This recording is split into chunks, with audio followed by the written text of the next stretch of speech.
Hey everyone, welcome back to the channel. I really hope you're all having a fantastic day. Today, we're diving into a brand new story, a fanfic called Reborn in John Wick, rewriting the High Table's rules. It's pretty wild, and I think you're going to love it. Let's get into it. Oh, and a quick heads up. This video has been rendered at 1.5 times speed. To listen and enjoy at a natural, normal pace, please set your YouTube playback speed to 0.75 times. Trust me, it makes the experience much better. Chapter 1 The corpse wakes. I might have killed someone. This is a setup. I've called 911. They'll be here any minute. I need you to contact the company's legal team immediately. Tell my father to deploy every resource he has. We must suppress this. It cannot tarnish the family name. The hand holding the phone trembled ever so slightly. Her eyes betrayed a flicker of panic, yet her voice remained exceptionally calm. Her name was Winnie Pritzker, the eldest daughter of the Pritzker dynasty. She oversaw hundreds of the family's luxury hotel chains and real estate holdings across America. She never imagined someone would entrap her using such a crude method. Enrico, is this your doing? You despicable piece of trash. Winnie forced herself to stabilize her emotions, her gaze shifting to the messy bed a few meters away. On that bed lay the naked corpse of a man. A paring knife was buried in the corpse's chest, staining the sheets and mattress crimson. Her head was splitting with pain. She lifted her wrist. 10:57 p.m. She shook her head violently, trying to clear the fog. She only remembered a client arranging to meet at a nightclub earlier that evening. She had taken a single drink while waiting. What happened after that was a black void. She didn't know how she arrived at this hotel, nor why there was a dead man in her bed. Looking around, this was clearly a flop house. There were no bedside lamps, only torn curtains, a metal-framed bed, and a mattress so thin it sagged in the middle. On the peeling, mottled walls hung several faded vintage posters, their edges curling and spotted with mildew. The wall-mounted radiator rattled aggressively, emitting a terrifying whirring sound. The cramped room was thick with the metallic scent of blood, though even that couldn't mask the penetrating odor of mold. Hearing the faint wail of sirens approaching, Winnie dismissed the thought of running. Perhaps the mastermind behind this setup wanted her to flee, giving the NYPD a reason to hunt her down across the city like a fugitive. Winnie pushed open the creaking window, staring expressionlessly at the brilliant city lights across the street. The cold wind bit at her skin, sharpening her mind and suppressing her earlier nervousness. As the heir to the Pritzker Empire, Winnie had seen the dark underbelly of the world, but this was the first time she had been thrown into the pit herself. Although she might have killed someone, she wasn't frightened into paralysis. She felt a burning, tearing pain in her lower body. Looking down, she saw scratches and hickeys marking her skin, injuries she noticed the moment she regained consciousness. She hugged her arms tightly around herself. Was it this bastard? Winnie slowly turned, fixing her cold gaze on the corpse. He raped me and I killed him in a fugue state? She suspected her memory loss was due to being dosed with rohypnol or a similar benzodiazepine. Medically used for pre-surgical sedation, treating epilepsy and insomnia, it carried the potent side effect of anterograde amnesia. When abused, it caused the victim to experience brief mania or confusion, erasing all memory of their actions during the drug's window. And her own younger brother Enrico was in charge of the family's pharmaceutical division. Winnie knew the legal distinction between first-degree murder and accidental manslaughter well. Moreover, the drug in her system wouldn't metabolize within a day. A toxicology report would be her strongest defense. With enough compensation to the victim's family, this matter could be buried without ruining her. As for the assault, that absolutely could not be known by the public. Ugh! A long, weak groan interrupted Winnie's chaotic calculations. Who's there? She stumbled back several steps in panic, her back hitting the wall, her heart hammering against her ribs. In her retreat, she knocked over a chair, the dull thud echoing on the dirty carpet. Being alone with a dead body hadn't frightened her. After all, she might have killed him herself. But if there was a third person hiding in the shadows, that was true terror. Winnie scanned the room frantically but saw no one. But she thought she saw the corpse on the bed move. Water. The weak voice rasped again. It came from the corpse's mouth. Winnie heard it clearly this time. She pressed her hands over her racing heart and slowly walked forward. The room had only one ceiling light, casting a sickly dim glow. Rounding the bed, Winnie finally got a clear look at the young man's face. He had a high nose bridge and deep-set features. The skin exposed by the thin blanket wasn't the pale white of an office worker, but a bronze tan earned from long-term exposure to harsh elements. His shoulders were broad, his physique corded with functional muscle. Several grayish-white scars crisscrossed his abdomen and waist. On his thick shoulder was a clear, flesh-torn bite mark. His chest was covered with numerous fresh scratches and bright red hickeys. Gunshot wounds? Winnie ignored the fresh marks, her eyes locking onto the old scars. A chill ran down her spine. Who is he? I want water. Why are you staring at my body? The young man suddenly opened his eyes, panting between words. Winnie averted her gaze, looking around the room, but saw no kettle or cups. She glanced at the knife sticking out of his chest and shook her head. No. At this moment, her composure cracked. She was terrified. The young man didn't insist. His dazed eyes drifted to her face. Called 911? MHM. For some reason, her voice was small and pitiful, devoid of the commanding presence she wielded in the boardroom. You, just hold on. The ambulance and police will be here soon. The young man slowly moved a stiff arm, placing his hand near the wound and pressing gently. The blade entered at the wrong angle. The force was too weak. I won't die. He pointed to a specific spot on his chest. To be fatal, it's best to stab near the metaxillary line, between the fourth and fifth ribs. That penetrates the heart directly. Seeing he had the energy to critique her murder technique, Winnie finally breathed a sigh of relief. Accidental injury was a much smaller problem than manslaughter. You stabbed me? The young man flicked the handle of the knife, his eyelids twitching. Winnie quickly interjected, I really don't remember. It must have been someone else trying to kill you and frame me. The young man mumbled a non-committal sound. Get a towel. Winnie didn't understand, but she didn't question him. She hurried to the bathroom and returned with a rough, white towel. The young man took it and inhaled sharply. Winnie watched in horror as he began to wipe the handle of the knife with the towel. He wiped it meticulously, his brow twitching with every movement. His lips were pressed into a thin line, his nostrils flaring, but he didn't make a single sound of pain. Watching this scene, Winnie felt a numbness spread through her scalp. The hairs on her arms stood straight up. "It has your fingerprints on it," the young man rasped, tossing the towel aside and taking a ragged breath. Winnie asked, shocked, "Why?" "Later. I'll tell you." The young man slowly gripped the knife handle with his own right hand. "You know who I am?" Winnie's expression shifted. The young man didn't answer immediately. He panted twice, gathering strength. "You must remember this. My name is Anthony Tarasov. I just returned from Afghanistan. You're my girlfriend. You broke up with me. I tried to kill myself." Winnie froze. Before she could process the alibi, the door was violently kicked open. 4 police officers stormed in, aiming Glock 19s at Winnie. "Hands on your head. Now." Chapter 2. A calculated resurrection. Anthony was loaded into the back of the ambulance by paramedics, his gaze tracking Winnie as officers escorted her into the back of a police cruiser. He closed his eyes, allowing the EMT to apply preliminary hemostasis to his chest wound. A strange, subtle smile tugged at the corner of his mouth. He really had died. It was just that the body was now inhabited by a soul from another world. In his past life, he possessed a hypercognitive neurological mutation. During a disastrous equipment failure while cooperating with an Academy of Sciences research project, his consciousness was violently pulled into this world. His so-called special brain wasn't a sci-fi superpower. It simply granted him 2 distinct traits: rapid calculation and compensatory perception. These abilities existed in his original world: supermemory, rapid mental arithmetic, extreme sensory processing. They weren't magic, nor were they cybernetic enhancements. They were just the absolute peak of human neurological potential. The original host of this body hadn't died from the paring knife. He had died from a lethal toxin slipped into his alcohol. Sorting through the host's fragmented memories, Anthony already knew exactly who had orchestrated the hit. The heir to the Tarasov syndicate, ISF Tarasov. That's right. The exact same idiot who killed a certain hitman's dog and doomed the entire Tarasov mafia to complete annihilation. The host's name was Anthony Tarasov, the illegitimate son of the Russian mob boss, Vigo Tarasov. Anthony had joined the Marine Corps at 17 and deployed to Afghanistan at 20. After 3 years of service, multiple combat injuries, and failing several psychological evaluations, he was discharged. He had been back in the States for less than a week. Vigo had only sent Anthony into the military to acquire advanced weapons training and expand the syndicate's operational reach. The old man wanted to exploit military transport logistics to smuggle narcotics out of Afghanistan and funnel domestic black market weapons back overseas. ISF, on the other hand, simply hoped his half-brother would catch a bullet in the desert, ensuring he had sole control over the Tarasov empire. Anthony also knew Winnie. They had been high school classmates. However, after 3 years baking in the Afghan sun, his appearance had hardened. Combined with her drugged panic, she hadn't recognized him at all. Recalling the events of the past hour, Anthony couldn't help but lick his lips, savoring the memory. After a brief surgery in the trauma bay, Anthony was wheeled into a private ward. Under the lingering effects of anesthesia, he drifted into a groggy sleep. The events of the previous night played out in his mind like a cinematic reel. Upon crossing over and familiarizing himself with his new memories, Anthony quickly deduced the cause of his own murder. He had tried to get up and leave the cheap hotel room, but his limbs were rigid. The host had clearly been dead for some time. Having just transmigrated, the body was still fighting off the initial stages of rigor mortis and heat loss. Before he could force his muscles to cooperate, he heard movement in the hallway. He immediately went slack and closed his eyes. The door was pushed open. The scent of woody sandalwood mixed with sweet autumn pear drifted into Anthony's nose. ISF and a middle-aged man walked in, dragging a tall woman between them. The woman's head hung limply like a marionette with cut strings. Her long chestnut gold hair spilled forward, obscuring her face. "Are you sure he's dead?" the middle-aged man asked. 1 nanogram of botulinum toxin is enough to kill him 10 times over. Anthony instantly recognized the arrogant sneer of his half-brother ISF. Botulinum toxin was exponentially more lethal than potassium cyanide. A single nanogram was indeed a massive overkill. Anthony heard footsteps approaching the bed and held his breath. In his current stiffened state, he was in no condition to kill these 2 men. Playing dead was his only tactical option. A hand grabbed his arm. "He's been cold for a while. Rigor mortis is already setting in. Black, this bitch is about to become a murderer." "I was thinking," ISF said, his voice laced with sick excitement. "Fuck, do you have any idea who she is?" the middle-aged man, Black, hissed venomously. "Even if she takes the fall, once the Pritzkers start investigating, none of us will survive the fallout. Just get her on the bed. Let's get out of here before she starts making a scene." Suddenly, the woman let out a breathless, feverish moan. "Hot, so hot." Anthony peeked through his eyelashes. The woman was clumsily tearing at her own clothes.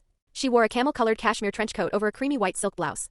2 buttons at her collar had already been ripped open, revealing a delicate diamond necklace resting against her collarbones. A rose-gold watch on her wrist caught the dim overhead light, flashing as her arms flailed weakly. "Fuck, you dosed her with an aphrodisiac too?" Black roared, panic bleeding into his voice. "You idiot, are you trying to get us killed?" A sharp slap echoed through the room. "Black, if you ever disrespect me again, I'll put a bullet in your head," ISF snarled. "The Pritzkers are nothing to me. If I wasn't getting paid to make this bastard's death look like a domestic dispute, I'd never work with you. If my 200 grand isn't wired by tomorrow, I'm burning you to Vigo." ISF shoved the woman roughly onto the bed. "What a waste." He pulled a glass tainted with the botulinum toxin from his jacket, pressed it into the woman's hand to transfer her fingerprints, and set it on the nightstand.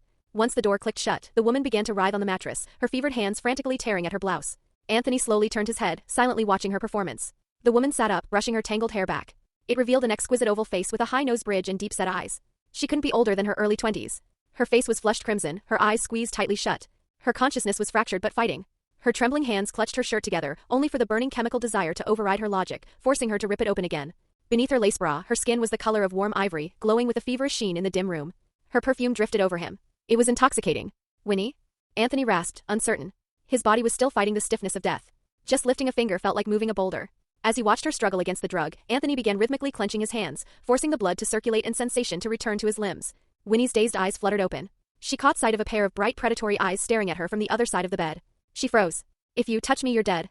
She clumsily pulled her ruined shirt together, trying to cover her flushed chest. She bit down on her bottom lip so hard that a thin trickle of blood ran down her chin. But her moments of clarity were fleeting.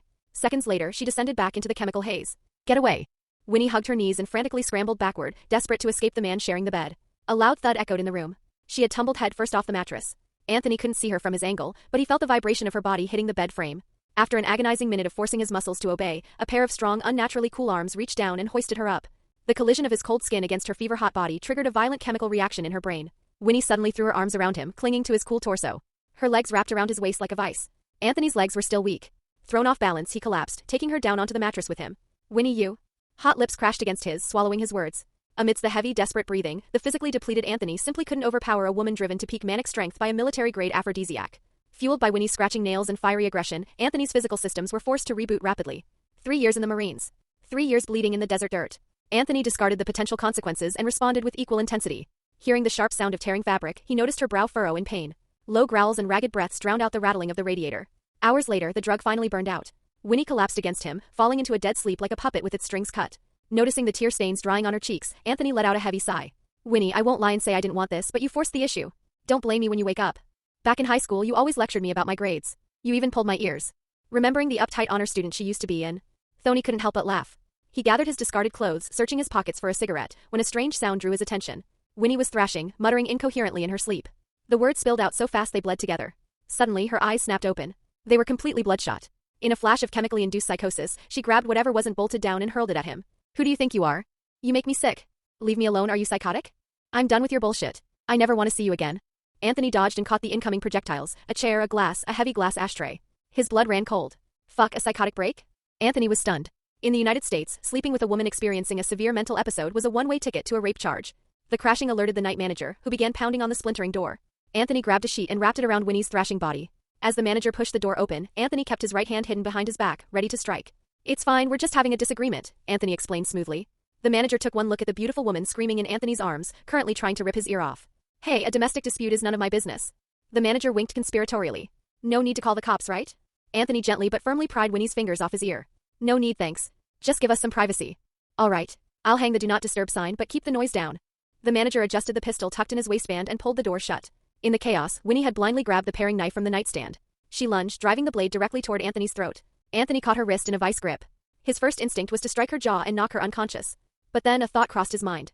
A faint data-like light flickered in his eyes. Compensatory perception. Rapid calculation. The world slowed to a crawl. The gaps between his own ribs, the exact location of his heart, the borders of his lungs, and the rhythmic pulsing of his aorta. Every biological detail mapped itself out in his mind as a three-dimensional schematic. Simultaneously, the length of the paring knife, the sharpness of the steel, and the kinetic force behind Winnie's arm formed a mathematical matrix. If the angle deviates by 5 degrees, it grazes the lung. Pneumothorax. Mortality rate, 12%. If the force increases by 1%, the blade severs the intercostal artery. Blood loss becomes critical. Adjusting his grip on her wrist, Anthony guided Winnie's hand downward. With the cold precision of a master surgeon, he drove the blade perfectly into his own chest cavity. It was a meticulously calculated superficial puncture. High visual impact, totally controllable blood flow. He immediately struck the nerve cluster at the base of her neck, knocking her unconscious.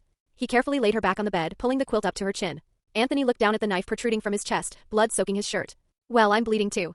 Hopefully, you'll feel guilty enough to owe me a favor when you wake up. Chapter 3, ISF, when are you going to kill John's dog? Winnie Pritzker and I were high school classmates. I'm pursuing her. Anthony spoke evenly to Officer Jimmy Simmons, who had come to the hospital to take his statement. I just got back from Afghanistan. I convinced her to come to that motel, we got into a heated argument, and I stabbed myself in the chest to prove a point. That's the whole story. The officer looked at him, then glanced back at the supplementary report in his hand, his expression incredulous. Lieutenant Tarasov, you took the heiress of the Pritzker dynasty to a flophouse? She's worth billions. And with your combat discharge pay, you surely could have afforded something better, right? The heiress of the Pritzker dynasty? Anthony was genuinely stunned. He knew from the host's memories that Winnie's family was wealthy, but he hadn't realized she was the eldest daughter of the legendary Pritzker family. Officer Simmons, I honestly didn't know the full extent of her identity. And to be fair, I kept a few things from her as well. Simmons noted the post-traumatic stress disorder flagged on Anthony's military record and decided not to push the bizarre logic of the story. A volatile combat vet stabbing himself during a lover's spat was unusual, but not impossible. After asking a few more routine questions, Simmons stood up and gave Anthony a crisp salute. Lieutenant, get some rest. Before he left, Anthony asked, "Is she okay?" "With your statement clearing her of any assault charges, she'll be fine," Simmons smiled wryly. "Besides, her family has an army of lawyers currently tearing apart the precinct." He paused at the door, leaning back and slightly. "Lieutenant, a word of advice? You should probably give up the chase. Social classes exist for a reason. If you want to pay out for the injury, though, she probably won't haggle." Once the officers were gone, Anthony closed his eyes. When he opened them again, a translucent interface materialized in his vision. Firearms mastery, LV6, 52 out of 100. Physical limit, LV6, 46 100ths. Close quarters combat, LV7, 33 out of 100. Viral antibody, LV9 new, grants immunity to 95% of toxins in the current world.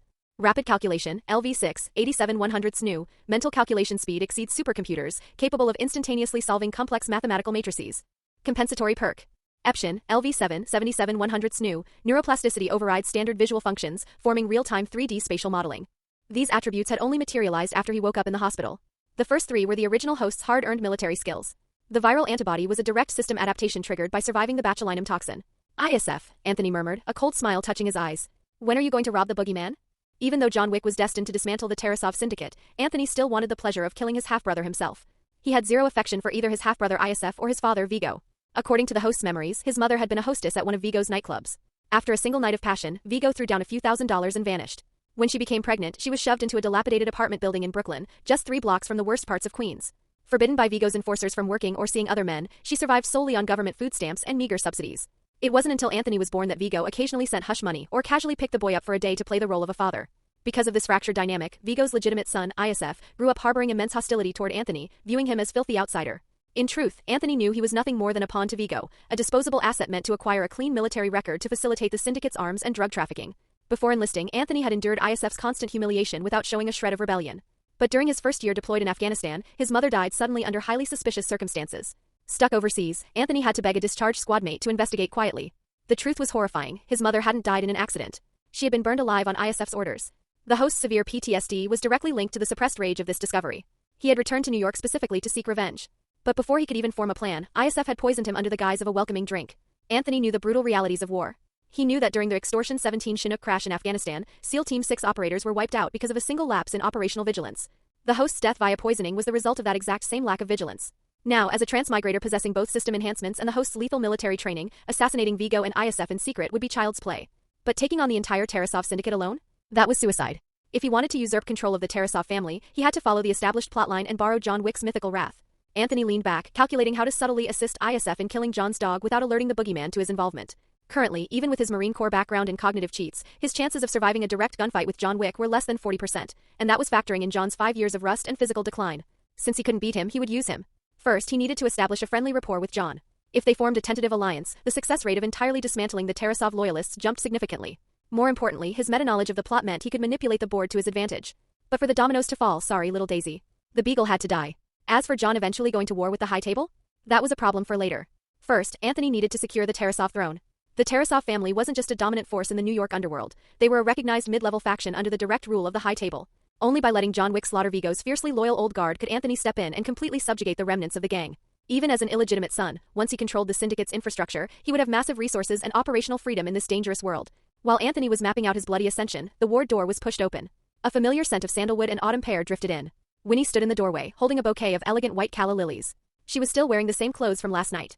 It was obvious she had come straight to the hospital the moment she was released from the police precinct. Beneath her flawless makeup, the exhaustion around her eyes was impossible to hide. When her gaze met Anthony's, her expression was a complex storm of unease, doubt, and lingering fear.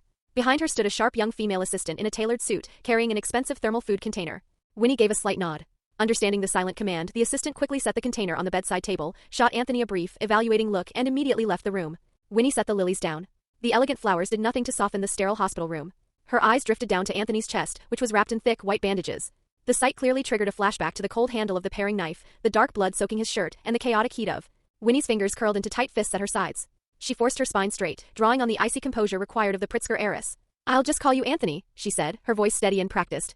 "Thank you." Anthony could hear the deliberate defensive distance in her tone. He leaned against his pillows, meeting her gaze with equal calm. A tight jawline. Slightly pursed lips. Eyes guarded by layers of suspicion. "Don't mention it," Anthony replied, the corner of his mouth curving into a cool, detached smile. "We've already coordinated our stories. There's no need for thanks." Winnie paused, carefully weighing her next words. Her eyes betrayed her, flicking back down to his bandaged chest. "I believe you were also a victim in this. But your testimony was crucial for me. If it weren't for you that set up, they didn't just want to ruin my reputation. They wanted to destroy my life completely." I was just looking out for myself, Anthony lied smoothly, his smile never wavering. If the police charged you with murder, my life would get infinitely more complicated as the surviving victim and primary witness. So you don't owe me a thank you. We're even. Chapter 4. The game has just begun. Winnie walked to the nightstand, her movements slightly clumsy as she opened the thermal container. Inside was an exquisite French breakfast and a steaming pot of rich black coffee. She poured a cup and placed it on the small swing table in front of Anthony. I wasn't sure if you had family in the city to check on you, so I brought some breakfast.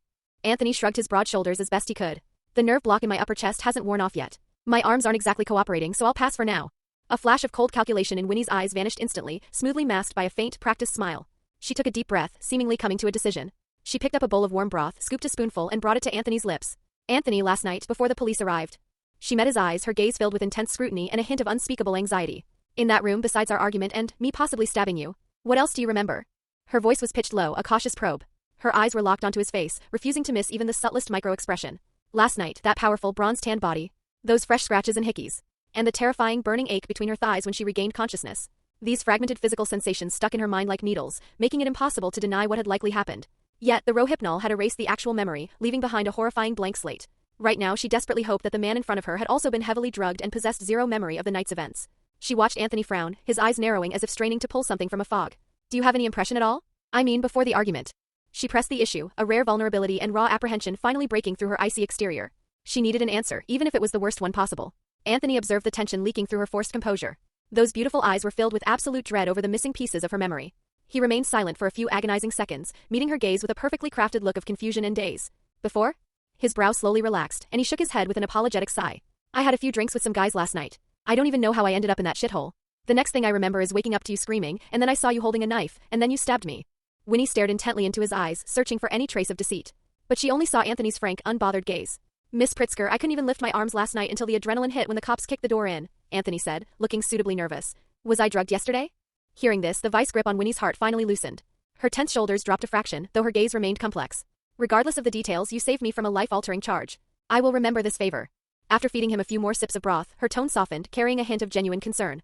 Anthony swallowed, his voice clearing. Winnie, do we really need to be so formal? Winnie, who had just turned to pour herself a cup of coffee, froze abruptly.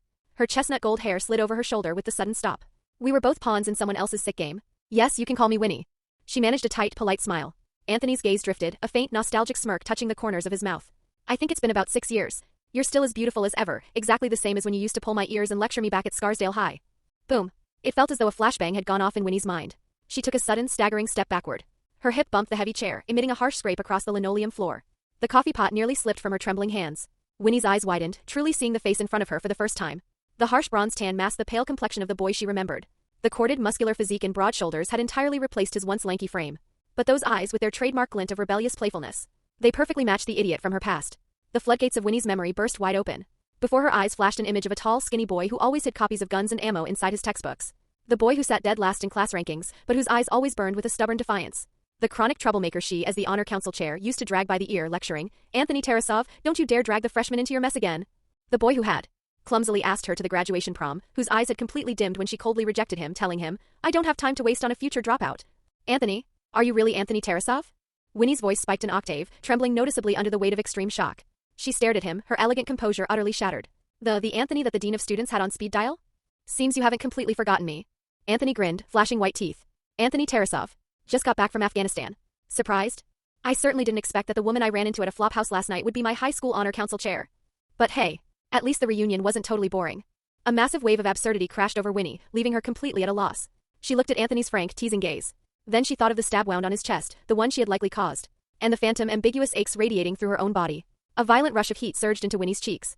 Her ears burned crimson and sheer, unadulterated panic flooded her eyes. She broke eye contact instantly, hurriedly shoving the coffee pot back into the thermal carrier as if it were a live grenade. I'm sorry. I just remembered I have something, the company, right?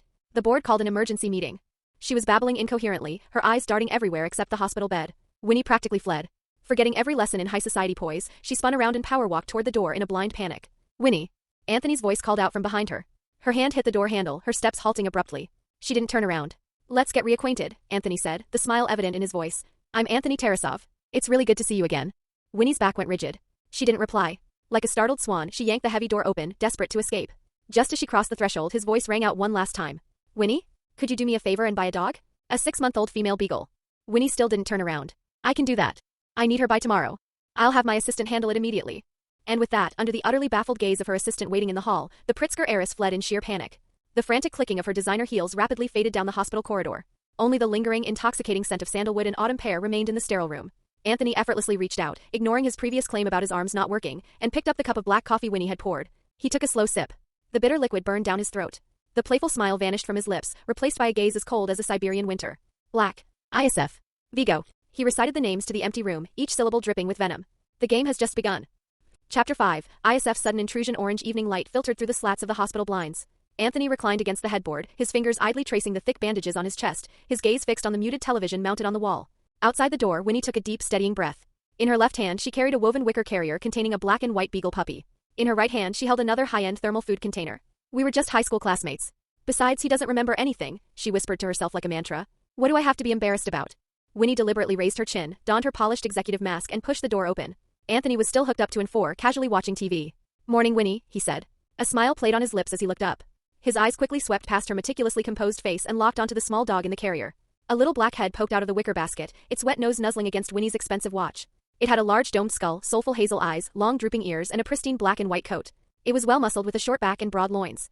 Aside from the black and white coloring, it looked nearly identical to Daisy, the beagle puppy John Wick received in the canon timeline.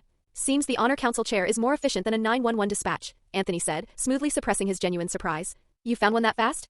I keep my promises, Winnie replied with a strained smile, carefully avoiding his eyes as she set the softly whimpering puppy on the bed. Anthony clicked his tongue. The beagle tilted its head, sniffed the air a few times, and then immediately scrambled toward Anthony's outstretched hand, its little tail wagging like a propeller. Female, 6 months old, fully vaccinated. The AKC pedigree paperwork is in the bag, she said, setting the carrier on the nightstand. Her gaze remained deliberately fixed on the wall, refusing to look at his bare, bandaged chest. The breeder assured me she has a very gentle temperament. She won't make a fuss, which makes her suitable to keep you company while you recover, Winnie added, finally glancing at his face. But you have to name her. Helen, Anthony said without a second of hesitation. Seeing Winnie raise an elegant eyebrow, he chuckled softly. Just a random thought. He certainly wasn't going to tell Winnie that Helen was the name of John Wick's deceased wife. Acquiring this specific breed of dog and giving it that specific name was a calculated psychological weapon to bypass John's defenses. Otherwise, given John's legendary paranoia and hypervigilance as a retired master assassin, he would never allow a stranger like Anthony within 100 yards of his life. The doctor said the wound isn't critical, Anthony noted, gently scratching behind Helen's floppy ears. A puncture like this is nothing compared to the shrapnel on a battlefield. Helen closed her eyes in pure contentment, a soft, satisfied rumble vibrating in her throat as she curled into a tight ball against his hip. The dying sunlight danced across her smooth coat, filling the sterile room with a strange, warm tranquility. Watching him gently play with the puppy, Winnie's gaze grew distant. The fragmented memories from last night, which she had spent all day forcibly suppressing, surged to the surface again. Just how much of this man's story about mutual amnesia did she actually believe? You've changed so much I almost didn't recognize you at the precinct, she admitted, sitting tentatively on the edge of the mattress and unlatching the food container. Anthony looked up at her. I didn't recognize you last night either. I just thought you looked familiar. Honestly, I thought I was hallucinating. Winnie looked up, a wry smile touching her lips. Don't tell me you hallucinated about me while deployed. You know what? I actually did think about you quite a bit, Anthony said, keeping one hand resting protectively over the puppy. Things got pretty intense over there. Remembering how you used to bully me in the hallways was a nice, grounding memory. Winnie's gaze dropped back to the food, clearly not buying his smooth talk. In her position at the top of the corporate ladder, what kind of lies, sycophancy, empty pleasantries, and hypocritical flattery hadn't she heard? But beneath the skepticism, she was genuinely grateful to Anthony. If he hadn't immediately covered for her and fabricated that domestic dispute story, the NYPD would have launched a full homicide investigation. The resulting media circus would have given her corporate rivals and hostile family members all the ammunition they needed to tear her down. She also never imagined she would reunite with the lanky teenage troublemaker under such bizarre circumstances. Perhaps recalling a specific high school memory, she paused, lost in thought, before the corner of her mouth twitched into a genuine, fond smile. Winnie efficiently cut the filet mignon into bite-sized pieces and handed him the plate and a silver fork. Your arms have been working perfectly fine since I walked in, haven't they? Anthony took the plate without an ounce of shame. I hold grudges. Who told you to be so mean to me back then? If I hadn't intercepted the campus security guard that one time, you would have been expelled, not just given demerits. Winnie laughed lightly, continuing to unpack the gourmet fried chicken, seared fish, and artisan fruit tarts. Anthony speared a piece of steak and casually tossed it into Helen's waiting mouth. Honestly, I've always missed those days. Winnie laughed, a clear, musical sound. You miss the days of dragging the entire school's average GPA down with your sheer lack of effort? No. Anthony speared another piece of steak, his eyes holding a complex, unreadable emotion. I miss the days of being managed by you. The playful atmosphere instantly vanished. I'm very sorry, but from now on you'll have to manage yourself, Winnie said, standing up abruptly, her corporate armor snapping back into place.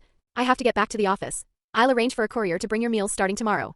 She opened her designer handbag, extracted a sleek black credit card, and placed it precisely on the bedside table, her eyes darting away from his chest. You can't work while you recover. I've calculated an appropriate sum for lost wages and hardship. The limit is $10,000 a month, pre-authorized for 6 months. Seeing Anthony staring blankly at the card, Winnie averted her eyes entirely. If your physical therapy requires an extension, I can authorize it for 12 months. But I don't want you to develop a dependency. Once you're medically cleared, if you want a legitimate job, I can make some calls. Anthony's gaze lingered on the black card before slowly rising to meet her eyes. Fine. Consider it a severance package. After this, we go our separate ways. That's not. For some reason, Winnie suddenly felt a spike of anxious panic. I just wanted to make sure you were. Before she could finish her sentence, the hospital room door was violently kicked open. ISF Tarasov swaggered into the doorway. Two heavily armed Russian thugs loomed in the hallway behind him. ISF wore a garish silk shirt, the collar unbuttoned halfway down his chest to show off a crude bratva tattoo. Several strands of meticulously greased hair fell loosely across his forehead. When his eyes landed on Anthony, sitting upright in bed very much alive, his chest wrapped in bandages, a cruel, mocking smirk began to form. Then he noticed Winnie standing by the bed. Undisguised shock paralyzed ISF's features. A second later, that shock warped into ugly, venomous anger. He couldn't comprehend it. How the hell was this bastard half-brother still breathing? The botulinum toxin should have turned him into a cold corpse hours ago. And why the fuck was the Pritzker bitch in his hospital room? Sensing the sudden aggression, Helen's floppy ears pinned back. The little beagle let out a low, warning growl. ISF's gaze swept viciously over Winnie's elegant face before locking onto the man and the dog on the bed. Ha! A sharp, grating laugh scraped its way out of ISF's throat. Well, look who it is. Our glorious Afghan war hero. The Marine Corps coward himself. Oh, what's wrong, Tony? You got a little scratch? Still haven't met your Mac. I gotta admit, you're a hard cockroach to crush. He swaggered fully into the room, the hard heels of his expensive snakeskin shoes clacking sharply against the linoleum. A suffocating wave of cheap cologne and stale vodka rolled off him, instantly overpowering the sterile scent of the hospital and the delicate notes of Winnie's perfume. He stopped a few feet from the bed, shoving his hands into his tailored trouser pockets. He leaned forward aggressively, staring down at Anthony like he was examining a squashed bug. A malicious, predatory grin spread across his face. What's this? Playing dead dog in a hospital bed, and you even got the little Pritzker princess to hand-feed you? Winnie instantly went rigid, her eyes narrowing as she glared at ISF. How do you know who I am? ISF slowly turned his head. He looked at her flawless, pale face, his eyes roaming down her body with undisguised, leering intent. Oh, sweetheart. I don't just know who you are. I also, he stopped abruptly. He choked back whatever he was about to say, clearly remembering that openly confessing to setting up a billionaire heiress in a room full of witnesses was a bad idea. He scoffed, turning his attention back to his half-brother. Anthony, you absolute piece of trash. You spent 3 years hiding in trenches, didn't learn a damn thing about fighting, but you sure mastered the art of hiding behind a woman's skirt, didn't you? ISF leaned closer, his breath reeking of alcohol. What's the matter? You got used to being a dog for the military in the desert, and now you want to be a lapdog for the Pritzkers? Chapter 6, Breaking the Hyena. One of the Russian thugs snickered. Yeah, maybe he got a tan baking in the sand. This rich bitch probably likes it rough. Just her type. Disgusting. Winnie clenched her fists, forcing herself to maintain her composure. This is a hospital. You are not welcome here. ISF straightened up, his leering gaze returning to Winnie's face. Miss Pritzker, allow me to introduce my family's useless older brother. Oh wait. He tapped his chin in mock realization. His mother was just a cheap nightclub whore. That's why she gave birth to such a pathetic bastard. Why not try a real man instead? Then you wouldn't need to look for cheap thrills in budget motels. Winnie's face instantly turned deathly pale. It wasn't the crude insult that drained her color, but the terrifying implication hidden in his words. He knew she had been in a budget motel. That meant the entire setup from 2 nights ago was orchestrated by this disgusting piece of trash. A wave of furious fire swept through Winnie's body. She forced down the bile rising in her throat, opening her mouth to retaliate. ISF. Anthony's voice cut through the tension, unervingly calm. He didn't even look up at his half-brother. His fingers continued to idly stroke the beagle, which was now pressed against his leg, its hackles raised in high alert. There's still time for you to walk out of here alive, Anthony said. His voice was devoid of emotion. His expression was a mask of utter indifference. The muscles in ISF's jaw twitched violently. His brain, already clouded by cheap alcohol and unchecked arrogance, ignited at the naked contempt. Like a rabid dog, he lunged forward, his spittle flying dangerously close to Anthony's face.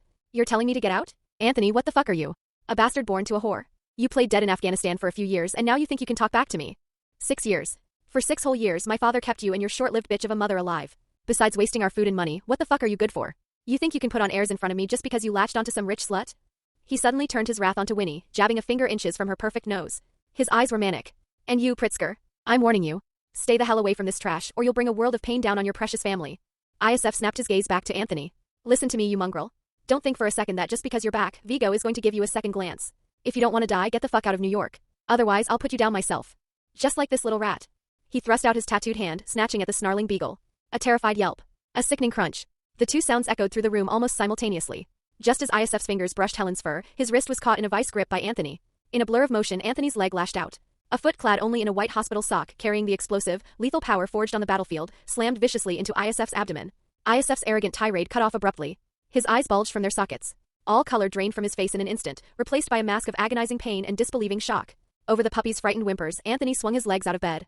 In one fluid motion, he tore the heavy metal pole from the floor stand and drove it ruthlessly against his half-brother's throat, pinning him backward. 6 years and you're still nothing but a rabid dog, Anthony whispered. His voice was as cold as a Siberian winter. Did you really think I was still that pathetic punching bag you could beat without consequence? ISF choked, spitting a mouthful of bloody foam. You bastard. If father hadn't hidden you in the military, you would have ended up just like your whore mother. Anthony violently shoved the cold steel pole directly into ISF's open mouth.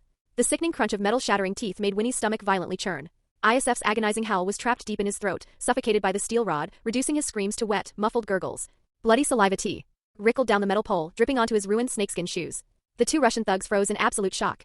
The submissive bastard they remembered from 6 years ago was gone. In his place stood a predator with a terrifying, calculated murderous intent churning in his eyes. 6 years, Anthony murmured, his voice deadly low. That's more than enough time for a coward to learn exactly how to break a hyena's neck. He twisted his wrist. The metal pole made a sickening, wet grinding noise against the roof of ISF's mouth. ISF's eyes rolled back in agony. Drool and blood spilled uncontrollably down his chin, his meticulously styled hair plastered to his sweat-drenched forehead. Winnie fought the urge to be sick, but her posture only grew more rigid, her Pritzker pride refusing to let her look away. Fuck. Let him go. The thug on the left finally snapped out of his stupor, drawing a heavy switchblade from his waistband. Cold steel flashed under the fluorescent lights. Woof. Helen shot out from the side of the bed like a black and white missile, sinking her sharp puppy teeth directly into the thug's exposed ankle. Her bite wasn't lethal, but the needle-like teeth were enough to draw blood. The thug yelled in surprise, stumbling sideways. His knife thrust veered wildly off course. Utilizing the distraction, Anthony's left leg snapped out like a whip. His heel struck the thug's wrist with surgical precision.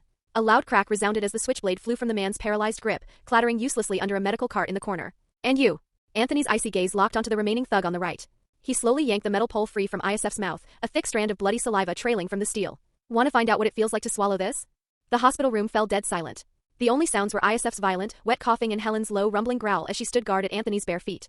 Curled on the linoleum and clutching his agonizing stomach, ISF wiped his ruined mouth. He stared at the blood coating his palm. He lifted his head, glaring venomously at the brother he thought he knew. BAS? Anthony. The rule in New York is simple. If you mess with the Tarasov family, you better make sure you can afford the coffin. Struggling to his feet with the help of the wall, he sneered at Winnie through a bloody gash of a smile. Pritzker, you better order a few extra coffins for your family too. Get out, Anthony commanded, raising the blood-stained pole level with ISF's eyes. Say one more word and I'll shove this straight through your brainstem. Care to test me? He bent down and scooped up the still snarling Helen, his large hands soothingly rubbing her tense neck. The beagle gradually relaxed against his chest, though her hazel eyes remained warily fixed on the intruders. The two thugs, looking as though they had just been granted a royal pardon, awkwardly hauled the ashen-faced ISF to his feet. They practically dragged their bleeding boss out the door, fleeing the room. Winnie stared at Anthony, her heart pounding like a war drum against her ribs. She was well-connected enough to know that the surname Tarasov carried immense weight in the city. It belonged to the Russian syndicate. She never would have imagined that the lanky underachiever she used to scold in high school was actually the son of a brutal mafia kingpin. After they murdered my mother, I ceased to be a Tarasov, Anthony said casually, righting the four-stand and placing the pole back in its slot. He didn't try to hide his background from her. Don't worry about your family. Vigo Tarasov operates by a strict underworld code. He won't target the Pritzkers over a scuffle. Anthony understood the syndicate's logic perfectly. In Vigo's world, the rules of the Continental and the High Table superseded blood. If Vigo declared war on a legitimate billionaire empire over ISF's wounded pride, he would invite the wrath of the High Table for drawing unnecessary heat. For Vigo, the survival of the business always trumped personal vendettas. However, Anthony added, his tone darkening, ISF is an impulsive idiot who doesn't respect the rules. He might try something. More importantly, you need to watch your own back at home. He phrased it carefully, not wanting to explicitly reveal that he knew she had been drugged with an aphrodisiac, saving her the final shred of her dignity. I understand. Winnie looked toward the window, her expression hardening into corporate steel. The man who lured me to that nightclub was Heller Black. He works directly under my brother Enrico, and he's my sister Christine's secret lover. They orchestrated this. She turned back, her eyes filled with genuine concern. But ISF won't let this humiliation go. He will come after you. I'm counting on it, Anthony replied, placing Helen back onto the mattress. His eyes were glacial. 3 years ago, he burned my mother alive. Vigo's only punishment was sending him to Siberia for 6 months to cool off. It's time someone put him down permanently. Take this card. Winnie reached into her bag and pulled out the black credit card. She stepped close, pressing it into his hand. Anthony, please. Leave New York. Go to Europe. Don't ever come back. Anthony didn't take the card. Instead, a slow, confident smile spread across his face. Winnie, I'm not leaving this city until I've maxed out your credit card. Are you out of your mind? Winnie's eyes widened in sheer disbelief. They will kill you. Anthony looked at her beautiful, angry face. Suddenly, he reached out with his uninjured arm and pulled her firmly against his chest. Winnie gasped, struggling against his solid grip. Anthony, stop. Let me go. I might die, Anthony whispered softly against her ear. Hearing the vulnerability in his tone, Winnie immediate. Ely stopped struggling. Her hands fell to her sides though her voice remained indignant. Then why won't you leave? My mother died alone. I owe her this. Anthony rested his chin heavily on her shoulder, breathing in the scent of sandalwood and pear. Winnie trembled in his embrace, horrified by the suicide mission he was plotting. Anthony, you're just one man. You can't win against the entire Bratva. I won't be fighting them alone. As Anthony held her, staring blankly at the hospital wall, a cold, predatory glint ignited in his eyes. I know a guy. Chapter 7. Meeting the boogeyman. After 2 days of observation, Anthony processed his own discharge papers. The stab wound was self-inflicted and clean. He could manage the recovery himself. He exchanged contact information with Winnie, then took Helen home in a taxi. On the way, he had the driver stop at a high-end pet boutique. He ordered a custom ID tag for the beagle. Anthony specifically emphasized that in addition to the name Helen, the tag should be engraved with a delicate border of daisies. His home was a small, single-story wooden structure, barely 20 square meters. It sat on a neglected lot where the grass had grown knee-high. Since returning, he had only managed to trim half of it. The houses in this neighborhood were spaced comfortably apart, separated by wooden fences and overgrown greenery. Anthony latched the gate, set Helen down in the yard and let her explore. Leaning against the porch railing, he lit a cigarette and watched Helen frolic in the tall grass as dusk settled over the city. He pulled the map of John Wick from his memory. Based on the film's architectural cues and landmarks, he deduced that John lived in a detached modern house in a quiet, upscale pocket of Brooklyn. The formidable Continental Hotel was situated in Manhattan's financial district, but John's home was in the suburbs, close enough to the city for business, far enough for peace. As the once feared Baba Yaga, his residence had to be low-key enough to blend into suburbia, yet structurally sound enough for rapid evacuation and defense. John's house had a distinct independent garage and a large courtyard. It was located in a mid to high-end residential zone, likely Mill Neck or a quiet corner of Brooklyn. Calculations suggested it was only about 2 kilometers from Anthony's own rundown shack. Anthony decided that tomorrow he would take Helen to meet Daisy. After all, communication between dogs was far purer and far more disarming than between humans. At 6 the next morning, the air in Brooklyn carried a damp, grassy scent. Anthony pushed open his creaky wooden gate. Helen immediately bolted, her nose skimming the pavement, her tail wagging furiously. The silver nameplate on her collar jingled rhythmically as she ran. Helen, surrounded by tiny, etched daisies. "Slow down, Helen," Anthony called out, gripping the leash. "I'm wounded. I can't sprint." The doctor had explicitly warned against strenuous activity, but once the gears of revenge started grinding, who had time for medical advice? If he didn't establish a connection with John immediately, once ISF made his move against the boogeyman, Anthony might be caught in the crossfire rather than holding the reins. After 30 minutes of jogging, with Anthony subtly guiding her direction, they reached the target neighborhood. The area was impeccably quiet. Detached houses were arranged in orderly rows, with lawns manicured like green velvet carpets stretching to the street corners. Occasionally, elderly residents walking their own dogs passed by. Helen would rush up to sniff them, her puppy enthusiasm earning hearty laughs from the retirees. "It's up to you now, Helen." Anthony's gaze swept over the rows of pristine white fences. In his memory, John Wick lived in a house exactly like the one on the corner. He recalled the movie details, the slope of the driveway, the old oak tree in the yard. As a transmigrator, he remembered every frame of John Wick. Suddenly, Helen stopped. Her nostrils flared rapidly, and her hazel eyes locked onto the third house from the corner. A gray-blue modern wooden house. The garage door was half open, revealing the aggressive grille of a pristine 1969 Ford Mustang Boss 429.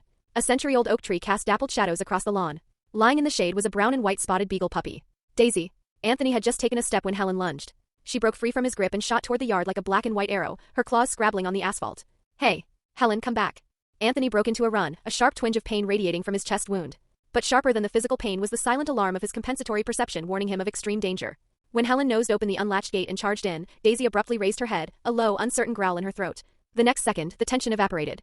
The two beagles collided as if they were long-lost sisters. Helen excitedly licked Daisy's face, while Daisy eagerly nudged Helen's belly with her wet nose, her tail a blur of motion.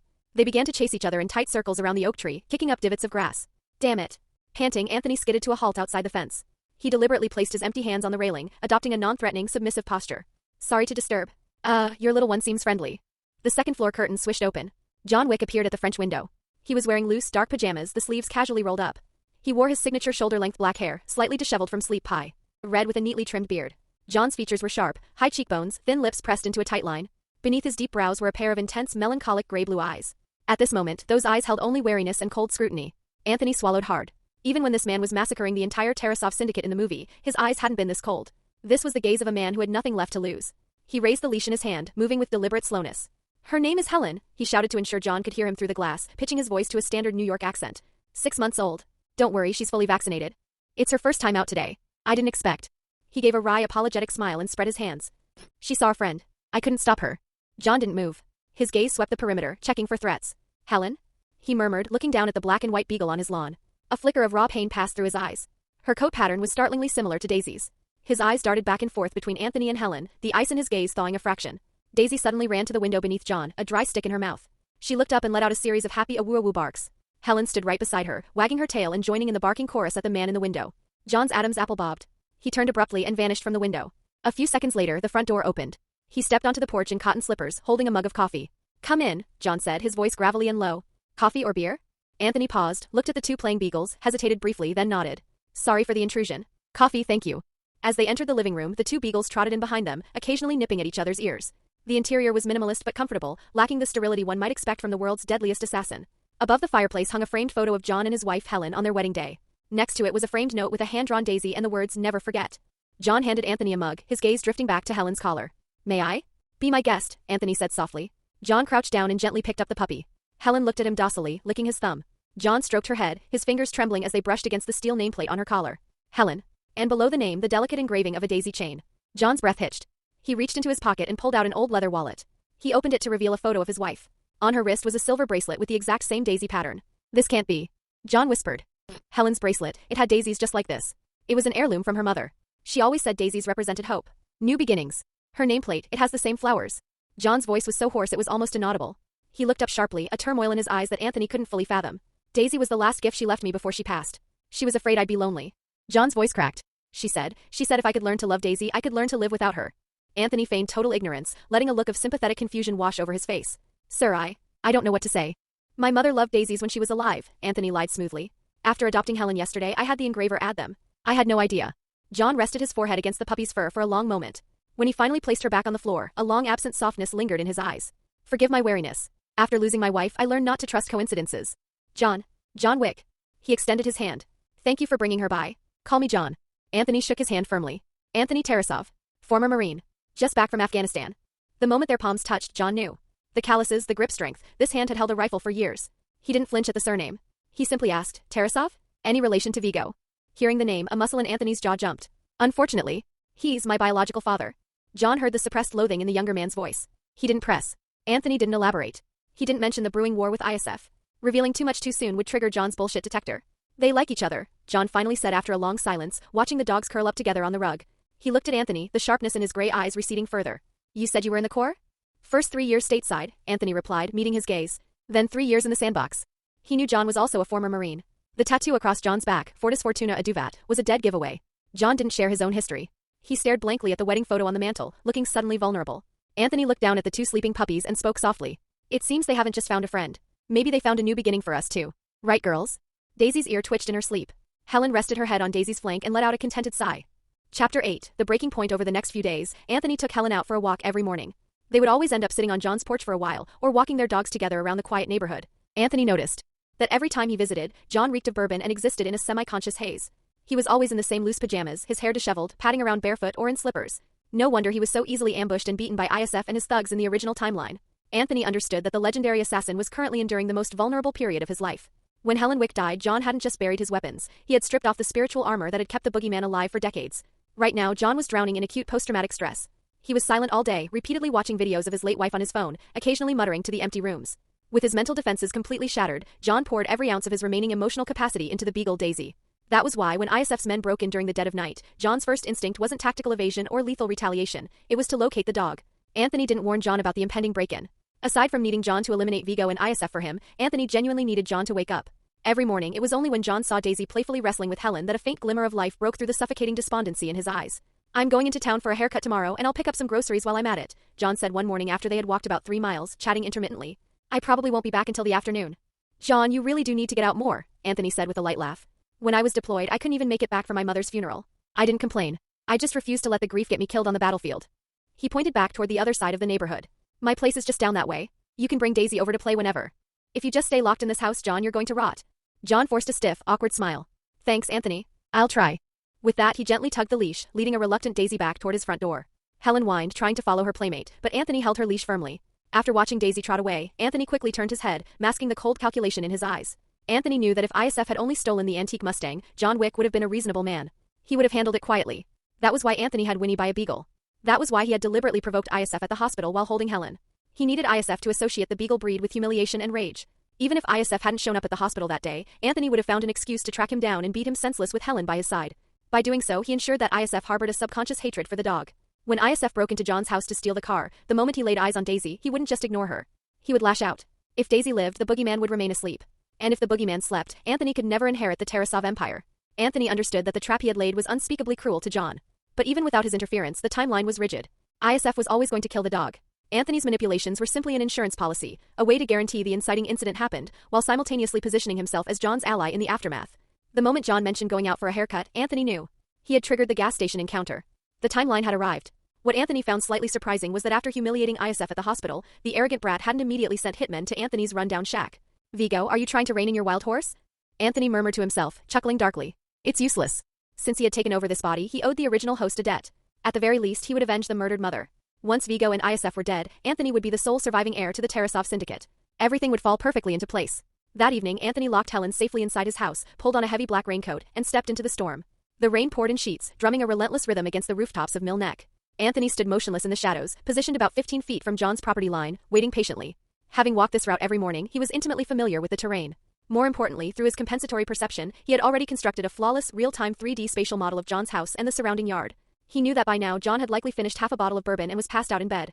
He also knew that in the corner of the living room, Daisy was curled up, fast asleep on her little cushion. "I'm sorry, John," Anthony muttered into the driving rain. "But some things are inevitable." Not long after, the headlights of a black SUV sliced through the downpour. It plowed through a deep puddle, splashing muddy water across the curb, and screeched to a halt in front of John's house. ISF stepped out, flanked by 2 Russian thugs. They wore heavy raincoats, their hoods pulled low, radiating the cheap, vicious thuggery typical of low-level Bratva enforcers. Anthony couldn't hear their exact words over the storm, but knowing the plot, he could easily fill in the blanks. "Are you sure this is the right house?" ISF asked, eyeing the upscale modern architecture. "Yeah, boss.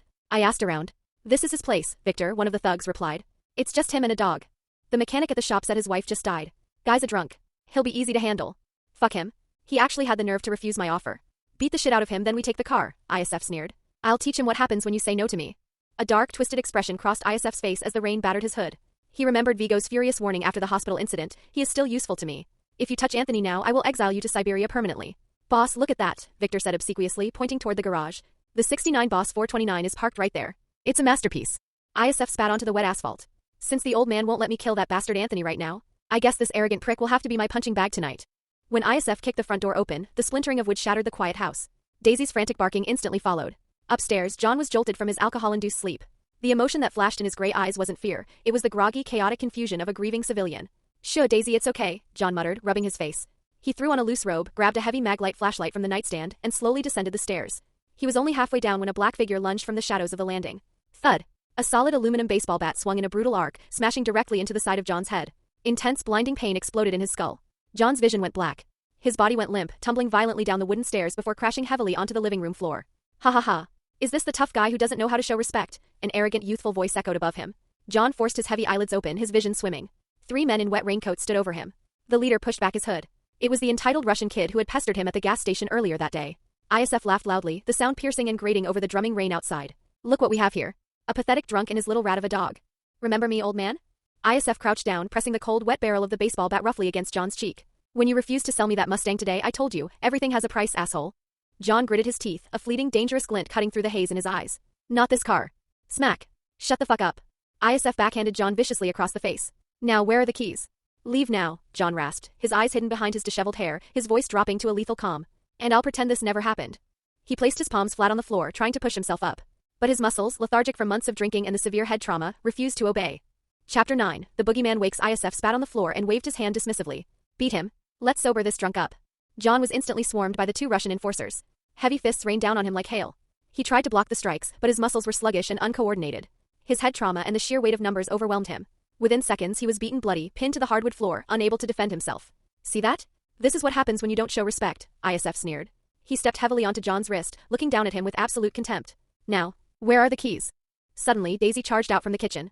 She threw her tiny body at Victor, frantically biting at the intruder's pant leg in a desperate attempt to protect her owner. Victor cursed and kicked out viciously. The small beagle was sent flying, hitting the wall with a sharp whimper before tumbling to the floor. Where the fuck did this rat come from? ISF glanced at the dog with deep disgust. As he looked at Daisy, a memory sparked in his alcohol-addled brain. He remembered the hospital. He remembered the humiliation. He remembered Anthony's arrogant face and the exact same breed of dog growling at his feet. A ferocious, ugly smile spread across ISF's face. "So all you pathetic losers like raising these little beasts, huh?" "Please." John saw the shift in ISF's eyes. He saw the intent. Abandoning every shred of his dignity, he begged. "You can take everything in this house. Take the car. Just please leave Daisy alone. I swear I won't come after you. I swear it on my wife's soul." "Fuck, how touching," ISF mocked, grinding his boot heel into John's bruised cheek. "Too bad I hate sad stories." He raised the aluminum baseball bat high above his head and swung it down with brutal force. "No." John struggled violently, desperately trying to break free, but the 2 thugs held him down. Thwack. A sickening, wet thud echoed through the living room. Daisy's small body was crushed against the floorboards. After a few weak, involuntary twitches, she lay completely still. John's pupils contracted to pinpricks. Staring at Daisy's lifeless body, his gray blue eyes shattered, filling with an abyss of absolute despair. ISF chuckled contemptuously. "It's just a dog. Now tell me where the fucking keys are, or you're going to end up just like her." Gasping for breath, a dark primordial fire flickered deep within John's shattered gaze. "The lockbox. In the basement. The blue one." "Go get it," ISF ordered Victor, a triumphant smirk on his face. He looked down at John one last time. "Sleep tight, bitch." The 3 men swaggered out the front door, leaving behind a battered John Wick and the rapidly cooling corpse of a beagle puppy. The living room was in ruins. Blood stained the expensive rugs. The small dog lay limp, her hazel eyes still open, as if she couldn't understand why her world had suddenly gone dark. John dragged himself painfully across the floor. He collapsed beside Daisy, carefully gathering her broken body into his arms. "I'm sorry. Daisy, I'm sorry," he whispered over and over. Blood from his face mingled with his tears, dripping onto her soft fur. "I couldn't protect Helen. And I couldn't protect you. I can't protect anything." His voice was a raw, choked rasp. He held Daisy tightly against his chest, Helen's final words echoing in his mind. Dear John, you need to love something. You need to love someone. Start with her. Now, his final emotional anchor, the last physical manifestation of his wife's love, had been casually, pointlessly destroyed by a spoiled brat. He had been forced to watch her die, completely powerless to stop it. Outside, Anthony stood in the shadows of the oak tree, perfectly still. He let the freezing rain wash over his face. He leaned back against the rough bark, the puncture wound in his chest throbbing in time with his heartbeat. I admit I'm a monster, he murmured to the empty night. I'm sorry, John. But I couldn't help you. Anthony knew the rigid laws of this universe. If he had intervened, if he had saved the dog, the boogeyman would never have returned. And if John Wick remained asleep, Anthony would never have the blade he needed to slaughter the Tarasov syndicate. Through the rain-streaked windows, Anthony watched John carry a shovel out the back door. Lightning split the night sky, illuminating John's grim, blood-stained face through the curtain of his wet hair. His movements were slow, methodical, and heavy with grief as he dug the small grave in the mud. When John placed the final scoop of earth over the mound, he collapsed to his knees. He pressed his forehead against the cold, wet dirt, his broad shoulders trembling silently in the storm. Anthony turned and walked away into the darkness, his own steps feeling unusually heavy. Forgive me, John, he thought. But you had to wake up. When the dust settles, maybe we can fight side by side. After burying Daisy, John returned to the house. The rain battered against the glass, forming winding rivers down the panes. Soaked to the bone, his blood washing away in pink rivulets, he walked down to the basement. Water dripped from his hair onto the smooth concrete floor, leaving a trail of dark spots. He picked up a heavy sledgehammer. Crack! The sledgehammer slammed into the concrete floor. Sparks flew as the cement fractured. He didn't stop. He bent his knees, sinking into a brutal rhythm. With every strike, the knotted muscles in his back coiled and released. Amidst the flying dust and rubble, a heavy, dark metal case was slowly unearthed. John hauled it out of the crater, wiping the thick layer of dust from the lid. He popped the heavy latches. Clack! Inside the case, resting on pristine crimson velvet, lay a cold, perfectly ordered array of matte black steel. The first thing John lifted was his primary weapon, already fitted with a custom compensator. An Heckler & Koch P30L. Next was his backup, a Glock 26, alongside multiple spare magazines, forming his signature complementary dual-pistol tactical system.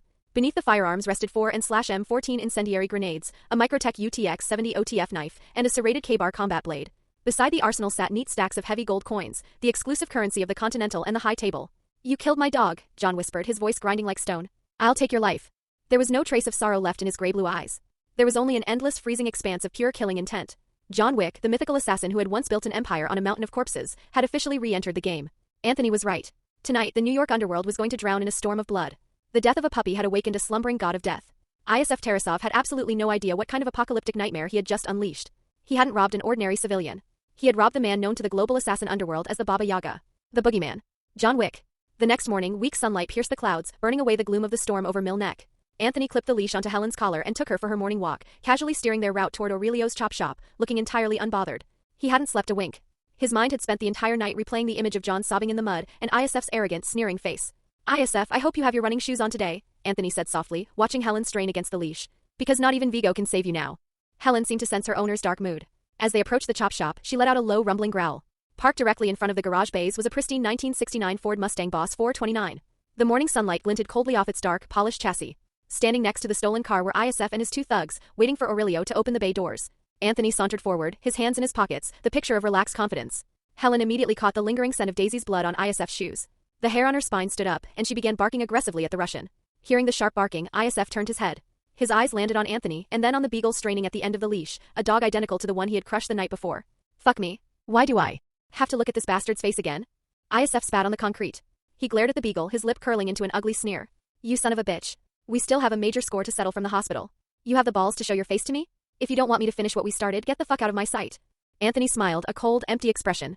ISF, I always thought you were a rabid dog with no leash. But here you are, standing right in front of me after I broke your teeth, and you haven't even tried to swing. Did Vigo finally put a muzzle on you? ISF's eyes burned with hatred. You arrogant bastard. One day I am going to make you kneel in the dirt and beg me to put a bullet in your head. His venomous gaze shifted down to Helen. And I'll skin that little rat right in front of you. Nice car, Anthony said, completely ignoring the threat. He looked at the Mustang, feigning mild curiosity. Where'd you steal it from? A brief flash of defensive panic crossed ISF's eyes, instantly masked by arrogant disdain. What's the matter, Tony? Did the Pritzker bitch cut off your allowance already? Are you here to beg your little brother for some cash? Chapter 10. I just killed his dog. Anthony ignored ISF's murderous glare and walked casually toward the front of the Mustang. Isn't this John's car? How did it end up in your hands? The two Russian thugs exchanged a quick, panicked glance. ISF's expression flickered, but he quickly re-established his mask of arrogance. You dumbass, where I get my cars is none of your damn business. Get lost, you bastard, and don't interfere with Mr. Aurelio's business. A cold light flashed in Anthony's eyes. His leg snapped out in a vicious front kick. Amidst the heavy thud of metal flexing, ISF's lower back slammed hard against the Mustang's pristine hood. He cried out, the wind knocked from his lungs. I asked you a question. Where did you get the car? Anthony took a menacing step forward. Tell me, or I'll knock the rest of your teeth out right here and see if Vigo actually cares enough to kill me over it. ISF roared in humiliation and threw a wild telegraphed punch. Anthony easily slipped to the outside, driving a precise, punishing left hook into ISF's ribs. A dull, sickening crack echoed in the morning air. Do you have any idea what kind of hell I lived through in the military just to survive for this moment? Anthony's voice was deadly cold. ISF doubled over, clutching his ribs, cursing between jagged gasps for air. His two thugs finally reacted, drawing combat knives from their jackets and rushing forward. Instead of retreating, Anthony stepped into their guard. He dropped the thug on the left with a brutal sweeping kick to the kneecap. Simultaneously, he caught the right thug's wrist, twisted it violently until the bone popped, and sent the dagger clattering across the concrete. Without breaking momentum, Anthony grabbed the disarmed thug by the back of the neck and slammed his face onto the hood of the Mustang, dragging him across the polished paint and leaving a long red smear. Anthony spun around, grabbed ISF by the collar, and pinned him forcefully against the car. Son of a bitch, let me go. ISF struggled, his voice cracking with panic and rage. I'll make sure you don't live to see tomorrow. Just like you made sure my mother burned to death? Anthony pressed his knee ruthlessly into ISF's injured ribs, his voice dropping to a terrifying whisper. I guess the freezing cold of Siberia didn't teach you how to respect the dead, did it, little brother? That's enough. You don't cause trouble at my shop. A cold, authoritative voice rang out from the open bay doors. Anthony turned his head to see the shop owner, Aurelio, wiping grease from his hands with a rag, his eyes narrowed in extreme displeasure.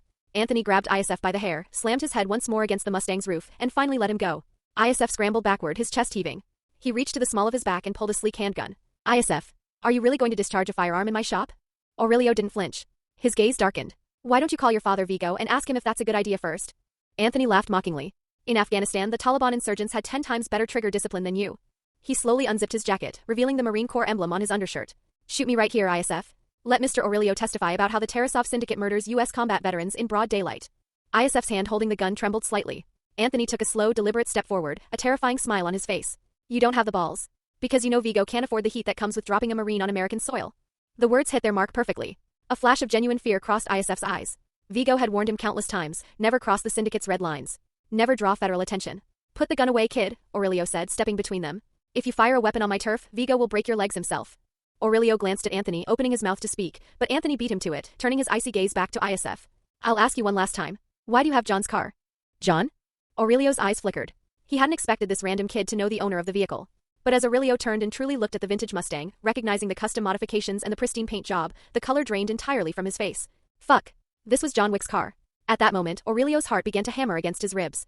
He looked at ISF with an expression of sheer unadulterate Ed horror. He didn't know if the younger generation had just gone completely insane, or if the whole damn world was ending today. Aurelio tossed his rag aside. He shoved Anthony out of the way, lunged forward and grabbed ISF by the collar, slamming the younger, taller man back against the Mustang. You stupid bastard. Aurelio's voice was tight with terror. Do you have any fucking idea whose car this is? Do you have a death wish? ISF was stunned by the sudden violent reaction from the usually calm mechanic. He struggled to break free. Mr. Aurelio, what's the big deal? It's just a fucking car. Smack. Aurelio slapped ISF across the face with everything he had. The strike was so powerful that ISF's head snapped to the side, blood instantly pooling at the corner of his mouth. The two thugs instinctively stepped forward to protect their boss, but Aurelio froze them in their tracks with a glare so sharp it could cut glass. Didn't Vigo ever teach you the rules of this city? Aurelio gritted his teeth, his fingers digging into ISF's expensive jacket. There are some things you do not touch. And there are some people you do not cross. Especially when that thing belongs to that person. You absolute idiot. The arrogant confusion on ISF's face warped into defensive anger. Fuck you, Aurelio. What the hell are you talking about? I took this car from some washed-up drunk. I didn't even kill him. I just beat the shit out of him and killed his fucking dog. Fuck. Hearing this, Aurelio released ISF's collar as if the boy had suddenly caught fire. He stumbled backward, a look of extreme shock morphing into a hollow, disbelieving laugh. Ha he he. Anthony watched as Aurelio took 2 more steps back, his hands trembling visibly as he pulled a burner phone from his pocket. Aurelio dialed a memorized number and pressed it to his ear. Vigo. You need to get down to my shop right now, Aurelio whispered. Your son has done something profoundly stupid. Without waiting for Vigo to ask, Aurelio delivered the death sentence. Your son, ISF, stole John Wick's car. And he killed his dog. The line went dead silent. The only sound was Vigo's faint, shallow breathing. Then, after an agonizing pause, the head of the Russian syndicate let out a hollow, defeated "oh." The call abruptly disconnected. Aurelio understood perfectly. In that single syllable, Vigo wasn't thinking about how to punish ISF. He was already calculating how to survive the impending apocalypse. Aurelio slowly lowered the phone. He turned to Anthony, his expression incredibly complex. You know John? Anthony pointed down at Helen, who was sitting obediently by his boots. I take Helen over to his place to play. That's how we met. Helen? Aurelio knelt slightly, examining the beagle, noting the nameplate.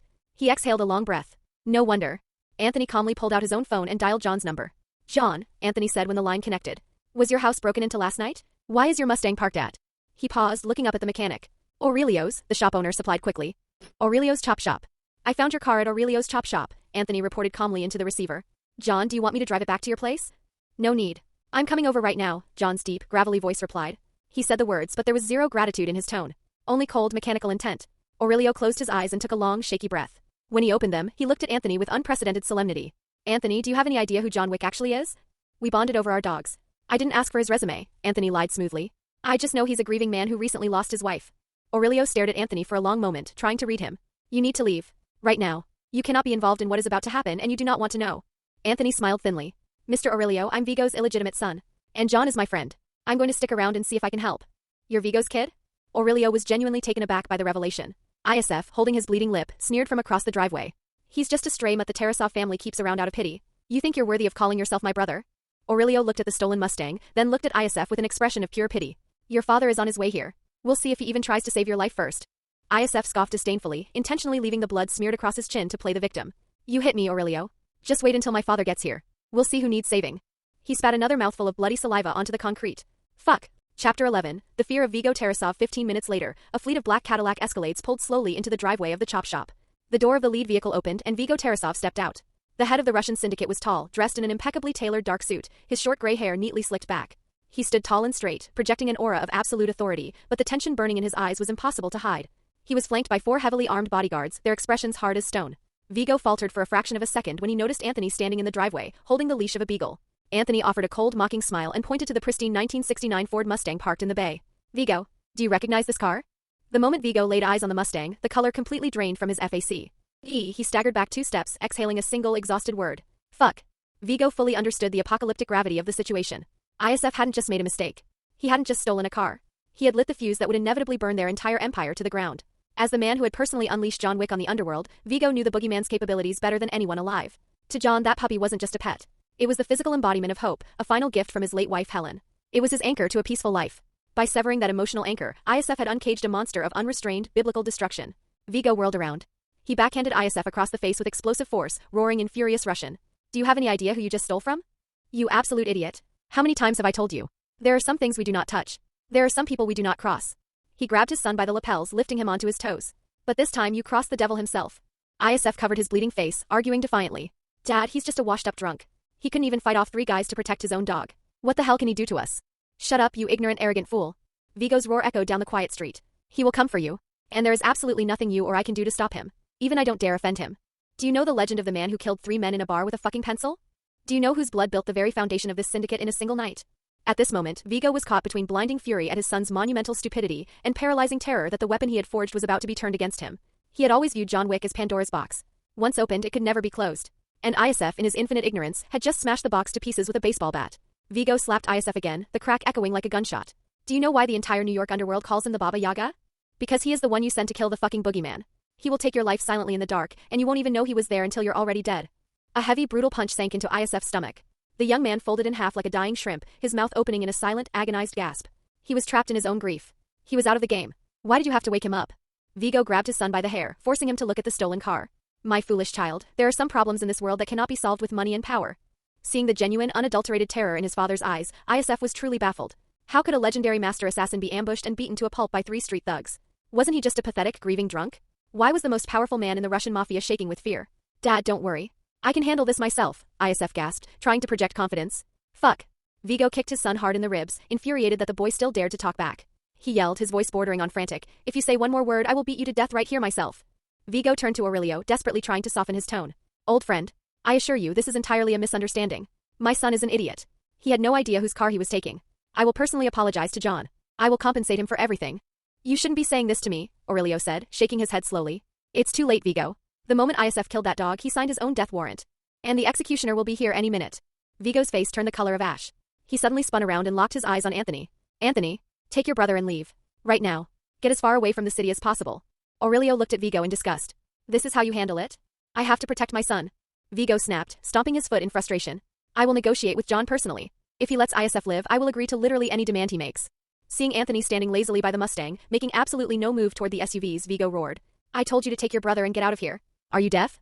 Before Anthony could even open his mouth, Vigo pointed a shaking finger at Helen. And leave the dog.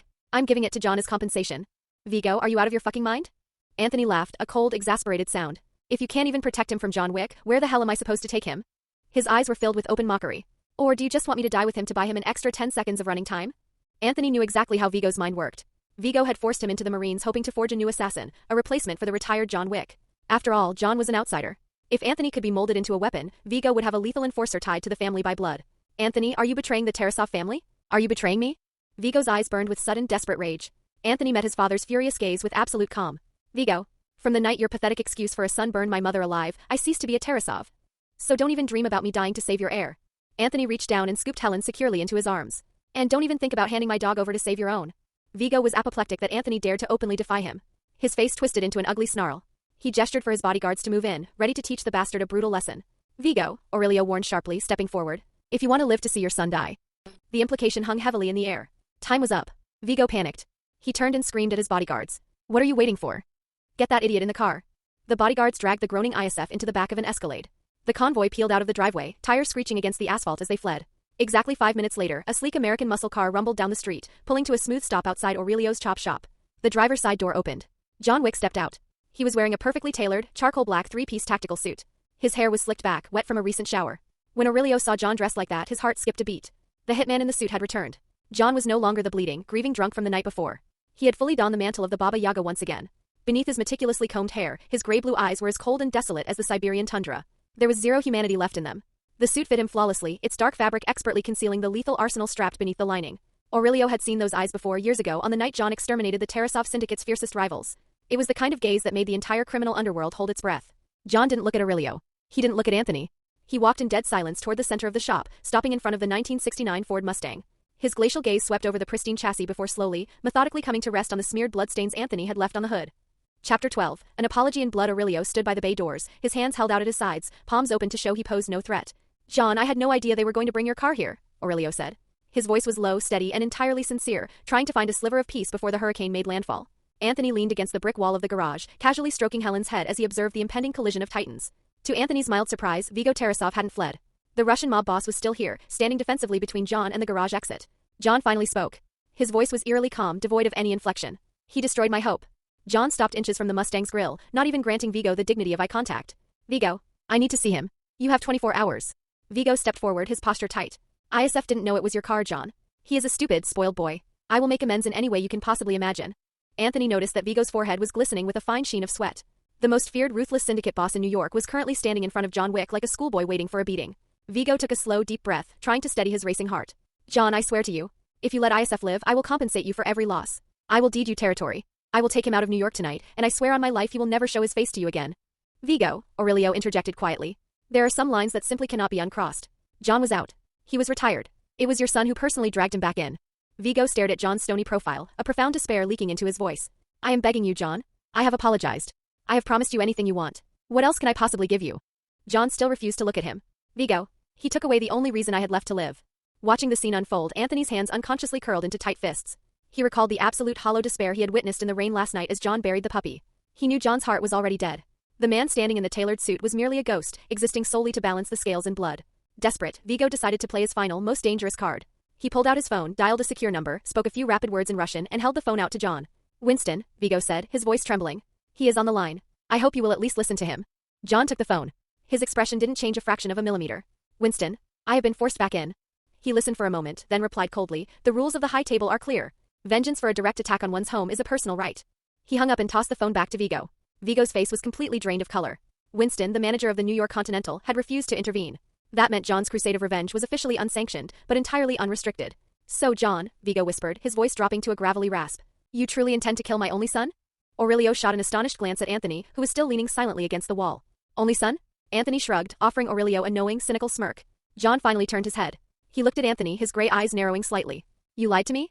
Anthony laughed, a dry, humorless sound. I'm sorry, John. My background doesn't exactly allow me to publicly claim the title of his son. Not that I'd want it. John slowly unbuttoned his suit jacket, pulling back the lapel just enough to reveal the matte black grip of the HKP-30L resting in his shoulder holster. ISF must die. No one can live after invading my home and harming my family, John stated with terrifying calm. Those are the rules, Vigo. They are the exact rules you taught me. John, please. Vigo pleaded, his syndicate pride completely shattered. I am only giving you is warning because we used to be friends, John interrupted, his voice slicing through the air like a razor. In our world, blood demands blood. Trying to mediate the impossible, Aurelio asked gently. John, if Vigo brings ISF here, if he makes the boy kneel and apologize for what he did to Daisy, is that enough? An apology cannot bring Daisy back to life, Aurelio, John said, slowly shaking his head. In our world, there is only one kind of apology that can balance these scales. An apology written in blood. In a final act of utter desperation, Vigo pointed a shaking finger at Anthony. Take him. He is my son too. You can take his life to settle the debt. And you can take his dog to replace yours. Aurelio stared at Vigo in sheer, unadulterated shock, his mouth hanging open. The man was actually trying to trade his illegitimate son's life for his heirs. John didn't even acknowledge the pathetic offer. He looked down at the beagle sitting loyally by Anthony's boots. It's a tragedy that Helen lost her sister so soon. Actually, we can take care of her together, Anthony said. He unclipped Helen's leash. The puppy immediately trotted over to John, her tail wagging happily as she nuzzled against his polished leather shoes. John knelt down. His calloused fingers gently stroked Helen's soft ears. For a fleeting second, the ice in his eyes thawed. When this is over, I hope to see her often. You will, John, Anthony said with a faint, genuine smile. Count on it. Vigo, seeing John distracted, seized the opening. John, just give me some time. I will exile him. I will make him disappear so completely he will never cross your path again. I do not want to go to war with you, Vigo, John said, standing back up, the ice returning instantly. But I need to see him. 24 hours. I will hide him in the deepest corner of the earth, John. No one will be able to touch him. Vigo threatened, pivoting from pleading to posturing. Vigo's face was a mask of pale terror. He knew John Wick. He knew this wasn't an empty threat.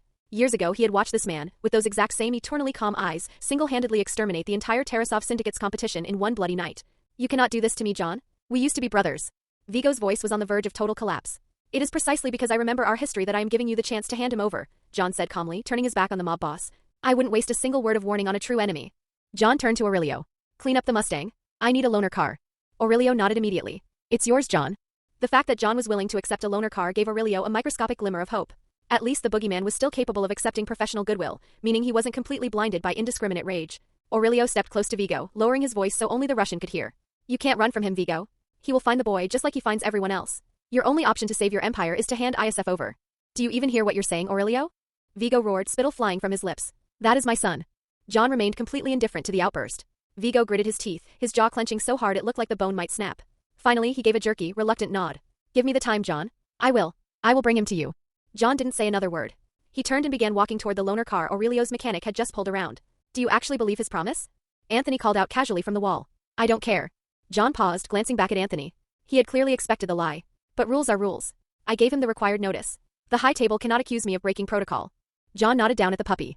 Take good care of Helen. She's a good reminder that there are still things in this world worth protecting. The second the roar of John's loaner car faded down the street, Vigo pulled out his phone, his fingers flying across the keypad. Mobilize everyone. Put a full security detail on ISF and prepare to evacuate him from New York to the safe house. He whirled on Aurelio. I need an armored transport fully reinforced, prepped right now. Aurelio shook his head slowly, backing away. I'm sorry, Vigo. I can't do that. John would consider it an act of war against him. I don't give a fuck what he thinks. Vigo screamed, completely losing control. That is my blood. I will not sacrifice my son just to appease the boogeyman. Anthony crossed his arms, letting out a dark, mocking sneer. Vigo, you're repeating the exact same mistake. You built the Baba Yaga. And now the Baba Yaga is coming to tear down everything you built. Vigo spun around, his eyes blazing with pure, homicidal rage. You little traitor.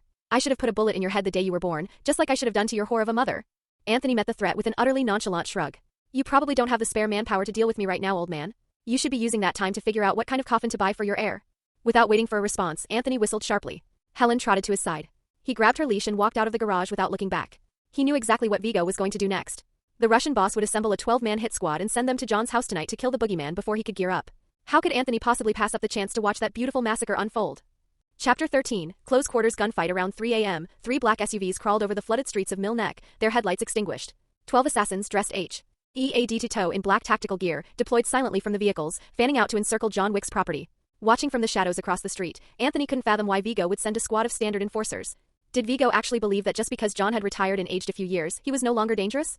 Or did he foolishly assume that John's physical decline meant his lethal instincts had vanished as well? Anthony pulled out his burner phone and dialed John's number. 12 men. Standard Bratva hit squad, Anthony whispered as soon as the line connected. John sounded mildly surprised by the warning but didn't question it. He simply let out a low hum of acknowledgement. Anthony knew that John's house was rigged with subfloor pressure sensors that could detect unusual vibrations across the perimeter. John had likely been anticipating Vigo's retaliation since the moment he hung up the phone with Winston. Anthony's call wasn't meant to save John's life, it was a calculated move to buy goodwill and cement their alliance. At least put some boots on. Anthony advised lightly. Don't let stepping on shattered glass slow you down. Can you see me? John asked, his voice puzzled. He looked away from Daisy's empty bed and glanced down at his white t-shirt and loose pajama pants. Anthony chuckled softly. Aren't pajamas and slippers your standard at-home attire? Thank you, John replied simply. He looked toward the windows, but the heavy curtains blocked any view of the street.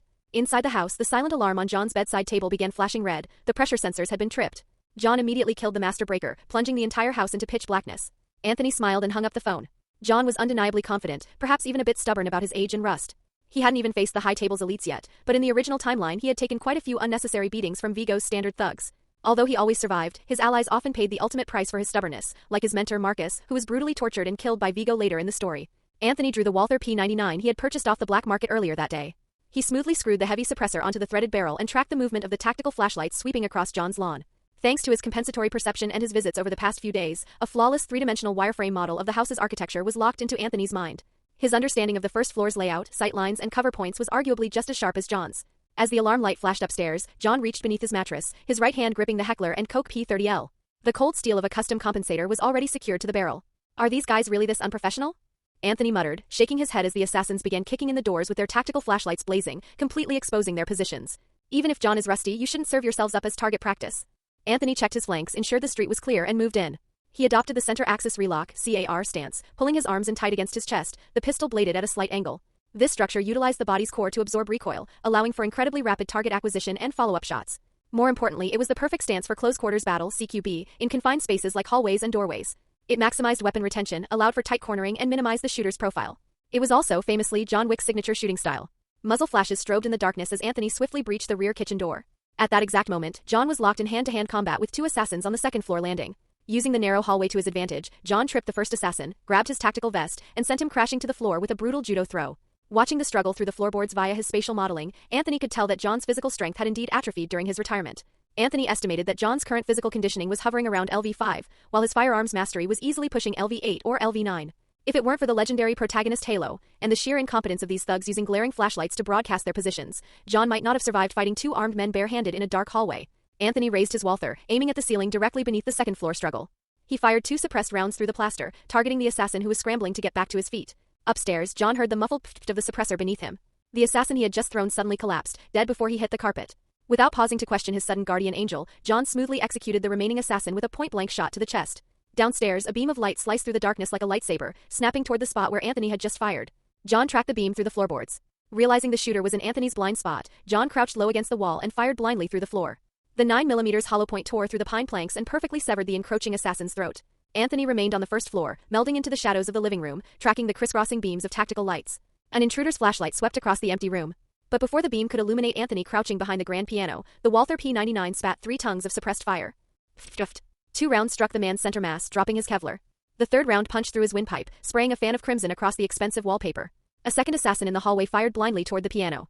Anthony dropped to the floor, combat rolling behind a heavy oak liquor cabinet. He clamped his left elbow tightly against his ribs to stabilize the frame, swinging his right wrist outward like a pendulum.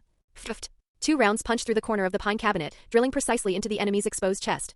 It was a flawless execution of the center axis relock system, a tactical shooting method designed specifically for reacting and firing rapidly in claustrophobic environments. Upstairs, John was suddenly flanked by 3 more men rushing the master bedroom. 2 targets left, 7 paces, he calculated instantly. The backup Glock 26 materialized in his left hand with lightning speed. Crossing his arms in a tight fluid motion, he fired simultaneously with both weapons. Puff puff. 2 9mm rounds shattered the thin veneer of a closet door. The first shot obliterated the lead killer's jawbone, spraying shattered teeth and bone fragments across a glass display case. The second shot drilled directly beneath the second man's Adam's apple. Arterial blood erupted in a high-pressure geyser, painting the ceiling. John smoothly retreated into the ensuite bathroom. The sharp click of his P30L locking empty was masked by the chaotic gunfire of the third assassin. While keeping the enemy pinned with the Glock 26 in his left hand, John stomped the heel of his boot against the tile floor. A fresh magazine for the P30L slid smoothly from his tactical belt directly into his right palm. Thumb guide, wrist rotation, slam, slide release. The entire one-handed reload took 1.3 seconds. Before the metallic snap of the slide returning to battery even faded, John blind fired through the bathroom door, blowing the third assassin's head apart. Contact in the kitchen! An assassin roared downstairs, sweeping his submachine gun across the center island. A hail of bullets chewed into the stainless steel dishwasher, leaving it looking like a metallic honeycomb. Fuck. There's 2 of them, another thug screamed into his comms unit. Anthony grabbed the heavy handle of the double-door refrigerator and ripped it open, pulling the massive appliance forward until it crashed onto the floor. Using the heavy steel door as a barricade amid splashing milk and shattered frozen meat, Anthony slid along the linoleum and opened fire. Stuffed. A 3-round burst shattered an assassin's shin bone. The man's Achilles tendon snapped with the sickening twang of a breaking bowstring, and he crashed heavily to the kitchen floor. Before the man's agonized wailing could peak, Anthony vaulted over the fallen refrigerator and landed gracefully on the kitchen counter. He fired downward. A 9mm hollow point removed the top half of the screaming man's skull, splattering brain matter across the pristine white cabinets. Anthony instantly dropped flat against the granite to avoid the inevitable retaliatory fire.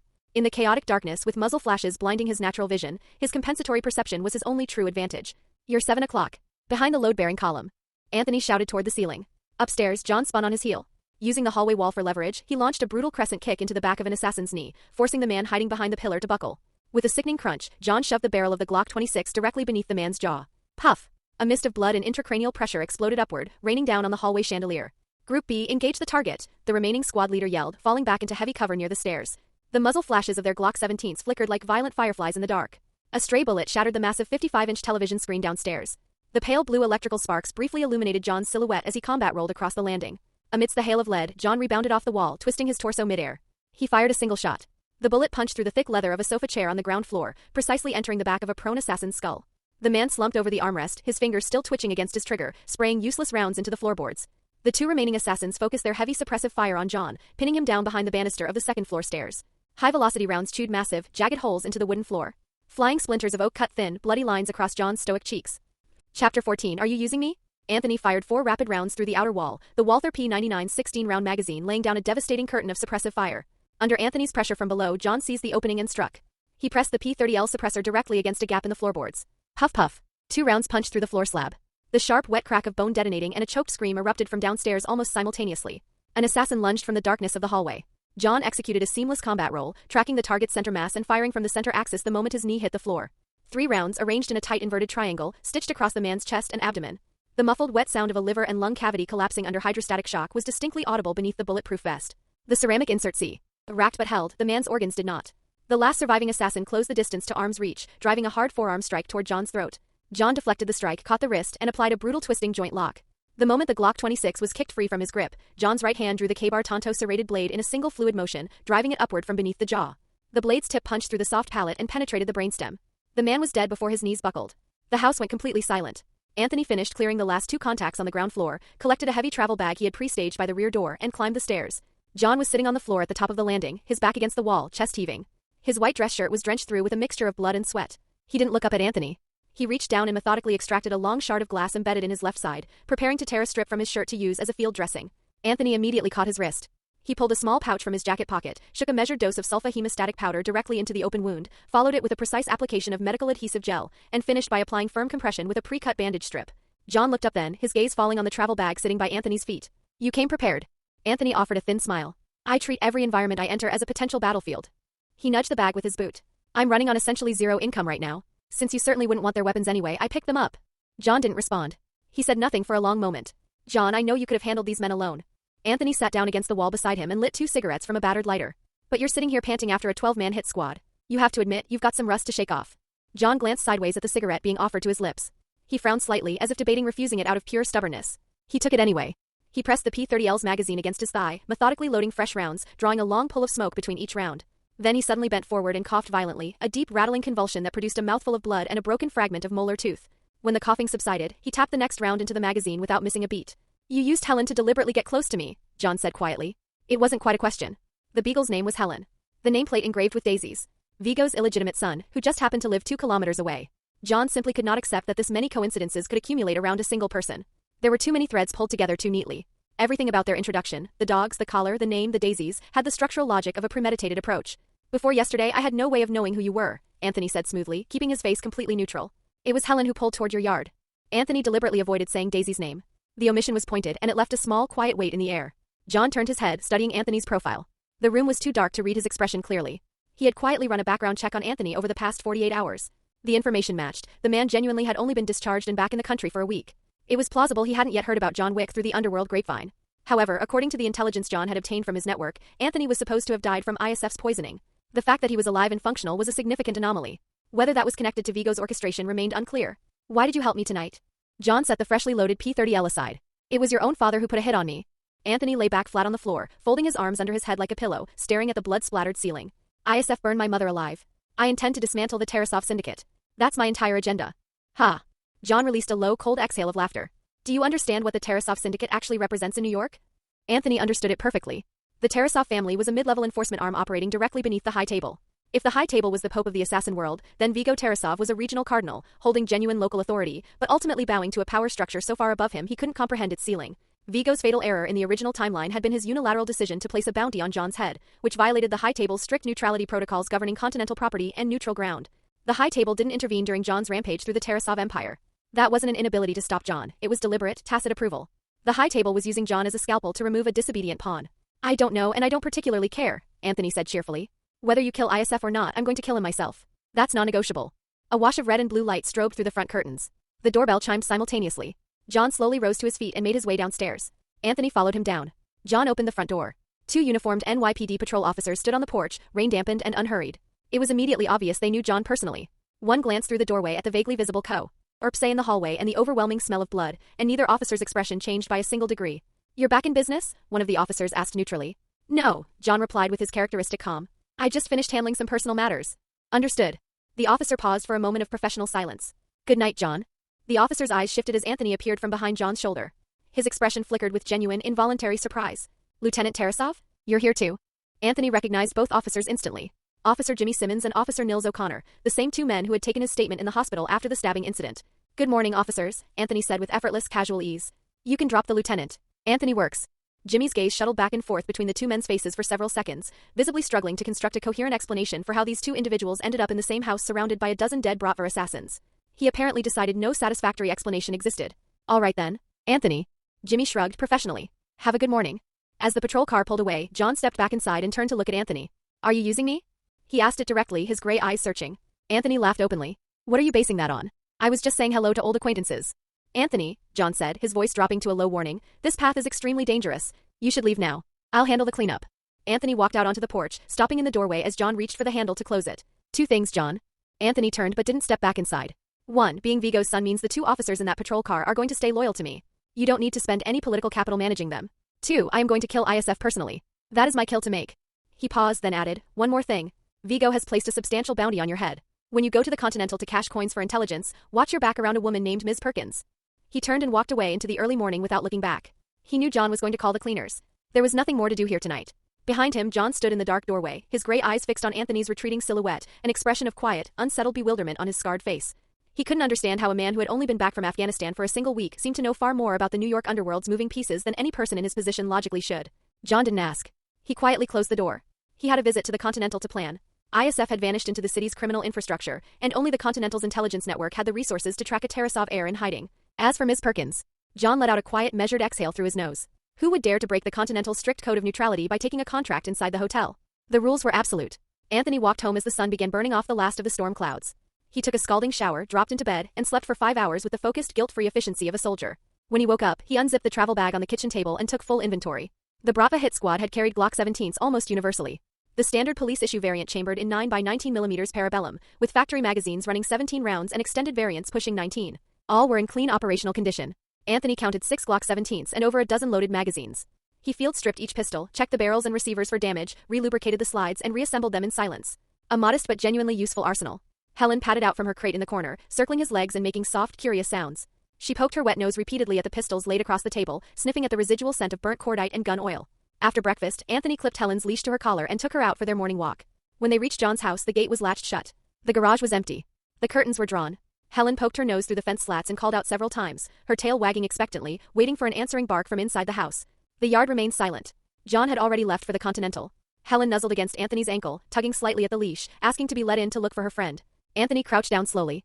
He wrapped one hand around the small dog's warm, squirming body and gently held her still. He stared at Daisy's small, empty yard and let out a long, heavy sigh. "I'm sorry, Helen," he said quietly.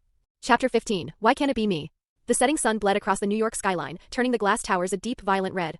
Anthony stood on the Brooklyn Bridge, staring down at the endless stream of cars. Helen lay quietly at his feet, ears twitching now and then. He checked the time. 5:47 p.m. "Come on, Helen."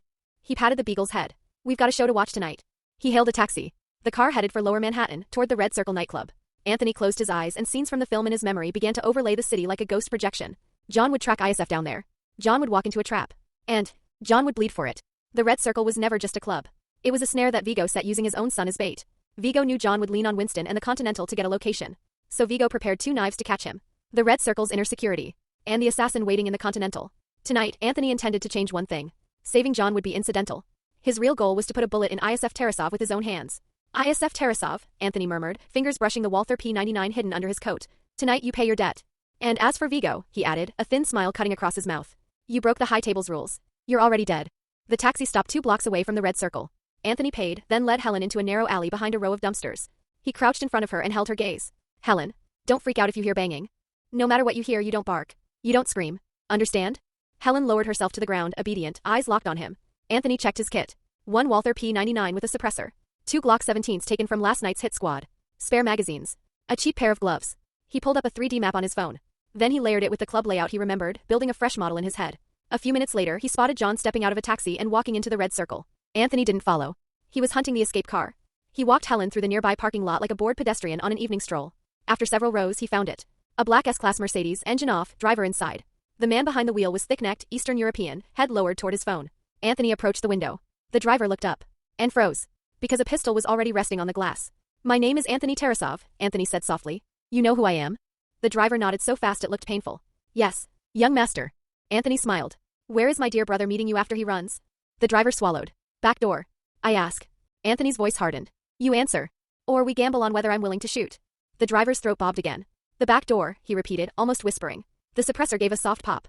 The driver's skull snapped back and his body shuddered twice before slumping onto the steering wheel. Anthony felt something flicker in the back of his mind, like a notification trying to surface. He ignored it. Gunfire and screaming inside the club had already pulled most attention toward the entrance. Anthony opened the trunk, dragged the body out of the driver's seat, and folded it in with brisk efficiency. He wiped the blood, pulled on the man's jacket and hat. Then he slid into the driver's seat, adjusted the mirror, and waited. A minute later, he focused inward. The translucent panel blinked into view. A new line had appeared. A +1. So it's points. Anthony's eyes narrowed. Kill someone, get points. And those points can be assigned. He tested it on firearms mastery. The number ticked up. Anthony exhaled slowly. This system is brutal. To grow stronger, I have to kill. He stared ahead through the rain-streaked windshield. Then he let out a quiet laugh. Good thing this world is full of people who deserve it. He turned the key. The Mercedes rolled forward and eased toward the back gate of the red circle. Inside, the club was chaos. Gunshots. Screams. Glass breaking. Anthony didn't need to see it to picture it. John was inside the VIP level, moving like a black hurricane. But the Tarasovs had bodies to throw at him.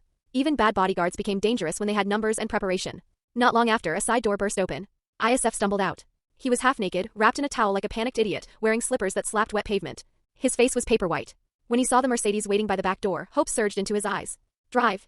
ISF roared as he threw himself into the rear seat. Get me out of here. Anthony didn't turn around. He simply reached over and clicked the locks. Then he spoke, voice almost gentle. We meet again, ISF. ISF froze. A heartbeat passed. Then recognition hit him like a fist. Anthony? Suspicion and surprise tangled in his voice.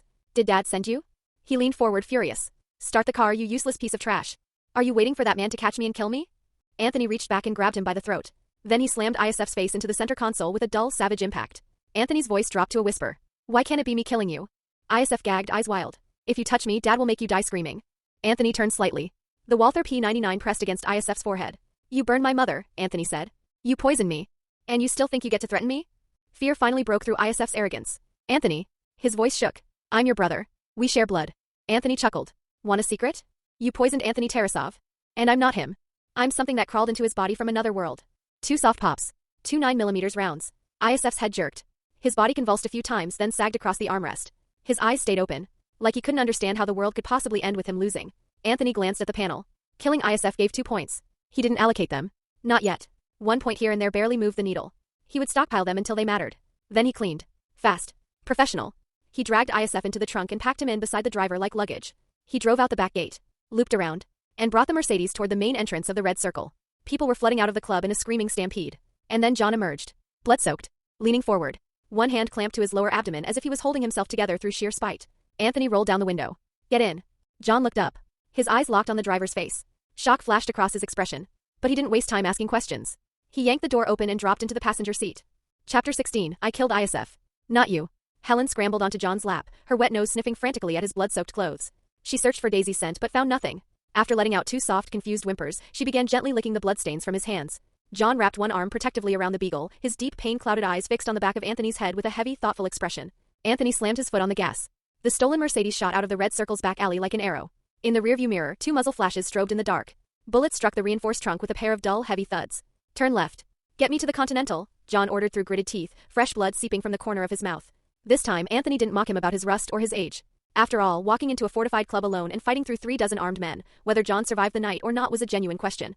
Right now, Anthony was perfectly content to ride John's coattails and pick up the high-value scraps the boogeyman left in his wake. Anthony didn't reply verbally. His mind was fully engaged with the 3D spatial model of Lower Manhattan he had constructed, giving him an intimate, real-time tactical map of the gridlock streets. 3 black Bratva SUVs attempted to intercept them from different avenues, but Anthony executed a series of violent precision turns through narrow service alleys, shaking the pursuit in under 3 minutes. The interior of the Mercedes fell silent, save for John's heavy, ragged breathing. The legendary assassin's face was growing paler by the second. Dark blood from a deep abdominal wound had completely soaked through his tactical vest and white shirt. Anthony, how is it you seem to know everything? John asked suddenly, his voice a hoarse rasp over the hum of the engine. How did you know exactly where I would be tonight? You have to remember, John, I was born into the Tarasov syndicate, Anthony replied, keeping his eyes locked on the road, his expression completely neutral. I have my own intelligence network. No, that's not the whole truth. John stared hard at Anthony's profile in the rearview mirror. Anthony, I'm not a fool. What exactly is your endgame here? Anthony spoke calmly, taking a corner without tapping the brakes. I didn't come to the red circle to follow you. I came to find an opening to kill ISF. Seeing you stumble out the back door bleeding to death was just a happy accident. Before John could press the issue, Anthony let out a soft, dry chuckle. John, if you want to interrogate me, save it until you're safely inside the Continental. You've lost way too much blood. Save your breath. Do you really expect me to believe that, Anthony? John's voice suddenly spiked with intensity, cutting through the pain. You know damn well I don't believe in coincidences. As the Mercedes turned onto a quiet, rain-slicked street, Anthony suddenly slammed on the brakes. The heavy car lurched to a halt. Anthony shifted in his seat, turning to look John dead in the eye. John, I know a lot of things you don't. Just because you play by the high tables rules doesn't mean the rest of the world will. And don't be so incredibly naive as to think hiding behind the doors of the Continental makes you untouchable. If my goal was to kill you, Anthony added, his voice dropping to a lethal whisper, I would have had half a dozen opportunities by now, wouldn't I? John stared back into Anthony's eyes. He found no deception there, only a vast, freezing emptiness. John knew on a visceral level that Anthony didn't want him dead. But he simply couldn't decipher what Anthony's true agenda was encircling his orbit. John was willing to believe Anthony had his own inside sources regarding ISF's location. But even so, wasn't the timing just a little too perfect? Anthony put the car in park. He stepped out into the rain, walked to the rear of the Mercedes, popped the trunk, and snapped a photo with his burner phone. He climbed back into the driver's seat and tossed the phone into John's lap.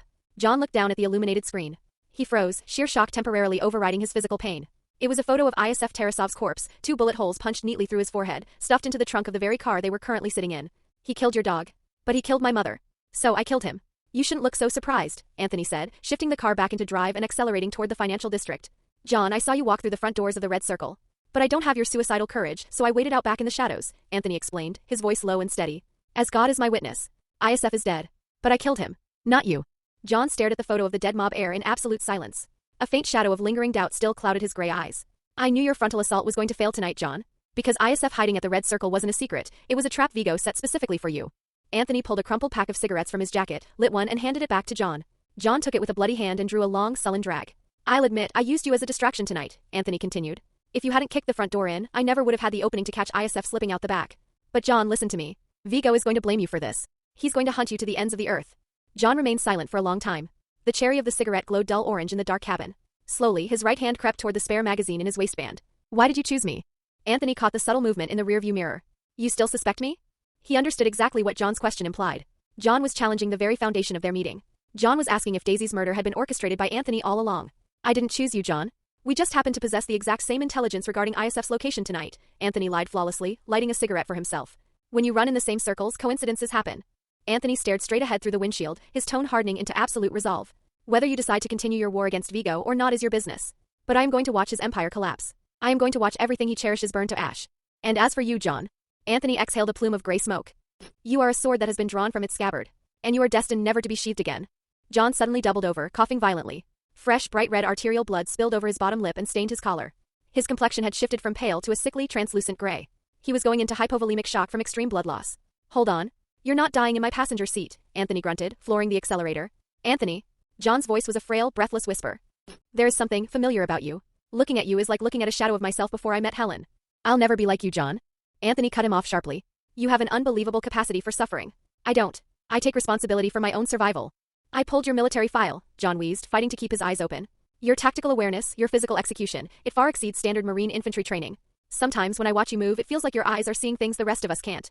War changes a man, Anthony replied with a dark, self-deprecating laugh. Vigo sent me to the sandbox hoping I'd die there, or come back a killer he could control. But I only joined the Corps to learn how to kill him. Surviving Afghanistan was just the prerequisite for my revenge. As the Mercedes turned onto Wall Street, the iconic triangular facade of the Continental Hotel loomed ahead. Anthony slammed on the brakes, parked directly in front of the main doors, and jumped out. He pulled the rear door open. Can you walk? He asked, looking at John's gray, sweating face. John gripped the door handle. He tried to pull his heavy body upward twice, but his legs completely gave out. Without a second of hesitation, Anthony hauled John out of the car, threw the legendary assassin's arm over his shoulder, and half-carried, half-dragged him toward the glowing steps of the Continental. Helen bounded out of the car, sticking close to Anthony's heels. Standing beneath the hotel's awning was a tall, impeccably dressed black man wearing wire-rimmed glasses. His hands were clasped in front of him, fingers flexing and unclenching in a rare display of nervous energy. When Sharon saw the young man dragging a blood-soaked John Wick up the steps, he immediately rushed down to meet them. Quickly. Fetch the triage team. Sharon barked at the doorman standing nearby. His voice cracked with an unusual, frantic anxiety that was entirely at odds with his famous, unflappable professional demeanor. Anthony stopped at the heavy brass doors and unceremoniously handed John's dead weight over to the concierge. I don't know exactly what organ they hit, but he's bleeding out fast. Sharon shot Anthony 2 sharp, appraising glances. Then his eyes dropped to the pavement, widening in sheer disbelief as he noticed the beagle sitting loyally at Anthony's feet. Sharon didn't ask a single question. He offered a solemn, deeply respectful nod. With the help of the doorman, he supported John's weight and hurried him inside toward the hotel's underground hospital, completely ignoring Anthony's continued presence. Just as Anthony was about to turn away, the heavy doors opened again. Winston Scott, the manager of the New York Continental, stepped into the light. Winston wore a masterfully tailored, dark three-piece suit. Paired with a silk pocket square and his signature ascot, he exuded the overwhelming regal authority of an old-world aristocrat. When Winston saw the trail of John's blood on his pristine steps, his expression darkened into a scowl. But when his gaze shifted and he realized it was Anthony Tarasov who had delivered the boogeyman to his doorstep, a flicker of profound surprise momentarily broke his stoic mask. Anthony flashed the manager a polite, razor-sharp smile. Then he turned on his heel and walked back to the Mercedes. Winston's gaze naturally drifted downward. He spotted Helen trotting after Anthony. For a fraction of a second, the manager of the Continental looked utterly and completely confused. Anthony climbed into the driver's seat, staring up at the dazzling golden lights of the Continental Hotel as his mind raced. Tonight, he had fundamentally shattered the original timeline. ISF Tarasov was dead by his hand, not John's. This massive deviation meant the plot was no longer bound by the script in his head. The butterfly effect was about to trigger a chain reaction of chaos across the entire underworld. Anthony whistled sharply. Helen hopped up into the passenger seat, curling into a ball on the leather. Anthony shifted into drive and disappeared into the New York night. Chapter 17. His approach was a plot in a luxurious suite on the upper floors of the Continental Hotel. John Wick sat on the edge of the bed. His wounds had been sutured and dressed by the hotel's doctor. Though still weak from blood loss, his eyes were clear and alert. Winston Scott stood by the floor-to-ceiling window, overlooking the glittering Manhattan skyline. His silhouette was framed against the city's neon lights, projecting an aura of elegant mystery. His name is Anthony Tarasov, John said, breaking the silence. His voice was faint but steady. I ran a background check. He really is Vigo's illegitimate son. Winston turned around slowly. A flicker of genuine surprise crossed his usually unflappable face. Vigo's son? The man who dragged you up my steps is Vigo's blood? Winston walked to the bedside table, picked up a crystal pitcher, and poured a glass of water. That doesn't track. Vigo put a $2 million open contract on your head. Why would his son save you? It gets more complicated, John said, taking the glass with a slightly trembling hand. ISF is dead. Anthony killed him. Winston's hand froze in midair. The water in the pitcher rippled. ISF is dead? Winston's brow furrowed deeply. He killed his own brother? Isn't he afraid Vigo will skin him alive? I know. John took a deep breath, wincing as his stitched abdominal muscles contracted. That's why I'm going to claim the kill. I'm going to announce that I killed ISF. Winston set the pitcher down with a sharp clink. He looked John dead in the eye. Why in God's name would you take that kind of heat for a stranger? Winston paused, a thought striking him. I remember seeing a dog with him outside. Daisy is already. That's not Daisy, John interrupted softly. That's his beagle. Her name is Helen. Hearing the name Helen and recalling the uncanny resemblance to John's late puppy, Winston's expression shifted from surprise to suspicion. Do you think that's a coincidence? Winston asked sharply. Because I smell a conspiracy, Jonathan. John's face remained impassive. I don't fully understand it either. If he wanted to kill me, he had a dozen chances tonight. And his intelligence network seems to be on par with, maybe even faster than, the Continentals. I can't figure out his endgame. Winston paced slowly across the room, twirling his unlit cigar. You're a legend, John. Maybe he wants to weaponize you. Maybe he needs someone killed but can't afford your rate. John considered this. He knew Anthony wanted Vigo dead. But he also knew Anthony was lethal in his own right. No, John said, closing his eyes. He's fully capable of assassinating Vigo himself. He doesn't need me to pull the trigger. Winston finally lit his cigar, staring out at the city grid. Smoke curled around his face. What's the use of killing Vigo? Even if the king dies, an illegitimate son can't just inherit the throne. The captains won't follow him. John opened his eyes, a realization dawning on him. Winston, are you saying he wants to replace Vigo? He wants to be the king. Winston almost nodded, then stopped himself. The fact that he didn't cross the hotel threshold suggests he respects the rules. He knows about the high table. What I don't understand is, does he arrogant enough to think the high table will just let him usurp a seat? We might be overthinking it, John muttered, shaking his head. He might just want to burn it all down. John watched Winston turn to leave, then spoke up quietly. Winston, has anyone named Perkins checked into the hotel in the last 48 hours? I don't know a first name. Just Perkins. Female. Perkins? Winston's brow furrowed deeper. John's voice tightened with alertness. Anthony warned me. He said Vigo wouldn't let the rules of the Continental stop him.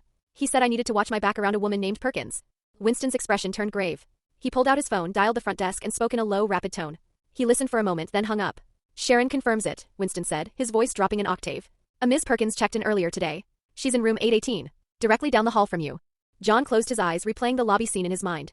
When I checked in, there was a woman at the concierge desk. Blonde, short hair, gray suit. She smiled at me. I thought she was just another guest. John opened his eyes, shock registering. Winston. Anthony was right. Winston stood motionless, his mind racing.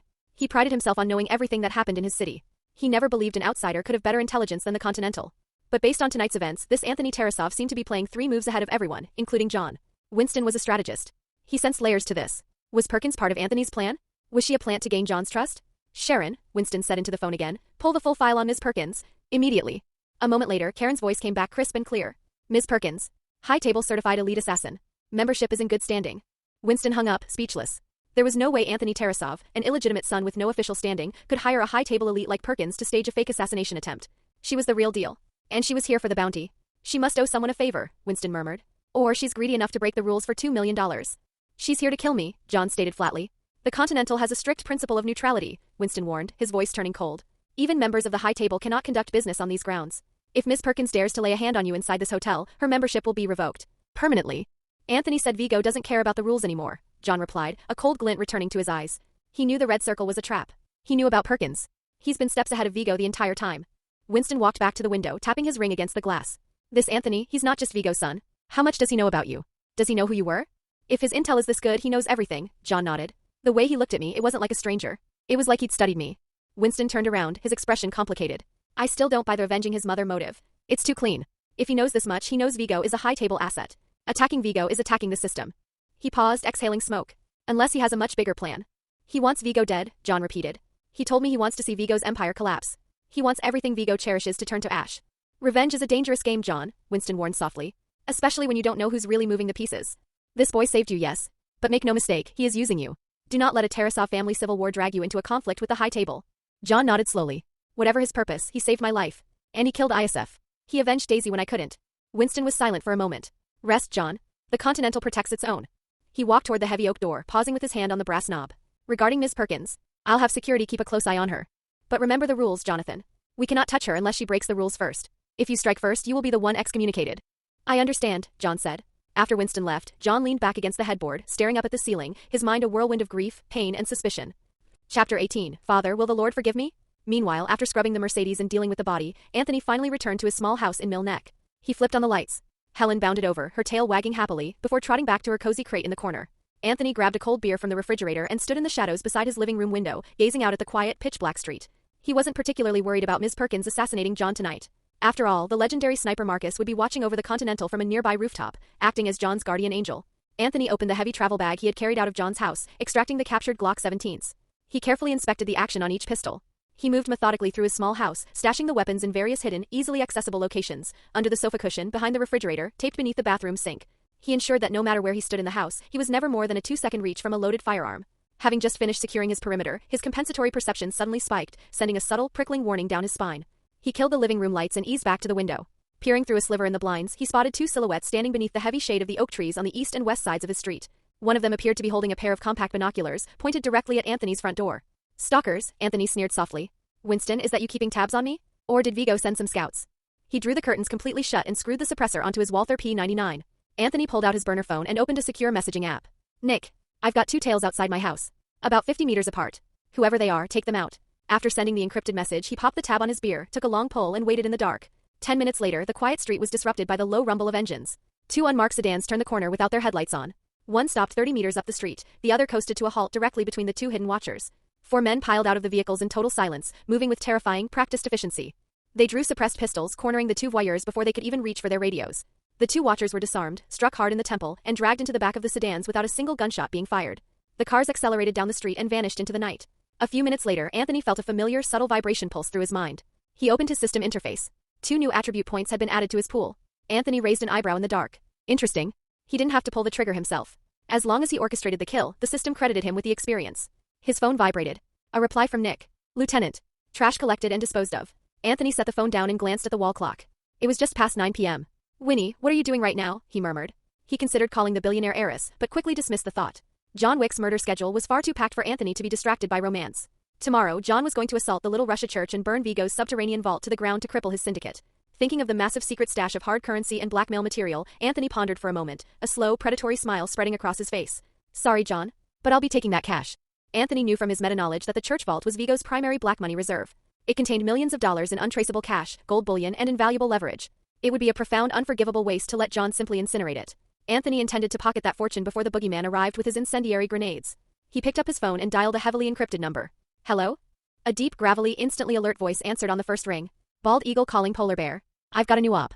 I need you and the 3 old bastards. Target, St. Michael's Church in Little Russia. Wheels up ASAP. Anthony spoke with a light, confident laugh. He knew that infiltrating a Bratva stronghold alone would be highly risky.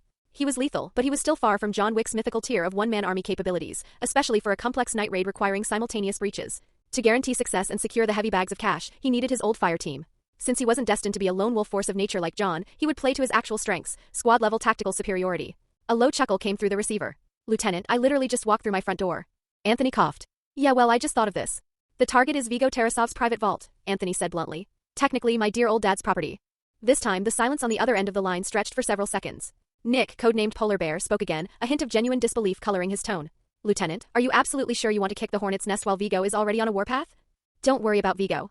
He's going to be way too preoccupied to deal with me, Anthony assured him. If we don't take this money tonight, someone else is going to burn it tomorrow. And that's just bad economics. Oh, and Nick? Bring heavy duffel bags. The big ones.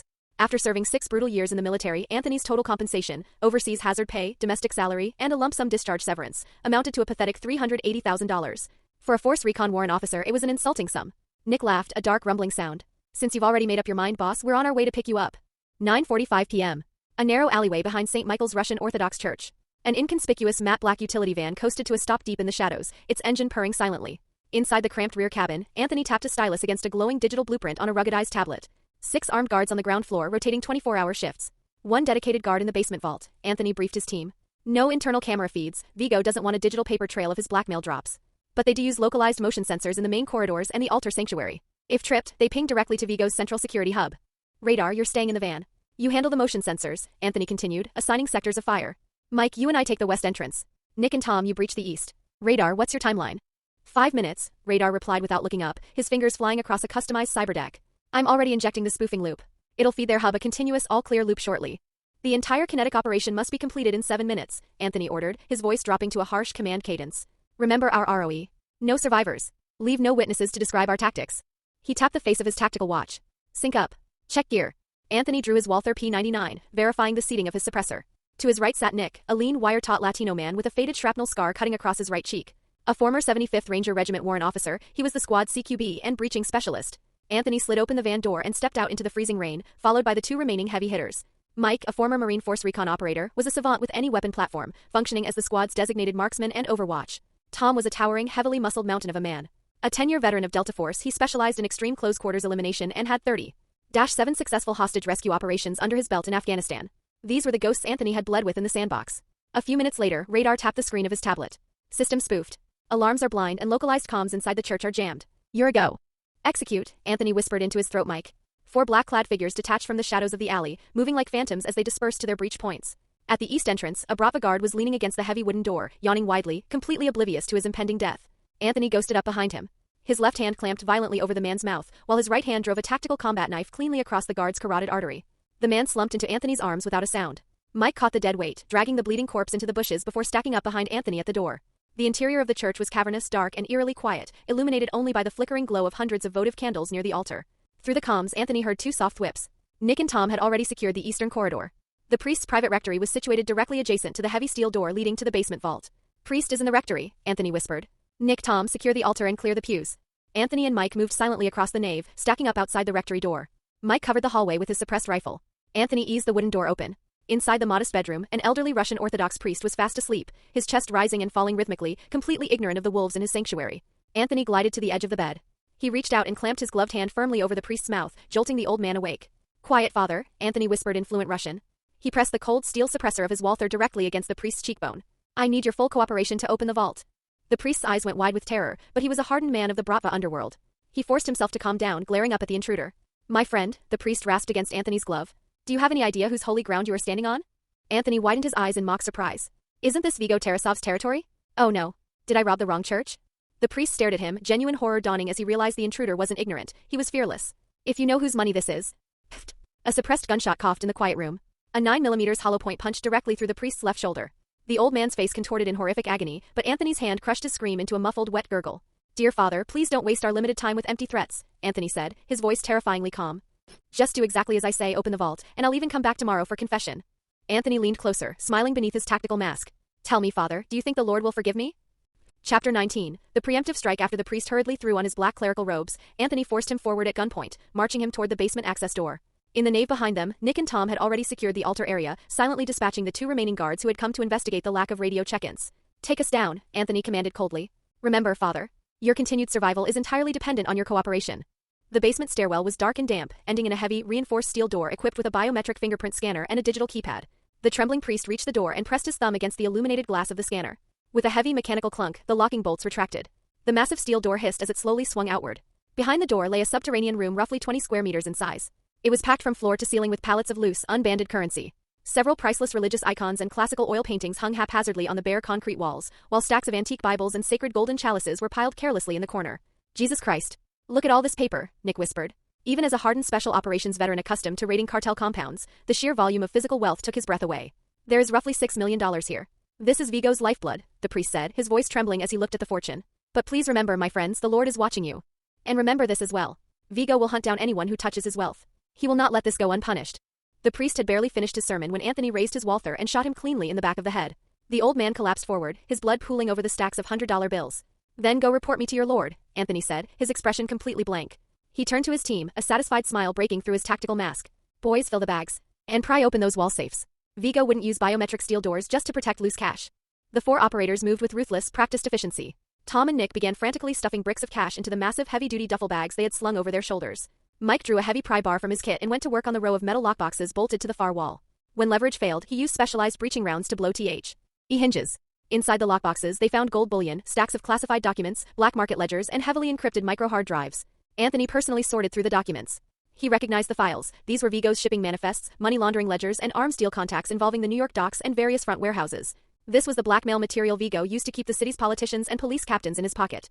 Inside a velvet-lined rosewood box, Anthony found an ornate Makarov pistol, a solid gold Orthodox cross, and something far more valuable, a heavy black metal medallion engraved with the crest of an eagle. Anthony immediately recognized it. It was a high-table marker. In the assassin underworld, this functioned as an absolute, unbreakable blood oath. The 4 men finished stripping the vault bare in under 3 minutes. They hauled the back-breaking duffel bags up the stairs and loaded their spoils into the back of the waiting van. As Anthony slid the van door shut, a distinct metallic chime echoed in his mind. System rewards calculated. 12 hostiles eliminated. Attribute points plus 14. Successfully crippled enemy faction infrastructure. Attribute points plus 5. Back at Anthony's rundown house in Mill Neck, the team hauled the heavy duffel bags into the living room, dumping the contents onto the floor. A mountain of cash, gold, and intelligence files buried the cheap rug. I'm keeping half the cash to fund future operations. You 3 split the other half, Anthony said, tossing them each a cold beer from the fridge. Nick glanced at the mountain of money, then looked at Mike and Tom. He shook his head. Lieutenant, this money technically belonged to your family. And you're still our commanding officer. We don't need a cut. Mike and Tom both nodded in silent agreement. They were soldiers, not mercenaries. They had come tonight out of loyalty to the man who had kept them alive in Afghanistan. Anthony took a slow sip of his beer. His expression turned dead serious. Listen to me, Nick. In the military, rules were rules and personal loyalty was secondary. But out here? Personal loyalty is the only rule that matters. You bleed for me, you get paid. Nick stared at the duffel bags for a long moment. Finally, he stepped forward, unzipped the nearest bag, and scooped up a single large double handful of banded bills. This is plenty. Because the bills were mixed denominations, the handful amounted to less than $50,000. Mike and Tom smiled, stepping forward to do the exact same thing. They each grabbed a modest handful, clinked their beer cans against Anthony's, and headed for the door. Once he was alone, Anthony stared at the remaining millions of dollars and the piles of classified ledgers. He suddenly realized he had a massive logistical problem. He had nowhere to safely store it. His cheat system was purely attribute-based. He hadn't been granted a magical spatial inventory like the protagonists in cheap fantasy novels. He spent the next 2 hours wrapping the cash and the hard drives in thick layers of industrial plastic wrap, heat-sealing them to make them watertight. He kept a few $100,000 in a duffel bag under his bed for immediate operational expenses. The remaining millions, along with the blackmail ledgers, he buried deep in the overgrown woods behind his property, carefully masking the disturbed earth. The high table marker he kept hidden inside the lining of his combat jacket. He knew that piece of metal was worth far more than all the cash in the vault combined. As for tomorrow's plans. In the original timeline, John was going to assault the church tomorrow. Anthony planned to tag along, purely as an observer, and perhaps buy a reliable used car on the way. Vigo was going to receive the catastrophic news about the vault tomorrow morning, right around the time John showed up to burn it. But because Anthony had already killed ISF, the original plot was severed. Given John Wick's fundamentally weary nature, once he learned ISF was dead, his crusade for vengeance would officially be over. John would have no reason to continue hunting Vigo. Anthony decided not to stress over predicting tomorrow's exact flow of events. One thing was absolutely certain: Vigo Tarasov was a proud, vicious man. He would never simply let John Wick walk away after the humiliation he had suffered. Vigo would retaliate. When the time came, Anthony resolved to intervene and save Marcus. It was a damn shame the legendary sniper had died in the original timeline. If Anthony could save him, Marcus could train Nick and the rest of the fire team, dramatically increasing their combat effectiveness and survivability in the coming syndicate war. The morning sun filtered through the cheap blinds, casting zebra-striped shadows across Anthony's bedroom floor. He was awakened by a wet nose aggressively nudging his cheek. He rubbed his eyes and checked his phone on the nightstand. 7:15 a.m. Seeing him open his eyes, Helen's tail began to thump a rapid rhythm against the mattress, a happy, gurgling sound vibrating in her throat. All right, little one. I know you're starving. Anthony smiled, scratching behind her ears. He rolled out of bed, filled her bowl with premium kibble, and stepped into a freezing cold shower to shock his system awake. As he dried off, he stared at his reflection in the fogged mirror. He looked at the bronze skin, the lattice of faded shrapnel scars, and suddenly remembered the burning, drug-fueled passion of his first night in this body. But today he needed to compartmentalize the ruthless syndicate killer. Today he needed to just be Anthony, the lanky high school kid who had a massive crush on the untouchable Winnie Pritzker. After drying his hair, Anthony dialed Winnie's private number. "Good morning, Winnie," he said, his voice carrying a soft morning rasp. "Did you sleep well?" There was a moment of stunned silence on the other end of the line. "Anthony? Why are you calling so early?" "I wanted to invite you to breakfast. Would the Honor Council chair be so kind as to accept?" Anthony asked bluntly, a genuine smile playing on his lips.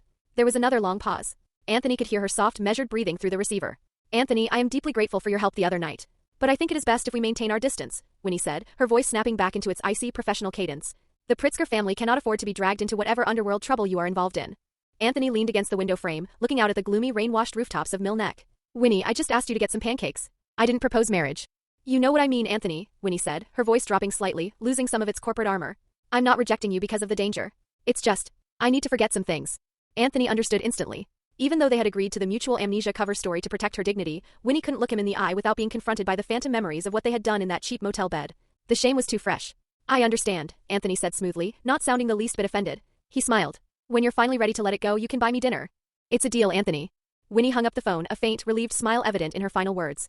Anthony grabbed a quick protein bar and drove his battered taxi to Aurelio's chop shop, with Helen riding shotgun. Well, look who it is. Young Master Tarasov, Aurelio greeted him as he walked into the garage, his tone dripping with lukewarm sarcasm. Anthony ignored the attitude. Aurelio, I need a vehicle. 10 grand budget. I prefer something modified for durability. Aurelio squinted at him, wiping grease from his hands with a rag, then slowly stood up. So you're a paying client today. He led Anthony to the back lot. 1998 Ford Pathfinder. The engine block is completely rebuilt, the chassis has been reinforced with welded steel plates, and it's fitted with level B4 ballistic glass, Aurelio said, patting the hood of a rugged, dark green SUV. 8,500. Anthony walked a slow circle around the truck, inspecting the heavy-duty all-terrain tires, checking the suspension clearance, and listening to the idle of the engine. It was an older model, but just as Aurelio promised, it was impeccably maintained. It perfectly fit his operational needs. Unassuming, heavily armored, and reliable. Cash. Anthony pulled a thick stack of banded hundreds from his jacket and tossed it onto the hood. Can I drive it off the lot right now? Keys are in the ignition, Aurelio said. He snatched the cash, shoving it into his greasy overalls without bothering to count it. He looked up, his expression grim. Watch your back out there, kid. Things are about to get extremely ugly. ISF was killed last night. Anthony's eyes narrowed in feigned surprise. Is that right? Well, that's excellent news. Aurelio's gaze swept across Anthony's face, searching for a tell, but the mechanic didn't say another word. Anthony climbed into his dark green Ford Pathfinder, shifted into drive, and steered the armored SUV out of the lot, heading directly toward St. Michael's Church. Chapter 20. Sparing a poisonous snake. Anthony wanted to see the look on Vigo's face when the mob boss discovered his impregnable vault had been stripped bare.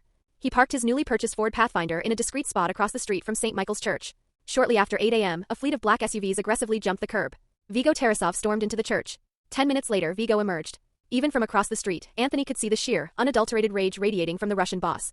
Vigo screamed at his surviving men, kicked the side of his own Escalade, and sped away in a furious convoy. Unbeknownst to Anthony, on the roof of a 6-story brownstone directly opposite the church, John Wick stood perfectly still in the morning rain, watching the exact same scene unfold through the optics of a sniper rifle. John didn't lower his rifle until Vigo's convoy vanished into the city grid. Anthony let out a satisfied sneer, put the Pathfinder in gear and drove away.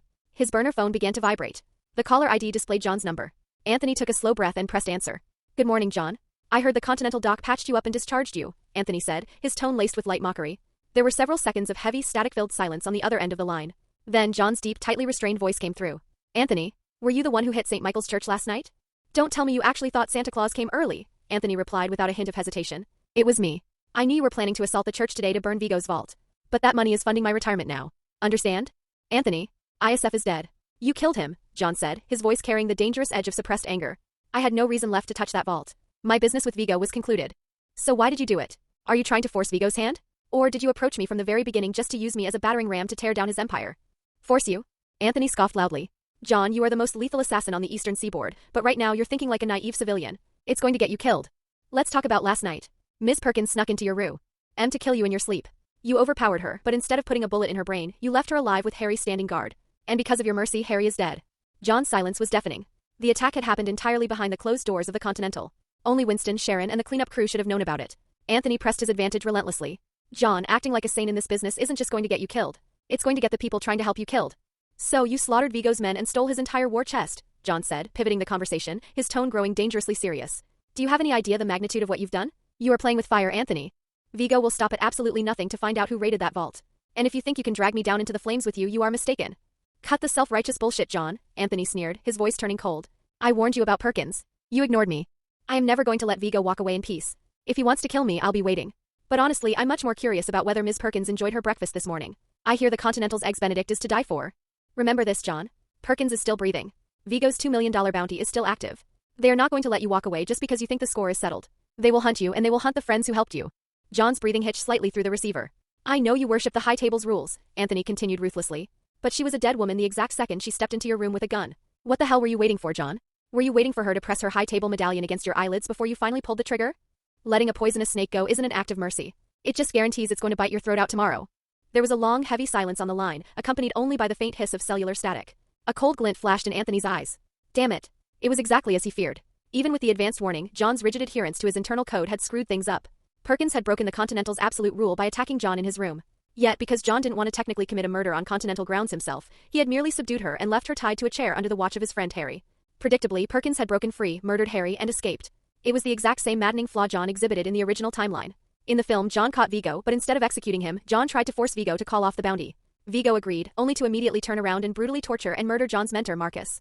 John knew that letting Vigo and his lieutenants live invited relentless retaliation, yet his weird, inconsistent morality constantly stayed his hand. How was that behavior any different from a bleeding heart pacifist? Anthony understood that John desperately wanted to be the good man his wife believed he was. He wanted to adhere to rules and boundaries. But the rules of the assassin underworld were written by the High Table. They weren't a moral code, they were a cage designed entirely to protect the elite and control the grunts. Vengeance for my home is my right. But indiscriminate cleansing is not, John finally spoke, his voice heavy with exhaustion. As for Perkins, if she dares to cross my path again, I will not hesitate. Rules are rules, Anthony, John stated, his tone leaving absolutely no room for debate. The Continental is a neutral zone. Anyone who conducts business on hotel grounds is subject to the High Table's ultimate sanction. Perkins violated that rule, but the authority to execute her lies with Winston. Not with me. Rules? Anthony laughed mockingly. John Vigo doesn't give a single solitary fuck about your rules. He planted an assassin inside the Continental. He set a 30-man ambush at the Red Circle. He used his own flesh and blood as bait. And you? You're still strictly abiding by the rules of a game the other side has already flipped the board on. John remained silent for so long Anthony briefly thought the call had dropped. Then John's voice returned, low and lethal. Anthony, since you claim to know so much about how our world works, I suggest you remember that the rules of the High Table are not to be challenged. By anyone. Not to be challenged? Anthony cracked his window slightly, lighting a cigarette. No, John. You're wrong. Vigo burned my mother alive. ISF poisoned my drink. They taught me the only real truth of this world. The rules only exist to strangle the weak. He paused, exhaling smoke as he watched the morning traffic. Believe me, John. Perkins is going to become your worst nightmare. She isn't going to be grateful that you spared her life in that hotel room. She's going to look at your mercy and realize the boogeyman has gone soft. You want to see the true price of strictly following the rules, John? Anthony chuckled darkly. I promise you're going to see it very soon. Anthony ended the call. He stared at the black screen of his burner phone, his sneer deepening into a scowl. Idiot. Rules are just tools the strong use to bind the weak. Anthony realized that even though he had drastically altered the inciting incident by killing ISF, the inertia of the plot was incredibly strong. The characters were still bound by their fatal flaws. John had still subdued Perkins without killing her. He had still failed to report her violation to Winston immediately. The dominoes were still falling. Did John actually think he could just walk away? No. Impossible. Just as Anthony was about to drop the phone into his cup holder and put the Pathfinder in drive, a flash of movement on the sidewalk caught his eye. A woman with short, sharp blonde hair was walking briskly away from the vicinity of the church. Miss Perkins. She was dressed in a sleek leather jacket, holding a phone to her ear, a dark, vicious smirk playing across her lips. Anthony watched as she slid into the driver's seat of a black sedan parked half a block away and pulled into traffic. Anthony waited for 2 cars to pass, then pulled out behind her. He kept a strictly disciplined, 5-car-length interval, tailing her seamlessly as she crossed the Williamsburg Bridge back into Manhattan. 20 minutes later, the black sedan turned down a narrow, graffiti-lined alleyway behind a pre-war stone facade apartment building in Tribeca. Perkins parked. She stepped out, glancing around the alley with the hypervigilance of a hunted animal, before grabbing a sleek aluminum Halliburton briefcase from the passenger seat and hurrying inside. Anthony parked the Pathfinder across the street. He reached over and scratched Helen affectionately under the chin. Helen, stay down. Wait for me here. Helen nuzzled his knuckles, then obediently curled into a tight ball on the passenger seat, disappearing below the window line. Anthony waited exactly 3 minutes. He pulled a black baseball cap low over his eyes, checked the chamber of his suppressed Walther, and crossed the street. The electronic access control panel on the heavy glass doors of the apartment building had been visibly jammed open with a wad of cardboard, a classic sloppy New York security flaw. Anthony stepped inside. The digital display above the vintage elevator indicated the car had stopped on the 7th floor. Anthony bypassed the elevator entirely, slipping into the concrete stairwell. He climbed the 6 flights silently, keeping his weight on the balls of his feet. When he pushed through the heavy fire door onto the 7th floor, he altered his posture, walking down the hall with the casual, slightly bored slouch of a resident. The hallway was narrow, with 5 doors staggered on each side. Anthony walked to the end of the hall. Nothing. No sign of Perkins. No forced doors. Suddenly, his compensatory perception screamed. His battlefield instincts flared, the hair on the back of his neck standing at rigid attention. Before his conscious mind could even process the threat, Anthony's body violently threw itself to the left. A gust of displaced air kissed his right ear. Thwack! A 3-inch razor-sharp steel throwing blade buried itself deep into the drywall directly where Anthony's throat had been a millisecond before. The metal ring at the hilt vibrated furiously with the kinetic force of the impact. Without pausing to think, without even turning his head to locate the shooter, Anthony launched his entire body weight forward, crashing shoulder first through the nearest wooden apartment door. Puff puff puff. The exact second the door splintered inward, a rapid string of suppressed 9mm rounds chased his heels. The bullets chewed through the doorframe, sending clouds of pulverized plaster and drywall dust exploding into the hallway. Chapter 21. A costly victory. Anthony instantly realized his mistake. Perkins hadn't gone to the 7th floor. She had hit the button for the 7th floor and stepped out of the elevator on the 6th, taking the stairs the rest of the way. She had known she was being followed the entire time. No wonder the hallway was empty. Were high-table elites really this hypervigilant? Anthony realized with a cold sinking feeling that he had been far too arrogant. Who the hell are you? And why are you following me?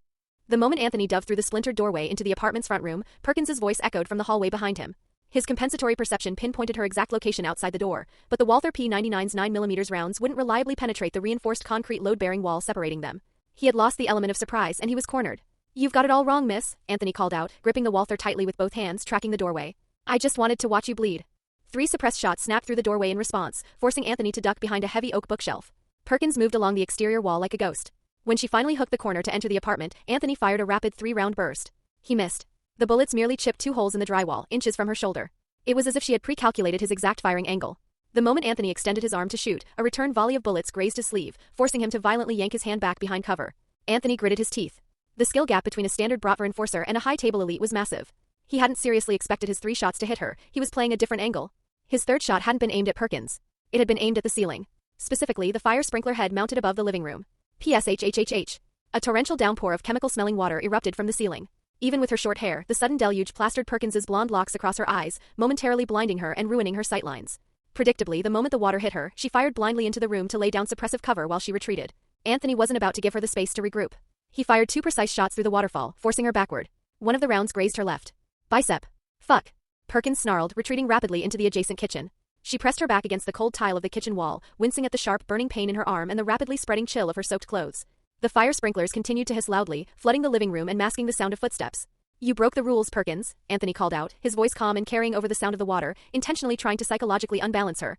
"The rules of the Continental are sacred. Yet you attempted to assassinate John Wick on neutral ground, and you murdered a fellow guild member who was playing by the rules. Winston sent you?" Perkins's voice echoed back, tight with sudden, genuine fear. But a second later she laughed, a cold, cruel sound. "No. If Winston sent you, you wouldn't have waited until I got home to make your move. And I certainly wouldn't have spotted your sloppy tail so easily." She sounded entirely relieved. Through the cascade of water, Anthony saw a dark object arc out from the kitchen doorway, bouncing across the hardwood floor toward his cover. Flashbang. Acting on pure instinct, Anthony grabbed a heavy wooden dining stool and hurled it at the tumbling cylinder, knocking the stun grenade to the far end of the living room. It wasn't a frag grenade, but it was still lethal in close quarters. Anthony spun around, pressed his back flat against the wall, clamped his hands tightly over his ears, opened his mouth to equalize the pressure, and squeezed his eyes shut. Bang! A blinding magnesium-white flash, accompanied by a concussive roar loud enough to rupture unprotected eardrums, instantly engulfed the apartment. Even with his immediate precautions, the sheer kinetic shockwave and the searing visual afterimages scrambling his retinas caused Anthony's mind to momentarily blank out. The world seemed to flip upside down, his equilibrium entirely shattered. Perkins hadn't thrown the flashbang to blind him for a frontal assault. She used it as a distraction.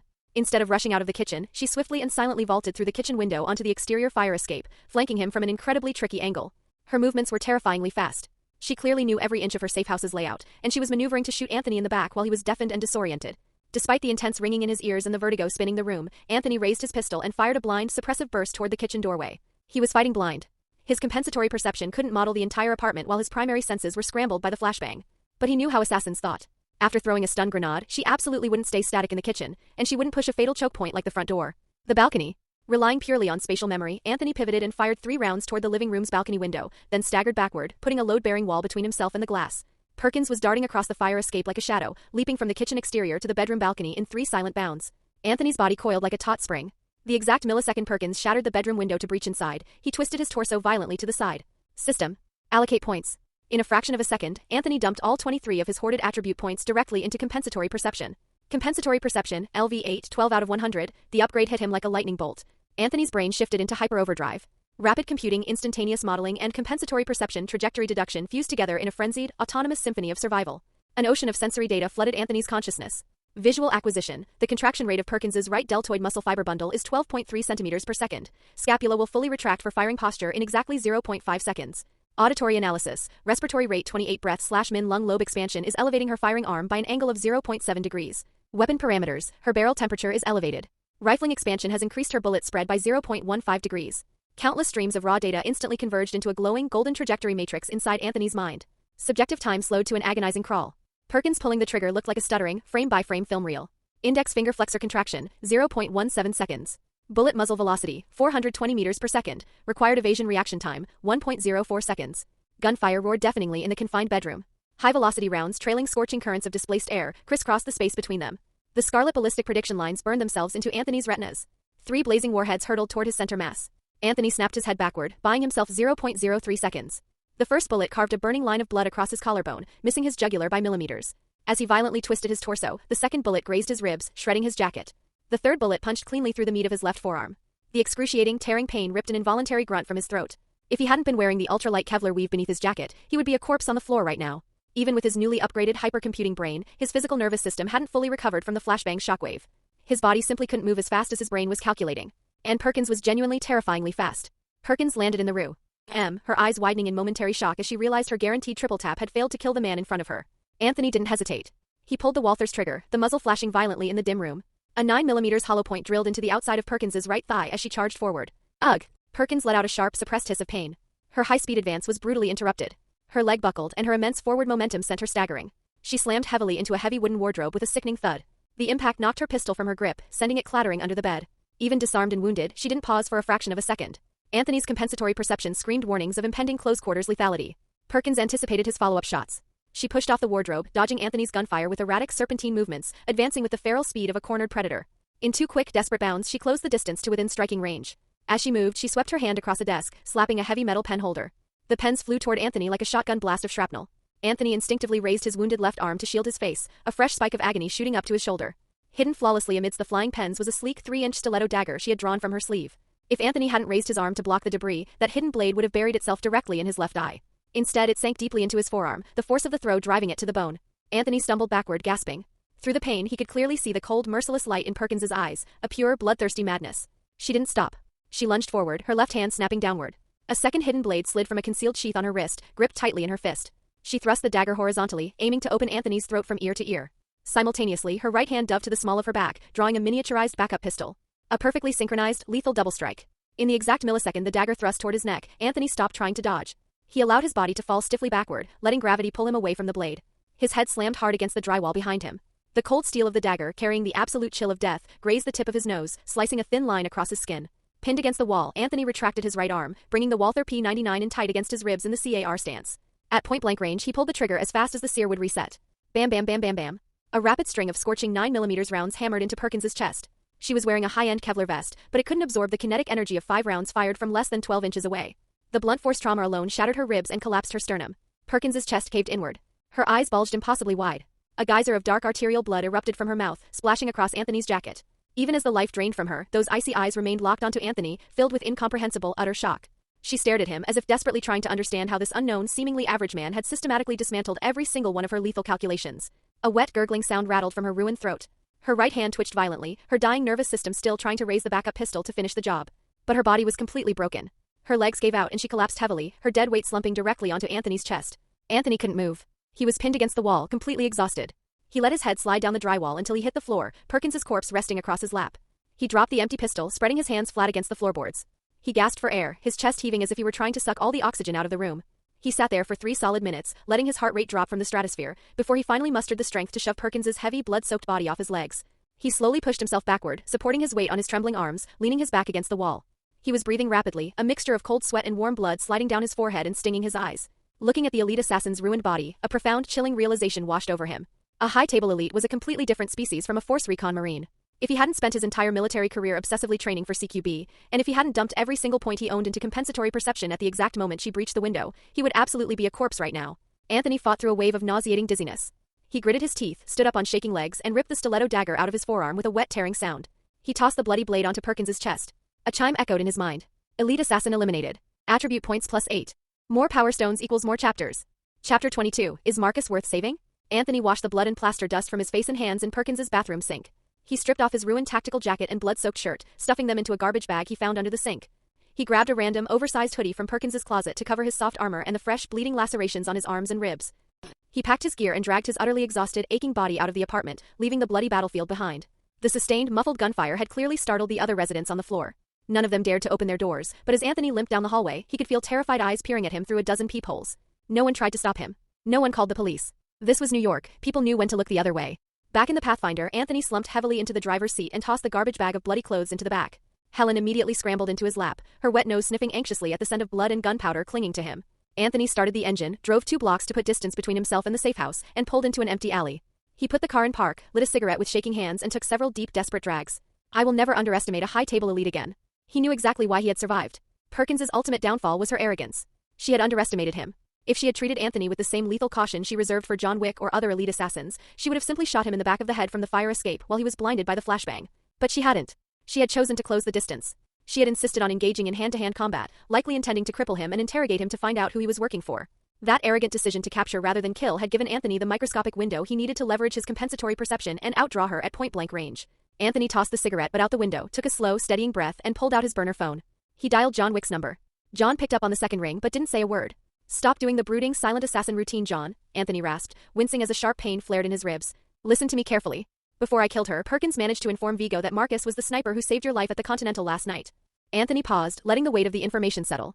"Vigo's men are moving on him right now. They're cornering Marcus at his safe house, Warehouse B7, the old shipping docks on 14th Street in Queens.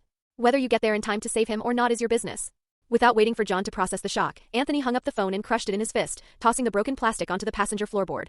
Anthony knew exactly who Marcus was. Marcus was an independent elite assassin operating within the High Tables ecosystem, and he was John's oldest friend and mentor. Marcus's standing in the underworld was arguably on par with John's. He was one of the few people allowed to freely enter and exit the Continental, and his reputation was so cemented he could openly question Vigo's bounties to the Russian boss's face without fear of immediate retaliation. In the rigid hierarchical world of assassins, that kind of blatant disrespect was a privilege reserved exclusively for living legends. Marcus was the only person in the entire world whose motives John never questioned. His public cover was a retired, unassuming gunsmith, but in reality he still handled highly sensitive, top-tier contracts. In the film's timeline, Marcus accepted Vigo's $2 million contract to assassinate John, but he used his sniper Overwatch to actively protect John instead, saving him from Perkins at the Continental, and later providing covering fire during the church shootout. In the assassin industry, accepting a contract and then actively protecting the target was the ultimate betrayal. It was professional suicide. Anthony had no idea how his phone call would alter the timeline now. Regardless of what John did, Vigo's ultimate fate was sealed. Even if John couldn't bring himself to execute his former boss, Anthony would. The only thing that genuinely baffled Anthony about the original film's plot was how Marcus, a legendary elite-tier sniper, could be so easily ambushed, beaten, and captured in his own home by Vigo's standard-issue thugs. Then again, Anthony chuckled dryly, wincing at the pain in his chest. In the movie, even John Wick managed to get himself captured by Vigo's men because he literally stood in the middle of a street and let an SUV hit him. If Vigo hadn't engaged in the classic villain monologue and ordered his men to suffocate John with a plastic bag instead of just shooting him in the head, the movie would have ended an hour early. Despite knowing Marcus was in danger, there was absolutely zero chance Anthony was going to Queens to mount a rescue mission himself. He had barely survived a one-on-one fight with Perkins. Vigo's personal bodyguard detail, specifically his top enforcer Kirill, were highly capable killers who had nearly beaten John Wick to death twice in the films. Anthony was not about to drag Nick, Mike, and Tom into a suicide mission against Vigo's elite guard just to save a man they didn't know. Furthermore, Anthony's chest felt like it had been hit with a sledgehammer.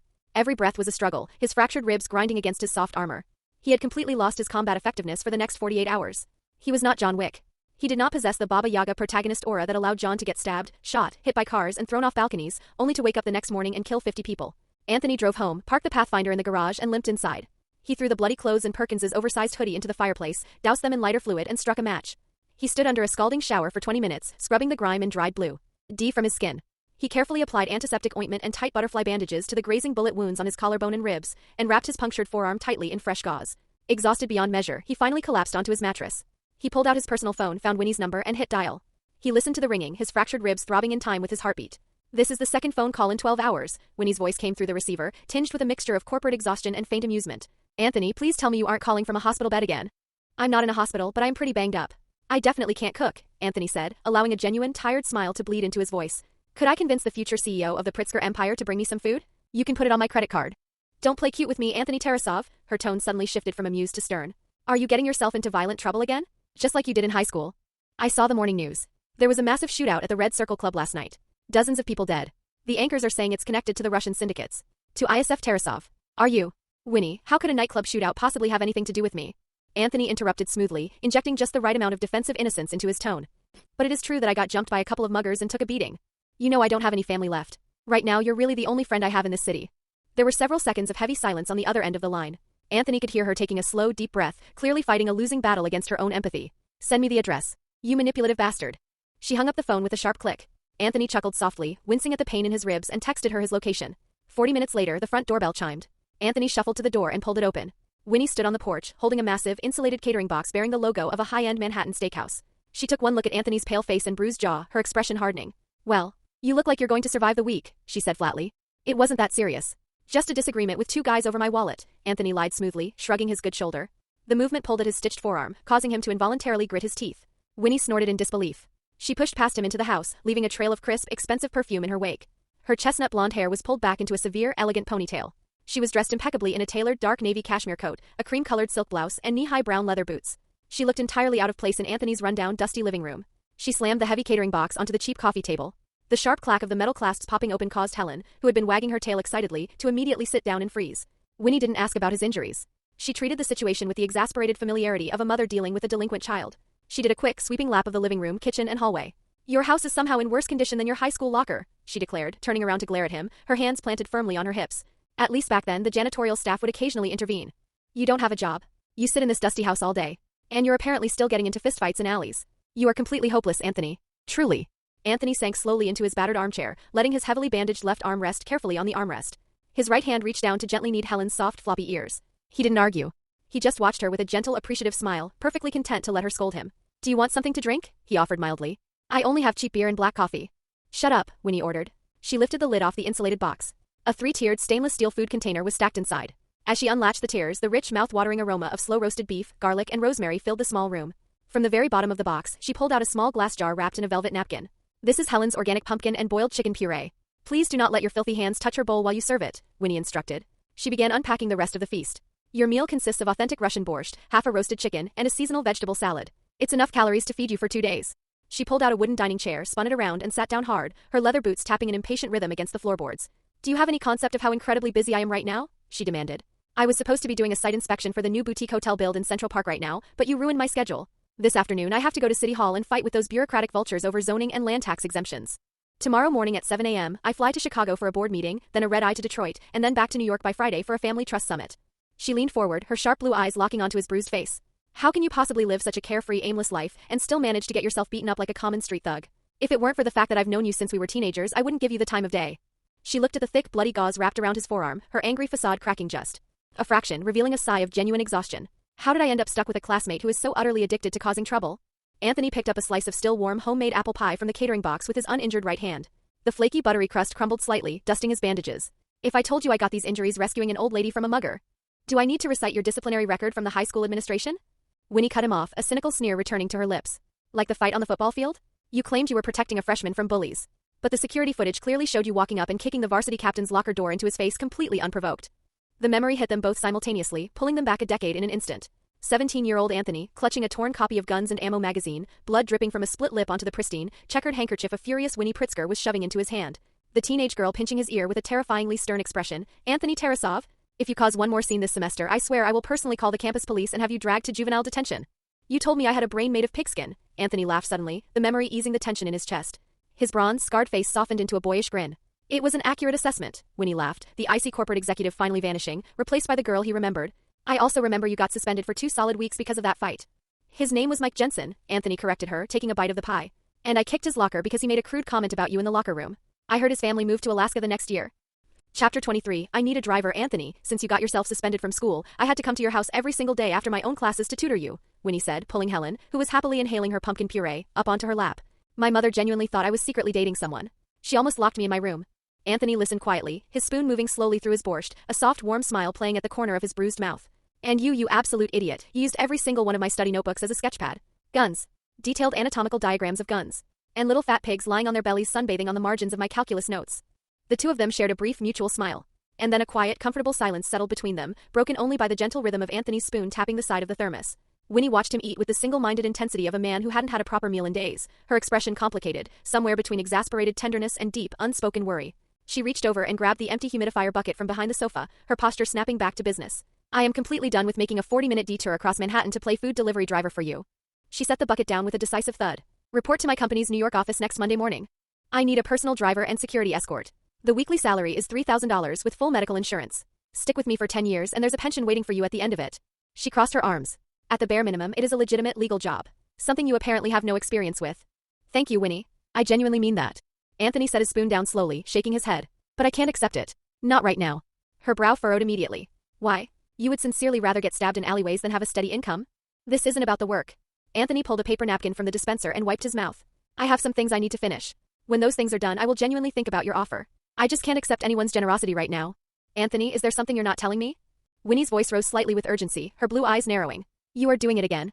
Locking yourself inside that private little world that only exists in your head. You did it all through high school, and apparently 8 years in the military did absolutely nothing to fix it." She clicked her tongue. "You know what? Sometimes I think you are genuinely no different from your delinquent brother." Winnie, Anthony said quietly, his tone shifting, something serious and unguarded surfacing beneath the easy smile. He lit a cigarette and took a long drag. If the day comes when you find out I'm even more of a monster than I was in high school. The juvenile detention center can't hold you now. It'll go straight to federal prison, Winnie snapped, cutting him off without a shred of hesitation or mercy. She stood up, pulling her cashmere coat belt tight with sharp, precise fingers. Final warning, Anthony Tarasov. If I hear anything dangerous, illegal, or explosively stupid about you in the near future. She leveled a fierce, pointed look at him over her shoulder. I freeze that credit card. She reached down and gave Helen one last, gentle scratch behind the ears. Then she picked up her bag, walked through the front door, and got into her car without once looking back. The sound of her engine faded down the street. The insulated catering box sat steaming quietly on the coffee table, the rich smell of rosemary and roasted chicken filling the small, dusty room. Anthony leaned forward and lifted the bottom tier of the food container, where the baked spinach gratin was nestled. Tucked against the porcelain dish was a small, yellow sticky note. The ha. Writing was sharp and aggressive, the letters pressed so hard into the paper they nearly tore through the back. The school nurse always said injured people need iron supplements. Don't you dare die, you absolute bastard. Anthony stared at the note for a long moment, a quiet, private smile spreading slowly across his battered face. He understood what it meant. Winnie had absorbed the events of the past several days. She had pieced together at least the broad strokes. She knew on some level that what they were dealing with was not a simple mugging. And yet she had still chosen to come. She had offered him a job as her driver, a clean, legitimate cover that would have kept him close and kept him safe.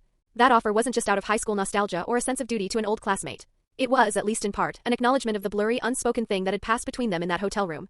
She might have claimed amnesia, but her instincts remembered. Otherwise, a woman with the Pritzker family's reputation would never have dropped a full day of executive responsibilities to drive across Manhattan with a box of homemade borscht for a broke, wounded veteran she barely saw twice a year. Anthony closed the insulated box carefully. He wasn't hungry anymore. His chest still ached too much to eat. He slowly crossed to his bed and lay down, pulling the thin quilt up over his bruised ribs. It was the middle of the afternoon in broad daylight, but the constant grinding chest pain made genuine sleep elusive. Anthony closed his eyes and reviewed the potential consequences of having killed Perkins. Ms. Perkins held official high-table certification. She was not a Bratva freelancer or a street-level thug. She was an asset of the global assassination hierarchy. Even if John chose to keep silent about her attack on him in the Continental, which, knowing John, he very well might, since he technically violated the rules himself by subduing rather than reporting her, the breach of continental neutrality could not realistically be kept quiet forever. Eventually, Winston would launch an investigation. The problem was simple and deeply dangerous. Before the High Table formally stripped Perkins of her membership, Anthony's killing of her was legally, by the High Table's own rules, an unauthorized assassination of a sitting member. It was a lynching. And committing a lynching against a High Table member was functionally equivalent to spitting in the High Table's face. If discovered, the consequences would be catastrophically severe. But the upside was real. Perkins's death, whether it triggered a sense of urgency in Marcus or accelerated Vigo's paranoid unraveling, would compress the timeline of the final confrontation. That was precisely why Anthony had wanted Perkins dead. After ISF's death, John's motivation for revenge had evaporated. His war against Vigo was officially over. Left to his own devices, John might very well choose to simply walk away from New York entirely, away from the memories, away from the underworld, to grieve somewhere quiet and cold. In the original timeline, it was Marcus's torture and murder at Vigo's hands that reignited John's killing rage and drove the film's final act. Anthony needed that fire to be lit again. Thinking through the angles, Anthony drifted into a deep, exhausted sleep. Across the city, inside a Continental hotel suite, John Wick stared at his burner phone as the line disconnected. Perkins informed Vigo. Marcus is in danger. Old Pier, 14th Street, Queens. Warehouse B7. John held the phone quiet and still. He turned Anthony's warning over in his mind with cool, tactical precision. Marcus himself had warned John that Vigo's $2 million open bounty was specifically designed to attract only one assassin capable of carrying out the contract. John had understood. Only Marcus could get close enough. Vigo was counting on that. John was also deeply skeptical of the phone call. Under the High Table's protocols, punishing or executing a sanctioned assassin required a formal ruling. Vigo taking extrajudicial action against Marcus would be a massive violation of the High Table's core authority, the kind of provocation the High Table did not forgive. Vigo was the High Table's regional enforcer. He could not possibly be ignorant of that line. John frowned, hesitated for 2 seconds, and dialed Marcus's private number. The line rang 3 times. Then it connected. But the voice that answered was not his old friend's. Ah, John. Vigo's voice, warm with false pleasantries and tinged with a heavy Russian accent, filled the receiver. Your dear old friend would very much like to say goodbye. Shall I put him on? From somewhere in the background, through what sounded like a concrete wall, came a familiar voice, low, strained, and tightly controlled. John. Marcus's voice was thickened with pain. Don't. It's a trap. Don't come. John's stomach turned to stone. He is bleeding quite badly, Jonathan, Vigo said, his tone shifting to quiet, savoring cruelty. You understand, I hope. Family is family. A man must avenge what's been taken from him. A pause. The old doc. Come alone. The line went dead. Oh, and Jonathan? Vigo's voice crept back one final time, almost as an afterthought. When you come to collect Marcus's body, do try to bring flowers. John slowly set the phone down onto the bedside table, his expression neither angry nor shocked. Only cold. Winston, John said without raising his voice, without turning his head. Winston Scott sat in the armchair by the window, his cigar resting between 2 fingers, a delicate coil of smoke rising into the suite's warm air. He paused, letting the smoke rift into a gray, questioning spiral. Rules are rules, John, Winston began carefully. The High Table has already delivered a formal silence order to Vigo. If he violates that directive again, the consequences for him will be. The rules cannot save Marcus tonight, John said flatly. He stood up and lifted the black tactical trench coat from the back of the chair, shrugging it over his holster. Vigo has stopped caring about consequences. John. Winston's voice dropped an octave. ISF was killed by Anthony Tarasov. Not by you. He has been using you as a pawn from the very beginning. Every move he has made has been calculated. Remember, Winston, John replied, pulling the trench coat closed and pocketing the room key. It no longer matters. It's finished. He considered it for a moment, then added, in a tone that carried the faintest hint of something approaching respect, and he didn't truly take advantage of me. He simply made use of a convenient opportunity that was already there. John pressed the elevator button. The heavy brass doors slid apart. He stepped inside. Winston's long, slow sigh of a man who has watched far too many good people walk toward their own destruction was swallowed by the smooth, mechanical hiss of the doors closing between them. Chapter 24. Then I'll take 300 lives with me. The 14th Street dock looked like a steel graveyard, its rusted crane gantries jutting aggressively into the leaden sky. John parked the stolen loaner car behind a crumbling brick wall 300 meters from the target zone. The moment he stepped out of the vehicle, the freezing rain soaked through his trench coat, causing the fresh stitches in his abdomen and collarbone to burn like hot iron. He surveyed the perimeter of Warehouse B7. 4 exterior guards. 2 men were standing beneath the corrugated tin roof of an old guard shack smoking. The cherry-red glow of their cigarettes flickered faintly through the rain and mist. 2 more men were patrolling the flat warehouse rooftop, their heavy combat boots clanging rhythmically against the metal decking. John ghosted toward the rusted side door, moving with absolute, liquid silence. He drew his K-bar Tonto knife and wedged the serrated tip into the hasp of the old-fashioned padlock, applying precise torque until the brass mechanism snapped. He adjusted his breathing, letting the icy rainwater slide down his chin and soak into his collar. He drew the HK-P30L from his shoulder holster. Pfft. 2 9mm hollow point rounds sliced through the rain. The suppressed shots were perfectly placed, striking both men in the guard shack dead in the forehead. They collapsed limply, the faint sound of the gunfire entirely swallowed by the drumming rain and the crash of the nearby ocean waves. John dropped low and sprinted across the open asphalt, pressing his back flat against the corrugated steel wall of the warehouse to avoid the sightlines of the rooftop patrol. He heard the crisp snick of a Zippo lighter striking just around the corner. He held his breath and peered around the edge of the steel siding. The 2 rooftop guards had descended the fire escape and were huddling together against the wall to light fresh cigarettes. Ignoring the excruciating, tearing pain radiating from his stitched torso, John exploded around the corner like a hunting leopard. Gripping the K-bar in a reverse ice-pick hold with his left hand, he drove the blade forward with terrifying speed, sinking the serrated steel deep into the left guard's carotid artery. Hot arterial blood sprayed across the rusted wall, blooming into a bizarre crimson flower in the rain. The guard on the right panicked, frantically clawing for his holstered sidearm. John didn't even aim. He simply pressed the muzzle of the P30L directly against the man's temple and pulled the trigger. Skull fragments and gray matter splattered against the steel siding. John wiped his blade, sheathed it, and scaled the rusted fire ladder to the roof. A 5th guard, hearing the faint scuffle over the rain, turned toward the ladder just as John crested the edge. Before the man could shout, John's left hand shot out like a vice, crushing the man's windpipe and slamming him backward against an HVAC unit. Simultaneously, John's right hand drew the K-bar and drove it upward, slipping the blade cleanly between the man's ribs and piercing the lower lung lobe. The guard's pupils dilated massively in shock. A froth of pink bloody foam bubbled from his lips, washing away in the rain as his life faded. A 6th guard, standing near the skylights, finally raised his rifle. John was faster. He dropped the dying man and fired twice. The first round shattered the guard's knee joint, dropping his elevation. The second round blew the top of his skull off. The body pitched backward, tumbling off the edge of the roof and hitting the muddy asphalt below with a sickening thud. The moment the body hit the ground, the warehouse erupted. Suppressive gunfire tore through the corrugated roof from the 3 o'clock position. Bullets chewed into the HVAC unit John was using for cover, sending sparks and shrapnel flying into the rain. John combat rolled into the deeper shadows. He analyzed the bullet trajectories flashing through the dark out of the corner of his eye. At least 4 shooters were currently engaging him from inside the warehouse via the skylights.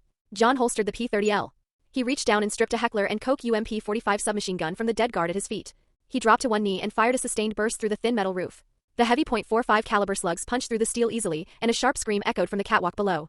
John continued to lay down suppressive fire, forcing the remaining flankers into hard cover. The exact second the UMP's bolt locked back on. An empty magazine, John discarded the weapon, letting it hang on its tactical sling, and instantly drew the Glock 26 with his left hand. 2 Bratva gunmen leaped down from the interior catwalks, trying to rush his position from the stairwell. John slid across the wet roof, firing upward from a low angle. 2 perfect headshots. The bodies crashed down the metal stairs, knocking over a rusted barrel of industrial lubricant. Viscous black grease spilled across the concrete floor inside. John rolled toward the open skylight. His rain-soaked suit slid smoothly through the spreading grease on the catwalk below as he dropped into the warehouse, lunging toward a stack of wooden shipping crates for cover. A massive .338 Lapua Magnum round from a Savage 110BA sniper rifle detonated the concrete floor exactly where John had been standing a fraction of a second prior. John located the sniper's muzzle flash in the rafters. He fired 2 rapid shots at the steel winch holding a suspended cargo net full of heavy machine parts directly above the sniper's nest. The cables snapped. Hundreds of kilograms of raw steel crashed downward, burying the sniper instantly. Before John could even catch his breath to assess his wounds, a rush of cold air kissed the back of his neck. He ducked and spun, driving a brutal sweep kick into the attacker's ankle. The massive Russian enforcer lunged forward, wrapping his thick arms around John's torso in a bear hug, squeezing directly over his fresh bullet wounds. A blinding wave of agony washed over John, his vision momentarily tunneling to black. Running purely on adrenaline and muscle memory, John drove a vicious elbow into the man's jaw, forcing him to loosen his grip. The second he was free, John spun. His left hand seized the attacker's wrist, applying a brutal joint lock that bent the arm backward at an unnatural angle. With his right hand, John shoved the muzzle of the Glock 26 directly under the man's jaw. Contact shot. The man's head snapped back, dead before he hit the ground. John stood alone in the shadows. Dozens of meters away, in the center of the massive cavernous warehouse, a single tungsten filament work light hung from a steel beam, illuminating a small clearing. Marcus was chained by his wrists to a heavy steel gantry. He was shirtless. His torso was a horrific canvas of purple bruises and deep lacerations. A tactical combat knife was buried to the hilt in his left thigh. Thick, dark blood dripped down his bare legs, pooling on the concrete beneath his feet. "Marcus," John whispered, the sound entirely swallowed by the ambient noise of the storm outside. He melted into the deep shadows cast by a towering stack of shipping containers, the P-30L hanging loosely at his side, his index finger resting lightly against the trigger guard. Viggo Tarasov stood directly beneath the harsh light, his back to the main bay doors. He was dressed in a pristine black suit, his silver hair impeccably combed despite the chaos. 6 heavily armed, elite syndicate bodyguards stood in a defensive semicircle behind him. "I can smell you, Jonathan," Viggo called out, his voice echoing loudly through the empty warehouse. He didn't turn around. "You smell like a soaking wet, dying old dog. Put the gun down and step into the light." John didn't move a muscle. Viggo sighed heavily. He gestured with 2 fingers. One of the bodyguards stepped forward and delivered a brutal, winding kick to Marcus's shattered ribs. Marcus groaned, a wet, hissing sound like a broken bellows escaping his ruined throat. "This is your absolute last chance, John." Viggo's hand rested casually on the grip of the gold-plated Makarov PM holstered at his waist. John stepped out from the shadows of the container, the heavy, wet hem of his trench coat billowing slightly around his legs. "The rules are a cage, Jonathan." "I see that now," Viggo said, finally turning around to face him. He drew the Makarov, leveling the barrel steadily at John's chest. "I sent Perkins to the Continental to kill you. And this man," Viggo pointed the gold pistol at Marcus, "thwarted my plan. He chose you over the contract. Over me. And for that today you will both die." Viggo didn't fire. He simply flicked his wrist. 2 bodyguards instantly charged John. John raised the P-30L. 2 hollow points punched through the first man's chest cavity, a third round entered his jaw, dropping him instantly. The second bodyguard flanked him from the blind side, throwing a heavy haymaker. John slipped under the punch, blocked the man's arm and twisted violently. Crack! With the sickening sound of an elbow dislocating, John spun the screaming man around, using his body as a meat shield while sweeping the P-30L across the room. He dropped the remaining 2 flanking guards with precise, methodical double taps to the chest. John shoved his human shield aside and dove toward a second row of containers as return fire erupted. A bullet grazed the shell of his ear, and the metal wall behind him deformed into a jagged honeycomb of bullet impacts. He combat rolled behind a forklift, dropping the empty magazine and slamming a fresh one home. The violent movement tore the stitches in his shoulder wide open. Hot blood began pouring down his arm. "You cannot kill me, John," Viggo roared, his voice cracking with desperate, manic pride. "The Tarasov Syndicate has 300 guns in this city." "Then I'll take 300 lives with me," John growled from the darkness. The bodyguard on the right rushed his cover. The Glock 26 in John's left hand clicked empty. John dropped the Glock, forced the man back with suppressive fire from the P-30L, and suddenly drew the K-bar. He threw the heavy combat knife with blinding speed. The blade tumbled through the air and buried itself deep into the eye socket of a bodyguard attempting to peek around a crate. A horrific scream echoed through the RA. "Fters." The final 3 bodyguards abandoned their defensive posture and rushed John from 3 different angles. John snapped his pistol up and fired a single round into the tungsten bulb hanging from the ceiling. With the sharp crash of breaking glass, the warehouse was plunged into near-total darkness. John lunged toward the steel gantry where Marcus hung. Sparks showered the concrete at his heels as automatic fire from a CA-415 rifle chased him through the dark. John scooped up a short-barreled pump-action shotgun dropped by one of the dead guards. A massive smoldering muzzle flash erupted in the dark as a spread of 00 buckshot completely shredded the man with the rifle. Working the pump with terrifying speed, John spun and fired the second shell into the shadows where the last 2 guards were attempting to flank him. One man fell screaming, his legs ruined by buckshot. John transitioned back to the P-30L and finished him with a clean shot to the head. The warehouse went dead silent. "It's over, Viggo," John rasped. He stood 20 feet from the mob boss, breathing heavily, blood dripping steadily from his chin and soaking his shirt. Viggo suddenly burst into laughter, a hollow, broken, utterly exhausted sound that echoed through the graveyard of steel. "You won, old dog. You killed them all," Viggo smiled bitterly. "But so what? He still dies." Viggo raised the Makarov PM, pointing it directly at Marcus's head. Bang! John fired first. The bullet shattered Viggo's right forearm. The gold Makarov clattered to the concrete, a spray of blood painting the floor. "Viggo, do not force me to kill you," John said, his voice dropping to a dangerous, gravelly whisper. He kept the P-30L trained perfectly on Viggo's center mass.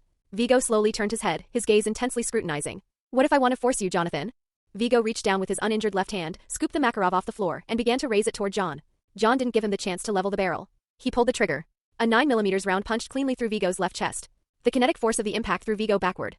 He stumbled 2 steps, his knees finally giving out, and collapsed heavily onto his back. John walked slowly over to him. He stared down at the man who had built him, and the man who had tried to destroy him, watching the bloody bubbles forming on Viggo's lips. "You knew I didn't want to kill you," John said softly. "If you don't kill me, I am a dead man anyway," Viggo chuckled weakly, coughing up a mouthful of dark blood. The high table issued a silence order. Sending Perkins into the Continental was crossing the line. Lynching an independent asset like Marcus, that was crossing the line twice. They will strip my territory. They will erase my legacy. They will not let me live. John's eyes narrowed slightly. Viggo had committed suicide by cop. By boogeyman. I also know that it was Anthony who killed ISF. "Not you," Viggo gasped, his eyes dimming as his lungs filled with fluid. "It is a pity, my bastard son didn't have the guts to look me in the eye and do this himself." Hearing this, a sudden freezing chill ran down John's spine. "You knew? The whole time? My illegitimate son." Viggo coughed violently, his body spasming as blood poured from the corner of his mouth. "Listen to me, old friend. I left a gift for him." Chapter 25, They're All Insidious Bastards. Viggo's breathing was wet and ragged. His hand trembled violently as he slowly reached into the breast pocket of his ruined suit and withdrew a sealed, blood-stained envelope, holding it out to John. The list. Vigo gasped, blood bubbling at the corner of his mouth. 10 old dogs of the Tarasov Syndicate, who are still breathing. Captains. They are loyal to me, but they will never submit to a greenhorn bastard who just crawled back from Afghanistan. He tried to prop himself up on his elbows, panting heavily, but his strength was entirely gone. He collapsed back onto the wet concrete. Tell Anthony to take the throne. Tell him to use this list to buy their loyalty, or they will slit his throat in his sleep. The Tarasovs need an iron fist to survive, not a vengeful madman. The men here. Vigo weakly raised a trembling hand, gesturing to the dozens of corpses littering the warehouse floor. They were the troublemakers. The ambitious ones. The ones who could only be controlled by me. I brought them here, and now you have cleaned them up for him. John stared down at the dying mob boss, a profound, sickening realization settling like lead in his stomach. He slowly lowered himself, sitting cross-legged on the blood-slicked concrete beside Vigo. He pulled a crumpled, rain-soaked pack of cigarettes from his coat and managed to light two. He placed one gently between Vigo's pale lips. You don't hate him? John asked softly. I hate him for killing my son. Vigo's eyes suddenly widened with a final surge of manic energy, the veins in his neck bulging against his collar. But the Tarasov Empire cannot die with me. He hates me more than anything in this world, but he is still my blood. Let him live, Jonathan. Tell him how to let the Tarasovs live. The manic light in Vigo's eyes suddenly extinguished. His head lolled to the side, the lit cigarette remaining clamped between his slack lips. Vigo Tarasov was dead. John reached out, gently removed the cigarette from the dead man's mouth, and placed it on the concrete beside his hand. For some reason, Vigo's final confession made John feel physically ill. To pave the way for his illegitimate, estranged son to smoothly inherit the syndicate, Vigo had deliberately gathered all the rebellious, overly ambitious lieutenants into this warehouse. He had used Marcus as bait, knowing John would come, knowing John would slaughter them all. The envelope in John's hand was the final piece of the puzzle, the leverage Anthony needed to control the surviving, loyalist captains. John understood it all now. After Anthony killed ISF, and after Vigo broke the rules by sending Perkins into the Continental, Vigo knew the High Table would execute him. He knew he wasn't going to survive the week. Vigo hadn't brought Marcus to the docks to torture him. He had brought Marcus here to force John Wick to clean house for Anthony Tarasov. They're all insidious bastards, John sneered bitterly, the smoke stinging his eyes. Hey John, do you think I'm going to live through this? Marcus's strained voice echoed weakly from the center of the warehouse. John shoved the blood-stained envelope deep into his trench coat pocket. He stood up, walked over to the steel gantry and methodically unchained Marcus, lowering his battered friend to the floor. John's face was a mask of sullen silence. 15 shots fired. 37 hostiles. A 66% hit rate. Marcus managed a weak, bloody smile as John supported his weight. You've regressed, Jonathan. You're getting sloppy. John didn't smile back. He simply unbuttoned his ruined trench coat, revealing the massive patch of fresh blood seeping through his shirt from his reopened abdominal wound. It was his only response. The freezing rain had gradually subsided to a heavy drizzle by the time the stolen car sped into the private back alley of the Continental Hotel. Sharon rushed out from the reinforced side door, a massive black umbrella obscuring John and Marcus from any prying eyes on the street. Winston stood deep in the shadows of the hotel's loading dock, the gold rims of his glasses reflecting the taillights of the car. He watched the two legendary assassins limp inside, his expression unreadable. Inside room 818, the Continental's underground doctor worked in absolute silence. Raindrops meandered lazily down the thick window panes. John sat bare-chested on the edge of the bed. The doctor skillfully snapped on a fresh pair of latex gloves and wiped the jagged edges of John's bullet grazes and knife wounds with iodine swabs. The curved surgical needle and heavy nylon thread made a soft, wet hissing sound as they pierced his flesh. John stared blankly at the wall, seemingly entirely immune to the pain. 2 hours later, John and Marcus were both heavily stitched, bandaged, and pumped full of high-grade painkillers. John's entire upper torso looked like a patchwork quilt of white gauze, new injuries layered directly over the wounds he had sustained at the Red Circle. After the doctor packed his kit and left the room, Marcus leaned back heavily into a plush velvet armchair, a glass of expensive bourbon resting on his knee. Are you really going to deliver that envelope to the kid? Marcus asked quietly. While John was driving them back, he had briefed Marcus on the entire situation. Marcus now knew of Anthony Tarasov's existence. He knew Anthony had killed ISF, and he knew Anthony had been the one to tip John off about the warehouse. Given Vigo's master plan, Vigo likely would have called John himself eventually to spring the trap. But Marcus was a pragmatist. He acknowledged that Anthony's early warning had likely saved his life. He owed the kid a favor. John closed his eyes wearily, leaning his head back against the headboard. What do you mean? I think Vigo is setting the kid up to be the ultimate sacrificial lamb, Marcus said, taking a slow sip of the whiskey, the amber liquid swirling in his glass. Vigo used you to slaughter the internal opposition, clearing the board for Anthony. But what happens next? The High Table absolutely loathes unauthorized syndicate succession wars. The second Anthony uses that list to assert dominance over the remaining captains, the High Table's adjudicators are going to come knocking on his front door. Marcus dropped his voice into a mocking, aristocratic sneer. Hee, esteemed Mr. Tarasov. We have noticed your family has recently violated the Blood River protocols regarding succession. We require your immediate explanation. Marcus scoffed, taking another drink. They'll execute him just to make an example. I don't care about the High Table, John said dismissively, his eyes still closed. And I don't care about the fate of the Tarasov Syndicate. Vigo asked me for a final favor as he died. I will deliver the envelope. That is the extent of my obligation. As for what Anthony chooses to do with it, we have no right to advise him. It was clear to Marcus that John was still deeply resentful of how thoroughly Anthony had manipulated him over the past 3 days. If Anthony was greedy enough to try and take the throne, he would inevitably have to deal with the wrath of the High Table. That was his problem. Furthermore, Sharon had just informed them that hotel security was officially investigating the sudden disappearance of Ms. Perkins. She had seemingly vanished from the city. John had briefly suspected Anthony, but quickly dismissed the idea. Anthony was a skilled Marine, but John knew firsthand that the kid didn't possess the sheer superhuman lethality required to hunt down and kill a High Table elite like Perkins. You should care, Jonathan, Marcus coughed violently, a fresh spot of red seeping through the bandages on his ribs. Vigo is using his bastard son's blood to paint a final layer of dignity over the rotting Tarasov name.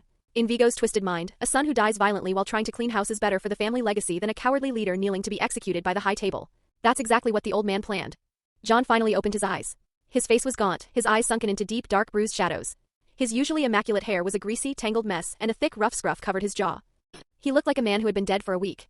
Are you really going to hand him that list? Marcus asked again, his voice dropping to a low, urgent rasp. I gave Vigo my word, John said, his voice entirely devoid of emotion. I will deliver his final effects. After that, I am completely done. Fuck his effects. Marcus struggled to sit up straighter, a rare, genuine anger flashing across his stoic face. Listen to me, John. We have known each other for 20 years. In Prague, in St. Petersburg, in all those godforsaken shitholes, how many men have you killed? Hundreds. But you always rigidly follow your personal rules. You think it makes you look honorable. It doesn't. It makes you look fucking stupid. Vigo took advantage of your honor, just like he took advantage of his own son. John's gray-blue eyes remained as calm and frozen as a winter lake. This is Anthony's business, Marcus. It is his path to walk. We have no right to make his choices for him. Choose? Marcus let out a harsh barking laugh, as if John had just told the funniest joke in the world. He tried to lean forward, but the movement aggravated the stab wound in his thigh. He gasped sharply, his pale face turning a shade whiter, and slumped back into the velvet chair. What choice does the kid actually have? Vigo spent his whole life trying to forge the boy into a mindless knife. And now this knife is being thrown directly at the high table, a pack of starving wolves who will eat him alive and won't even spit out the bones. By handing him that list, John, you aren't giving him a choice. You're pushing him directly into the furnace.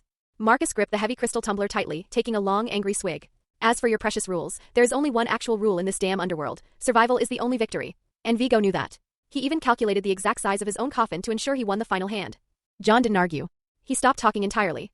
He reached over to the bedside table, picked up the disassembled pieces of the HKP-30L, and began to meticulously clean the slide with an oiled cloth. The only sounds in the luxurious suite were the soft rhythmic rustling of fabric against steel, and Marcus's heavy, labored breathing. Marcus watched John clean the weapon.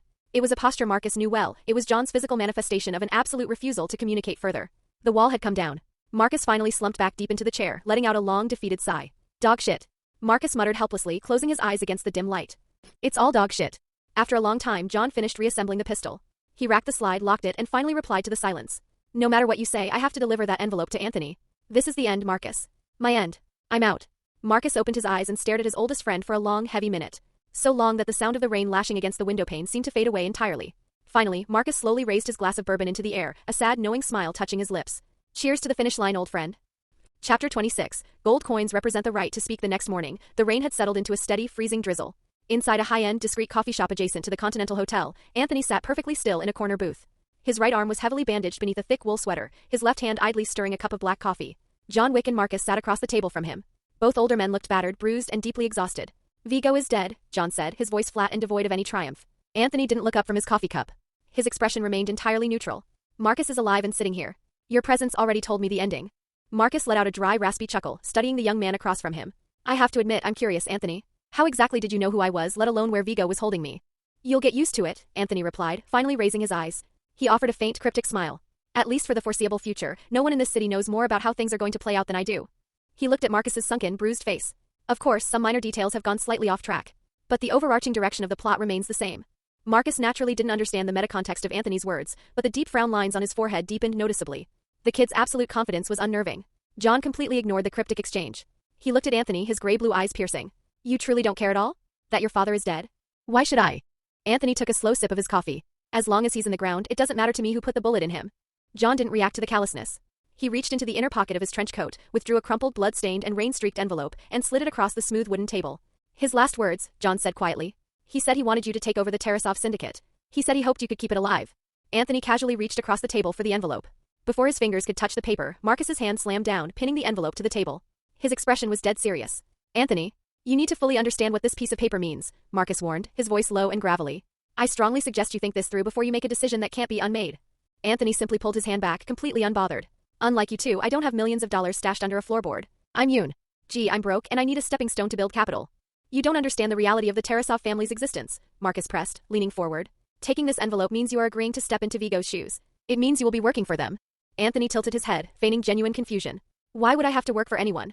I intend to run my family's legitimate shell corporations. Real estate, shipping, clean money. Bullshit. Marcus barked a sudden, harsh laugh. The movement aggravated his freshly stitched ribs, causing him to wince sharply and grab his side. Fuck. I just had these put in. He gasped for air, glaring at Anthony. Kid, are you actively trying to commit suicide by adjudicator? No, Anthony replied, a cold Vigo-esque smile touching his lips. I'm just confident I can renegotiate the terms of my employment. Anthony shifted his gaze to John, who had remained entirely silent during the exchange. John, what happens if I simply refuse the envelope? That is entirely your problem, John said, his tone icy and detached. But for the record, I also think you are out of your mind. Marcus nodded emphatically. Maybe what the Tarasov family actually needs right now isn't an heir. Maybe they just need a gravedigger. Winston is looking for Perkins, John said suddenly, abruptly changing the subject. His voice dropped to a near whisper. She's dead. Someone hit her safe house in Tribeca last night. Shot multiple times at point-blank range. But Winston's cleanup crew reported signs of a massive, brutal close-quarters struggle inside the apartment before she died. John's freezing gray-blue eyes locked onto Anthony, searching for a reaction. Winston is incredibly displeased. A high-table certified assassin was murdered while operating outside of official sanctioned protocols. To the high table, an unauthorized kill like that is a direct provocation against their rules. Perkins? Anthony smirked, his voice dripping with perfectly manufactured indifference. I don't understand. John, you are a living legend. Your rank in the underworld was vastly higher than hers. Why would a mid-tier operative like Perkins dare to assassinate you in the first place? Doesn't that mean she betrayed the high table by attacking a superior? Marcus stared at Anthony, utterly bewildered. Anthony, do you genuinely not have any basic intelligence channels? How can you possibly be asking a question like that? The truth was, Anthony's knowledge of the John Wick universe came entirely from watching the movies as an action movie fan.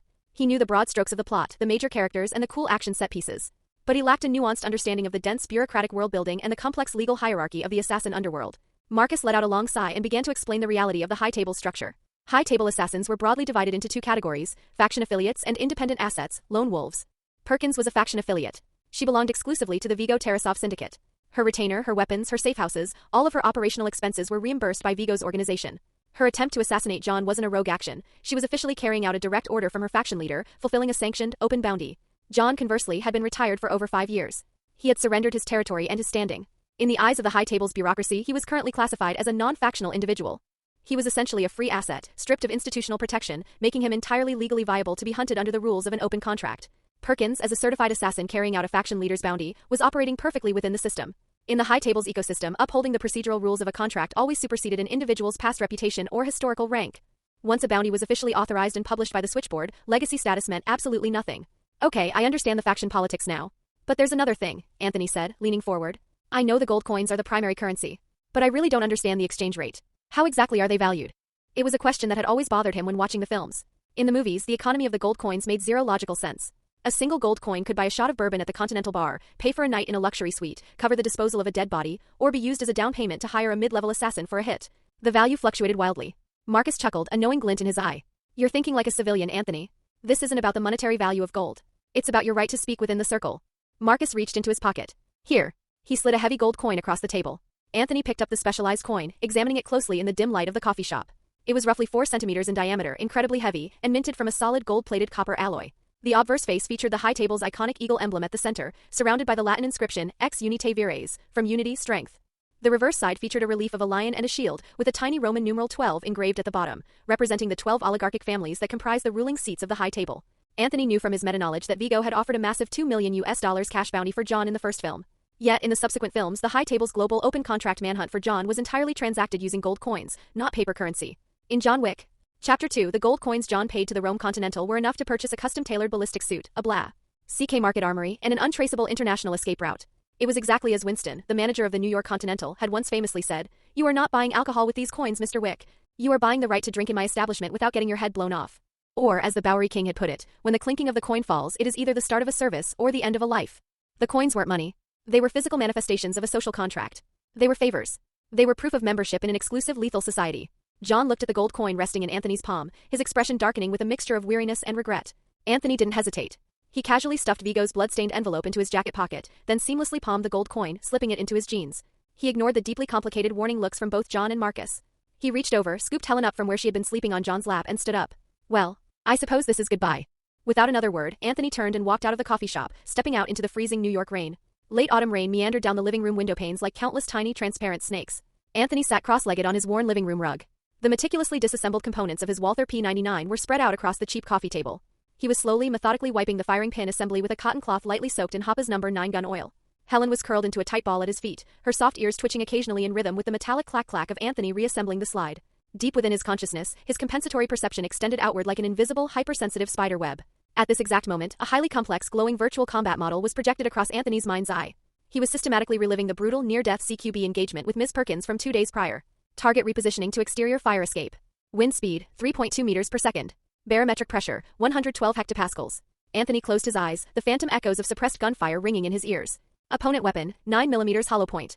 Muzzle velocity, 420 meters per second. Gravitational drop over 3 meters, negligible. Torrents of tactical data surged through his brain. The desperate fight in the Tribeca apartment flashed repeatedly behind his eyelids, analyzing every mistake, every near miss. He analyzed the exact millisecond the blinding white light of the flashbang had engulfed his vision. He recalculated the kinetic force of Perkins's tackle. He felt the phantom, icy touch of her hidden stiletto grazing his nose, and the burning impact of the 9mm round tearing through his forearm. In the corner of his peripheral vision, the system prompts for compensatory perception and rapid computing flickered continuously. For the past 48 hours while his physical body healed, Anthony had been obsessively using his enhanced cognitive attributes to run hundreds of simulated combat scenarios, reviewing his performance and breaking down Perkins's elite high-table tactics. He was absolutely certain that if he had to face Perkins in that exact same hallway today, his probability of securing a clean kill without sustaining critical injury would increase by at least 20%. What Anthony hadn't expected was that this intense, meditative combat review would actually trigger his cheat system. By aggressively analyzing and processing the life or death experience, his compensatory perception attribute had organically increased by 5 points. His rapid computing had also increased by 3 points, and several of his minor physical attributes, reflexes, spatial awareness, had ticked up by 1 or 2 points. It had been exactly 3 days since the coffee shop meeting. Since pocketing Vigo's blood-stained envelope, Anthony had only briefly glanced at the names written inside. He had made absolutely zero effort to contact any of the surviving Tarasov syndicate captains mentioned on the list. He fundamentally did not believe Vigo's dying promise that the list was a key to the kingdom, nor did he entirely agree with Marcus's apocalyptic warning that it was a guaranteed death sentence. Anthony understood one absolute truth: the Tarasov family was inextricably, legally bound to the High Table. He knew that when a sanctioned faction leader like Vigo Tarasov died violently, the High Table did not simply allow an illegitimate son to walk in and claim the throne based on a blood-stained piece of paper. The High Table was a bureaucracy. They would initiate a standardized, ruthless power transition protocol to audit the territory and appoint a new leader. The High Table didn't care about bloodlines or rightful heirs. They only cared about 3 things. Could the new leader continue to generate massive profits? Could they reliably pay their tribute protection money? And would they absolutely obey the High Table's directives? That was exactly why Anthony hadn't made a move to seize the Tarasov assets. If he walked into a room of hardened Bratva captains and demanded their loyalty, the High Table would view it as an unauthorized coup and execute him immediately. Vigo's dying words meant nothing to the adjudicators. Anthony wasn't abandoning his ambition. He was simply biding his time. He was waiting for the High Table to make the first move. Chapter 27, Adjudicators and Harbingers. By the afternoon of the 4th day, the rain had finally stopped, leaving a heavy canopy of dark, bruised clouds hanging low over New York City. Anthony had just returned to the house from walking Helen when the doorbell chimed sharply. Helen's ears immediately pinned back. A low, vibrating highly territorial growl rolled from her throat. Anthony, who had been meditating and running compensatory perception drills in the side room, slowly opened his eyes. He drew the Walther P99, tucked it smoothly into his waistband at the small of his back, and walked to the front hallway, peering through the slats of the French windows. A small crowd had gathered on his porch. A man, a woman, and a masked figure. Out on the street, 2 blacked-out luxury SUVs idled at the curb, flanked by 8 identically dressed, stone-faced bodyguards. The first man was Winston Scott, the manager of the New York Continental. He was dressed in an impeccably pressed dark charcoal 3-piece suit, draped in a luxurious dark velvet overcoat. His silver hair was perfectly coiffed, and his gold-rimmed glasses rested elegantly on the bridge of his nose. Beside Winston stood a woman in her mid-30s. Her attire was aggressively austere. She wore a minimalist, charcoal-gray double-breasted suit. The shoulder lines were deliberately padded an extra 1.5 inches to project an imposing masculine silhouette, while the cuffs were tailored to reveal exactly half an inch of a pristine white shirt. She wore dark gray lambskin gloves and thick soled Chelsea boots. Her dark brown hair was cropped short, and her pale, almost translucent skin was completely devoid of makeup. There was nothing soft or conventionally feminine about her appearance. Her only accessories were a silver pocket watch chain draped across her left breast pocket, and a heavy matte titanium ring on her right hand. Behind her stood the masked man. He wore a heavy floor-length black trench coat with a rigid stand-up collar. The collar was turned up, completely concealing his neck, and the cuffs were tightly strapped to his wrists. Beneath the coat, he wore a dark gray tactical turtleneck and reinforced black combat boots. The entire ensemble lacked any embellishment, even the buttons were matte black to prevent reflection. A silver metal mask covered the lower half of his face, extending from the bridge of his nose down to his jawline, revealing only a pair of dead, calculating eyes and a scarred forehead. Etched into the center of the metal mask was a simplified relief of the High Table's eagle emblem. Holy crap, Anthony thought to himself, his heart skipping a beat. How did these two show up so early in the timeline? He wouldn't have been surprised to see Winston on his doorstep. But the appearance of the woman and the masked man was a massive, terrifying divergence. From her icy, emotionless expression, her perfect shoulder-width tactical stance, and her aggressively ascetic tailoring, Anthony knew exactly who, and what she was. An adjudicator. The High Table's ultimate, unquestionable authority on internal law. And the masked man standing behind her? A harbinger. An elite overseer dispatched solely to ensure the absolute enforcement of High Table protocol. Seeing that the door wasn't opening, the adjudicator coldly took 2 steps back. 2 of the suit-wearing bodyguards, High Table enforcers, stepped forward, their faces completely blank. Winston hesitated slightly, his hand twitching as if he wanted to reach out and stop them, but he thought better of it. He silently moved behind the adjudicator, lowering his gaze to the spotless tips of his Oxford shoes. Just as the enforcers raised their boots to kick the door off its hinges, the deadbolt clicked. The door swung open. The enforcers froze, their hands suspended in midair, a faint glint of murderous intent flashing in their eyes. Anthony leaned against the doorframe. He completely ignored the 2 enforcers, his gaze sliding past the adjudicator to land squarely on the Continental manager. "Can I help you, Winston?" Anthony's voice was perfectly calm, tinged with just enough annoyance to establish a boundary. The 2 enforcers ignored Anthony's posture entirely. They shoved past him, attempting to barge directly into his living room to secure the perimeter for the adjudicator. Anthony's eyes darkened instantly. Without warning, his leg lashed out like a whip, driving a brutal front kick directly into the first enforcer's kidney. Clearly not expecting a civilian to dare strike a high-table operative, the man was caught entirely off guard. The kinetic force sent him staggering violently into the hallway wall. The second enforcer reacted with terrifying speed, pivoting on his heel and throwing a heavy practice cross directly at Anthony's jaw. Anthony didn't flinch. He shifted half a step to the inside, slipping the punch entirely. His right hand snapped up, seizing the enforcer's extended arm and yanking him forward to destroy his center of gravity. Simultaneously, Anthony dropped his hips and swept his right leg cleanly through the enforcer's ankle. The enforcer went airborne, falling hard toward the floorboards. Just as the man tried to brace his fall with his left arm, Anthony stomped down brutally on his shoulder blade, pinning the enforcer flat against the hardwood with a sickening thud. The first enforcer recovered. He spun around, his hand flying to his shoulder holster. He froze. The young man was standing casually with one boot planted firmly on his partner's spine, and the black, hollow muzzle of a Glock 17 was already leveled directly at the center of the first enforcer's forehead. The enforcer shot a rapid glance at the adjudicator. A resolute, fanatical glint flashed in his eyes. He didn't care if he died, he had to enforce the high table's will. He gripped his pistol and ruthlessly squeezed the trigger. Compensatory perception flooded Anthony's brain. The world slowed to a crawl. Anthony clearly saw the micro-contractions of the enforcer's index finger before the sear even broke. Anthony didn't hesitate for a fraction of a millisecond. "Stop!" Winston shouted. Bang! The unsilenced gunshot was deafening in the enclosed living room. Anthony fired first. He didn't care if the man was wearing a high-table Kevlar weave or not. The enforcer was thrown backward by the kinetic impact, stumbling several steps before hitting the wall. The man's facial muscles twitched violently, his lips pulling back into a tight grimace as the wind was knocked out of his lungs. He was clearly wearing high-grade soft armor beneath the suit. The enforcers assigned to adjudicators were not private bodyguards in the traditional sense. They were the physical manifestations of the high table's wrath. Their combat skills were exceptional, somewhere between elite syndicate assassins and high-tier mercenaries. However, their true lethality relied on pack tactics and overwhelming firepower, not necessarily individual CQB dominance. Hold. A cold mechanical voice sliced through the ringing in Anthony's ears. It came from the adjudicator. The enforcer immediately holstered his weapon, though his eyes burned with the humiliation of being outdrawn and shot by a kid. He glared at Anthony with venomous hostility. "Castle Doctrine. State of New York," Anthony said, his expression unusually calm. He slowly removed his foot from the man on the floor, though he kept the Glock 17 raised at the low ready. The second enforcer scrambled awkwardly to his feet, glaring at Anthony with equal malice. Winston's face was slightly pale, his eyes wide with a mixture of shock and sheer disbelief. Winston knew Anthony understood the existence of the high table. But even if the kid didn't immediately recognize an adjudicator, the sheer presence of the entourage should have screamed untouchable authority. Winston had never, in his decades of running the Continental, seen a man actively humiliate an adjudicator and a harbinger by violently subduing and shooting their personal guard right in front of them. And yet, despite the sudden explosive violence, the masked harbinger hadn't moved a single muscle. He stood on the porch like a carved wooden statue, his hands resting easily at his sides. The adjudicator's eyelid twitched, a microscopic crack in her ascetic facade, but she remained silent. "Good afternoon, Mr. Tarasov," Winston said, swallowing hard to regain his composure. His voice was carefully devoid of emotion. "May I present the adjudicator and the harbinger? They are emissaries of the high table. Please lower the weapon." Anthony raised an eyebrow, his gaze shifting slowly between the austere woman and the masked man. He allowed a perfectly calibrated look of scrutinizing hesitation to cross his face. "I don't know them." Winston's eyes widened fractionally, flashing a desperate warning signal, his face shifting between pale and flushed. The adjudicator glanced at Winston, just a single chilling look, before stepping over the threshold into the living room. The masked harbinger followed a few paces behind, the heavy hem of his trench coat sweeping silently across the floorboards. "The dust of the Tarasov syndicate requires a place to settle," the adjudicator said. She offered no preamble, no greeting. Her voice lacked any inflection, exclamation, or natural pause. The sentences were delivered mechanically, precisely spaced at 0.3-second intervals, like a metronome.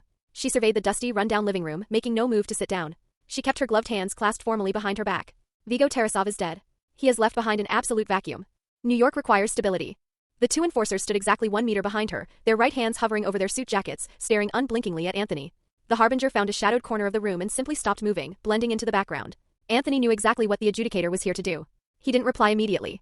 He holstered the Glock, hung Helen's leash on the coat hook by the door, and casually took a sip from a bottle of water on the counter. "So, the high table needs me to take over the Tarasov family?" Anthony asked finally. "I pass." He pulled out a cheap wooden dining chair, spun it around and sat down backward, crossing his arms over the backrest. His posture was relaxed, incredibly informal, and bordering on lazy. This blatant display of disrespect caused the adjudicator's eyelid to twitch a second time. She turned her head slightly to look at Helen, who was still standing defensively by the sofa, issuing a low, continuous warning growl. "You do not possess the right to refuse." She delivered the words as if she were analyzing a piece of filth on her shoe. "The high table has audited the Tarasov syndicate's remaining assets, its outstanding debts, and its potential destabilizing factors." She paused, her icy gaze dropping down to the dog. Vigo Tarasov's ultimate folly was allowing a personal emotional grudge to challenge the sacred rules. He wasted vast syndicate resources warring against an old dog who was destined to be immune to erasure by those very rules. It went without saying exactly who the old dog was. "Anthony Tarasov," Winston interjected smoothly, though his tone carried a sharp edge of warning. "I highly advise you to carefully consider your attitude when addressing an adjudicator of the high table. You are Vigo's blood. Under the Blood River Agreement and the laws of succession, you are required to return to the syndicate and assume the mantle. If you insist on refusing, the high table will simply parachute an external administrator in to take over the Tarasov assets. And you will be left with nothing. Winston took a half step forward, elegantly adjusting the silver cufflinks of his suit, inserting himself smoothly into the conversation. Adjudicator, Winston said, his voice acting as a diplomatic lubricant, attempting to soften the lethal tension in the room. The Tarasov syndicate requires a new leader who inherently understands and respects the rules to ensure the delicate balance of the New York underworld is maintained. Winston kept his eyes locked respectfully on the adjudicator, but his peripheral vision tracked Anthony's every reaction. While parachuting an external administrator into the city might stabilize the ledgers quickly, they will inherently lack a deep cultural understanding of the family's embedded connections and the local ecosystem. Such an aggressive insertion could easily provoke a violent backlash from the surviving Bratva captains.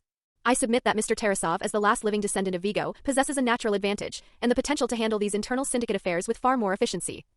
Chapter 28. I am not capable of dealing with John. Winston specifically emphasized the words bloodline and potential, smoothly attempting to reframe Anthony's status as an illegitimate, estranged son into a highly valuable, usable asset for the high table.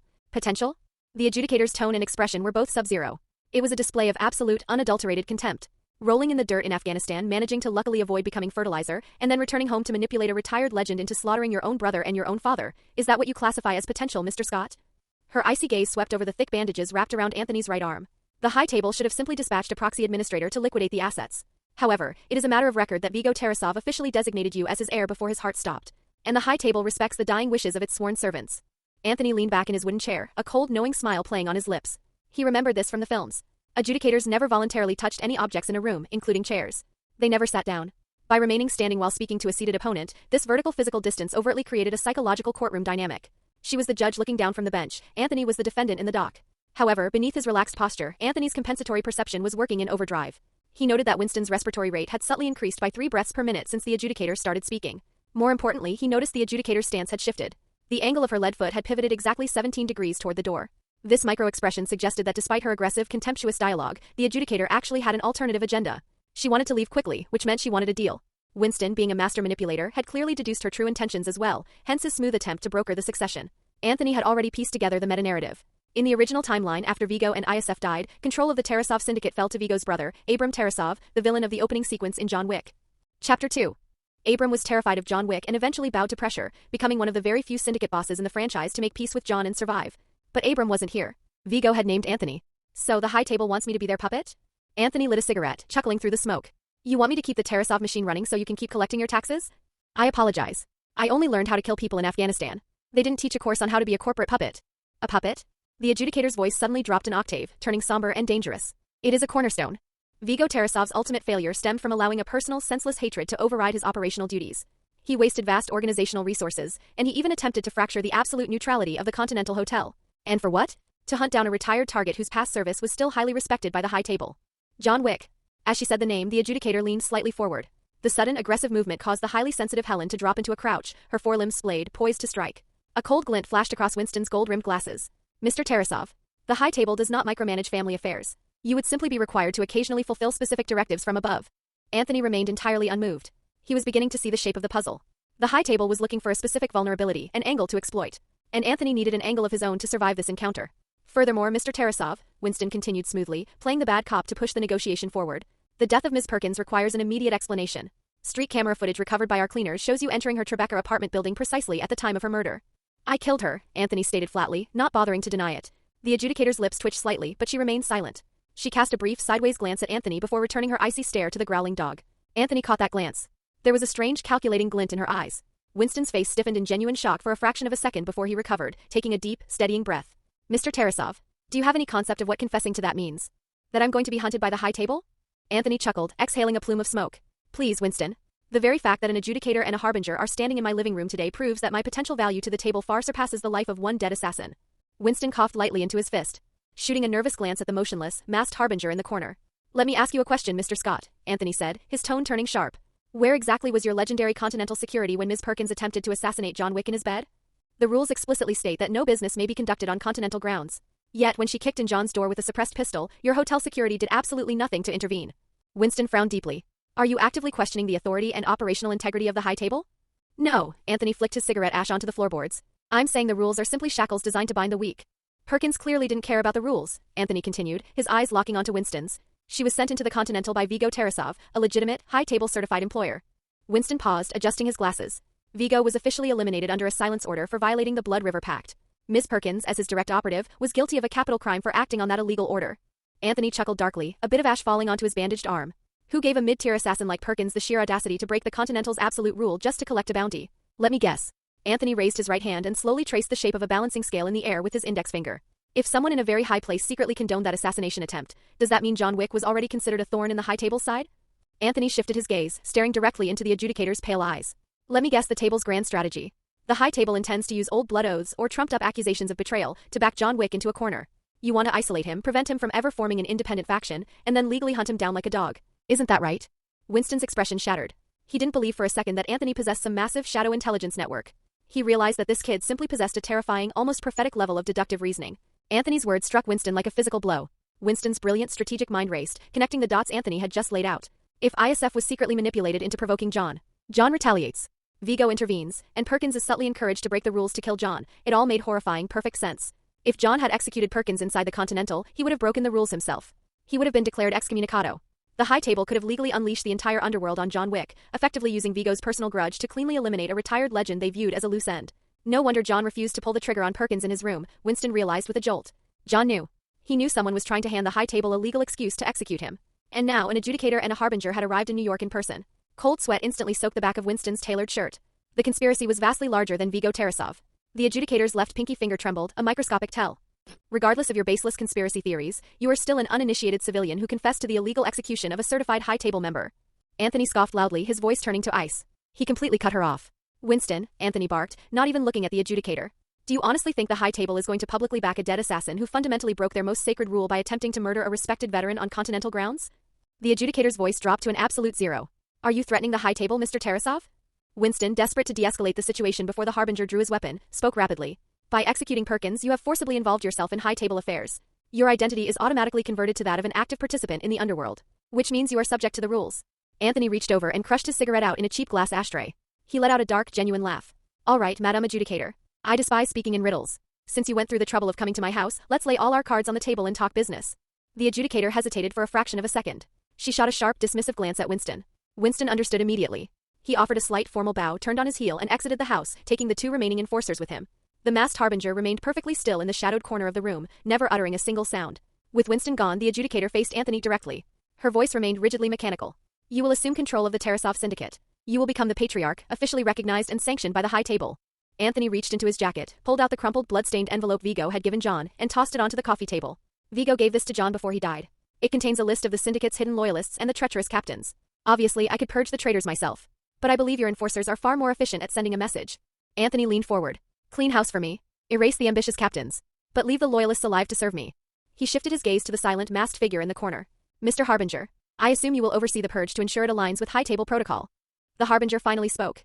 His voice was deep, heavily synthesized by a modulator in his mask and entirely devoid of humanity. It is my sworn duty. A cold glint flashed in the adjudicator's eyes. She accepted the terms. The enforcers will handle the restructuring of your personnel. The Tarasov syndicate currently controls 37% of the illegal casino operations on the eastern seaboard and 21% of the portside arms trade, she recited flawlessly. The high table requires the immediate restabilization of that revenue stream. Anthony nodded slowly. I will stabilize your taxes. In exchange, the high table will not interfere with any further internal family purges I conduct for the next 3 years. And the table will absolutely never interfere with my private life. He locked eyes with her. And I need to know what the high table actually expects from me. Save the bureaucratic bullshit about maintaining order. If you're grooming me to be your attack dog against John Wick, I am telling you right now I am not capable of killing him. The adjudicator finally broke her rigid posture, turning her head to look at him fully. For the first time, a sliver of genuine dark emotion bled into her voice. You seem to believe you know everything, Mr. Tarasov. I only know what is obvious, Anthony replied calmly. I know the high table is deeply paranoid about retired legendary assassins. John Wick isn't the first legend you've tried to preemptively put down. And he certainly won't be the last. Perhaps, the adjudicator said, taking a very slow, measured breath, you are far more dangerous to the table's order than John Wick ever was. Perhaps Mr. Scott's recommendation to legitimize you is a catastrophic error. But the harbingers see everything. She reached into the inner pocket of her austere suit jacket, withdrew a solid gold high table coin, and placed it precisely on top of Vigo's blood-stained envelope. Any foolish, unauthorized action on your part will be viewed as a direct provocation against the high table. She turned to leave, pausing in the doorway. You would do well to remember, Anthony Tarasov, that whatever power the high table grants you, we can retract at any time, including your life. Chapter 29. Fuck your purity protocol. Seeing Anthony's utterly calm, almost indifferent expression, the adjudicator's gloved hands clenched slightly behind her back. The price of direct provocation against the high table is annihilation, Mr. Tarasov. Complete and absolute erasure, she stated, her mechanical voice dropping a fraction of a degree. We could have chosen to rebuild order in this city through vastly bloodier means. but the High Table has elected to grant due respect to Mr. Scott's proposal and to your father's final wishes. Do you comprehend the magnitude of this grace? Anthony's face betrayed no fear, no anger. It remained as still and deep as a stagnant pool. I comprehend it perfectly, Anthony replied. But it would be best if you didn't attempt to suffocate me with your rigid rules right out of the gate. If I am to rebuild the Tarasov Syndicate effectively, I will require operational exemptions in certain, localized situations. The adjudicator's fists tightened further. You are the very first person to ever attempt to bargain terms with the High Table. Anthony slowly shook his head. Madam Adjudicator, neither of us are fools. There's no need to posture, Anthony said, leaning forward slightly. I fully believe the High Table possesses the power to destroy everything in its path. But I need you to understand something fundamental. Not every man who survives the abyss comes back afraid of the dark. At that exact moment, the icy certainty in the adjudicator's eyes finally wavered. She understood the profound, layered meaning behind his words.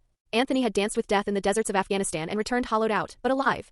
John Wick had walked the earth as the Baba Yaga, a demon draped in shadows, yet he still desperately clung to the memory of his wife's warmth.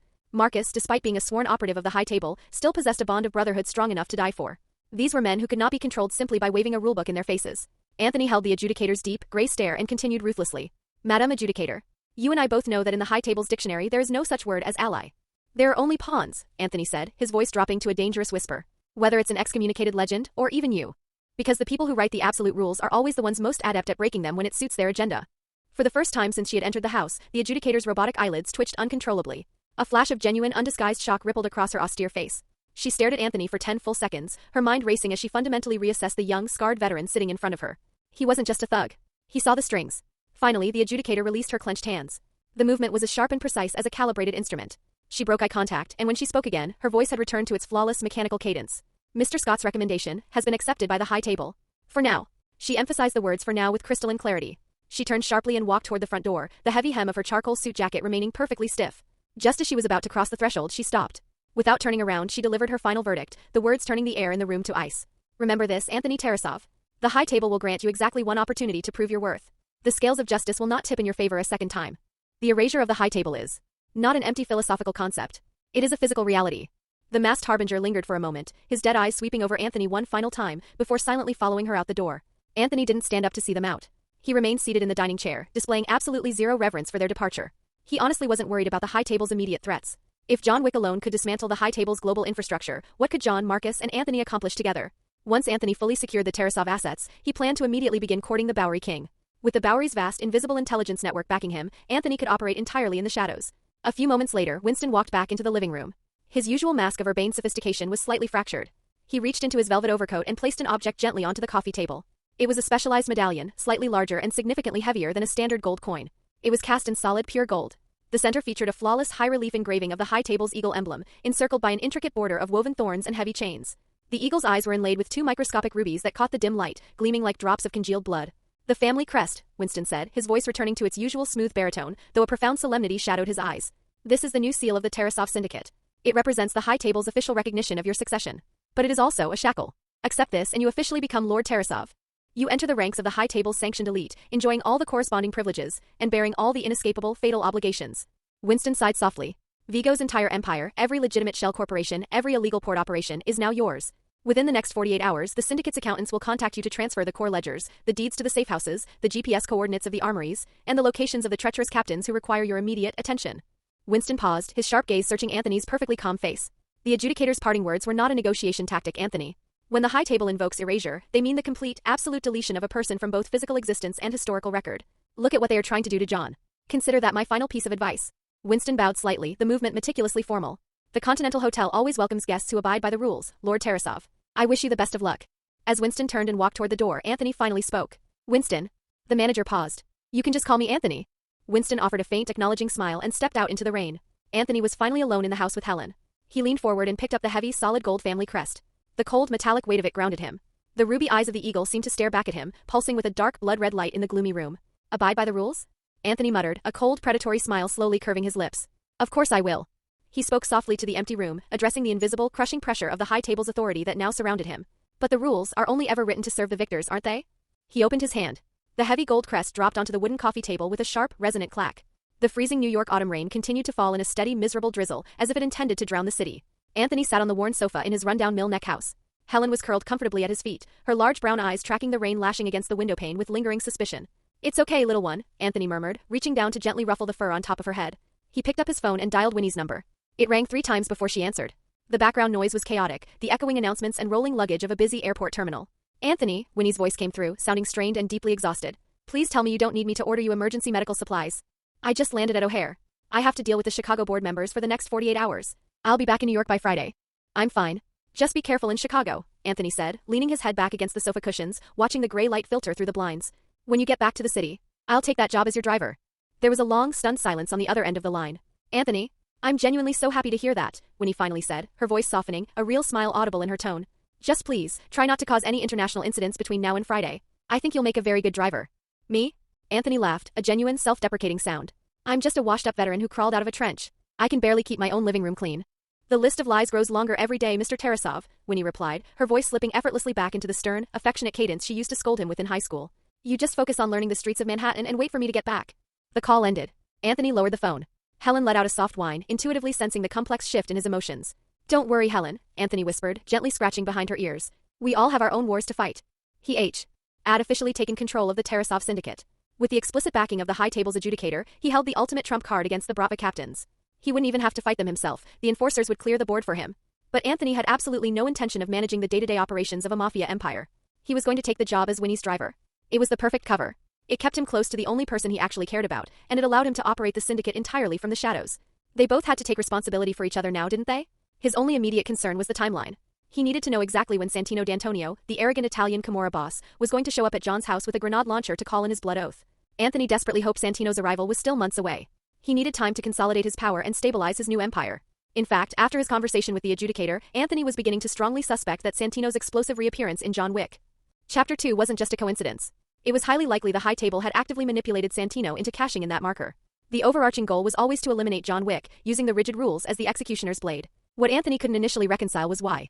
John had retained his lethal skills, yes, but he had been happily retired for 5 years. He didn't accept contracts. The high table had long considered him a neutralized, harmless relic of the past. But looking at the cascade of recent events, it was glaringly obvious that an invisible hand was actively trying to force John back into the life just to kill him. According to the deep lore of the franchise, John had originally been an orphan raised and trained by the Ruska Roma Syndicate, the Belarusian ballet director. He had eventually broken away to work for Vigo. When John wanted to retire to marry Helen, Vigo gave him an impossible task, eliminating all of Vigo's rivals in a single night. John succeeded, but only by explicitly seeking the help of Santino D'Antonio, swearing a blood oath, a marker, to the Italian boss in exchange for the manpower required to complete the slaughter. Once John retired, the high table adopted a strict policy of non-interference regarding him. But Anthony saw through the bureaucratic facade. When ISF killed the puppy, it ignited John's vengeance. However, technically, John killing ISF and Vigo was a personal matter. It didn't inherently violate high table law. But to enact that vengeance, John had to unearth his buried gold coins. He had to check into the Continental. He had to hire the sommelier, the cleaners, to dispose of bodies. To the high table's omniscient switchboard operators, these actions flagged John Wick as functionally reactivated. Once he was active again, he was back on the board. And a reactivated John Wick was a massive, uncontrollable variable the table could not tolerate. So, Anthony theorized, the high table quietly pressured Santino D'Antonio to call in his blood oath. It was a brilliantly cruel, escalating form of systemic coercion. The high table was intentionally forcing John into a corner where his only option was to become a rebel. In Chapter 2, they forced John to assassinate Gianna D'Antonio, a sitting high table member, instantly making him a target. When John refused to lay down and die and subsequently murdered Santino inside the Continental, he broke the absolute rule. He was declared excommunicado. By Chapter 3, when John refused to surrender his life to the Elder and slaughtered the adjudicator's enforcers, he was marked for death by every assassin on the planet. You bastards are really pushing it, Anthony scoffed to the empty room, glaring at the gold family crest on the table. Fuck your purity protocols. Chapter 30, a legend that refuses to die makes people tremble. When Anthony woke up the next morning, the heavy clouds had finally broken, leaving the New York sky a brilliant, bruised blue. He had just finished filling Helen's bowl with premium dog food when his burner phone rang. The caller ID displayed the front desk number of the New York Continental. Good morning, Lord Tarasov, Karen's voice came through the receiver, smooth, elegant, and carrying the signature detached professionalism of the Continental. The adjudicator's enforcers have completed the restructuring of the Tarasov syndicate. All rebellious captains and potential destabilizing elements have been permanently eliminated from the board. Anthony didn't respond immediately. He walked over to the living room window, looking out at the rain-soaked grass in his small front yard. Is the board as clean as a freshly wiped window? He asked, a faint smile touching his lips. It is significantly more thorough than that, sir, Sharon replied. He paused for a fraction of a second, as if carefully weighing his next words. However, the adjudicator has stipulated one final condition before your succession is officially ratified by the high table. To definitively prove your loyalty and your adaptability to our world, you are required to personally execute 2 innocent targets. Yes, innocent civilians. It is an old dark tradition of the high table. They believe you must willingly stain your hands with pointless blood to truly comprehend the absolute price of the power they are giving you. Anthony's knuckles instantly turned white where he gripped the window frame. The veins in his forearm bulged against his bandages, but his breathing remained perfectly steady. He remembered the collateral damage he had witnessed in Afghanistan. He remembered the sheer animal terror in Winnie Pritzker's eyes when the TVA thugs cornered her in the hotel. He remembered the agonizing grief in John Wick's eyes the night he lost his puppy. When the High Table had tested John Wick's loyalty so he could retire, Vigo had given him an impossible task, a mass slaughter of rival mobsters. Anthony had never imagined that the High Table's test to enter the life would require the cold-blooded murder of random, innocent civilians.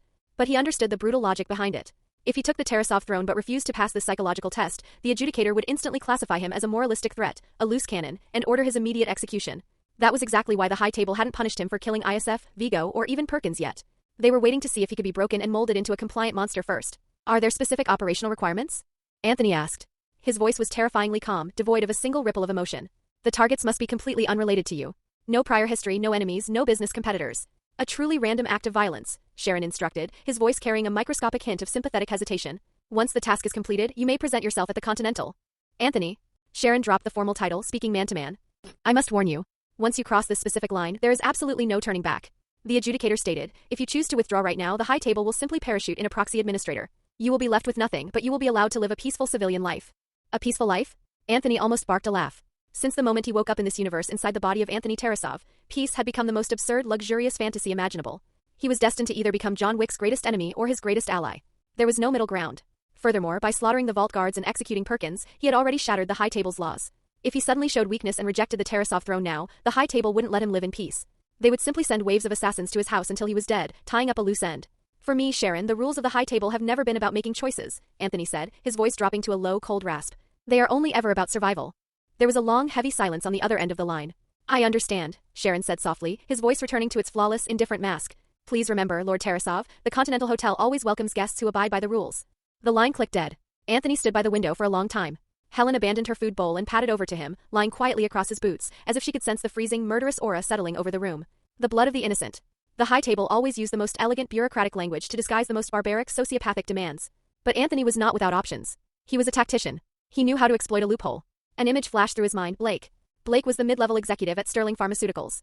He was the secret lover of Winnie's treacherous half-sister, Christine, and the primary architect of the conspiracy to destroy Winnie's reputation and steal her inheritance. Blake had meticulously planned to hire Bratva thugs to ruin Winnie's life and potentially kill her. In Anthony's personal dictionary, a man like Blake had absolutely forfeited his right to breathe.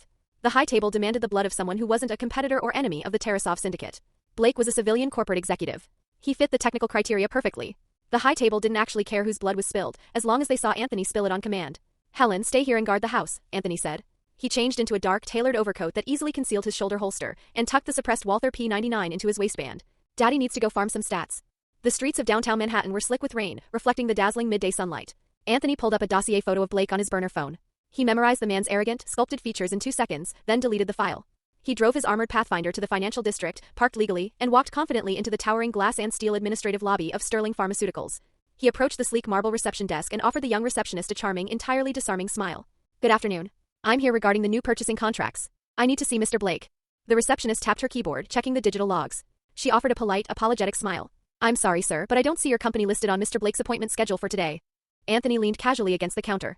He reached into his coat pocket and pulled out a thick, unsealed envelope, revealing stacks of crisp $100 bills. He slid it discreetly across the marble, winking at her. The receptionist's eyes widened fractionally. She seamlessly slid a folder over the envelope, her professional smile never wavering. She lowered her voice. Room 383. 3rd floor. Thank you, darling, Anthony murmured. He walked over to the polished steel elevator bank and watched the digital floor indicator tick downward. 10 seconds later, the elevator chimed. The heavy doors slid open. Anthony took 2 steps back to allow the passengers to exit. 2 men stepped briskly out of the elevator, moving with the self-important urgency of corporate executives heading to a power lunch. One of them was a man in his mid-30s, wearing a bespoke Italian suit with the collar rakishly unbuttoned.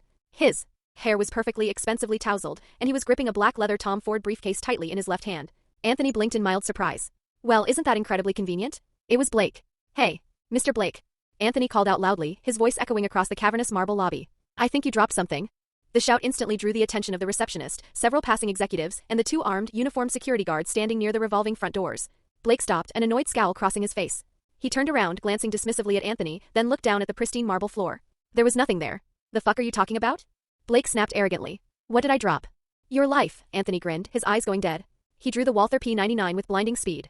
Before anyone in the lobby could even register the presence of a firearm, let alone process the shock, Anthony pulled the trigger. The suppressed gunshot was a sharp mechanical cough. Anthony didn't hesitate. Before Blake could even open his mouth to beg, the 9mm hollow point struck him perfectly between the eyes. His head snapped back, and he collapsed like a marionette with its strings cut, blood pooling instantly on the white marble. Ah! The receptionist unleashed a blood-curdling scream that echoed off the glass walls, diving frantically beneath her desk. The executive who had been walking with Blake froze completely in place, his face drained of all color, staring at the corpse in absolute paralyzed terror. The two security guards finally snapped out of their shock. Their faces went pale and their hands scrambled clumsily for the heavy revolvers holstered at their hips. Why would Anthony give them the time to draw? The adjudicator had demanded he execute two innocent people to prove his loyalty. Since these guards were technically innocent civilians just doing their jobs, this was the perfect opportunity to fulfill his quota and farm some extra system points. Buy one, get three free. Anthony pivoted smoothly into a modified Weaver stance. Pfft, pfft. Two rapid shots. The first guard took a round directly to the sternum, dropping instantly. The second guard caught a bullet in the throat before his revolver even cleared leather. Anthony calmly walked over to Blake's twitching corpse and fired two more insurance rounds directly into the man's chest cavity, ensuring the executive was permanently deleted. A familiar chime echoed in his mind. Hostiles eliminated. Attribute points +4. Anthony calmly pulled out his burner phone. He recorded a quick 10-second video of Blake's ruined face and the dead guards, panning the camera to prove the kill. He gave a jaunty two-finger salute to the terrified receptionist cowering under her desk, holstered his weapon, and casually walked out the front doors into the New York sunlight. Back in the Pathfinder, Anthony merged seamlessly into the chaotic Manhattan traffic. He attached the video file to an encrypted message, sent it directly to Sharon at the Continental, and tossed the phone onto the passenger seat. 2 minutes later, the burner phone rang. It was John Wick. "You did it?" John asked. His voice was utterly blunt, carrying a heavy, dark weight. Anthony grunted affirmatively, steering the SUV with one hand. "Buy two, get two free," he said nonchalantly. "Fuck," John breathed heavily into the receiver. "Do you have any idea what you've just done? You crossed the line, Anthony. You killed civilians." Anthony's expression hardened. "Tell me something, John. Is it a sin to kill the target they assign you? Or is it a sin to kill the man who is actively threatening the people you care about?" There was a long, incredibly tense silence on the other end of the line. "Anthony," John finally said, his voice dropping to a gravelly, pleading whisper. "Do not let them turn you into the monster they want you to be." Anthony sighed, abruptly changing the subject. "John, you want to grab a bite to eat? I know a great diner. My treat." "I do not dine with madmen," John refused coldly. "You need to calm down, John," Anthony laughed, a dry, humorless sound. "Because I honestly don't know how much longer you have until they force you to go completely crazy again." John's breathing hitched slightly, suddenly growing rapid. "What exactly do you know, Anthony?" "I know that I don't fully understand why they're doing this to you," Anthony said, pulling the Pathfinder over to the curb and putting it in park. "But I know this, once you step back into the dark, the High Table is never going to let you walk back into the light. Oh, and by the way, you need to warn Marcus. He actively sabotaged Vigo to protect you. The High Table knows that now. He is absolutely going to become a target. You two should probably move in together." Silence fell over the line again. Heavy, suffocating silence. "Is it because no one currently has the courage to come after me directly?" John finally asked, his voice a lethal, barely restrained whisper. "You are the Baba Yaga, John. You are the right hand of death," Anthony said truthfully. "There is no syndicate, no faction on this planet that dares to openly challenge your legend in a frontal assault. But you want to know the terrible truth about being a legend, John?" Anthony leaned his head against the steering wheel. "A legend who refuses to die makes the people in power tremble in their sleep. They are terrified of you. So they won't attack you directly. They'll use the rules to break you. For example, what do you think would happen if a certain Italian boss suddenly showed up at your front door and used a blood oath marker to force you to assassinate a member of the High Table?" Anthony's voice turned chillingly grim. "Would you even have a choice?" Chapter 31, You Bastard, You Scared My Son. Anthony was intimately familiar with the overarching lore of the John Wick franchise. He knew that in Chapter 4, John had to formally re-enter the High Table ecosystem as a recognized member just to gain the legal right to challenge the Marquis de Graymont to a proxy duel. He also knew that in Chapter 2, Santino D'Antonio utilized an unbreakable blood oath marker to force John to assassinate Gianna D'Antonio, purely so Santino could usurp her seat at the High Table. After the assassination, the High Table didn't hold Santino accountable for orchestrating his own sister's murder. Instead, they officially recognized his succession and granted him her power. This meta-knowledge proved one absolute, undeniable fact. The 12 oligarchs of the High Table were not a monolithic, unified entity. On the surface, they maintained a terrifying facade of infallible unity and absolute adherence to the rules. But in reality, they were vicious, self-serving power players constantly entangled in bloody conflicts of interest. They secretly placed bounties on high-ranking officials, they colluded in the shadows, and they frequently committed legalized murder by exploiting the very rules they swore to uphold. John Wick might not have known exactly what the future held, but given his decades of experience, how could he not be aware of the sordid, hypocritical dealings within the High Table? When Anthony had explicitly mentioned a blood oath over the phone, it had clearly triggered a profound realization in John's mind. "Anthony, you need to be very, very careful," John had warned, his voice dry and strained, right before he hung up. "Careful?" Anthony tossed the burner phone onto the passenger seat of the Pathfinder and let out a dark, genuine laugh. The adjudicator had officially sanctioned his takeover of the Tarasov syndicate. At least for the time being, his position was legally secure. If the High Table tried to punish him now for killing Blake and the guards, especially when the adjudicator herself had explicitly ordered him to spill innocent blood as a loyalty test, how would the rest of the underworld view the adjudicator's authority? While the adjudicator certainly wouldn't actively protect Anthony out of the goodness of her heart, her own bureaucratic survival dictated that she would have to exploit loopholes in the rules to justify his actions. Otherwise, it would be a glaring dereliction of her duty to manage the New York territory. However, Anthony also understood the internal politics. An adjudicator could be marginalized or replaced if a situation spiraled out of control. But a harbinger? The harbingers' positions were absolute. They were the untouchable overseers. This dynamic proved that in the eyes of the High Table, witnessing the absolute enforcement of power was vastly more important than merely exercising it. "Mr. Harbinger," Anthony murmured to himself, a strange predatory smile curving his lips. "A bureaucratic middle manager like the adjudicator won't be able to bear the weight of what's coming. I need to find a way to drag you onto the board too." John's warning still echoed in his mind. Careful? John, Anthony whispered to the empty car. In this game, the cautious ones are always the first to die. The madmen are the ones they fear. His stomach let out a loud, hollow growl, abruptly interrupting his scheming. He realized he hadn't eaten anything since Winnie's care package the day before. He decided to find a place to refuel. He turned the corner onto a quieter street in Tribeca and spotted a high-end French bistro with an unassuming awning, Lou Jardin. Inside, the restaurant boasted crisp white tablecloths, soft amber lighting, and lush, strategically placed greenery that created a quiet, dignified atmosphere. It was the perfect place to think. Table for one, please, Anthony said to the maitre d' as he walked in. The waiter led him to a secluded window seat and handed him a leather-bound menu. Anthony didn't need to look at it. He ordered a rare ribeye steak and a double pour of expensive bourbon. The bistro was intimate, holding perhaps a dozen tables, and was currently only at about 40% capacity. In the corner, an elderly couple conversed in hushed, affectionate tones. 2 tables over, a pair of sharply dressed businessmen were quietly reviewing a stack of legal documents.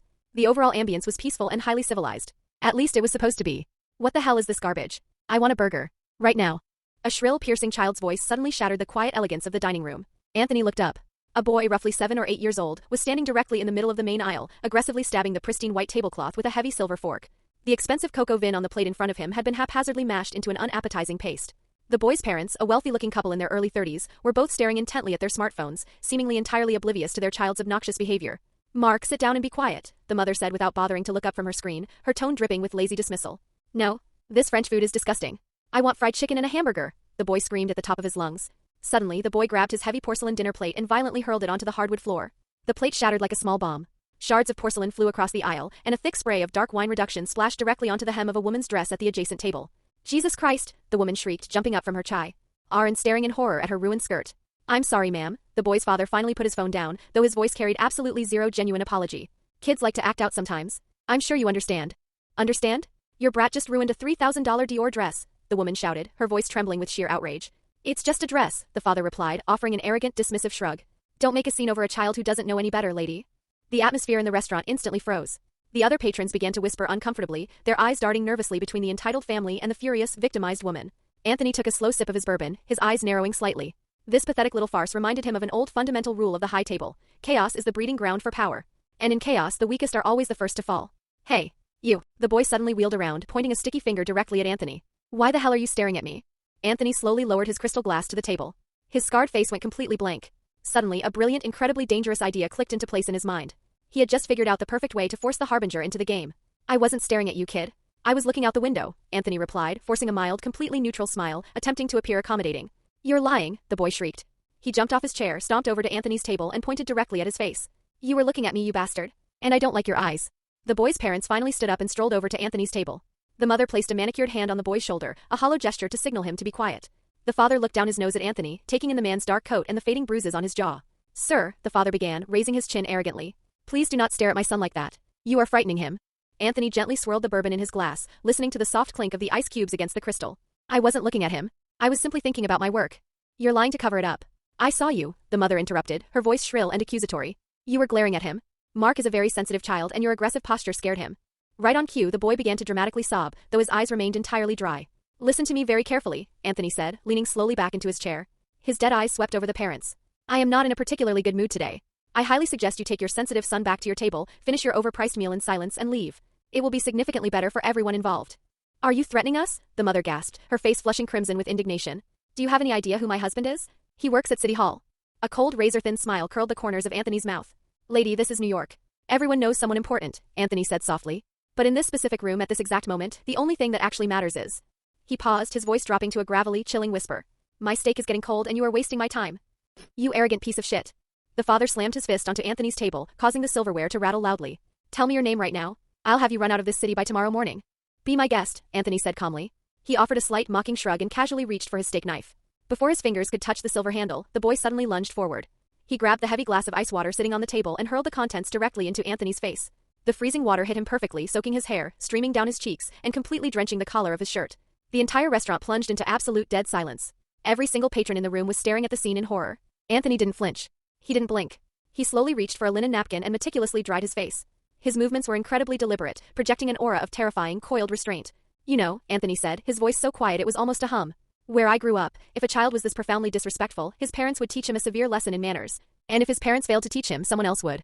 Oh my God, the threats are escalating, the mother scoffed, throwing her hands up in mock disbelief. What are you going to do? Are you going to hit a child? She turned and addressed the silent dining room, projecting her voice. Look at this degenerate. Not only is he picking a fight with a 7-year-old, but he's actively threatening our family. Anthony stood up slowly. At 6'2" with the broad, heavily muscled shoulders of a Force Recon Marine, his physical presence instantly dominated the small space. The terrifying, murderous aura he had been holding back flooded the room.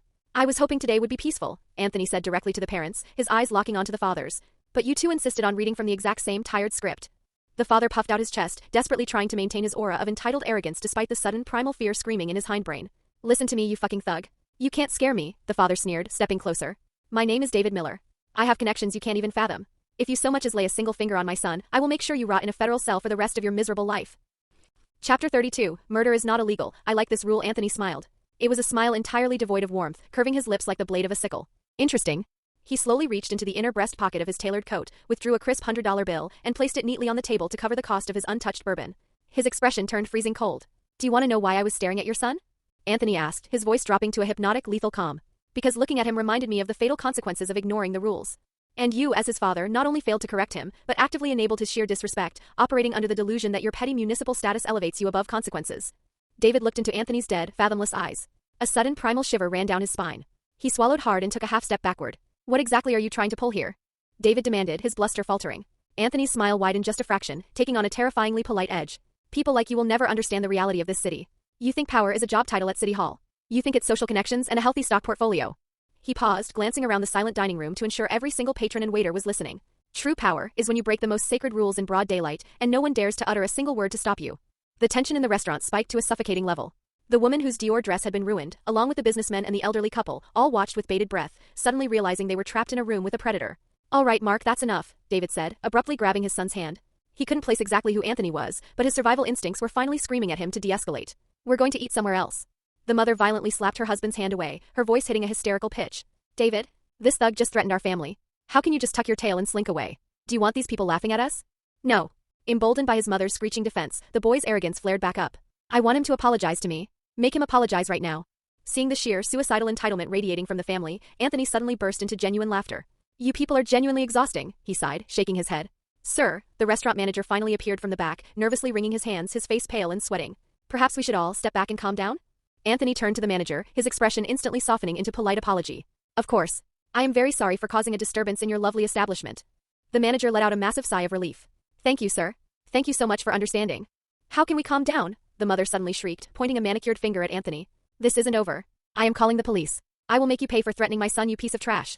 Seeing his mother yelling, the boy threw himself onto the floor, rolling around and wailing at the top of his lungs in a fake, weaponized tantrum. We are leaving. Now, David said, genuine panic bleeding into his voice. He had finally recognized the look in Anthony's eyes. It was the absolute reckless void he had seen in the eyes of men driven to murder. He knew this man was not a gentleman. This man was a killer. No, the woman screamed, stepping toward the window to attract the attention of pedestrians outside. I'm going to make sure everyone in this city knows exactly who he is. Just then, Mark, the wailing boy, suddenly stopped crying. He pulled a brightly colored plastic water gun from his coat pocket, aimed it directly at Anthony's face, and pulled the trigger. Anthony's compensatory perception instantly caught the acrid chemical scent of concentrated capsaicin mixed into the murky liquid. It was spiked with pepper spray. Anthony's left hand snapped out, violently slapping the boy's wrist aside. The stream of burning chemical water missed Anthony entirely and sprayed directly into the mother's face. The woman instantly clutched her eyes, unleashing a horrific, agonizing shriek as the pepper spray burned her corneas. Without a moment's hesitation, Anthony seized the boy's wrist in a vice grip and slammed the child's arm down against the hard, wooden edge of the dining table. Crack! The sickening sound of the radius bone snapping in half echoed through the restaurant, immediately followed by an inhuman, gurgling scream from the boy. David saw Anthony grab his son, but before he could even lunge forward to intervene, Anthony drove a devastating punch straight into the man's solar plexus. David doubled over instantly, the air exploding from his lungs. As the father's head dropped, Anthony brought his knee up in a brutal ascending strike, smashing directly into the center of David's face. The wet crunch of shattering cartilage was deafening. Sir? No, the manager screamed, scrambling backward in absolute terror. The mother, blinded and in agonizing pain, was completely paralyzed by fear. Whether out of shock or sheer cowardice, she reached out blindly to find her son, but her legs refused to move toward the violence. Anthony's eyes were completely bloodshot, his breathing heavy and rhythmic. The high table wanted innocent blood? The high table wanted him to prove he could be a monster? Fine.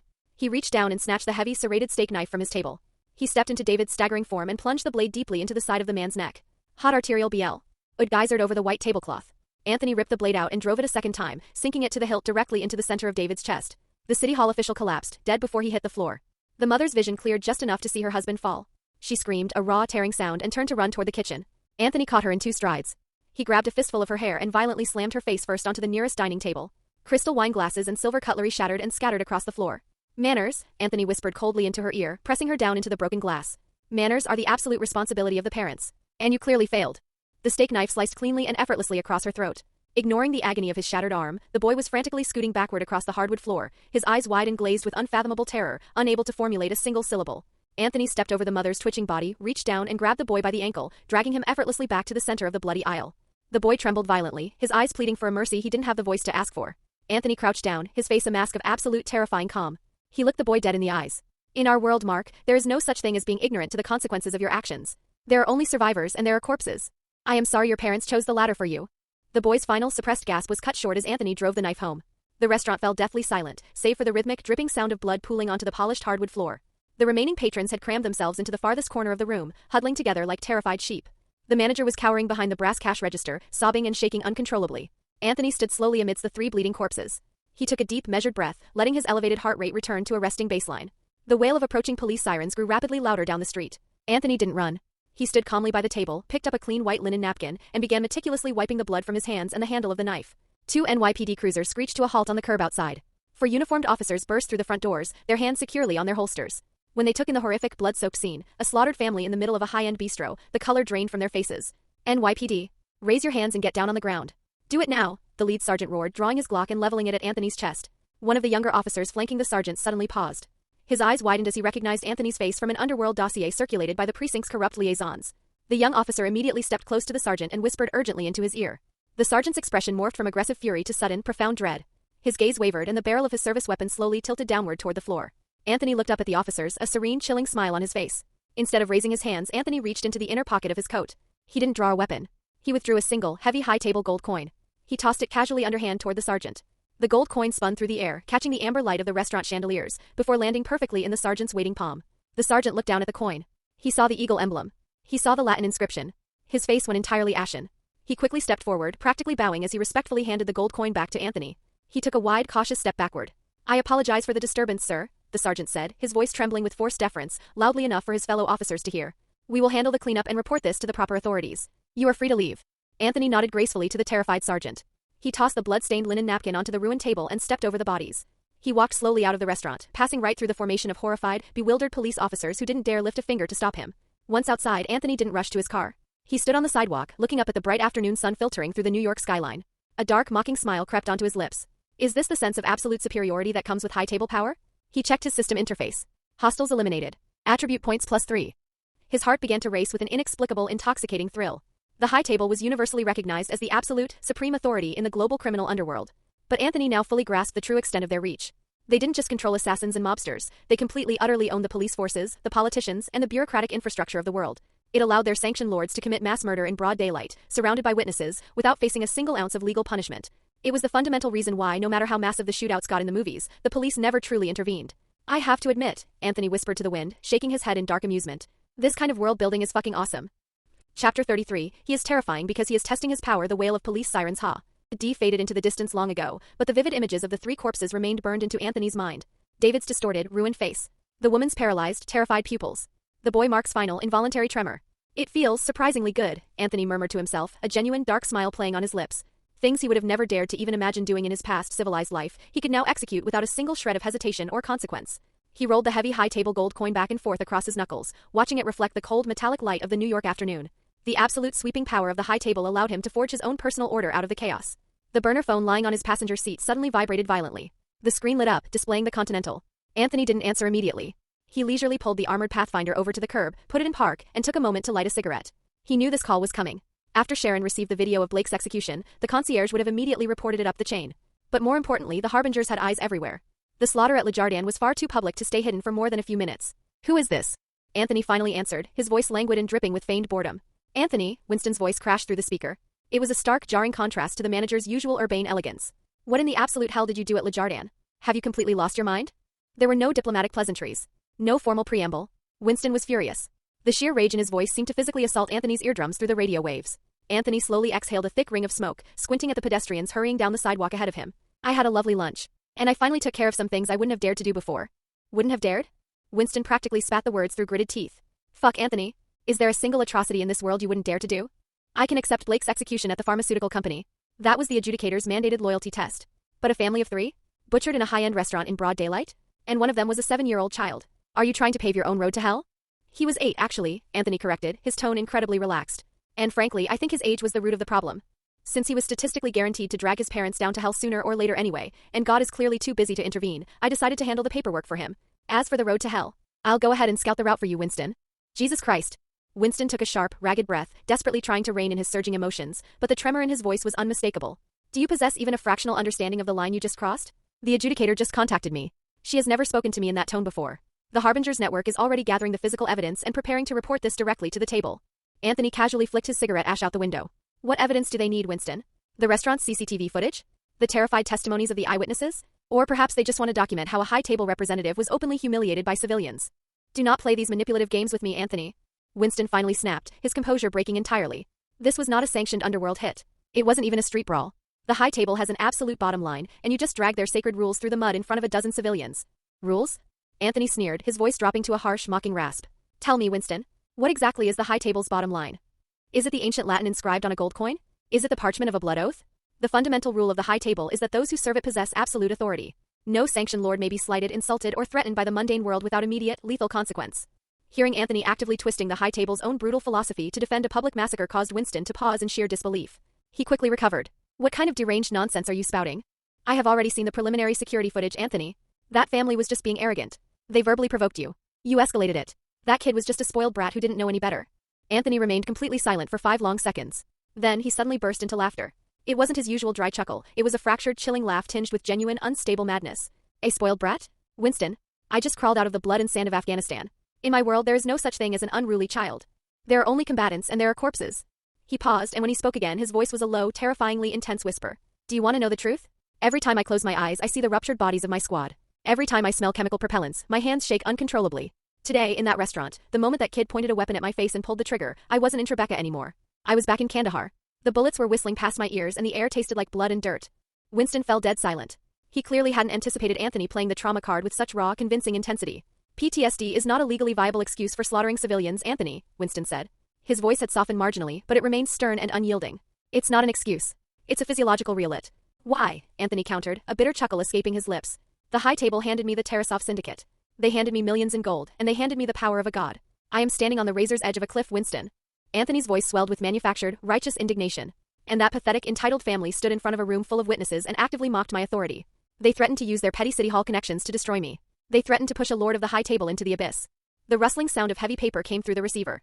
Winston was physically reviewing a printed after-action report. The surveillance audio confirms that the father did verbally threaten you with his municipal connections, Winston admitted slowly. But that is categorically insufficient to justify annihilating an entire family. Especially since they had absolutely no idea you were affiliated with the high table. So what you're saying is, Anthony interrupted, his voice suddenly turning incredibly rough and volatile, is that a mundane civilian can threaten a high table lord, their brat can spray blinding chemicals into my face, and I am legally required to just stand there and take it? Fuck that. Are you trying to turn me into a neutered lapdog, Winston? A dog the high table keeps on a leash, too castrated to even defend its own territory? Is this how you protect the high table's interests in New York? What the fuck are the adjudicators and harbingers doing? Are they just glorified accountants? A deathly, suffocating silence fell over the line. Only the sound of Winston's heavy, rapid breathing could be heard. Insulting the dignity of the high table, especially as a newly appointed syndicate patriarch, was a capital offense. Even operating within the gray areas of the underworld, Anthony's explosive, blasphemous remarks had just crossed a massive line. To make matters worse, Anthony was actively hurling venomous insults at the adjudicator and the harbinger.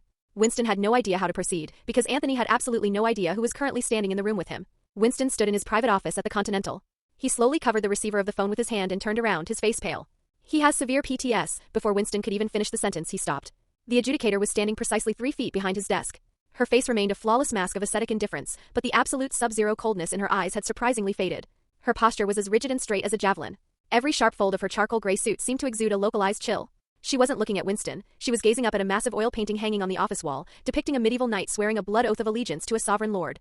Standing in the shadows of the corner was the masked harbinger.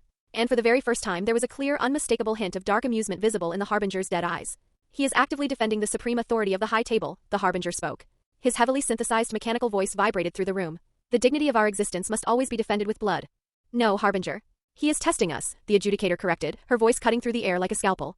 He is testing the flexibility of our absolute rules. He is testing the precise location of our bottom line. He is testing to see how large a shield he can forge from the family crest we just handed him, and how sharp a spear he can transform it into. She took a slow, measured step forward.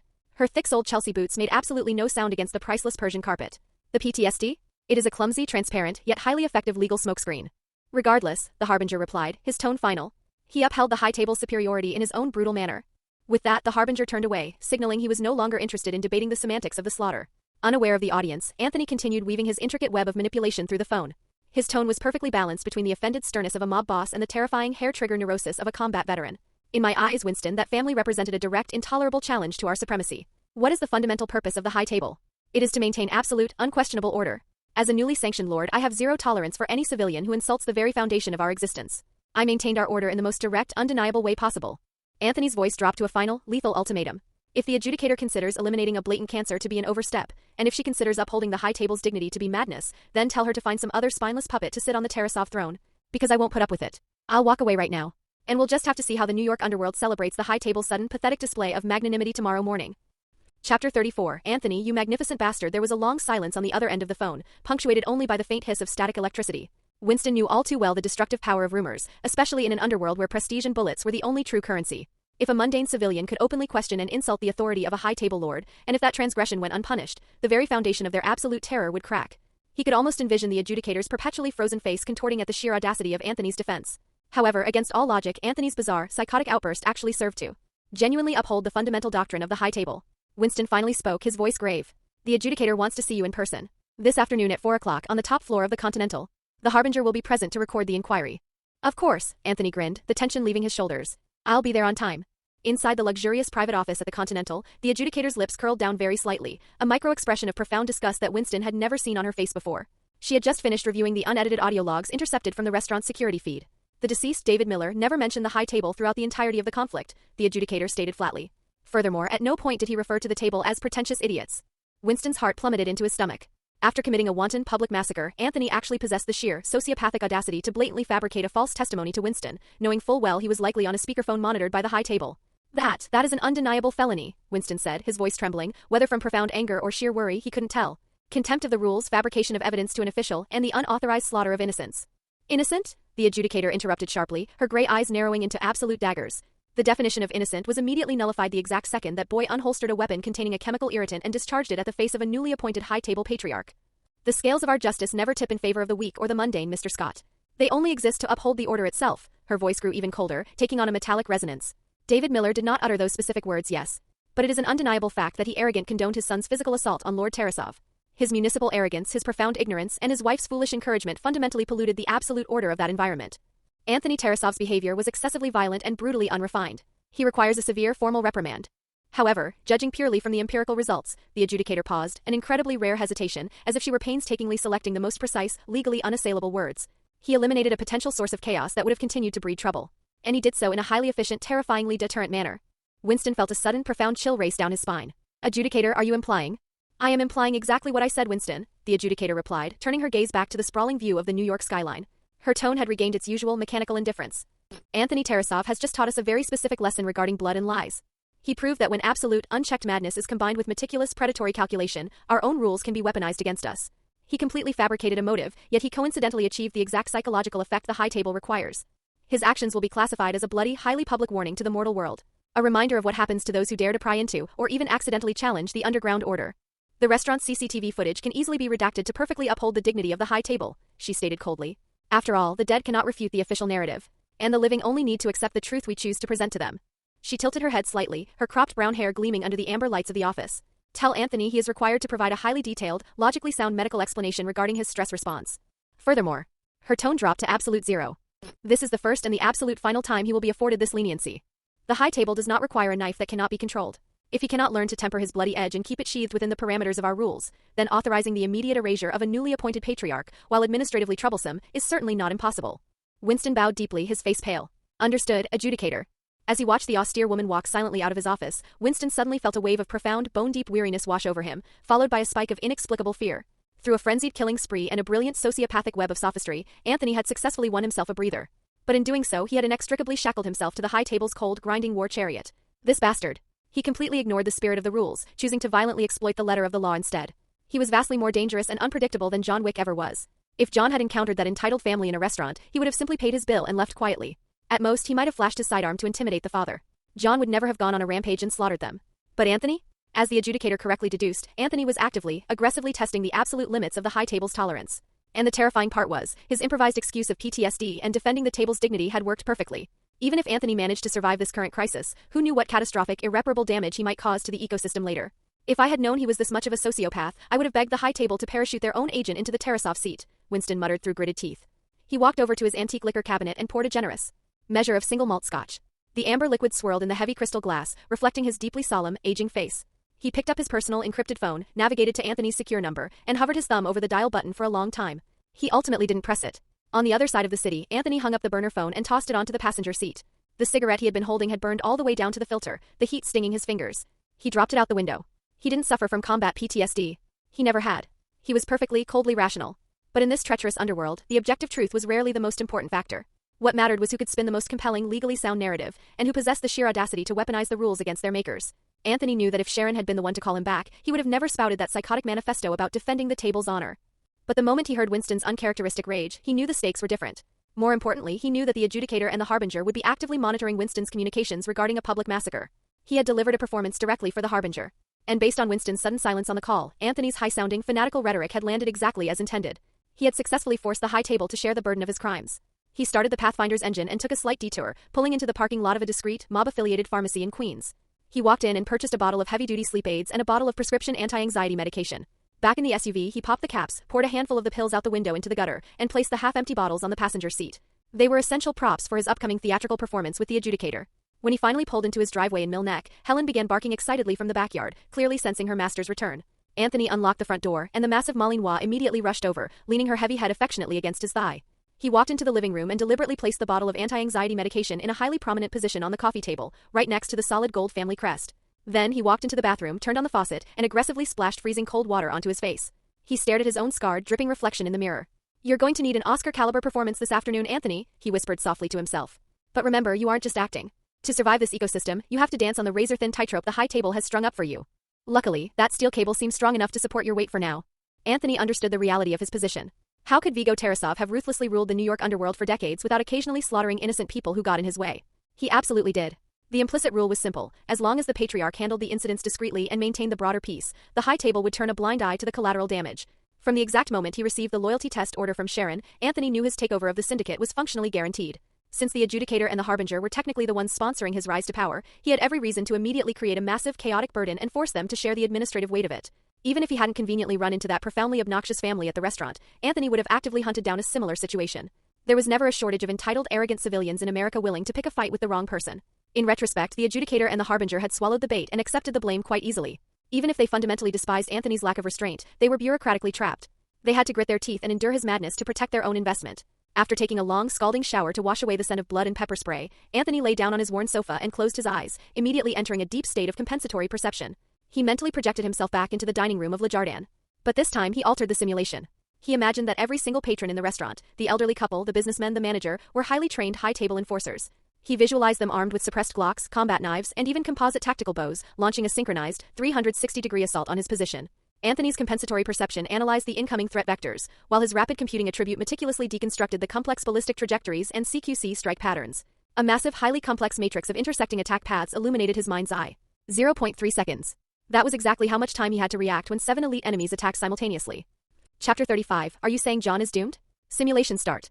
To the front left, the firing pin of a suppressed Glock 17 begins to drop. To the right, the polished steel of 2 tactical karambit knives slice through the air, their trajectories converging at a deadly 15-degree angle toward his throat. Directly behind him, the terrifying twang of a high-poundage compound bow string releasing vibrates through the air, striking his eardrums. Anthony's compensatory perception instantly reconstructed the entire restaurant into a slow-moving, luminous data matrix.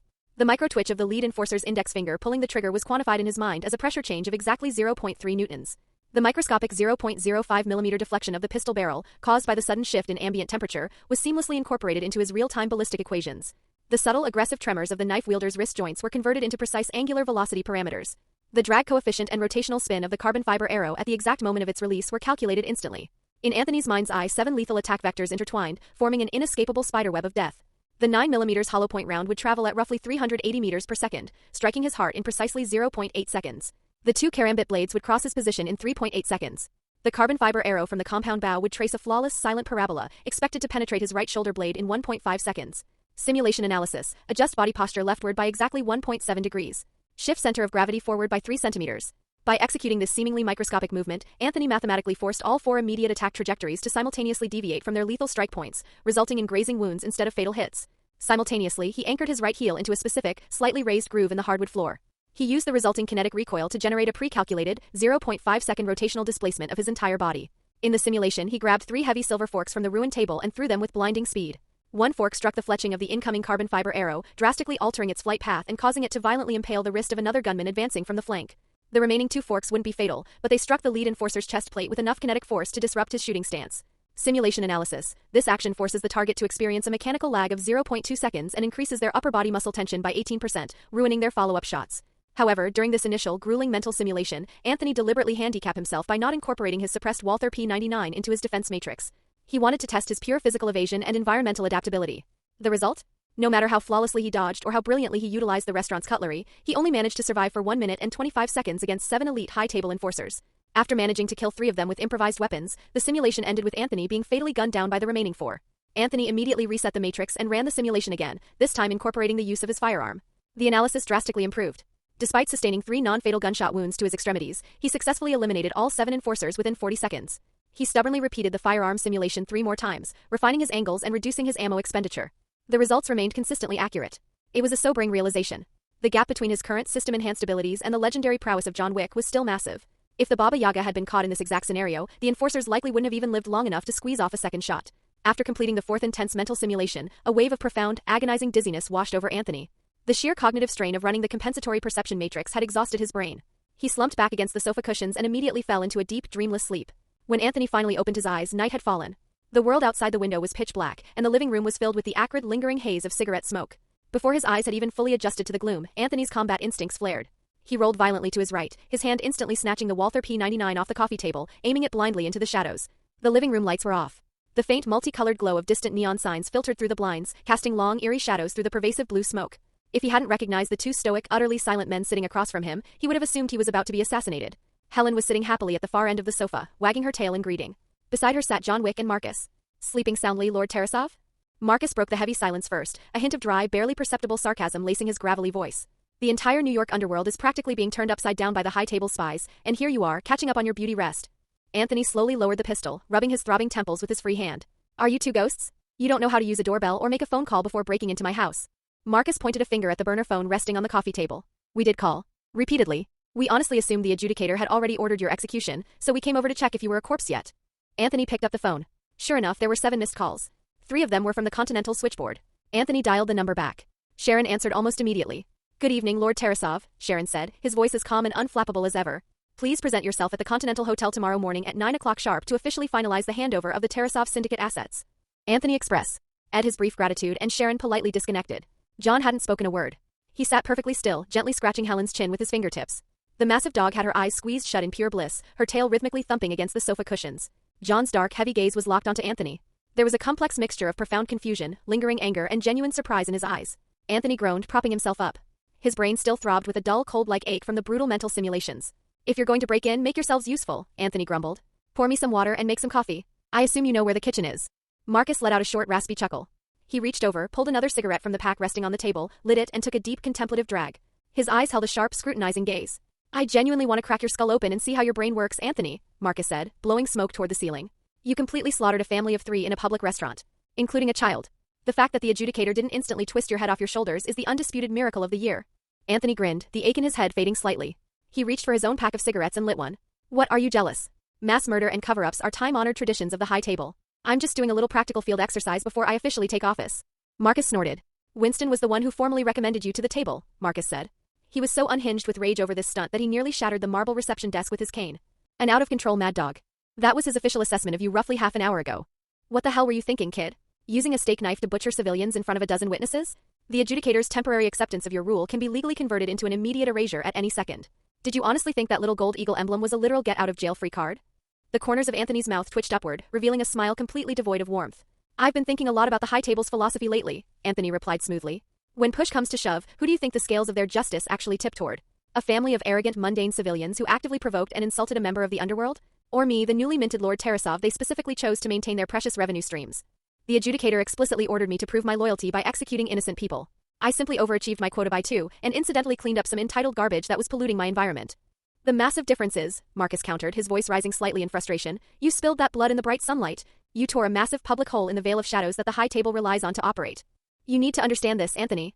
The rules allow for horrific, underhanded dealings in the dark. But they absolutely do not tolerate a madman kicking the entire chessboard over for the mundane world to see. Anthony simply looked at him and smiled lazily through a haze of smoke. And yet here I am. So then what? Yeah. And then what? The Harbinger had undoubtedly reported the massacre in granular detail, but the adjudicator ultimately chose not to pursue the matter. They swept it under the rug. It was an unprecedented outcome that no one in the underworld could have anticipated. The living room fell into a heavy silence again. The only sound was the rhythmic scritch-scratch of Helen's claws against the rug as she stretched. John and Marcus exchanged a deeply bewildered look. Marcus snorted, exhaling another thick cloud of smoke. I'll admit, you must be a world-class storyteller, Anthony, Marcus said begrudgingly. But the adjudicators aren't fools. You can't con them forever. John's eyes finally darkened, shifting his gaze from the dog to the young mob boss. He's right, Anthony, John said, his voice a low, warning rumble. The High Table will not tolerate these psychotic games of yours indefinitely. Anthony shrugged indifferently, leaning his head back against the sofa. Remember this, John, Anthony said softly. The rules of the High Table are exactly like a snare net. It only tightens around your throat if you struggle against it. Which is exactly what they want someone like you to do. And of course that includes you too, Anthony added, shifting his gaze to Marcus. Two legendary assassins who are universally feared, openly demonstrating mutual respect and loyalty to one another? Who do you think the High Table is really afraid of? Marcus's teasing smile instantly vanished. Are you implying that what you told John on the phone was true? That someone is actively coming for him? Anthony didn't answer the question directly. Instead, he looked at John, his own smile fading into grim seriousness. You should have figured the grand conspiracy out by now, John, Anthony said quietly. Let's assume ISF stealing your car was just a terrible random accident. Even so, why would Vigo, knowing full well you possess the sheer capability to slaughter the entire Tarasov syndicate single-handedly, still put an open bounty on your head? Why would he dare to hire Marcus to pressure you instead of just running away? Because someone forced him to. John's dark eyes narrowed imperceptibly. After multiple cryptic conversations with Anthony, John was finally beginning to understand the terrifying shape of the invisible machinery moving around him. Are you saying John is doomed? Marcus asked, his voice dead serious. The dark, knowing smile returned to Anthony's face. If things had progressed normally, yes. He wouldn't have stood a chance against the bureaucracy. But things had radically changed. The timeline was fractured. Anthony had killed ISF himself. John had actively rescued Marcus from Vigo, keeping the sniper alive. These were massive, fundamental divergences from the original plot of the first film. But the biggest divergence of all? The Tarasov Syndicate, which in the original timeline was ultimately absorbed by Santino D'Antonio, the arrogant Italian Camorra boss who parachuted into New York to claim the territory, was now firmly in Anthony's hands. And Santino D'Antonio was the man holding John Wick's blood oath. The man who started the catastrophic chain of events in Chapter 2. Anthony was sitting directly on the throne Santino wanted. Chapter 36, Alliance, Marcus's blood oath. Anthony slowly turned away from the window. He reached into his pocket, withdrew the solid gold family crest, and began casually twirling it between his knuckles. Santino D'Antonio. He deliberately let the name hang in the air.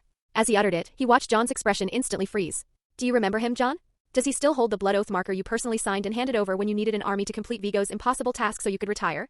A blood oath marker was the ultimate unbreakable life-for-life debt instrument officially recognized by the High Table. Once the holder presented the open marker, the debtor was legally obligated to unconditionally perform any task demanded of them, regardless of whether the content was suicidal or violated their own personal morality. As Winston was fond of saying, every blood oath must be honored or you will die. John's breathing quickened slightly for a fleeting moment, but his profound discipline quickly reasserted itself. He regained his composure, his dark eyes locking onto Anthony. Anthony, who exactly are you? John asked, his voice low and dangerous. You're currently standing on the edge of a cliff with a sniper rifle pointed at your back, and you still have the leisure to investigate my identity? Anthony sneered, dropping the gold coin into his pocket. Focus on something useful, John. At the very least, you know I'm not the one currently trying to put you in the ground. Marcus leaned forward, nudging John with his elbow.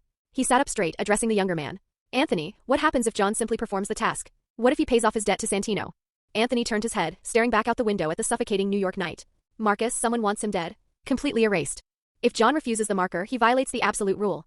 He will be instantly stripped of his continental membership, declared excommunicado, and hunted down globally.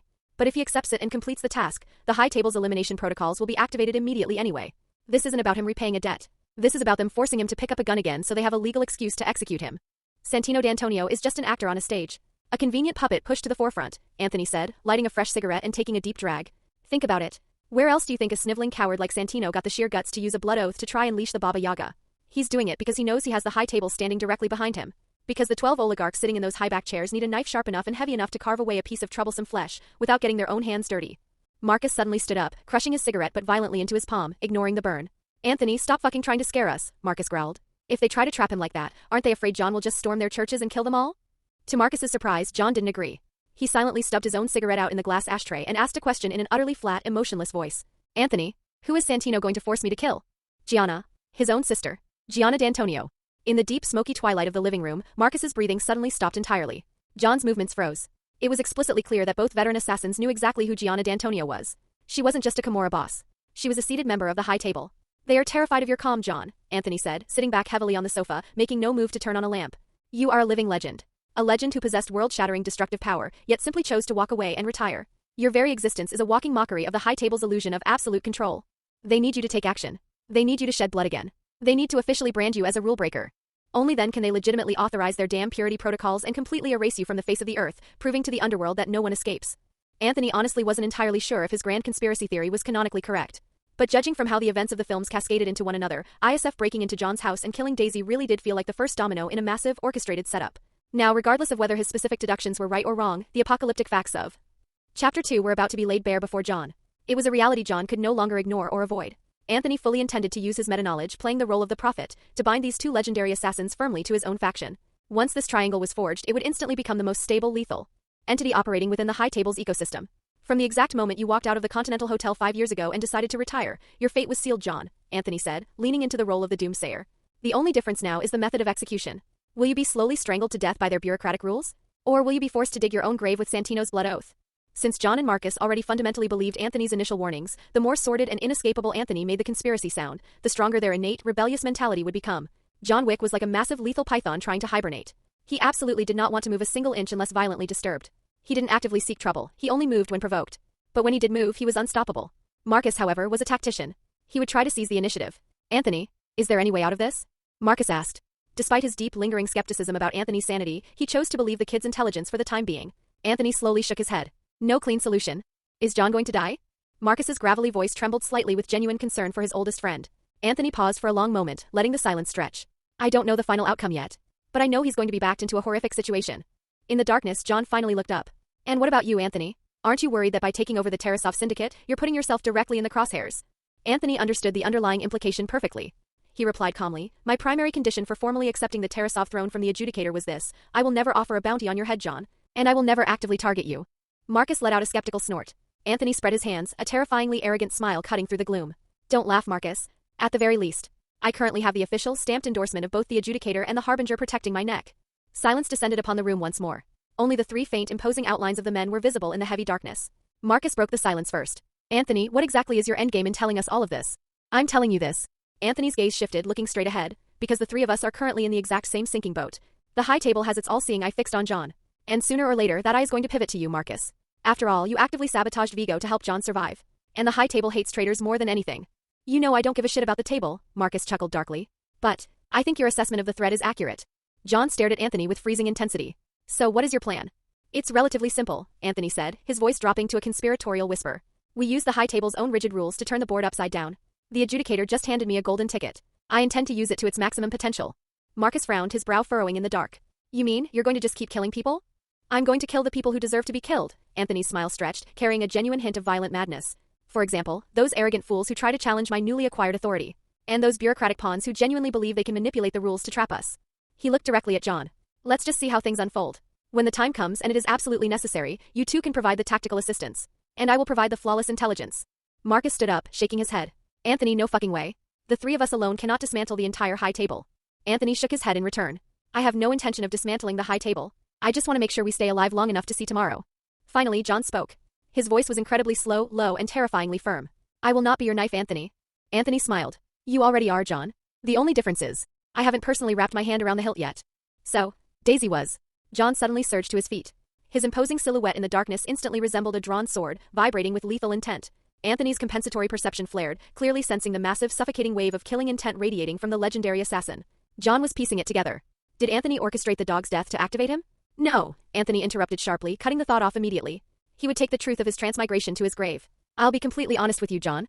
I knew of your existence and your legend, but I had absolutely no idea where you lived. I only used Helen to track you down that night, not to force my way into your life, but to slowly, carefully warn you about what was coming next.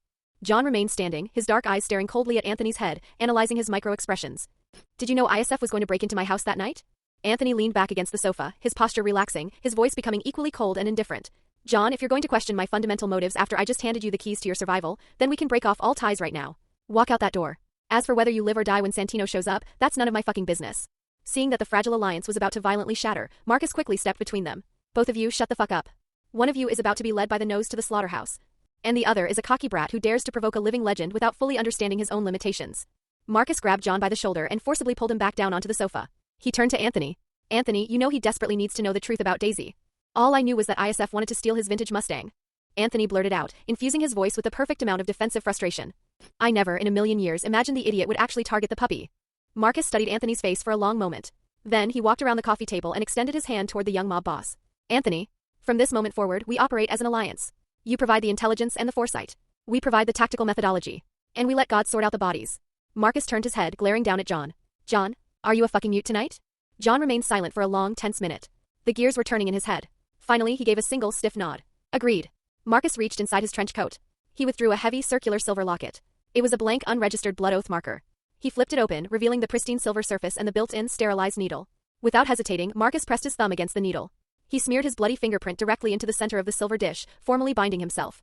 He snapped the marker shut and handed it directly to Anthony. As long as John and I are breathing and as long as we are physically capable. Marcus said, his voice solemn, swearing the ultimate underworld oath. You may call in this marker at any time. Chapter 37, the high table can tear apart the rules on paper at any time we have a deal. Anthony accepted the heavy silver marker, weighing it in his palm, feeling the profound, almost supernatural gravity of the blood oath. From this day forward, we officially constitute the most dangerous triangle currently operating beneath the high table. Marcus lit a fresh cigarette. Amidst the swirling blue smoke, his tired smile held a rare, genuine hint of relief. He finally felt like John had a fighting chance. Welcome to hell, kid, Marcus murmured. Anthony looked between the two legendary assassins. Marcus, you just wrote me a blank check for your soul. Aren't you afraid I'll cash this in by ordering you to strap on a vest and blow up the Elder's tent in the desert? We'd have to live long enough to see the desert first, Marcus chuckled, the cherry of his cigarette flickering brightly in the dim light. And just a friendly heads up, a blood oath exchanges actions and labor, not necessarily lives. I won't blindly undertake a task that I know for an absolute fact will get me killed before I can complete it. John had remained silent as a stone statue. He finally stood up, his heavy black trench coat sweeping across the sofa cushions. I certainly hope you can demonstrate your ability to risk your own life when the time comes, Anthony. And remember this, John added, his voice dropping to a deep, thunderous register that commanded the room. If you betray the terms of this contract, if you turn on us, I will personally rip your heart out of your chest. I will not care about the rules of the high table, the Continental's neutrality, or the fires of hell itself. I will do it. I expect nothing less, Anthony replied smoothly, slipping the silver marker into his inner coat pocket. After all, the three of us are locked in the exact same sinking boat now. If the high table ever decides they want to crush one of us, they'll have to think twice before the other two jump up and rip out their throats. John paused in the doorway, offering one final piece of advice before stepping out into the night. Keep your knife under tight control, Anthony. The trust the adjudicator placed in you today is nothing more than a soaked sheet of paper. It is ready to tear apart at any moment. Don't worry about me, Anthony smiled, a genuine glint of predatory arrogance in his eyes. At the very least, I currently possess the personal, stamped endorsement of both the adjudicator and the harbinger. And through my little field exercise today, I've discovered a fascinating truth. They don't actually want an obedient, paper-pushing puppet. They respect violence. Just remember our agreement, John. If Santino D'Antonio or anyone else shows up at your door waving a marker, you call me immediately. The flashing neon lights from the street outside cast the elongated silhouettes of the three men against the living room wall, resembling three drawn swords ready for war. The front door clicked shut softly, locking the darkness and the lingering acrid smell of gunpowder inside. At 10 o'clock the following morning, Anthony parked his armored Pathfinder in front of the New York Continental. He was dressed in a bespoke dark gray suit. He wore no tie and the top two buttons of his shirt were undone. The cuffs of his suit jacket were aggressively rolled up his forearms like a street thug, openly displaying the jagged, faded shrapnel scars on his skin. Helen followed obediently at his heel, a sleek black silk ribbon tied elegantly around her leather collar. Stepping into the cavernous lobby, Anthony was immediately struck by the Continental's signature atmosphere of oppressive luxury and absolute solemnity. The massive crystal chandeliers reflected a cool, pristine light, and the polished marble floors gleamed like still water. The moment Anthony crossed the threshold, three heavily armed, suit-wearing enforcers immediately stepped out of the adjacent coffee shop, their hands clasped formally in front of them, securing the perimeter to ensure the new Lord Tarasov's safety. Sharon stood perfectly straight behind T. He mahogany front desk, dressed in his immaculate black suit, looking exactly like a flawless ebony sculpture. Good morning, Lord Tarasov, Sharon greeted, offering a deep, respectful bow. His eyes shifted downward, and he offered a secondary, slightly smaller nod to the Malinois. It is a profound honor to see you again, Miss Helen. Just call me Anthony, Sharon, Anthony said, flashing a charming smile. It's much more intimate. Sharon bowed his head again. As you wish, Anthony. Mr. Scott is expecting you in his private office on the top floor, Sharon said, extending a hand toward the elevator banks. Your private car is prepared. The elevator ascended in absolute, frictionless silence. Anthony stared at his own reflection in the mirrored walls, his compensatory perception automatically scanning the shaft, mentally reconstructing the architectural layout and potential choke points of the hotel. In the rooftop executive suite, Winston stood with his hands clasped behind his back, staring out the massive floor-to-ceiling windows at the sprawling, concrete canyons of Manhattan. Today, the manager wore a luxurious dark green velvet suit. His silver hair was perfectly coiffed, and his gold-rimmed glasses rested elegantly on the bridge of his nose, exuding an aura of old-world aristocratic power.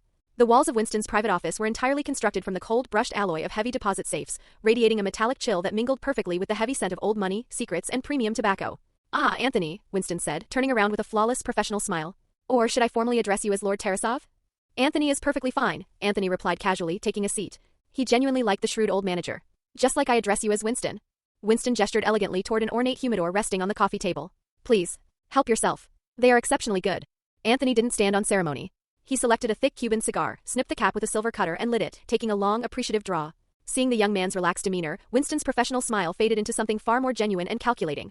You look remarkably well rested for a man who almost got himself erased yesterday. I had a deeply philosophical chat about life with two older gentlemen last night, Anthony replied, blowing a thick cloud of smoke toward the ceiling. It went incredibly well. Winston paused for a fraction of a second, his sharp mind instantly parsing the underlying implication of two older gentlemen.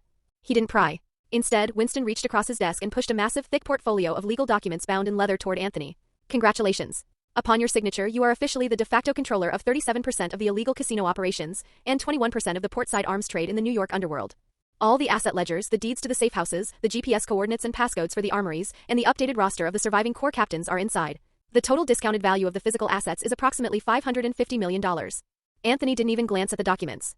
He laughed, a short, genuinely amused sound. Only $550 million? Vigo must have been running a surprisingly sloppy operation. That is the liquid sum after deducting the syndicate's outstanding debts, the obligatory high-table compensation tariffs, and the massive financial losses incurred during the enforcer's cleanup operation last night, Winston corrected, picking up his delicate bone china coffee cup and taking a slow sip. And you must quickly understand, Anthony, that in our world, liquid cash is merely a byproduct of applied violence. True power is possessing the sheer authority to compel others to spend their money and their lives on your behalf. Anthony leaned forward, resting his elbows on his knees, while Helen settled quietly at his feet. Tell me the truth, Winston, Anthony said, his tone turning serious. Does the high table actually want a law-abiding bureaucratic tax collector sitting on the Tarasov throne? Or do they want a vicious, rabid dog that can efficiently crush the bones of their enemies for them? If a vicious dog bites the wrong person or shits on the rug, its owner will simply put a bullet in its head and buy a new one. Winston snapped, setting his coffee cup down with a sharp clack. The adjudicator granted you a temporary, highly situational leniency yesterday. Do not mistake it for a permanent diplomatic exemption. The Harbinger is actively watching your every move, and the elders in the desert have notoriously finite patience. If you intentionally step on the high table's tail again. Winston leaned across the desk, his voice dropping to a terrifyingly grim whisper. The formal erasure protocols will be initiated faster than you can blink. You will not only lose your empire, but you will be permanently deprived of your fundamental right to breathe New York air. I understand the stakes perfectly, Anthony replied calmly, scraping the ash off his cigar into a heavy crystal tray. However, I have one immediate operational request. Winston sighed, adjusting his glasses. Let's hear it. And I pray you aren't about to bare your fangs again. I have no intention of physically relocating to the Tarasov Syndicate's central headquarters right now, Anthony said, casually stroking Helen's soft ears. I'm going to temporarily take a job looking after someone else. We'll revisit the day-to-day management of the Empire when my schedule clears up. Winston stared at him, genuinely bewildered. A deep frown creased his forehead. Anthony, the Tarasov family desperately requires a visible, commanding leader to stabilize the captains. The High Table is not a benevolent charity organization. You cannot treat a $500 million criminal enterprise like a neglected toy. My girlfriend is flying back into New York today, Anthony said softly, his eyes completely devoid of irony. I promised her I would be at the airport to pick her up. I'm taking a job as her driver. Winston froze entirely. A highly complex, almost incomprehensible expression flashed through his eyes behind the gold-rimmed lenses. Are you completely out of your mind, Anthony? You are the newly appointed patriarch of the Russian mafia. You are a lord of the high table. You are not a fucking personal chauffeur. Winston, you know the reality of this situation better than anyone, Anthony countered, his voice turning deadly serious. What the high table actually needs right now is a reliable puppet who can guarantee the uninhibited flow of their tax revenue. They don't need a micromanager who sits in a corner office all day trying to play mob boss. Winston let out a profound, exhausted sigh. He stood up from his desk, walked slowly around to Anthony's chair, and lowered his voice, speaking man to man. Listen to me very carefully, kid. I put my own neck on the line to recommend you for the Tarasov seat. Not because I thought you were a great man, but because I saw that you possessed a specific ruthless pragmatism that John Wick entirely lacks. Winston pointed a manicured finger directly at Anthony's chest. The adjudicator gave you a single miraculous second chance. The high table never gives a third. By abdicating your visible throne to play driver, you are putting yourself in a vastly more dangerous position than simply walking a tightrope. You are actively inviting a coup. Anthony smiled. It was a cold, calculating expression. Winston, I have never for a single second expected genuine leniency from the high table. I know the rules are just heavy iron shackles designed to bind the weak and the compliant. And Anthony stood up slowly. At 6'2", his broad shoulders physically dominated the space. He looked down at the older man with an aura of undeniable, condescending authority. I am simply using their rules against them. I need to buy enough time for everyone to get into position. Everyone? Winston repeated softly. He paused, his sharp eyes suddenly narrowing as the pieces clicked together. He seemed to finally understand the grand, terrifying shape of Anthony's actual game plan. Winston slowly shook his head. You are far too young and arrogant, Anthony. The high table has existed for centuries. It has crushed empires. You cannot challenge their absolute sovereignty just because you've read a few history books and survived a war. I'm not challenging anyone, Anthony said smoothly. He leaned over and crushed the remainder of his Cuban cigar out in the crystal ashtray. I'm simply learning how to dance gracefully among the devils and making sure they feel perfectly comfortable while I do it. Winston walked back around his desk and slumped heavily into his leather chair. He rubbed his temples, displaying a rare, profound look of sheer helplessness. Anthony, power is not just a responsibility, it paints a massive, glowing target on your back. Have we learned absolutely nothing from Vigo's tragic downfall? Risking everything you have built for a dog. Helen is not just a dog, Anthony interrupted sharply, his gray blue eyes instantly turning to ice. She is my private life. Just like Helen was John's private life. And she is my absolute non-negotiable bottom line. Anthony grabbed the thick leather portfolio containing the keys to a $550 million empire, tucked it casually under his arm, and turned toward the heavy oak doors. Someone very powerful is terrified of him, Anthony, Winston said urgently to Anthony's back, his voice thick with warning. Chapter 38, Family Matters, the adjudicator needs to do better. Anthony waved the thick, leather-bound parchment portfolio in his hand. I'll make sure John handles Santino. Fuck. How could you? Winston was absolutely furious, finally realizing Anthony's grand scheme. But before the manager could finish his sentence, Anthony had already pulled the heavy oak door open and vanished into the hallway. From the few deliberate, calculated words Anthony had just revealed, Winston instantly deduced that John Wick and Marcus were already fully involved with the kid. Winston now realized the horrifying truth. Someone sitting at the high table wanted John Wick dead, and they were going to use Santino D'Antonio's blood oath to orchestrate the execution. However, even with their combined lethal strength, it was absolutely impossible for John Marcus and a rookie like Anthony to go to war against a seated elder or a high-table oligarch. A stunt like that would immediately result in them being hunted down worldwide. And yet, Anthony, the most profoundly unstable sociopathic factor in this entire equation, seemed completely unbothered. Marcus, you stupid, loyal bastard, Winston growled in a low voice, realizing the sniper must have sworn an oath to the kid to protect John. As Anthony stepped out the revolving front doors of the Continental Hotel and onto the pristine sidewalk, he immediately spotted three heavily built, middle-aged Russian men standing at attention near the steps. The man in the center appeared to be in his late 40s and was built like a Siberian brown bear. His thick black hair was slicked straight back, and he possessed a sharp, hooked nose. He was wearing an expensive, tailored Armani suit with the silver crest of the Tarasov Syndicate pinned discreetly to his lapel. Seeing Anthony approach, the man immediately stepped forward. His posture was outwardly respectful, yet his eyes betrayed an inability to fully conceal his scrutiny of the young, scarred heir. The man bowed deeply from the waist. Respected Lord Tarasov, the man rumbled in a thick accent. I am Sergei Alexeyev. Your armored convoy is fully prepared. And the remaining captains are currently waiting for you at the Central Estate. Please come take charge of your family. Anthony stopped walking. He glanced slowly over the three men, his expression entirely neutral. Sergei, Anthony said casually, I won't be returning to the family headquarters for the foreseeable future. Vigo explicitly appointed me to take over the throne before he died, but there wasn't a single clause in his will dictating that I had to sit behind a mahogany desk every day. Sergei's professional expression completely froze. Sir, the family desperately needs you present. The board of captains is already assembled and waiting for your directives.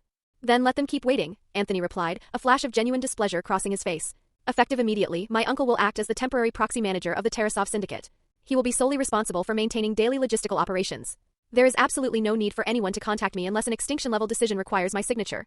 Abram Tarasov, Vigo's younger brother and Anthony's estranged uncle. In stark contrast to the violent arrogance and sheer conceit that defined Vigo and ISF, Abram's most prominent psychological trait was his profound ability to rationally assess a situation and preserve his own life. Anthony knew from his meta-knowledge of John Wick. Chapter 2 that Abram, fully aware of the Baba Yaga's terrifying, unstoppable power, chose to instantly compromise and surrender his assets to John, thereby peacefully averting his own demise. Moreover, during Anthony's youth, Abram had actually treated the illegitimate boy reasonably well, unlike the rest of the family. Anthony was absolutely confident that with the explicit, terrifying backing of the high table's adjudicator, no one in the Russian mob would dare attempt a coup, even if Anthony wasn't physically present. Anthony needed absolute freedom to sort out his overarching strategy before Santino D'Antonio arrived in New York. He needed time to rebuild his relationship with Winnie. He needed time to convince John to properly teach him elite gun-fu marksmanship. And he desperately needed time to hunt down random targets to accumulate system points. Where exactly was he supposed to find the time to go to work as a mob boss? Is there a problem with my order? Anthony asked, noticing that Sergei's gaze had suddenly become highly unsteady. Is Abram dead? No, sir, Sergei stammered, a genuine hint of panic finally bleeding into his eyes. But, Anthony's eyes instantly turned to ice. Never hesitate when you speak to me, Sergei. Sergei opened his mouth to explain, but one of the two captains standing behind him stepped forward. Seeing Anthony's blatantly dismissive, bossy attitude toward the syndicate's elite, the captain looked at the young man with obvious, sneering dissatisfaction. While Anthony was the patriarch officially appointed by the adjudicator, these three men were the hardened survivors recognized and spared by the enforcers during last night's bloody purge. They felt they had earned their place. The captain jutted his chin out defiantly. Mr. Tarasov, things are incredibly unstable within the family right now. We need a strong present leader to step forward and consolidate the territory. If you are too cowardly or unwilling to physically take over the Tarasov operations, you can go right back inside and declare your abdication to the adjudicator. Anthony stared at the captain for 2 full seconds. A deep, chilling smile slowly spread across his face. Without breaking eye contact, Anthony's left hand moved with blinding speed, reaching for the small of his back. The captain's eyes widened slightly as he realized Anthony was drawing a weapon, but his arrogant expression remained largely unchanged, and he made absolutely no move to defend himself or seek cover. The captain knew the golden rule. No one, no matter how powerful or insane, would ever dare to conduct business and execute someone directly on the front steps of the Continental Hotel. Sergei was intimately aware of this absolute rule as well. He raised his hands in a placating gesture. Sir, please, he didn't mean. Sergei only wanted to de-escalate the situation and give Anthony a graceful way out. But the deafening, unsuppressed crack of a 9mm gunshot echoing in his ears, and the sudden, geysering bloody hole that materialized in the center of the arrogant captain's forehead, caused Sergei to entirely forget how to breathe. The explosive gunshot violently startled the mundane pedestrians walking down the New York street. Several civilians screamed and scattered, while others instinctively dropped to the pavement, clinging tightly to the brick walls. Sergei only snapped out of his paralyzed shock when the dead captain's body crashed rigidly onto the sidewalk, his lifeless eyes staring up at the sky. Absolute, primal fear flooded Sergei's soul. Anthony calmly, smoothly tucked the smoking Walther P99 back into his waistband. His voice was utterly devoid of emotion. I took over the Tarasov syndicate to rule it, not to clean up your insubordinate messes. He looked directly at Sergei, pointing a finger down at the bleeding corpse. Why exactly didn't the enforcers kill this piece of trash last night? Sergei, if you can't even handle a minor disciplinary issue like this on your own, how can you possibly be worthy of wearing the Tarasov crest? Sergei's face turned the color of ash. He bowed deeply again, his entire body trembling, completely unable to utter a single syllable. Anthony! Winston's furious, booming shout echoed from just inside the Continental's revolving doors. You absolute fuck. Anthony looked up at Winston, who was standing on the top step, completely unable to maintain his legendary gentlemanly demeanor. Anthony simply smiled and pointed a finger at the massive brass pillars framing the hotel's entrance. Winston, those pillars designate the official boundary of the sanctuary zone. I remember reading in the rulebook that the public streets, the municipal sidewalks, and the external public areas were not explicitly included in the Continental's absolute protection. Anthony's meta-knowledge of John Wick. Chapter 3 proved this. When John was declared excommunicado, he found temporary refuge from the assassins purely by pressing his hand against the physical glass of the Continental's door. The sanctuary only extended to the threshold. The sidewalk was fair game. Anthony continued, his voice cold and loud enough for everyone to hear. It seems the adjudicator failed to keep her promise to me regarding the total purge of the rebellious captains. I am being forced to clean my own house. Winston, tell her this administrative failure is entirely her fault. Winston's jaw clenched so tight he thought his teeth might crack. Technically, Anthony was completely correct. Executing an insubordinate subordinate on the public sidewalk outside the hotel did not fundamentally violate the rules of sanctuary. But it was an obscene, highly public challenge to the High Table's bottom line regarding discretion. The High Table could either choose to legally condone the sidewalk execution as a purely internal syndicate matter, or they could initiate severe penalties for disrupting the peace adjacent to the hotel. It all depended on how the adjudicator chose to interpret the event. And Anthony had perfectly framed it. He shot the man because the High Table's enforcers hadn't done their jobs properly the night before. Moreover, Anthony had explicitly negotiated a clause stating that the High Table would not interfere in Tarasov's internal purges for 3 years. Winston suddenly realized the terrifying truth. Anthony was actively, brilliantly stress testing and exploiting every single microscopic loophole within the High Table's sacred texts. What horrified Winston most wasn't that Anthony was breaking the rules. It was that Anthony was manipulating the situation to make it appear as if the High Table's absolute rules were entirely subject to his personal whims. It was as if Anthony was the one writing the laws. Anthony turned his attention back to the trembling Sergei. He calmly lit a cigarette. Now, continue your report regarding my uncle Abram. Sergei stood ramrod straight, pressing his hands tightly against the seams of his trousers, his head bowed in absolute submission. Lord Tarasov, during the purge of Vigo's inner circle last night, some of the overzealous captains believed Abram was also an authorized target of your wrath. To prevent him from escaping, they shattered both of his legs and temporarily locked him in the estate's subterranean basement. They were waiting for you to return to personally dictate his fate. Anthony looked up at the midday sun, a dark, inexplicable laugh escaping his lips. Poor Abram. The guy just can't catch a break in any timeline. He took out his burner phone, typed out a quick, encrypted message to Marcus, and hit send. Anthony adjusted his suit jacket. Change of plans, Sergei. Take me to the Tarasov estate right now. High above the street, Winston stood by the window of his rooftop office, watching Anthony's black armored SUV merge into the Manhattan traffic and disappear. I sense that he is profoundly dangerous, Winston whispered to the empty room behind him. He may be entirely impossible to control. From the shadows near the vault door, the austere woman in the charcoal gray suit slowly stepped forward. Her pale eyes remained perpetually cold. Danger is entirely relative, Winston, the adjudicator said, her voice a mechanical hum. He upheld the ultimate dignity of his new station in his own brutal manner. A patriarch's authority must occasionally be defended with blood. Do you truly believe the absolute nonsense he just spewed on the sidewalk? Winston asked, turning around, a deep frown carving lines into his face. The adjudicator walked to the window, gazing down at the bloodstain rapidly being cleaned off the pavement by the hotel staff. The true utility of our rules does not lie in blind obedience, Mr. Scott. It lies in how effectively they can be weaponized. Anthony Tarasov intimately understands this concept. And that precise understanding is his greatest potential value to the High Table. A second voice, deep and synthesized, echoed from the far corner of the office. Sometimes, adjudicator, the most dangerous battlefield is not found in the shadows of an underground casino. It is found in the blinding sunlight. The masked harbinger stepped out of the darkness, slowly closing a small, black leather notebook. God bless New York, the harbinger rumbled. Adjudicator, you believe you have successfully leashed a highly aggressive guard dog. But you have actually adopted a starving wolf. The adjudicator remained utterly silent, her jaw tight. The harbinger's silver metal mask gleamed as it caught the sunlight reflecting off the window panes. Anthony Tarasov boldly claimed that you failed to keep your promise regarding the purge, the harbinger said, the mechanical synthesis failing to hide the distinct, dark amusement curving his unseen lips. He tapped the leather notebook against his palm. I believe I need to go and observe this wolf in his natural habitat. Chapter 39. Who is this birdbrain? The Tarasov family central estate was a massive, neoclassical stone mansion situated on an exclusive, heavily forested lot on the Upper East Side of Manhattan. This fortress had been the absolute center of power for the Russian syndicate for nearly 30 years. Even in the bright afternoon sunlight, the cold gray stone seemed to exude an aura of chilling dread. Sergei hurriedly bled out of the front passenger seat of the armored SUV, fine beads of cold sweat glistening on his forehead. He practically sprinted around the hood to open Anthony's door. Anthony stepped out of the vehicle. Helen immediately jumped down after him, her ears perked up and her nose twitching, clearly wary of the unfamiliar environment and the heavy scent of gunpowder lingering in the air. The heavy, steel-reinforced oak front doors swung open. Sergei led the way inside. The burly Russian looked like a man standing on the very edge of an active volcano that was about to erupt at any second.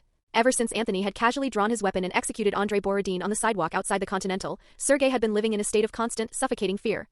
He had become terrifyingly polite, answering Anthony's questions during the drive with a gentle, subservient tone that contrasted wildly with his massive frame. During the ride, Sergei had briefed Anthony on the surviving power structure of the purged Tarasov syndicate. Aurelio managed the family's international car smuggling network and acted as the primary diplomat for negotiating with external syndicates. Anthony obviously knew him well from the films. Aurelio was the owner of the chop shop where ISF had foolishly tried to fence John's stolen Mustang. Victor was the man officially in charge of managing the family's standing armed forces and enforcers. Anthony didn't recognize the name immediately, but Sergei confirmed that Victor was the captain who had supplied the assault team that Vigo sent to attack John's house in the first movie. Mikhail was the head of the cleaning department. He and his specialized teams never engaged in direct combat. Their sole job was to expertly dispose of bodies, eliminate physical evidence, and ensure that the syndicate's violent activities never drew the direct, legal scrutiny of the High Table or the FBI. Before the adjudicator's enforcers had violently restructured the syndicate the night before, Vigo's younger brother, Abram Tarasov, had been the undisputed second in command. Abram was the financial architect responsible for laundering the syndicate's massive illicit income, heavily utilizing Aurelio's chop shops and international shipping shell companies. Abram is currently the only one holding the master decryption keys for the offshore money laundering networks. Because he hasn't surrendered those codes yet, the captains decided to keep him alive for the time being, Sergei had explained cautiously during the drive. Sergei couldn't read Anthony's expression at all. He felt that this young, scarred heir possessed a terrifyingly deep tactical mind, and Sergei couldn't extract a single clue about what Anthony was planning to do next. Sergei was technically one of Aurelio's men. The surviving captains had thought that since Aurelio and Anthony had technically met once when Anthony bought the Pathfinder, Sergei might be able to reason with the kid. They had sent him as the sacrificial lamb. As Anthony walked up the long, garden-style driveway toward the mansion, he noted over a dozen heavily armed, towering bodyguards standing rigidly along the perimeter, with more tactical patrols circling the courtyard. The bodyguards stared straight ahead, but as Anthony passed them, he caught the flashes of profound surprise in their eyes. They hadn't expected the new ruthless Lord Tarasov to look so incredibly young. Sergei kept his right hand respectfully raised, walking exactly half a step behind Anthony to guide him through the labyrinthine mansion. When Sergei finally pushed open the towering double doors leading into the massive council chamber, over a dozen surviving family captains were already seated around a long, polished mahogany table. As Anthony strode into the room, the majority of the men stood up, their eyes locked onto Vigo's legendary illegitimate son, a ghost who had previously only existed in syndicate rumors. Whispers immediately broke out across the chamber. That's him? That's Vigo's bastard. I heard he executed Andre right on the front steps of the Continental. The kid is a fucking psycho. Why the hell would the adjudicator designate him? He's a young upstart. How could he possibly keep the Bratver in line? The chatter didn't even pause as Anthony stepped fully into the room. A massive crystal chandelier cast a stark, unforgiving white light down onto the conference table, illuminating the hostile, scrutinizing gazes of the captains. The ornate chair at the head of the table, Vigo's throne, was empty. However, sitting casually in the first chair to the right of the throne was a young man, perhaps 30 years old. He was idly spinning the cylinder of a solid gold custom-engraved revolver, the heavy metallic click-click-click echoing monotonously through the silent hall. Ah, look who it is. Our esteemed Lord Tarasov has finally deigned to grace us with his presence, the man drawled, dripping with sarcasm. He didn't bother to stand up. Instead, he spread his arms out dramatically, his arrogant voice carrying across the chamber. Scattered, mocking laughter rippled down the table, heavily tinged with probing malice. Sergei's face instantly turned the color of chalk. Alexei Petrenko, Sergei whispered urgently from just behind Anthony's shoulder. He is the primary liaison for Vigo's most trusted and heavily armed supplier. They feel you are far too young and inexperienced to lead the syndicate. Oh, he's just a salesman, Anthony replied loudly, his voice cutting through the laughter. He didn't pause his stride for a fraction of a second. He walked directly to the head of the table. Sergei scrambled forward to pull out the heavy oak throne for him. Anthony sat down, completely relaxed, and Helen obediently dropped into a guard position right at his boots. Anthony leaned forward slightly, resting his scarred forearms on the gleaming mahogany tabletop. His cold, gray-blue eye swept methodically across the room, analyzing the board. He recognized exactly one face. Aurelio, the chop shop owner and underground diplomat, was sitting halfway down the table. At this exact moment, Aurelio was actively avoiding Anthony's gaze, looking highly uncomfortable. Anthony's meta-knowledge fired up. In the first John Wick film, Vigo was an absolute dictator, both the supreme decision-maker and the ultimate enforcer. When John killed Vigo at the docks, the syndicate instantly fractured into a state of leaderless chaos. Abram, though a brilliant financial mind, completely lacked the military respect and brute force required to hold the empire together, ultimately leading to his cowardly surrender in Chapter 2. Aurelio, while a trusted confidant, was just a mechanic and a diplomat. He possessed zero combat power and ultimately had to align himself with the new Camorra forces to survive. Looking at the arrogant faces surrounding the table, Anthony finally realized the terrifying truth. The adjudicator hadn't actually purged the syndicate for him at all. She had merely orchestrated the violence to serve the High Table's interests. She had intentionally left the most dangerous, well-armed, and ambitious captains alive to maintain the massive tax revenue stream. The adjudicator didn't care if Anthony successfully consolidated power or got himself assassinated by his own men today. This was the true loyalty test. She wanted to see if the wolf could actually survive in the den. Anthony's gaze finally locked onto Alexei Petrenko. The man's face was slightly flushed, reeking of expensive vodka and sheer entitlement. Alexei casually holstered his gold revolver in a custom shoulder rig, a disdainful sneer plastered across his face. I heard a rumor that you executed one of Sergei's lieutenants right in front of the Continental an hour ago, Alexei said, leaning forward aggressively. Does the High Table actually allow a rookie bastard to act so recklessly with our men? Anthony looked at him, a faint, chilling smile touching his lips. The adjudicator officially appointed me as the patriarch of the Tarasov family. Do you have an objection to her ruling, Alexei? Objection? Alexei laughed, a harsh, barking sound. Listen to me, young man. The Tarasov syndicate pays its taxes and submits to the High Table, yes. But we are not a fucking colony. We are Bratva. We have our own traditions, our own internal hierarchy, and our own rules. The table does not micromanage us. Anthony laughed softly. And the traditions you're referring to, do they involve immediately trying to carve up the Tarasov territory the second my father's heart stops beating? Do they involve shattering my uncle's legs and locking a senior family member in a basement? Anthony's smile remained entirely fixed, but his eyes went dead. Alexei Petrenko, are you intentionally disrespecting me, the man chosen to sit in this chair? Alexei slammed his hand on the table. It seems your father made a profoundly foolish choice when he didn't drown you at birth. And having met you, I now firmly believe that stupidity is a genetic trait. Dead silence fell over the massive chamber. Even the sound of men breathing seemed to evaporate. Alexei jumped to his feet, his heavy wooden chair screeching violently against the polished marble floor. What the fuck did you just say to me? Alexei roared, the veins pulsing angrily against his temples. His right hand instinctively dropped toward the gold revolver holstered under his arm. I said, Anthony replied, his voice suddenly dropping to a freezing, absolute zero, that your family clearly possesses a genetic predisposition for severe mental retardation.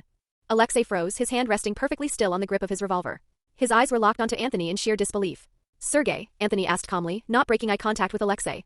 Is there any historical precedent within the Tarasov syndicate of a guard dog being allowed to bite its owner? Sergei's heart hammered frantically against his ribs. He stared straight at Alexei, his voice trembling but loud enough for the room to hear. In the history of the Tarasov syndicate, Lord Tarasov, no dog has ever dared to bite its master. And no captain has ever dared to draw a weapon on the patriarch. Anthony slowly shifted his gaze away from Alexei, casually sweeping his eyes over the men sitting on both sides of the long table. Who exactly is Victor? The captains exchanged bewildered, nervous glances. Sergei leaned in and whispered frantically. Lord Tarasov. Victor claimed he was severely ill this morning. He refused to attend the summit. Anthony hummed thoughtfully. I see. Well, since he didn't want to attend today, send a messenger to his house and inform him that he never needs to attend another meeting again. He's fired. Upon hearing this casual dismissal, not only Sergei but Aurelio and several other moderate captains underwent a drastic, horrified change in expression. Alexei and his loyalist faction were initially taken aback, but their shock quickly morphed into smug, predatory smiles. Victor was the man who currently controlled all of the Tarasov syndicate's standing armed forces. If Anthony arbitrarily purged the commander of the army on his first day, the family's vast illicit businesses would become instantly defenseless. Even if the other 5 families of New York didn't dare attempt a total immediate annexation out of fear of the high table, they would absolutely begin violently dismantling and absorbing the Tarasov's most valuable street-level assets by nightfall. Anton, Lord Tarasov, Aurelio interjected hastily, his voice tight with panic. Please, you must reconsider. Victor is fiercely loyal to the Tarasov name. Anthony slowly reached into his pocket, retrieved his silver cigarette case, withdrew a single cigarette, and tossed the heavy case onto the mahogany table with a L. Ood clack. He deliberately took his time lighting it. Aurelio, I am not blind, Anthony said, exhaling a thick plume of smoke toward the chandelier. I am sitting in this chair. He is not. That is the only reason I need. One of the captains sitting near Alexei suddenly burst into mocking laughter. Little Tarasov, are you truly delusional enough to believe that your supposed power means absolutely anything without the collective approval of the men at this table? Anthony slowly turned his head. He looked at the laughing man with an expression of genuine, mild curiosity. Who exactly is this birdbrain? Chapter 40, cut off Alexei's head. Victor's deputy commander, Pavel Semyonov, Sergei introduced the loudmouth, his voice tight with anxiety. He is also Victor's cousin. Anthony frowned in genuine annoyance. Is there a sudden housing crisis in Siberia? Why does this syndicate insist on cramming all sorts of random inbred strays into the family home? Sergei shot a nervous, pleading glance at the surrounding captains, then hesitated, not daring to agree out loud. Are you fucking talking about me? Pavel roared, violently slamming his heavy fist onto the mahogany table. You're just a nameless bastard child. You have the sheer nerve to walk in here and call us strays? Anthony didn't even bother to look at him. He calmly reached into his pocket and pulled out his burner phone. Do you have a clear line of sight? Anthony asked casually as he dialed a number. Standing right behind Anthony's chair, Sergei glanced down and saw the contact name displayed on the screen, Old Ma. A gruff, gravelly grunt of affirmation echoed through the phone's speaker. It seems there are still quite a few rebellious traitors lingering in the family structure, Anthony said loudly, his voice dripping with utter disdain. The adjudicator really is profoundly incompetent. What an absolute joke of a purge she conducted. It seems from now on I'm going to have to do all the heavy lifting myself. Aurelio and Sergei visibly trembled as they watched the young patriarch begin to seemingly ramble incoherently. Are you actually insane? Sergei thought, panic gripping his chest. You dare to publicly insult the adjudicator's competence in a room full of hostile captains? Do you want the high table to authorize a full-scale slaughter of the Tarasovs? You arrogant little bastard, Pavel sneered, his face turning pale with rage. If you want to commit suicide by insulting the table, don't drag the rest of us down with you. A flash of genuine delight sparked in Alexei's eyes. He had subtly engaged the audio recorder on his phone the moment Anthony entered the room. If he successfully delivered Anthony's blasphemous, insulting words directly to the Continental Hotel, the kid's reign would be legally terminated before sunset. Suddenly, the heavy oak doors at the far end of the chamber were thrust open. Several imposing figures strode into the room. The leader was dressed in a pristine charcoal gray trench coat featuring a high, rigid stand-up collar, worn over a meticulously tailored black three-piece suit. The aesthetic was a terrifying, modern variation of a medieval inquisitor. His face was completely obscured by a blank, polished silver mask. It revealed only a hard, uncompromising jawline and a pair of dead, unblinking eyes that barely seemed human. In his gloved hands he carried a thick, heavy ledger bound in some kind of dark, weathered animal hide. The Harbinger. Directly behind him marched a phalanx of 4 fully armed, heavily armored high-table enforcers. Their sudden, silent arrival instantly plunged the chaotic conference room into a state of absolute, suffocating silence. Time itself seemed to freeze. Even the sound of the captain's breathing became terrifyingly shallow. Anthony looked up from his phone, seemingly entirely unbothered by the fact that the Grim Reaper of the high table had just entered the room. He smiled warmly at Pavel. Now do you understand why the adjudicator chose me to sit in this chair instead of you? Pavel glanced nervously at the Harbinger, who had already opened his dark ledger and readied his silver fountain pen. Pavel gritted his teeth, desperate to prove his loyalty to the rules. The adjudicator holds the right to choose her preferred candidate, Pavel declared loudly. But the Tarasov Bratva possesses its own sacred traditions. You are nothing more than a figurehead until the captains formally vote on your approval. Anthony nodded sympathetically, then spoke directly into his phone. Since you have a clear sightline, why are you still waiting? Anthony stood up slowly. Did you all really want to sit here and listen to this stray actively question the authority of our respected adjudicator? To question my authority? Do you people genuinely only feel satisfied if I take the object out and show it to you? Anthony slowly reached his right hand into the inner pocket of his coat. Crack! A deafening, echoing gunshot shattered the silence. It didn't come from Anthony. A massive, high-caliber sniper round violently punched through the reinforced bulletproof glass of the conference room's bay window. The heavy round instantly drilled a neat, perfect hole directly through the center of Pavel's forehead. A tiny, dark red dot materialized between his eyebrows for a fraction of a second before a horrific, expanding mist of scarlet blood and gray matter erupted from the back of his skull, violently splattering against the mahogany paneling behind him. Pavel's furious expression froze instantly, rapidly replaced by a look of sheer, incredulous astonishment. His heavy body crashed backward, hitting the thick Persian rug with a dull, wet thud. The sudden, catastrophic turn of events caught every single captain completely off guard. Their faces contorted in a chaotic mixture of profound shock, immediate anger, and primal fear. By ordering a sniper to execute Victor's cousin and deputy, Anthony had just initiated a total, irreversible war with the Syndicate's standing army. Without the absolute loyalty of Victor's armed forces, the Tarasov family would appear incredibly weak and defenseless to the rival 5 families. Worse, Victor's loyalists could stage a violent coup at any given moment. Lord Harbinger! Alexei shouted, jumping to his feet and pointing an accusatory finger at Anthony. He just orchestrated the murder of Pavel Semyonov. The Harbinger seemed to possess no facial expressions beneath his mask. He remained entirely stoic, as if he neither heard, saw, nor cared about the violence. His dead gaze pierced through the frozen atmosphere of the room, finally locking onto Anthony. He stared at the young patriarch for precisely 1 second. Then the Harbinger lowered his head. The silver fountain pen descended onto the parchment, beginning to write with a barely audible, yet profoundly unsettling, scratching sound. Clink, clink, clink. Anthony withdrew his hand from his coat. Instead of a weapon, he tossed the heavy, solid gold Tarasov family crest onto the table. It spun like a top before settling flat, gleaming dazzlingly under the chandelier. You are free to privately question the decisions of the high table, Pavel, Anthony said to the bleeding corpse, his voice carrying across the silent room. But you should never question the crest that grants this family its absolute authority. The Harbinger's pen paused for a brief fraction of a second at that sentence, before seamlessly continuing its scratching across the ledger. Anthony slowly leaned back into his heavy oak chair, staring directly at the masked emissary. The adjudicator was not thorough enough in her duties last night. She left me with an insubordinate mess to clean up, Anthony declared boldly. Please return to the Continental and inform her that, for the absolute preservation of the high table's taxation interests and the necessary revival of the Tarasov Syndicate, I am forced to initiate a secondary purge. The Harbinger's pen paused again. He did not utter a single word in response. Anthony stood up. Sergei, practically vibrating with terror, quickly pulled the chair back to give him room. Anthony picked up the solid gold family crest, slipping it over his knuckles like a makeshift brass duster. He began a slow, deliberate walk around the perimeter of the long table, heading straight for Alexei. Did you honestly think you were invincible just because you maintain contact with our largest arms supplier? Anthony asked softly, his footsteps echoing in the quiet room. Did you or your ambitious father truly believe that because Vigo died, you could simply carve up the Tarasov Empire for yourselves? Did you look at my scars and assume I was just some weak, illegitimate child with no mandate to rule this chaos? Did you think you could shatter my uncle's legs, lock a senior family member in a basement, and face absolutely no consequences? Alexei's survival instincts finally kicked in. He tried to scramble out of his chair and draw his gold revolver. Anthony's left hand shot out with terrifying speed, clamping down on Alexei's shoulder and violently slamming the man back down into his seat. Please, Alexei, there's no need to stand on ceremony, Anthony said, his voice dropping to a conversational, yet suffocatingly oppressive whisper. Just sit down and let's have a chat. Speak your mind freely. Don't hold anything back. I am an incredibly reasonable patriarch. And don't worry about our masked guest, the Harbinger is strictly an observer. He won't interfere in internal family matters. Anthony's demeanor was calm, but the killing intent rolling off his body was palpable. Remembering the explosive sniper round that had just vaporized Pavel's skull, Alexei's face turned deathly pale, and his bottom lip began to tremble violently. The adjudicator can appoint you, Alexei stammered, his bravado entirely shattered. But as captains, we possess the traditional right to object. You just executed Pavel. That is a fundamental betrayal of Bratva blood. Anthony blew a thick puff of cigarette smoke directly into Alexei's face, a feral grin stretching across his scarred features. But didn't you just announce to this entire room that I'm a nameless bastard who isn't qualified to claim this bloodline? Alexei glanced frantically at the smoking bullet hole in the bay window opposite him, his teeth grinding together in sheer panic. I was simply registering a formal objection to your leadership. Vigo Tarasov was brutally murdered by John Wick. Alexei blurted out, trying to deflect the aggression.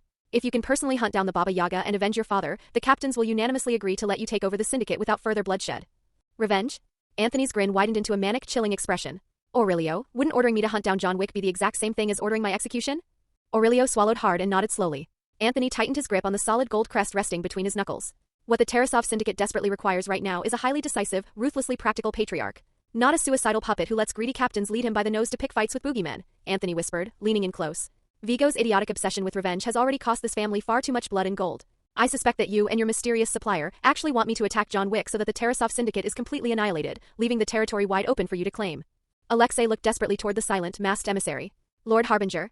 I swear I didn't mean, I already told you, Anthony laughed, a dark, terrible sound. The Harbinger doesn't have a mouth to speak with. You only need to talk to me. Behind his silver mask, the Harbinger's eyes narrowed slightly. He felt a profound sense of administrative offense. I possess the mechanical capability to speak, the Harbinger thought. I simply choose to observe. Your very existence has fundamentally defiled the sacred coat of arms of the Tarasov family, Anthony declared, his voice rising in righteous, manufactured fury. And your insubordination has deeply disturbed the great witness of the high table. Without another word of warning, Anthony pulled his right arm back and drove his fist forward in a brutal, crushing hook, slamming the heavy gold crest directly into Alexei's temple. Alexei threw his hands up in a desperate attempt to block the strike, but against Anthony's enhanced combat mastery, the captain's reflexes were pitifully slow. The sharp, jagged edges of the solid gold eagle emblem violently sliced open the flesh on Alexei's cheekbone, exposing the white bone beneath the blood. Alexei screamed in agony and tried to scramble out of his chair. Anthony stepped in, grabbed the back of Alexei's neck with his left hand, and brutally slammed the man's face down against the polished mahogany table. Anthony raised his right fist and brought it down again, using the heavy gold crest like a bludgeon, repeatedly hammering it into the side of the captain's head. I admit it. I yield. Alexei shrieked, waving his bloody hands wildly in surrender, his voice thick with tears. Lord Harbinger. I submit to the High Table's orders. I will obey everything the adjudicator commands. The problem is you won't obey me. Anthony roared, swinging his fist down with even greater, bone-crushing force. I had a perfectly pleasant afternoon planned. I was supposed to go to the airport and pick up my girlfriend. And you arrogant, entitled pricks ruined my schedule. After two more devastating, skull-fracturing strikes, Alexei's hands went entirely limp, splaying out across the bloody mahogany. His body began to involuntarily convulse as severe neurological trauma set in. Anthony slowly released his grip, allowing the captain's ruined head to rest on the table. He stood up straight, casually inspecting his blood-soaked fist and the dented gold crest. He pulled a linen handkerchief from his pocket and wiped his knuckles, turning his cold gaze to Sergei. He doesn't deserve to bleed out on the family's carpet, Anthony said calmly. Drag him out into the courtyard. I want to see his head separated from his shoulders. Quick! Quick! Drag him out right now. Sergei screamed at the terrified bodyguards, his face ashen, absolutely horrified by the sheer, unhinged brutality of the new patriarch. Cut off Alexei's head. Chapter 41. Questioning the adjudicator. The remaining captains at the long table watched in paralyzed horror as the two fresh corpses were dragged out of the chamber. Their gazes, irresistibly drawn to the pooling, bright red blood staining the mahogany, eventually shifted toward the silent emissary standing in the corner. The Harbinger's silver fountain pen continued to move with a rhythmic scratching sound, meticulously recording Anthony's atrocities in the dark leather ledger without uttering a single word of protest. When the pen finally stopped, the Harbinger glanced at Anthony twice. Then his eyes reverted to their terrifying, empty stare. No one at the long table dared to speak again. Even if their eyes accidentally met Anthony's, they would instantly flinch and look away, terrified of drawing his ire. They all realized the same horrific truth. This illegitimate child was fundamentally more brutal, more unpredictable, and vastly more dangerous than Vigo had ever been. Moreover, Anthony had just completely disregarded the adjudicator's implicit will. He had brazenly, violently purged the very power players she had intentionally left behind to manage him. Anthony. Aurelio swallowed hard, his throat dry as dust. Pavel was Victor's cousin. You've deeply offended the commander of our armed forces. Anthony ignored him, continuing to methodically wipe the blood from his knuckles with his linen handkerchief. And Yuri Petrenko. Alexei's father, he will absolutely cut off our main arms supply in retaliation, Aurelio added, his voice trembling as he cast a nervous glance at the Harbinger, who was standing still as a statue. If we have no weapons and no soldiers, how are we supposed to pay the High Table's taxes at the end of the year? Anthony finally looked up. He didn't answer Aurelio. Instead, a charming smile returned to his face as he walked directly toward the Harbinger. Lord Harbinger. It seems the esteemed adjudicator is actively making things difficult for me, Anthony said, his tone conversational. Do you think she left these insubordinate traitors alive because she wanted me to purify the Tarasov Syndicate myself? Or did she actually want to see me publicly hanged in my own home? The Harbinger remained entirely motionless. Anthony lit a fresh cigarette, exhaling the smoke as he met those empty, inhuman eyes beneath the silver mask. If I were to formally beg her, I wonder, is there any chance she could lend me a battalion of your enforcers for the weekend? Otherwise, if I get assassinated by my own militia tonight, I definitely won't be able to pay the High Table's precious taxes. The Harbinger slowly closed his eyes, conveying a profound sense of administrative fatigue. Anthony reached into his inner pocket and pulled out a small, heavy object, casually rolling it across his knuckles. Aurelio and the surviving captains couldn't clearly identify the object from their seats. They simply assumed it was another High Table gold coin. But the elite enforcers standing guard behind the Harbinger reacted instantly. A ripple of genuine shock ran through their rigid Oster. The lead enforcer quickly leaned forward and whispered urgently into the Harbinger's ear. The Harbinger opened his eyes. He stared directly at the heavy silver locket Anthony was casually flipping between his fingers. For the first time, a distinct flicker of unease breached the Harbinger's stoic composure. How exactly did you acquire a blood oath marker? The Harbinger asked, his synthesized voice betraying a hint of astonishment. Aurelio's expression completely froze when he heard the legendary term. A blood oath marker was the ultimate symbol of absolute power and binding consequence within the High Table's ecosystem. Only elite assassins and high-ranking lords who had made extraordinary contributions were ever qualified to possess them. There were only two ways to obtain one. The High Table directly rewarded a fiercely loyal asset with a blank unregistered marker. After saving a life or providing critical assistance at a crucial moment, an assassin could receive a bound marker as an absolute promise for future repayment. This lore explained why John Wick only utilized the blood oath twice throughout his entire legendary career. The sheer, terrifying weight of the resource meant it could never be used lightly.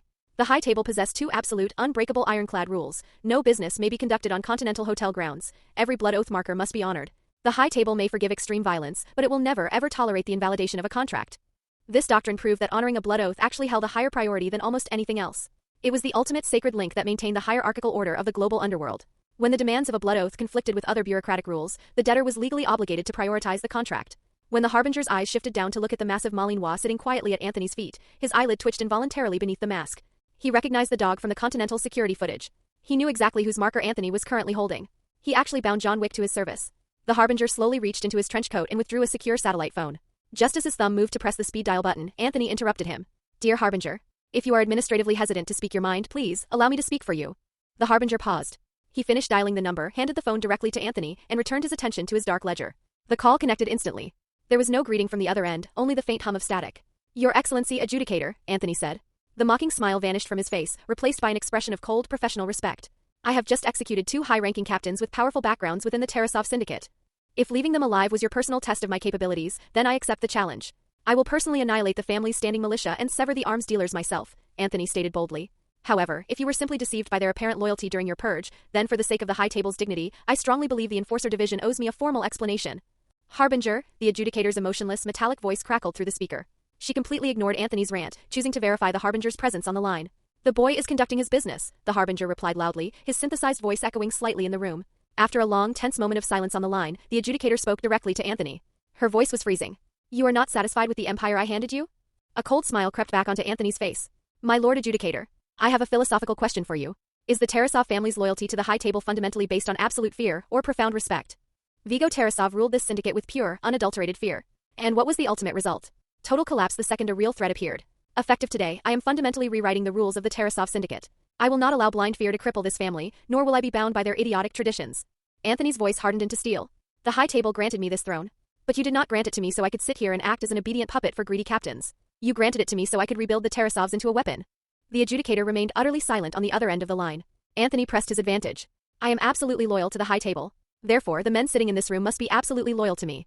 I do not want the high table to mistakenly interpret a civil war as a lack of loyalty on my part. The war will be caused by ambitious traitors with ulterior motives who want to undermine my authority." "Who?" the adjudicator demanded, not hesitating this time.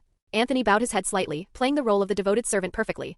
"The commander of the family militia, Victor. And the primary arms supplier, Yuri Petrenko." "We will look into them," the adjudicator replied sharply. She didn't give Anthony another chance to speak, abruptly terminating the connection. Anthony smiled warmly and slipped the satellite phone back into the harbinger's coat pocket. "Thank you for the use of your minutes." He turned back to the long table, his face instantly hardening into a mask of pure ice as he addressed the surviving corps captains. "Gentlemen, the chaotic era of Vigo is officially over.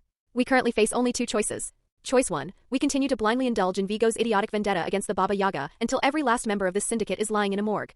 This is obviously the choice of a suicidal fool. Choice 2, you fall in line, follow my exact orders, and help me rebuild this family from the ground up. I intend to make the Tarasov Syndicate the most powerful, untouchable force in New York, not only in the criminal underworld, but within the legitimate legal sphere as well." Several of the captains secretly curled their lips in skepticism, though they didn't dare voice it. The Tarasov's current core business model consisted of 4 primary, highly profitable segments: industrial oil smuggling, arms trafficking, international car theft, and narcotics distribution. The oil smuggling operated comfortably within the gray areas of formal international trade, while the car theft rings primarily targeted wealthy civilians, avoiding the territory of rival syndicates. This conservative strategy allowed Vigo to avoid directly challenging the mighty 5 families of New York while still rapidly amassing extreme wealth through violence. By declaring his intention to make the Tarasovs the absolute strongest force in New York, Anthony was explicitly stating his intent to go to war with the 5 families for control of the high-end market. It was an insanely ambitious goal.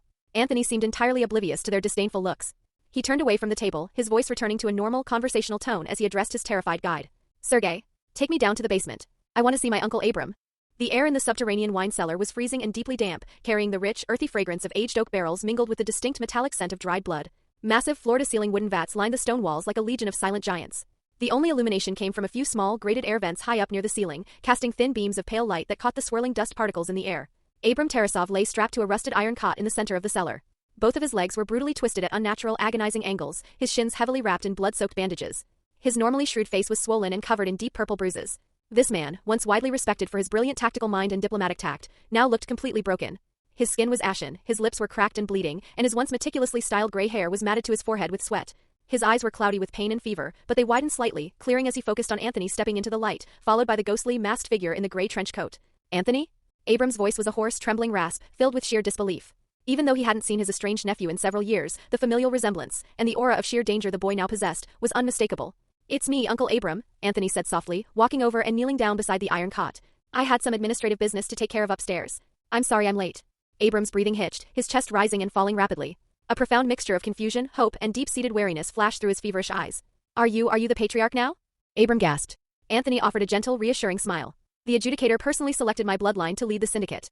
Abram shook his head weakly, wincing as a spike of pain shot through his shattered legs. "No, child, the Tarasov family doesn't respect bloodlines. They only respect absolute strength. And with Vigo gone, we have none left to protect you." "The High Table is my absolute support," Anthony replied calmly. He pointed a thumb over his shoulder at the masked emissary whose pen was quietly scratching away in the shadows. "The adjudicator is going to help us solve our little internal dispute." Chapter 42, Your son's safety depends on your loyalty. Anthony reached out and gently patted the older man's cold, trembling hand. "Uncle Abram, from this moment forward, you will manage all of the syndicate's core businesses for me. That includes the casino revenues, the arms supply logistics, the international oil smuggling routes, and coordinating the High Table's taxation." Abram's broken body trembled violently against the iron cot. It wasn't a spasm of physical pain, but sheer shock from the immense, terrifying amount of power and responsibility contained within those words. He swallowed with extreme difficulty, looking up into his nephew's young, strangely unfamiliar eyes. His gaze then shifted nervously past Anthony's shoulder, landing on the ghostly, masked figure standing in the shadows like the Grim Reaper. Abram nodded, a slow, incredibly difficult gesture of absolute submission. "Don't worry about the rest of the politics. I will handle the captains," Anthony said, standing up. His face smoothed out into a mask of pure, emotionless authority. "Sergei." "Sir." Sergei came sprinting down the cellar stairs, responding as quickly as the most fiercely loyal hound. "Contact the best underworld surgeons in New York immediately and have them brought here," Anthony commanded, pointing down at Abram's shattered legs. "Yes, Lord Tarasov. I will arrange for the medical team right away," Sergei stammered. He frantically signaled for the bodyguards waiting on the stairs to come down and carefully carry Abram out of the freezing cellar. Soon, only Anthony, Helen, and the Harbinger remained in the dim, damp basement. "You executed 2 high-ranking captains that the adjudicator explicitly left alive," the Harbinger finally spoke, his synthesized voice echoing off the stone walls. "They were syndicate leaders she implicitly endorsed on behalf of the High Table. I fail to understand why she would ultimately accept your violent advice regarding their fates." "I purged ambitious traitors," Anthony corrected smoothly. "ING to face the emissary. And traitors do not deserve the protection of the High Table." "Were they truly traitors to the High Table?" the Harbinger asked, his voice entirely indifferent. "Or do you simply believe that anyone who dares to disobey your personal whims is a traitor?" "The Tarasov syndicate currently faces only 2 choices, esteemed Harbinger," Anthony said, pulling out a cigarette and lighting it, the flare illuminating his scarred face. "Choice 1, I allow the family to continue wallowing in Vigo's idiotic hatred, picking a fight with a legend until we are utterly destroyed by John Wick. Choice 2, I violently rebuild my family from the ground up, forging us into a fundamentally more powerful, disciplined force." Since the ambitious captains clearly wanted to lead the Tarasovs to absolute destruction, I was left with no choice but to remove them. The Harbinger remained still, his silver mask gleaming coldly in the dim light of the cellar. "The adjudicator has granted you a miraculous, singular opportunity, Anthony," the Harbinger warned softly. "Do not waste it." "I know better than anyone on earth how precious a fleeting opportunity is," Anthony smiled, a genuine, terrifying expression. "In the mountains of Afghanistan, a lethal opportunity often lasts only 0.3 seconds. You take it or you die." "You have been relentlessly testing the absolute limits of the High Table's tolerance," the Harbinger observed. "Like publicly displaying that blood oath marker. Like the slaughter in the restaurant. Like executing a captain on the Continental's front steps. You are deliberately, aggressively testing the adjudicator's patience." "I am merely testing for the truth," Anthony corrected again, his voice dropping to a conversational murmur. "Tell me the truth. Does the High Table actually want a weak, obedient puppet managing their tax revenue? Or do they want a ruthless leader who can actually rebuild the Tarasov Empire?" He took a step closer to the masked man. "Why exactly did the High Table initially support Vigo Tarasov's meteoric rise, while actively abandoning the traditional Italian 5 families? Doesn't that prove the table fundamentally prefers power defined by daggers and blood, rather than bureaucratic boards of directors and stock tickers?" The Harbinger remained utterly silent for a long time. Finally, with a sharp snap, he closed his dark leather notebook. "The sheer audacity of your thought process never ceases to amaze me, Anthony Tarasov," the Harbinger said. A strange, indecipherable light flashed behind the eye-holes of his mask. "Good luck." The Harbinger turned on his heel and strode toward the stairs, leaving the cellar without ever looking back at Anthony. The heavy, rhythmic footsteps of the enforcer phalanx faded outside the oak doors, leaving only the profound silence of the cellar, the faint aroma of spilled wine, and the rich scent of aged oak barrels. Anthony exhaled a long, ragged smoke ring. Helen whimpered softly at his feet, leaning against his leg, intuitively sensing the immense, suffocating anxiety her master was hiding behind his arrogant facade. He pulled out his burner phone and checked the screen. It was 5:43 p.m. It was far too late to rush to JFK Airport to pick up Winnie. He quickly typed out a text message. "I'm so sorry, Winnie. A massive, unavoidable emergency came up at work. I can't make it to the airport to pick you up." Winnie never asked him for anything, and yet he had disappointed her once again. Just as the screen went dark, it buzzed with a reply. "It's fine. Just got off the plane. My family sent a driver to pick me up. They seem to be in a rush." The message was entirely neutral. Neither cold nor intimate. In Anthony's mind, it felt as though Winnie had deliberately drawn a massive, insurmountable chasm between the two of them. He understood it, though. He knew he was rapidly descending into darkness. He was a mob boss and a murderer now. Her wariness and desire for distance were perfectly normal, healthy reactions. Especially considering the massive social gap between them, she likely just wanted to politely maintain a superficial classmate relationship to avoid offending him. Winnie, you will always be mine. And only mine, Anthony murmured to the empty room. Looking at the massive rows of wine barrels, a strange, happy smile touched his lips. Sir, Sergei's voice called out cautiously from the top of the stairs, interrupting his thoughts. Lord Tarasov, Mr. Abram has officially taken charge. He has summoned a private medical team from our affiliated hospital. He is currently conducting an emergency meeting with Aurelio and the remaining captains. He said he will undergo surgery immediately afterward. Mr. Abram sent me to ask, is there anything else you require at this moment? Anthony stubbed out his cigarette against the iron rim of a wine barrel. Tell him to wait. Sergei was clearly confused by the vague order, but he was far too terrified to ask for clarification. He simply bowed and retreated. Anthony was waiting. He was waiting to secure the future of the Tarasov syndicate, and he was waiting for an answer to a trap that might never actually spring. The wine cellar fell into absolute silence once more, save for the rhythmic sound of Helen's even breathing. Suddenly, Anthony's phone lit up. It wasn't Winnie's number. It was an encrypted, unknown caller ID. Anthony answered the call but didn't speak. I am Victor, a trembling, exhausted voice came through the speaker. I desperately need to see you, Lord Tarasov. I am coming alone. Anthony casually glanced at his expensive watch. I'm in the subterranean wine cellar. You have exactly 5 minutes. He ended the call. Anthony gestured with his chin toward the stairs, knowing Sergei was still hovering nearby. Sergei, make the necessary security arrangements. Ensure there are no ambushes or sniper lines on his approach. Yes, sir, Sergei replied, his footsteps retreating quickly.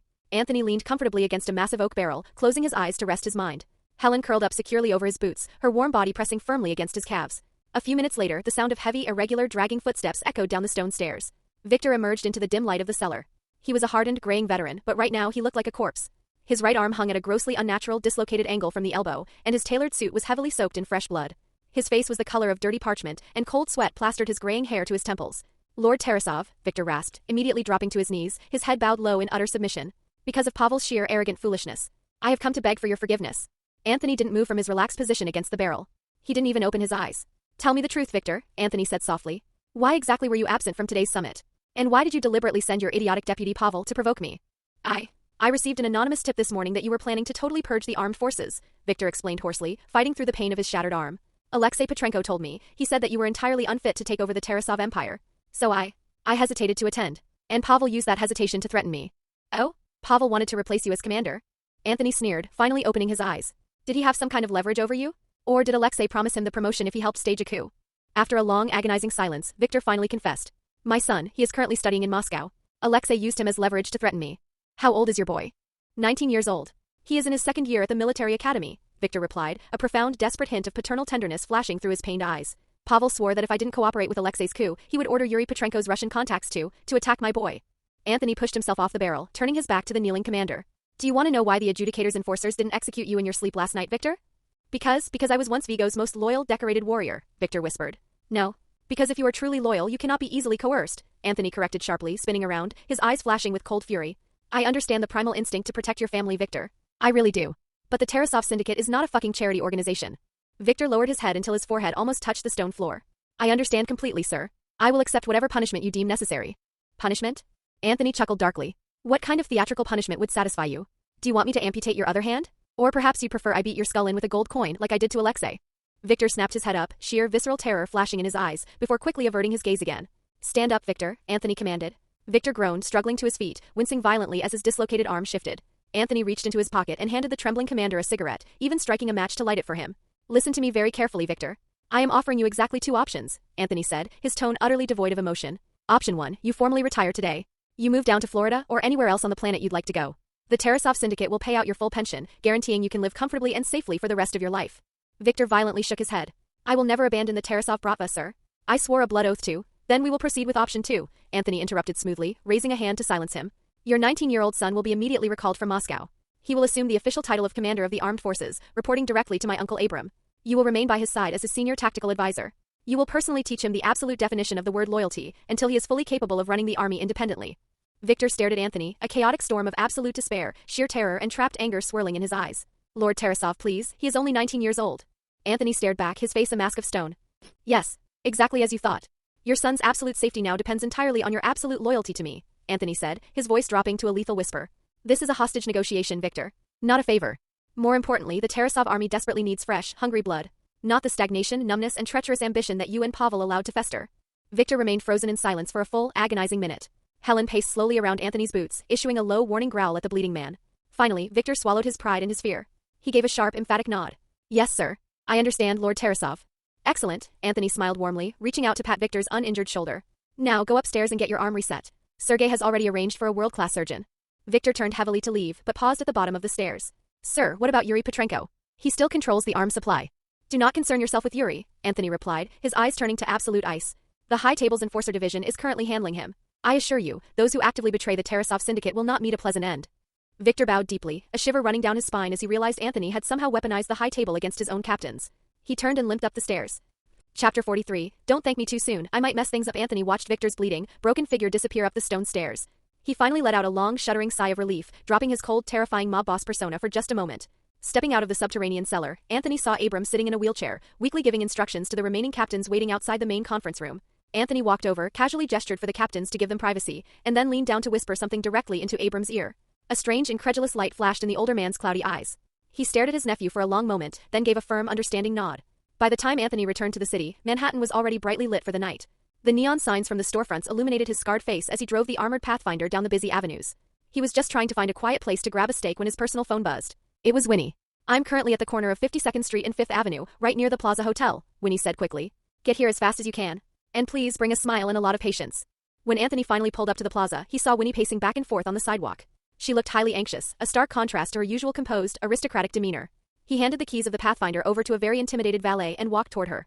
Before he could even say hello, Winnie took one look at his blood-stained, rumpled gray suit and aggressively pulled him into an ultra-high-end boutique next door without uttering a single word.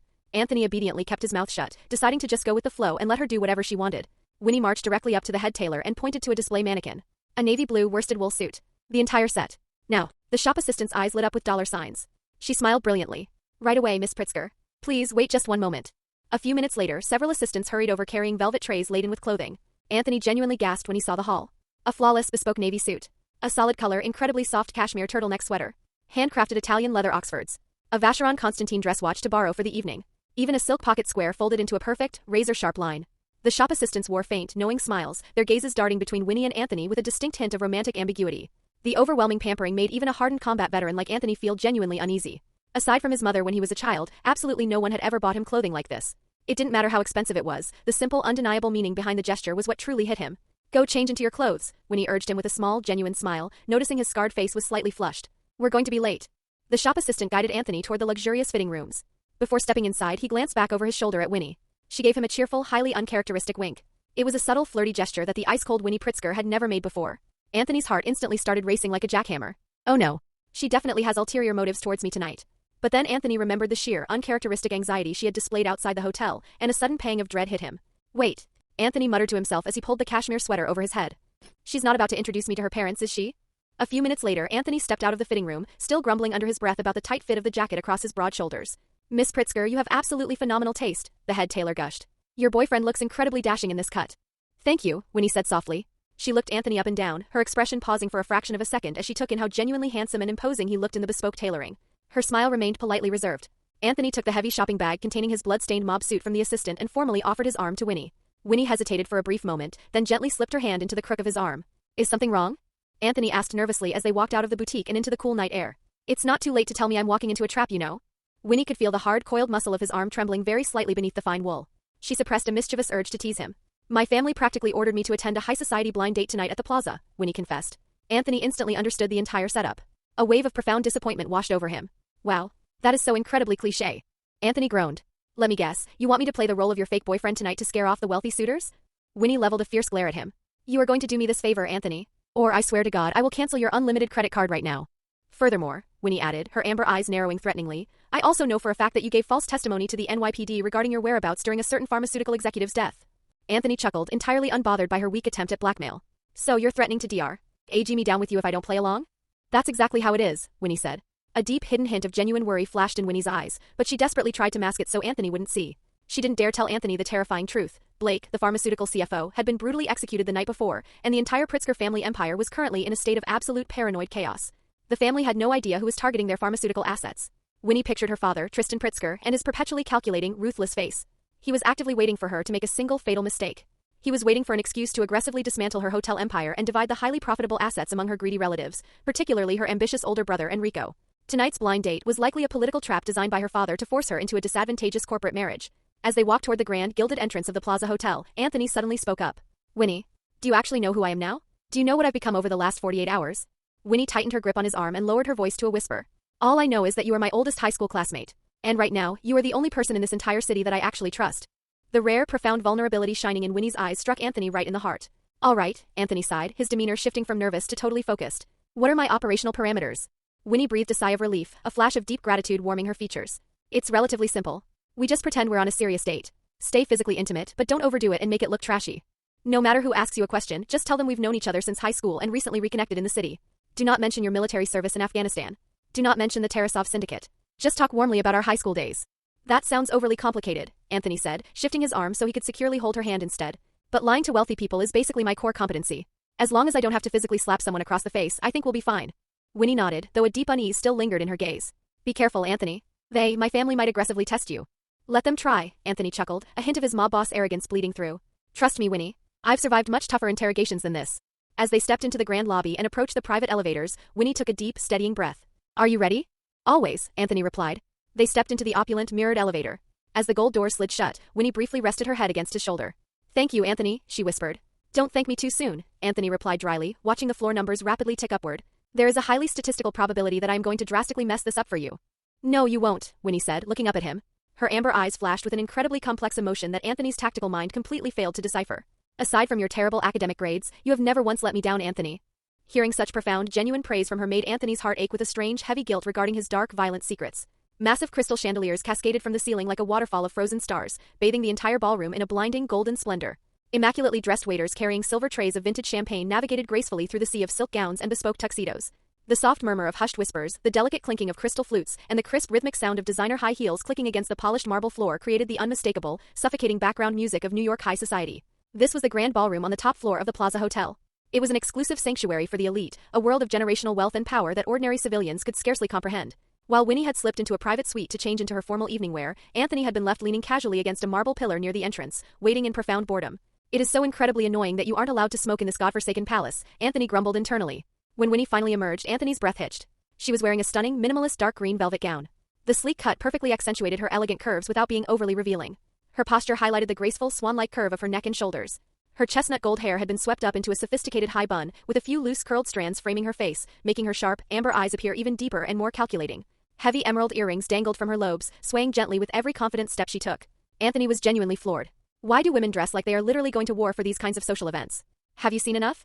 Winnie asked, a slight victorious smirk playing on her lips as she noticed him staring blankly at her. I promise you, the politics in this room are vastly more cutthroat than our high school prom. Anthony quickly recovered. He stepped forward and forcefully guided her hand into the crook of his arm, pulling her close. You don't look entirely terrible. I was just thinking that I might not actually be able to protect you tonight. If I don't stay close, these lecherous trust fund guys might line up and try to challenge me to a duel for your honor. The two of them stepped fully into the blinding light of the ballroom. Side by side, instantly becoming the absolute center of attention. Who on earth is that? An older socialite whispered behind her fan. I don't recognize him at all, a wealthy businessman chuckled softly. But judging from the sheer physical bulk and the aggressive posture of her companion, he certainly isn't from our social circle. I can't believe a stray dog managed to wander into a gala like this. Is Winnie intentionally trying to drive her father into an early grave? Who knows? But it looks like we might get some excellent theatrical entertainment tonight. As the aristocratic crowd continued to whisper and stare, a highly grating, sharp female voice suddenly pierced the elegant ambience. Oh, Winnie. You look so wonderfully plain this evening. Could you truly not find a single decent wealthy companion for the gala? Did you just drag some random blue-collar stray off the street to fill the void? Winnie didn't break her stride, nor did she even bother to glance in the direction of the insult. The speaker was her younger sister, Christine Pritzker. Christine was dressed in an incredibly flashy silver-white backless gown that screamed for attention. She was walking arm in arm with their highly ambitious, perpetually scheming older brother Enrico. Enrico stepped directly into their path, offering a forced, completely hollow smile. Winnie, we are hosting incredibly important, sensitive guests here tonight, Enrico said, his eyes raking over Anthony with blatant disgust. It is profoundly inappropriate for you to drag an unvetted outsider into a family affair. Don't you agree? Anthony looked calmly between the two arrogant siblings. He raised his eyebrows in feigned, exaggerated surprise. Oh, you two haven't managed to find dates for yourselves yet? Is it because everyone in this room already knows you're insufferable? Ignoring the immediate, shocked gasp from Christine, Anthony smoothly slid his arm down, firmly intertwining his fingers with Winnie's. He raised their locked hands slightly, a blatant, provocative display of intimacy right in Enrico's face. Chapter 44. The unexpected appearance of Santino D'Antonio. Christine sneered, looking at Anthony as if he were a bug on the bottom of her shoe. Who the hell are you? How dare nobody speak to me like that? Ah, no wonder you can't find a decent boyfriend. It turns out you have terrible eyesight, Anthony laughed, wrapping his arms securely around Winnie's waist. I'm Winnie's boyfriend. Come on, introduce yourself properly and call me your brother-in-law. Christine's face instantly turned bright red with fury. She could feel the eyes of the surrounding socialites on her, and she heard the muffled, mocking whispers of people laughing at her expense. Winnie, do you have any idea what kind of high-level occasion this is? Christine hissed. How could you bring a filthy stray dog in here to ruin our family's reputation? Just as Anthony opened his mouth to deliver a vicious retort, Winnie stepped firmly in front of him, her expression turning terrifyingly cold. "Christine, you need to watch your mouth right now," Winnie warned, her voice dropping to a lethal whisper. "Or I absolutely will not mind having my PR department leak a highly detailed, fabricated mental health assessment report regarding your stability to the tabloids tomorrow morning." Anthony immediately chimed in, perfectly playing the role of the obnoxious boyfriend. "Don't be too harsh on her, Winnie. She's getting so old and she still doesn't have a man. It's honestly just kind of pitiful. Can you please just shut up for 1 minute?" Winnie muttered under her breath, genuinely shocked by how effortlessly rude Anthony could be. Enrico's face turned grim. He raised a hand and snapped his fingers. Several burly hotel security guards immediately detached themselves from the walls and approached. "Throw him out onto the street," Enrico ordered the guards, pointing at Anthony. Just as the security guard stepped forward to grab Anthony's shoulders, Winnie raised an eyebrow and shouted with absolute, aristocratic authority. "Get lost." The security personnel instantly froze in place, caught in a terrifying dilemma between the two warring heirs of the Pritzker dynasty. They didn't dare touch a guest of the eldest daughter. Enrico stared at her, his jaw clenching so hard his teeth ground together. "Winnie, are you seriously going to go to war against your own brother in public over this stray dog?" Winnie offered him a cool, utterly dismissive smile. "At the very least, my dog doesn't randomly bite people he's supposed to be loyal to." Anthony felt a bizarre sting of betrayal from that comment, feeling like he had just taken a stray bullet from friendly fire. He settled for winking defiantly at the furious Christine, who was glaring daggers at him. Winnie looked back at her older brother, her eyes completely devoid of warmth. "Grandpa is still alive, Enrico. It is not your place to make executive decisions regarding this family or its guest list." Just then, a lazy, highly amused male voice echoed from the side. "I must admit, the internal corporate infighting of the Pritzker family is vastly more entertaining than anything currently playing on Broadway." Anthony looked over and saw a blonde young man leaning casually against the marble bar. He was idly swirling a heavy crystal tumbler of bourbon, a playful, manic smile plastered across his face. He wore a seemingly casual, unstructured linen suit, but Anthony's sharp eyes caught the subtle, incredibly expensive family crest embroidered onto his French cuffs. The Wentworth family. A massive, long-established old money dynasty on the East Coast. And the young man leaning on the bar was widely known in elite financial circles by his infamous moniker, Mad Dog Leon Wentworth. "Leon?" Enrico's aggressive expression faltered slightly, his brow. Vado shrinking in the presence of someone with even more generational wealth. Leon swirled his bourbon and sneered directly at Enrico. "You keep loudly throwing around the phrase stray dog like it's a curse. Are you subtly trying to insult my moniker, Enrico? Because if it weren't for my profound respect for your grandfather, and if I wasn't currently trying very hard to pretend I'm a civilized socialite, I would have already smashed this glass across your face." Enrico quickly forced a terrified, placating laugh. "Leon, please, you've completely misunderstood the situation. You have been publicly pursuing Winnie for months," Enrico deflected, pointing an accusatory finger at Anthony. "Yet she brought this complete stranger here tonight to mock your advances. Isn't it obvious she's deliberately trying to publicly embarrass you?" Leon sighed dramatically. He pushed off the bar and strolled over, his sharp gaze sweeping over Winnie's stunning figure a few times before meeting her eyes. "Do you really despise me that much, Winnie? Your father genuinely wants you to marry me. Our portfolios would merge beautifully." Winnie smiled faintly, entirely unbothered by his presence. "I don't date chaotic playboys, Leon.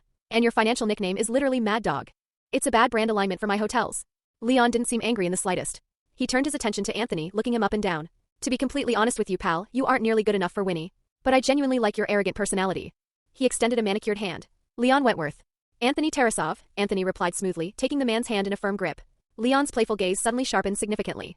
"Tarasov, that specific surname, is incredibly uncommon in our legitimate circles." Anthony offered a polite, disarming smile. "So try not to jump to any wild conclusions. Don't misunderstand me. I'm just a perfectly normal, legitimate businessman." Leon let out a short breath and turned back to Winnie, a hint of genuine annoyance in his voice. "I honestly thought you had lost your mind and actually smuggled a literal devil into the plaza. But I have to admit, Winnie, your eye for terrifying men is even sharper than your eye for real estate." Leon turned back and enthusiastically patted Anthony on the shoulder. "I'm just here tonight to have some fun watching your corporate rivals squirm." Leon raised his heavy crystal glass to his eye level, closing one eye as if he were looking through the scope of a sniper rifle. He made a series of sharp clicking noises with his tongue as he swept his scope across the faces of the crowd. Anthony followed his gaze. He noticed that, apart from the wealthy young heirs and socialites mingling near the bar, there were 4 distinct young men strategically positioned around the ballroom. Some were standing, some sitting in velvet booths, but they were all engaged in quiet conversations, explicitly avoiding looking in Winnie and Anthony's direction.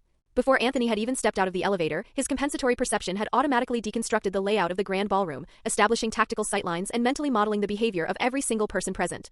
He had immediately noticed that the exact second he and Winnie walked in arm, those 4 specific men had snapped their eyes toward them, only to immediately and unnaturally turn their heads away in a synchronized display of dismissive arrogance. They were the blind dates Tristan Pritzker had arranged. Mad Dog Leon looked at Anthony from behind the rim of his bourbon glass, his eyes glinting with a predatory, almost blood-red reflection from the chandeliers. "Anthony, do you know exactly why those 4 men are aggressively ignoring you?" Anthony's gaze lingered on a specific booth in the corner for a few seconds before he looked back at Leon's manic eyes and smiled. "The clothes. And the physical distance." "Fuck," Leon laughed, his expression morphing into genuine, delighted surprise. "So you actually do know." Leon gestured toward Winnie with his glass. "Winnie, his bespoke suit is absolutely flawless, but it still has the microscopic scent of industrial fabric sizing on it. It's obviously brand new, literally bought within the last hour. Which means you dragged him off the street at the absolute last minute to play a role." Leon curled his lip in a mock pout. "Do you really think everyone in this room is blind to the theatrics?" Leon leaned in slightly closer. Winnie immediately took a half step back, maintaining her boundary. I actually possess some genuine affection for you, Winnie, Leon whispered, his tone suddenly dropping its playful edge. So please, for the love of God, don't ruin this poor bastard's life by dragging him into your father's war. Anthony barely heard Leon's warning. His eyes were slightly narrowed, his entire tactical focus suddenly locking onto a terrifying anomaly in the room. Earlier, his perception matrix had swept over a semi-enclosed VIP booth nestled in the darkest corner of the ballroom. There were 3 people sitting there. To be precise, Anthony was only truly looking at the man sitting in the center. The man possessed flawlessly styled, slicked-back black hair, a sharp, aristocratic Roman nose, and a faint, terrifyingly arrogant smile playing on his lips. Most notably, as the man casually held a flute of champagne, Anthony spotted the heavy, unmistakable gold snake ring adorning his pinky finger. It was Santino D'Antonio, a pivotal high-table oligarch from John Wick. Chapter 2, and the undisputed head of the massive Italian Camorra Mafia syndicate. Anthony's pupils constricted slightly. What the absolute fuck is he doing here? It was a fundamental rule of high society. Legitimate, Fortune 500 business dynasties like the Pritzkers would never knowingly invite a known, globally recognized mafia boss to a public corporate gathering. If the financial sector or the FBI discovered that the Pritzker family was actively entertaining the Camorra, they would face an immediate, catastrophic backlash from their investors and the SEC. That meant the Pritzker family patriarch absolutely didn't know Santino's true identity. Anthony knew the lore perfectly. While the Camorra held a highly coveted seat at the high table, their vast sphere of influence was heavily concentrated in Europe, specifically southern Italy. New York City was historically Tarasov territory. It was the undisputed core area of the high table's North American operations. There was only one logical explanation for Santino D'Antonio's sudden presence in this legitimate New York social setting. He wasn't here to drink champagne or invest in hotels. He was here to physically scout out the territory before he initiated his violent coup against the Tarasovs. As if sensing the intense scrutiny, Santino slowly raised his head, looking toward the entrance. But Anthony's gaze had already smoothly shifted away, staring blankly at the chandelier. Do you recognize Santino? Winnie asked in a low whisper. She had noticed Anthony's gaze lingering on the VIP booth, and she followed his line of sight. I don't know him, Anthony lied flawlessly, turning back to her with a laugh. Is that one of the blind dates your father set up? He must be pushing 40. Leon sneered, taking a sip of his bourbon. So what if he's 40? Are you actively underestimating the financial resources and sheer ruthlessness of an older man? Winnie glared at Leon before turning back to Anthony. He represents a massive European conglomerate that owns several boutique hotels. I've had passing contact with their regional district manager before regarding a potential merger. This is allegedly Santino's very first time visiting New York.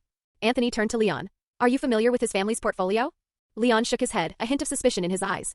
I ran a quiet background check when I saw him on the guest list. I heard his family's private equity business is absolutely massive, primarily operating out of Rome and Milan.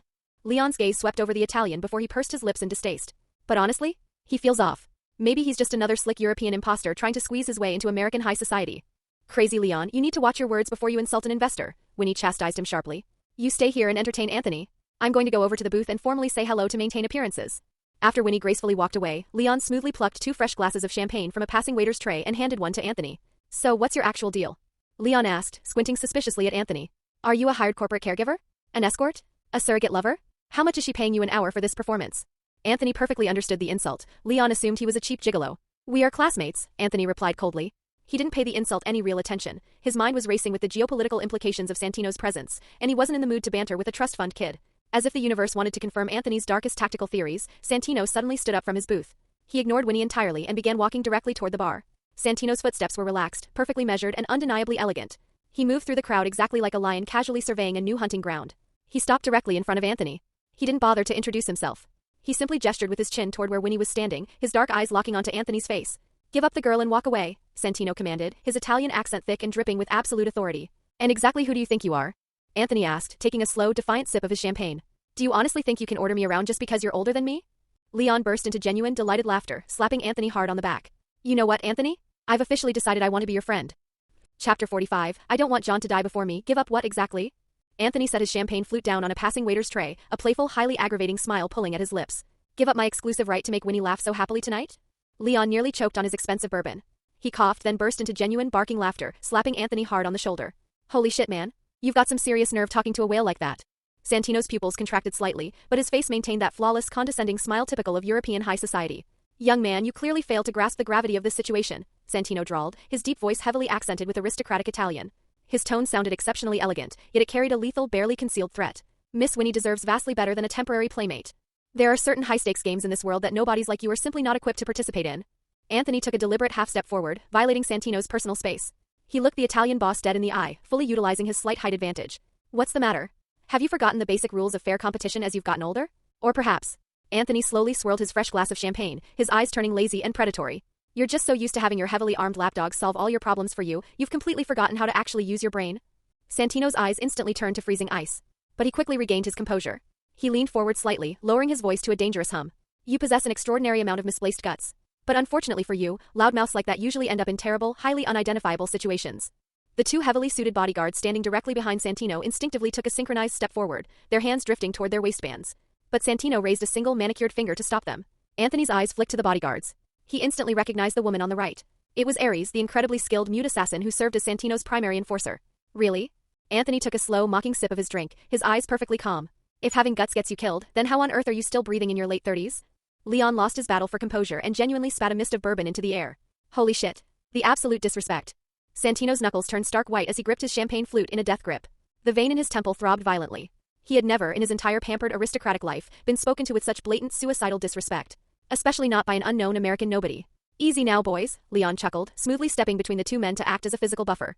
Your expression currently looks like you've got a whole lemon wedged sideways in your throat, pal. You're all twisted up with sourness. Santino shot the Wentworth air a look of pure, unadulterated venom. Leon, entirely unbothered, raised his heavy crystal tumbler in a mock toast, explicitly siding with Anthony. Let me remind you of the geography, slick, Leon said, his playful tone dropping into something much harder. This is the Plaza Hotel in New York City. This is absolutely not your territory. You want to play hardball in here? You'll have to ask Tristan Pritzker and his private security army if they agree to let you spill blood on their marble. Fascinating, Santino finally replied, letting out a cold, humorless laugh. His dead eyes locked back onto Anthony. I sincerely hope you have the opportunity to maintain this charming sense of humor of yours. Anthony shrugged lazily. Don't worry about me. My sense of humor is guaranteed to outlive your lifeline. Santino's eyes darkened to pitch black, radiating absolute, murderous intent. Anthony chuckled. He casually plucked 2 fresh flutes of vintage champagne from a terrified waiter's tray, handed one to Leon, and kept the other for himself. Leon, possessing the finely tuned survival instincts of old money, keenly sensed the catastrophic shift in the atmosphere. He raised his glass to his lips, his eyes darting warily around the ballroom, noting that Santino's bodyguards were now fully tensed and prepared for sudden violence. Santino suddenly smiled. It was a terrifying expression entirely devoid of warmth. He leaned in so close to Anthony that only the two of them could hear his whisper. I don't know who you are, you arrogant little nobody. But I do know this, the gutters of Manhattan wash away a dozen unidentified corpses every single night. I truly hope you have someone who cares enough to come and claim yours. Anthony remained entirely unmoved. He took a sip of champagne and smiled politely. Thank you so much for your heartfelt concern. Speaking of unidentifiable corpses, I recently heard a rumor that a fascinating new political game is currently very popular over in Italy. Apparently, high-ranking players keep suddenly disappearing in strange locations, and their bodies can never quite be found by their families. Is that right? A massive shockwave of genuine, undisguised panic flashed across Santino's face. Anthony's statement was a surgical strike. It proved the kid knew his exact identity, and worse, it was a precise, terrifying hint regarding Gianna D'Antonio's current, highly classified internal purge of Camorra traitors in Rome. Who exactly are you? Santino hissed, his voice literally squeezed out through his violently clenched teeth. I told you, Anthony smiled brightly. I'm just the guy who showed up to steal your bride. He leaned in close to the Italian boss. And you, in my personal script, you are nothing more than a convenient prop I'm using to move the plot forward. Santino's handsome face contorted in sheer, unbridled fury for a fraction of a second before his elite discipline forced it back into a mask of calm. He slowly straightened his French cuffs. He looked at Anthony and delivered his final verdict in rapid, venomous Italian. Presto mori rai. You will die soon. Without waiting for a response, Santino turned on his heel and stalked back to his VIP booth, closely shadowed by Ares and the other bodyguard. Fuck, Leon let out a long, impressed whistle. What the hell did that Eurotrash guy just say to you? Was that a death threat? Just the usual complaints of a highly dangerous businessman, Anthony smiled, taking another sip of champagne. Anthony's tactical mind was racing. The high table's territorial spheres of influence were strictly, violently defined. Santino absolutely did not have the political authorization to interfere with the Tarasov family's internal affairs in New York. That meant Santino had come to the city for one primary purpose, to physically track down John Wick and force him to repay the blood oath by assassinating his own sister Gianna. Whatever the hell he actually is, Leon said in a low, serious voice, the way he just looked at you, it was like a butcher admiring a very good cut of meat. Do you need me to investigate him? I have a few exceptional private investigators on retainer. Anthony clinked his glass against Leon's. Do not look into him, Leon. You absolutely cannot afford the consequences of poking that bear. Seeing that Anthony wasn't joking in the slightest, Leon frowned. I'm genuine. Why curious now? You clearly know vastly more about him than I do. So, who the hell are you really, Anthony? Curiosity killed the dog, Anthony chuckled softly. Excuse me. I need to make an urgent phone call. Leon wisely refrained from following him, watching Anthony's broad-shouldered silhouette weave through the crowd toward the outdoor terrace, lost in deep thought. Once outside on the deserted terrace, the cold night wind hitting his face, Anthony immediately lit a cigarette and pulled out his encrypted burner phone. He dialed John Wick's number. John answered on the first ring. Santino D'Antonio, Anthony said without any preamble. He's in New York. I'm looking at him right now. Anthony. Do not engage him, John's voice came through the speaker, low and tight with sudden tension. John didn't even bother to ask how Anthony knew the Italian. You are completely out of your depth. You are no match for him. I'm just curious, John, Anthony asked smoothly. Are you just sitting in your house passively waiting for him to kick your door down and hand you the marker? Or do you actually have a tactical plan? Fuck, John snapped, his legendary composure finally cracking. Anthony, if you know exactly who he is, what the hell are you trying to accomplish by being near him? Anthony glanced through the glass doors. He could see Leon subtly spying on him from the edge of the ballroom.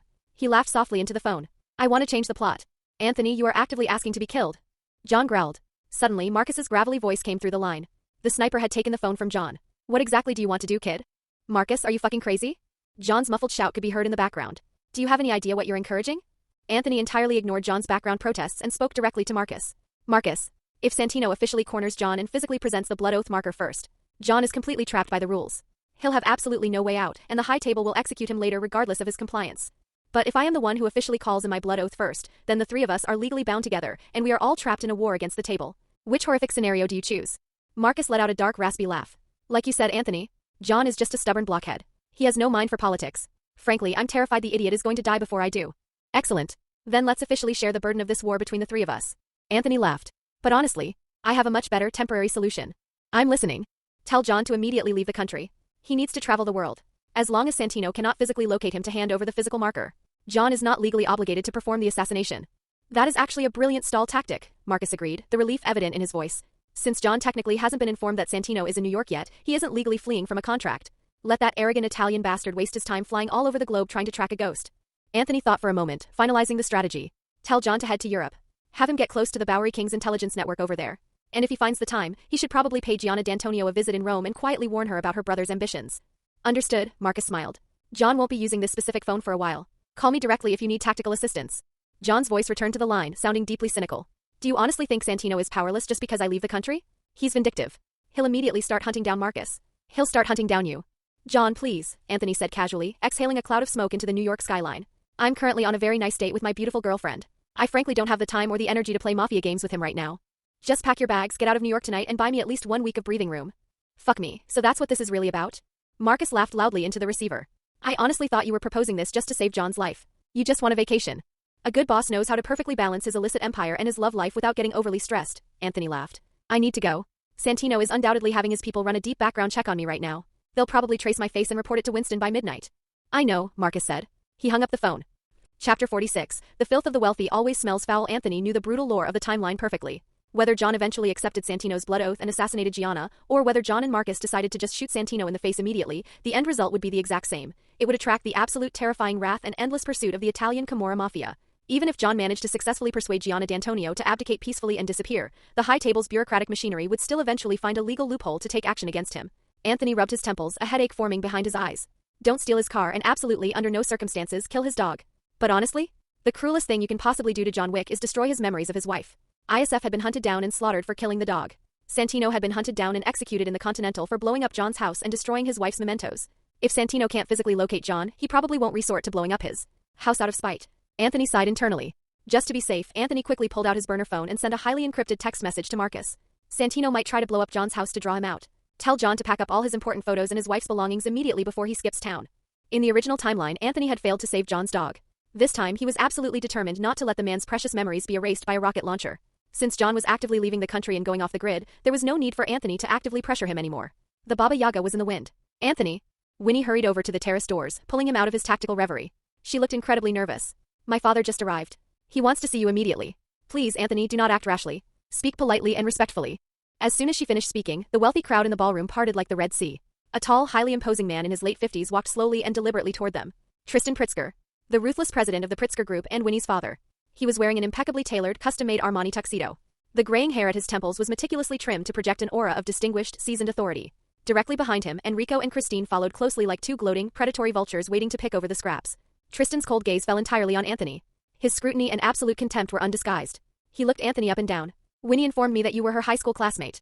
Mr. Pritzker, Anthony smiled warmly, stepping forward and extending his hand for a firm shake. It is a profound pleasure to finally meet you. Tristan did not shake his hand. Instead, the older man slowly reached into his tuxedo breast pocket, withdrew a pristine white linen handkerchief, and deliberately wiped his own fingers, as if Anthony's mere proximity was a contaminant. My daughter told me she was dating an interesting person, Tristan said, his voice dropping into a register of sheer, elitist disdain. But I must admit, I am profoundly disappointed.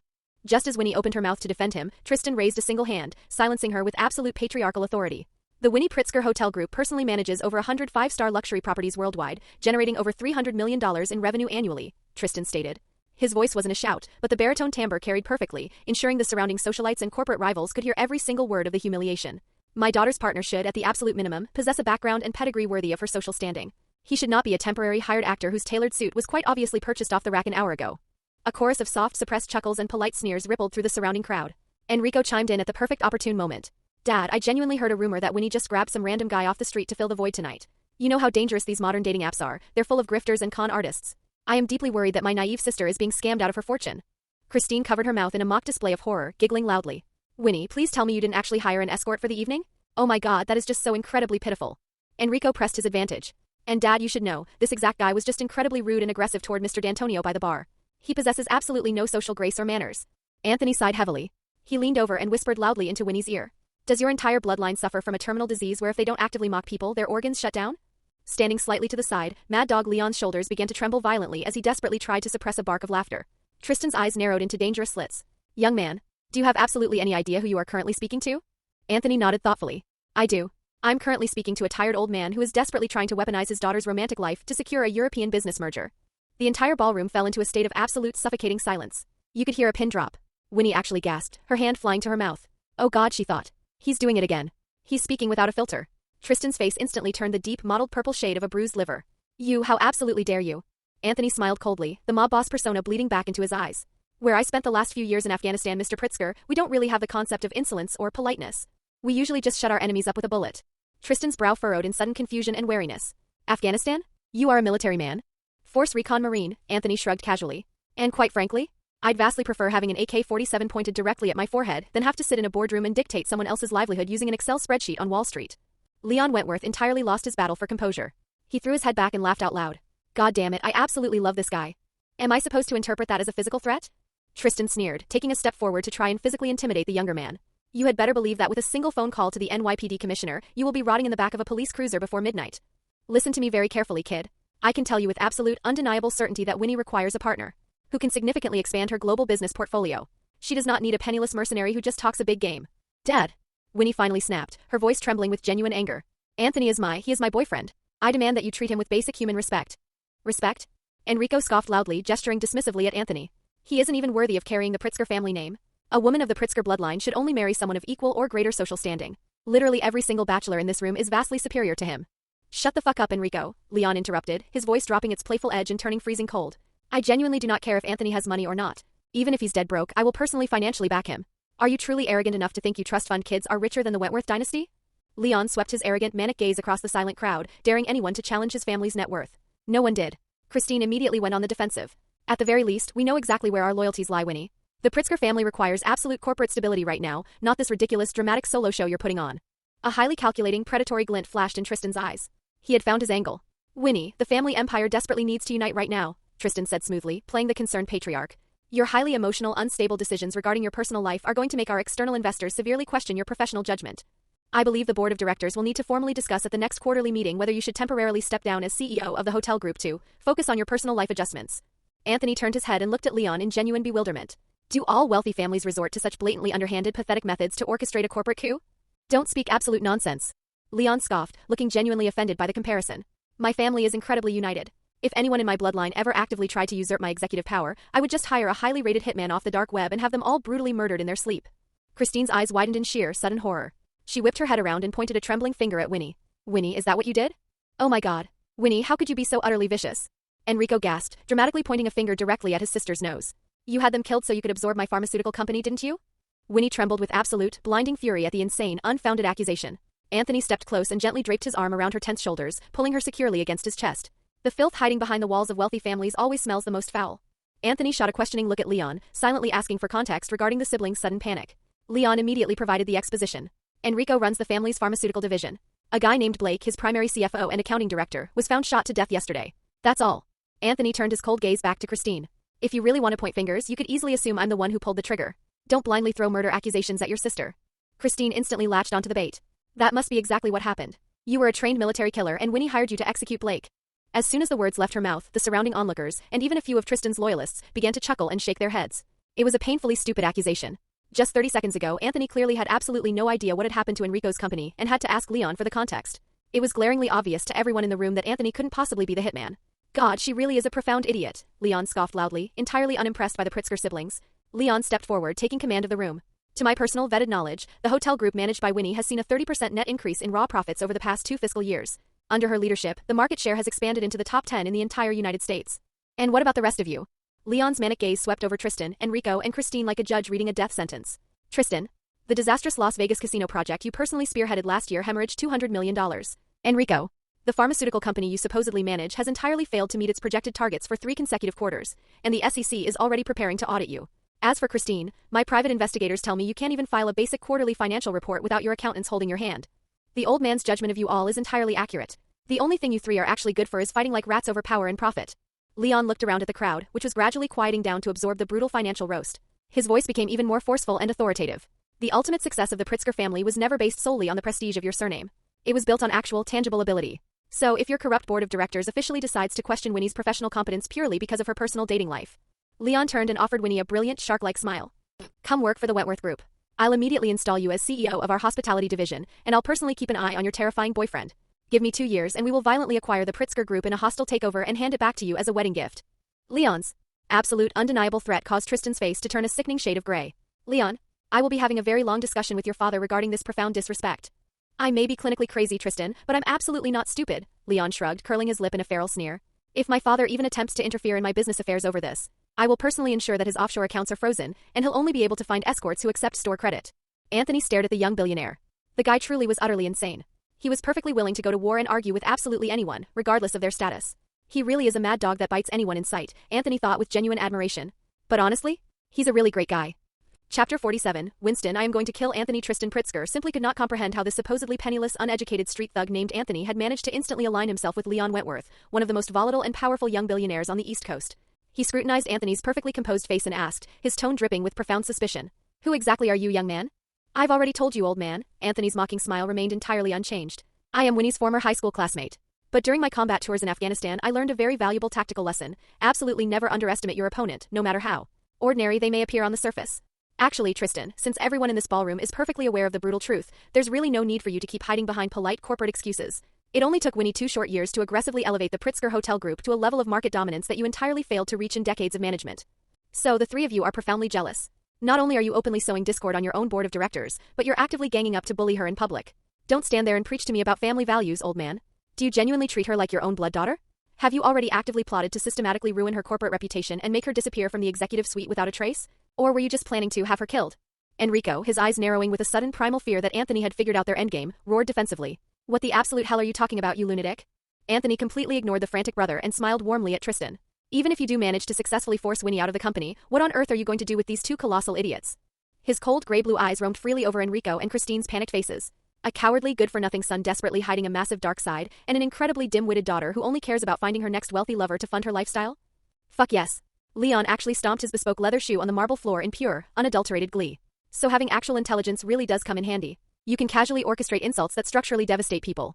Anthony, please keep going. I am fully prepared to pay you for taking lessons. Looking at the 3 Pritzkers, whose faces were now completely ashen with shock and rage, Anthony continued slowly, twisting the knife. Tristan, when a man gets old, he simply has to accept his obsolescence. If you are no longer capable of competing in the modern market, just step down gracefully. Wouldn't it be vastly better for your legacy to just quietly retire behind the scenes? Why do you feel the psychotic need to maliciously target Winnie's success? Do you honestly think her grandfather is entirely gone and powerless to stop you? Winnie looked up at Anthony, her amber eyes flashing with an incredibly complex emotional light. She had never, in her entire life, seen anyone so effortlessly and brutally break down her father's psychological offensive. This quiet, scarred boy from her high school memories was now acting like a perfectly drawn katana, incredibly sharp, lethal, yet possessing an undeniable, terrifying elegance. Tristan's entire body trembled violently with sheer, blinding rage at Anthony's public psychoanalysis. You have profoundly disappointed me tonight, Winnie. You would genuinely rather actively ruin this family's generational reputation just to protect an arrogant outsider? Winnie opened her mouth to retort, but Anthony laughed softly and pulled her closer. Your man is here, Winnie. Just sit back and watch my performance. Fuck, Leon muttered excitedly, leaning against a pillar. Anthony, I actually have a younger sister. She's incredibly pretty. You should meet her. Enrico, desperate to change the narrative and reclaim some high ground, suddenly shouted, Wait, Wentworth said your surname is Tarasov. Are you somehow connected to that Russian family? Winnie, how absolutely dare you smuggle someone from the mafia into a corporate gala? Even Grandpa absolutely won't tolerate this level of scandal. Upon hearing the infamous surname, the collective eyes of the eavesdropping elite instantly zeroed in on Anthony's face. If Winnie Pritzker had genuinely brought a high-ranking member of the bloodthirsty Tarasov syndicate to a legitimate corporate event, it would trigger a massive, catastrophic SEC investigation. Standing a short distance away in his VIP booth, Santino D'Antonio squinted through the dim lighting, his mind suddenly flooded with immense tactical curiosity. Santino knew perfectly well that Vigo Tarasov's vast empire had just been brutally dismantled by John Wick. If the Baba Yaga is officially back in action and taking out Russian bosses, Santino thought, then I can finally utilize him to take care of my own family. Al business. You picked up your guns again, John. You wanted to back out, but the rules don't allow that. Not when you owe a debt. Santino looked across the ballroom at Anthony, a deeply sinister, calculated smile forming on his lips. A flicker of genuine panic crossed Tristan Pritzker's eyes, but his ingrained corporate arrogance quickly replaced it with anger. Winnie, is this boy truly a Tarasov? Is he that Vigo's bastard son? At this exact moment, Winnie was also completely at a loss for how to defuse the situation. Even though Anthony had previously claimed to have severed all ties with his criminal father, he was still undeniably a member of the Tarasov bloodline. This core fact absolutely could not be hidden. A simple 5-minute background check by any private investigator would immediately reveal the truth. Anthony didn't miss a beat. He smoothly raised a hand and pointed directly at Santino D'Antonio, who was still lurking in the corner booth. As far as my intelligence tells me, that gentleman over there is heavily invested in European imports from southern Italy. Does that automatically mean he's a high-ranking capo in the Italian Camorra? Anthony turned and stared directly into Tristan's eyes, dropping a tactical nuke on the patriarch. Who exactly invited the mob to your daughter's gala, Tristan? Everyone in high society knew that New York City was the historical home of the five families, the deeply entrenched Italian-American mafia. They were a group of ruthless upper-class killers who also wore bespoke suits and silk ties. While many legitimate corporations often had quiet, unavoidable overlap or backdoor cooperation with the five families regarding construction and unions, these were strictly legitimate businesses that the mafia had heavily laundered. Even if a CEO knew for an absolute fact that their business partner was a mobster, they would absolutely never dare to publicly reveal that fact in a crowded ballroom. It was corporate suicide. Therefore, when Anthony loudly questioned Santino's true identity, regardless of whether the Italian actually had verifiable connections to the mafia, it instantly painted a massive, radioactive target on Santino's back. In the shadows of the booth, Santino's eyes turned incredibly dangerous. Ares, his mute, heavily armed bodyguard, quickly made a series of sharp tactical gestures with her hands, asking for permission to execute Anthony. Santino didn't physically respond to her gestures. He just smiled grimly. Stand down, Ares. We have vastly more important administrative things to do tonight. Later, I promise you I will make it incredibly hard for that boy to die. Santino shot one last, venomous glance at Anthony. He stood up and adjusted his jacket. It is time to get down to actual business. Having completely lost interest in watching the Pritzker family's pathetic corporate farce, Santino immediately ordered his driver to take him straight to the Continental Hotel. Two elite Camorra bodyguards followed closely behind him, sticking to his sides like shadows as he strode through the revolving front doors. He took off his designer sunglasses, elegantly scanned the opulent lobby, and finally locked his gaze on the hotel manager, who was standing near the front desk. Winston raised his eyes from his ledger. His gaze behind his gold-rimmed glasses was perfectly calm, yet deeply, instinctively wary. Santino, Winston said, offering a polite, practiced smile that didn't reach his eyes. The New York Continental welcomes you. Santino bypassed the lobby formalities and was immediately led up to a private, hyper-secure VIP suite. He sat comfortably on the plush velvet sofa. Ares silently poured him a heavy crystal glass of imported grappa brandy. A cold, arrogant smile played on Santino's lips. Winston, I require John Wick's current room number. Winston remained entirely expressionless, his posture radiating rigid neutrality. John Wick is no longer residing at this establishment. He's not here? Santino looked at the manager, his smile turning faintly mocking. Where on earth could the legendary Baba Yaga have possibly gone after causing such a massive chaotic commotion with the Russians? The Continental Hotel explicitly respects the absolute privacy of every single guest, Winston said calmly. Especially those who have successfully chosen to retire. Santino nodded slowly, taking a sip of the burning grappa. Winston, let's skip the theatrical bureaucracy. You know perfectly well that I currently possess his blood oath marker. I am aware of your leverage, Winston's expression tightened by a fraction of a millimeter. The sacred rules of the high table absolutely allow you to exercise this right. But the fundamental prerequisite of the oath is that you must first physically locate him in person and hand the marker directly to him. However, I feel administratively obligated to remind you that he has already formally withdrawn from our world. Santino chuckled softly. Winston, please. Absolutely no one can just violently retire a Russian syndicate boss and then easily step back into the shadows. Winston hesitated for a brief moment, mentally weighing the politics. He finally pulled out a secure hotel tablet and printed a slip of paper containing John's encrypted burner phone contact information. Santino took the slip of paper, pulled out his own phone, and immediately dialed the number. He listened to the line for a full minute, only hearing the monotonous, automated tone of a disconnected line. He dialed it 3 more times. Over and over again. The exact same result. The phone was completely dead. Winston, do you actually believe this? Santino calmly slipped his phone back into his tailored jacket, his eyes narrowing. John is actively avoiding me. Winston clasped his hands behind his back. I was only informed of your sudden arrival in New York a few moments ago, Santino. I genuinely do not believe John had any prior knowledge of your whereabouts when he checked out. Santino took a deep, frustrated breath. It seems I will have to go out into the wild and track the boogeyman down myself. Winston offered a slight, impeccable bow. Santino, the rules of the high table unequivocally grant you the absolute right to pursue your blood oath, Winston warned softly. But you are entirely, personally responsible for exactly how you choose to carry out that pursuit. The ultimate premise of your hunt must be that you do not disrupt the delicate peace of New York City. Of course I know the rules, Winston. I am not an amateur. I won't cause unnecessary trouble on your sacred turf, Santino replied dismissively. His dark gaze lingered on Winston's stoic face for a moment. Tell me, Winston, who exactly is currently in charge of the fractured Tarasov family? Anthony Tarasov, Vigo's illegitimate son, Winston answered. He had no reason to hide public syndicate knowledge. As I expected, Santino muttered. He was taken aback for a brief moment as he connected the dots to the arrogant boy at the plaza, and then he suddenly threw his head back and burst into genuine, menacing laughter. Winston, I am going to have that boy killed. The high table allows targeted killings within reasonable limits to settle personal grudges, Santino, Winston stated calmly, perfectly reciting the bylaws. But if you intend to assassinate a sitting patriarch, you are legally required to formally inform the adjudicator first. Santino looked at the manager with profound suspicion. What do you mean?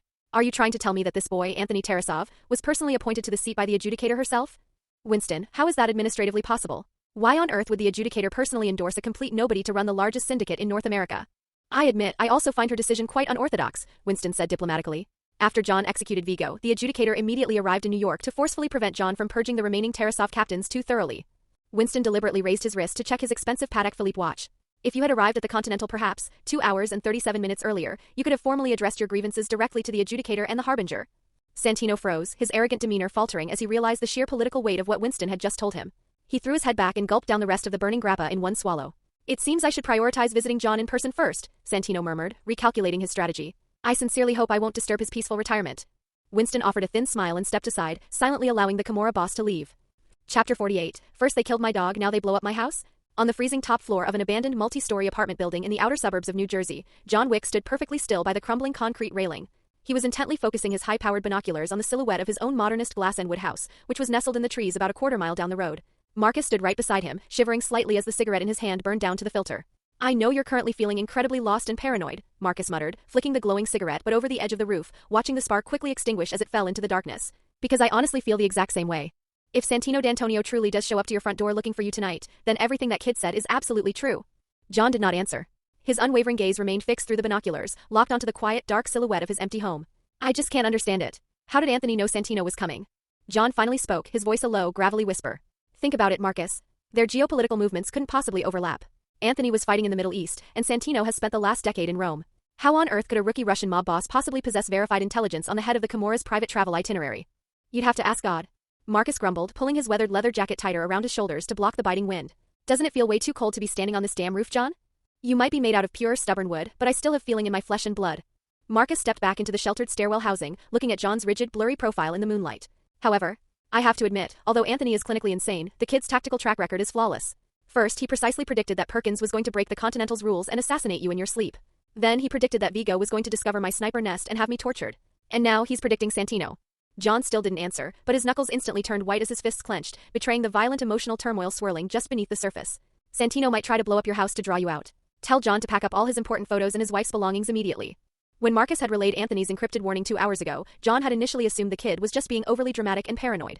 But something deep in his gut, his legendary survival instinct, had told him to listen. Before fleeing into the night, John had systematically swept through the house. He gently removed the framed wedding photo of him and Helen from the fireplace mantel. He retrieved the hand-painted daisy mug she had bought him. He stuffed Eve, single precious, irreplaceable memento of their life together, into a tactical backpack. Now, waiting on this freezing rooftop, Anthony's warning made John realize that the geopolitical conspiracy surrounding his retirement was vastly more complicated than he had ever imagined. Marcus pulled out his silver cigarette case, only to find it entirely empty. Frustrated, he crumpled the metal case in his grip and shoved it back into his pocket. The two elite assassins fell into total silence, continuing to observe the dark road leading to John's property. Half an hour later, two massive, heavily armored black Chevrolet Suburbans slowly rolled up the driveway, their headlights cut, moving like ghosts in the night. The heavy doors opened simultaneously. Santino stepped out into the moonlight, flanked by 6 fully armed, tactical Kimura bodyguards.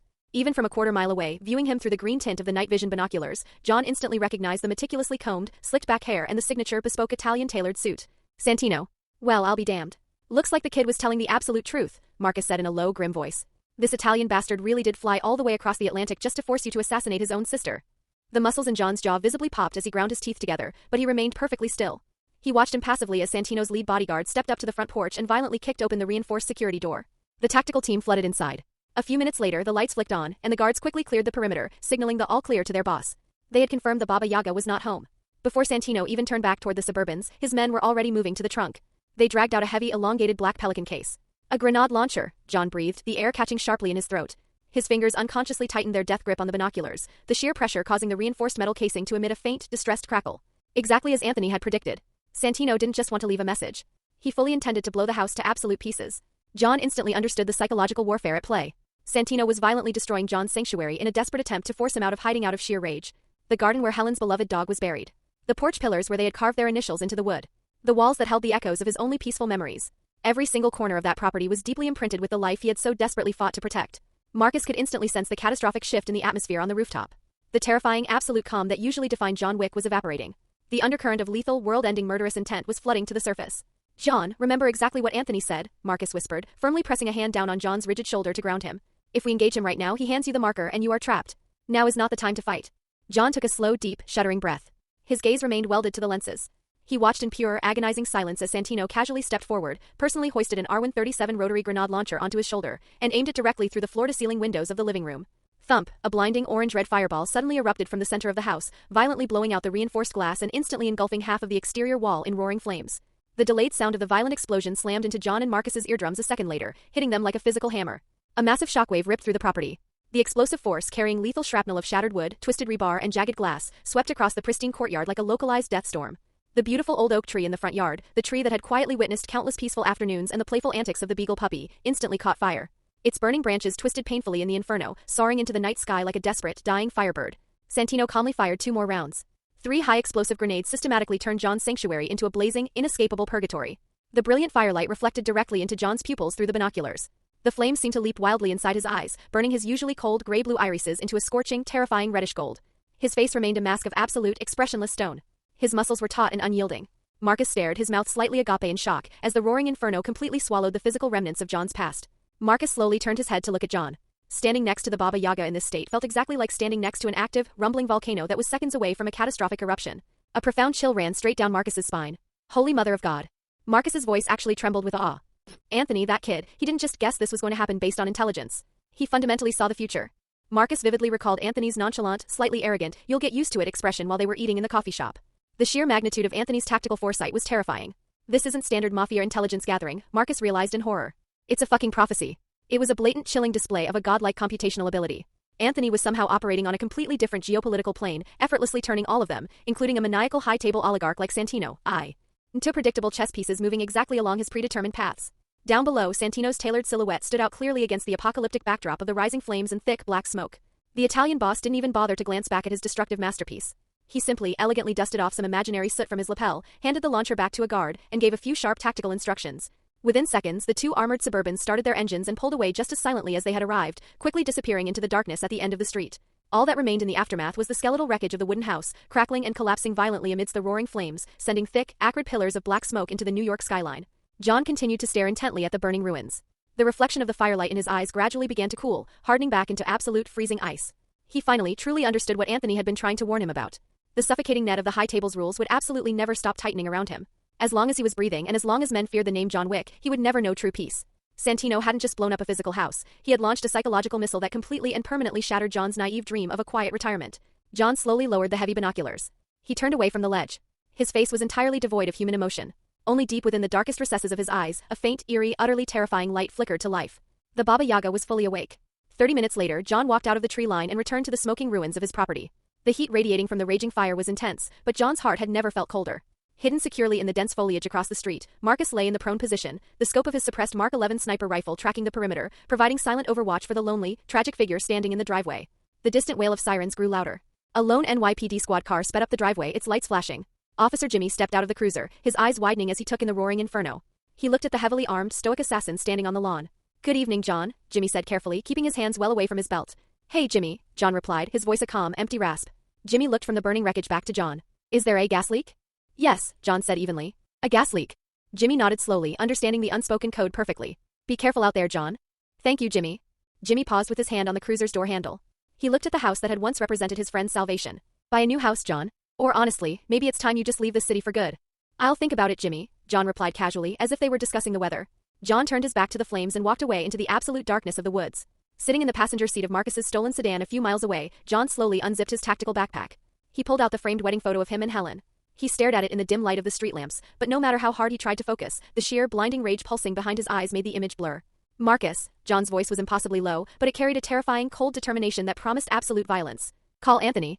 Marcus looked over at the Baba Yaga, realizing the legendary assassin had finally been pushed past the point of no return. Marcus pulled out his burner phone.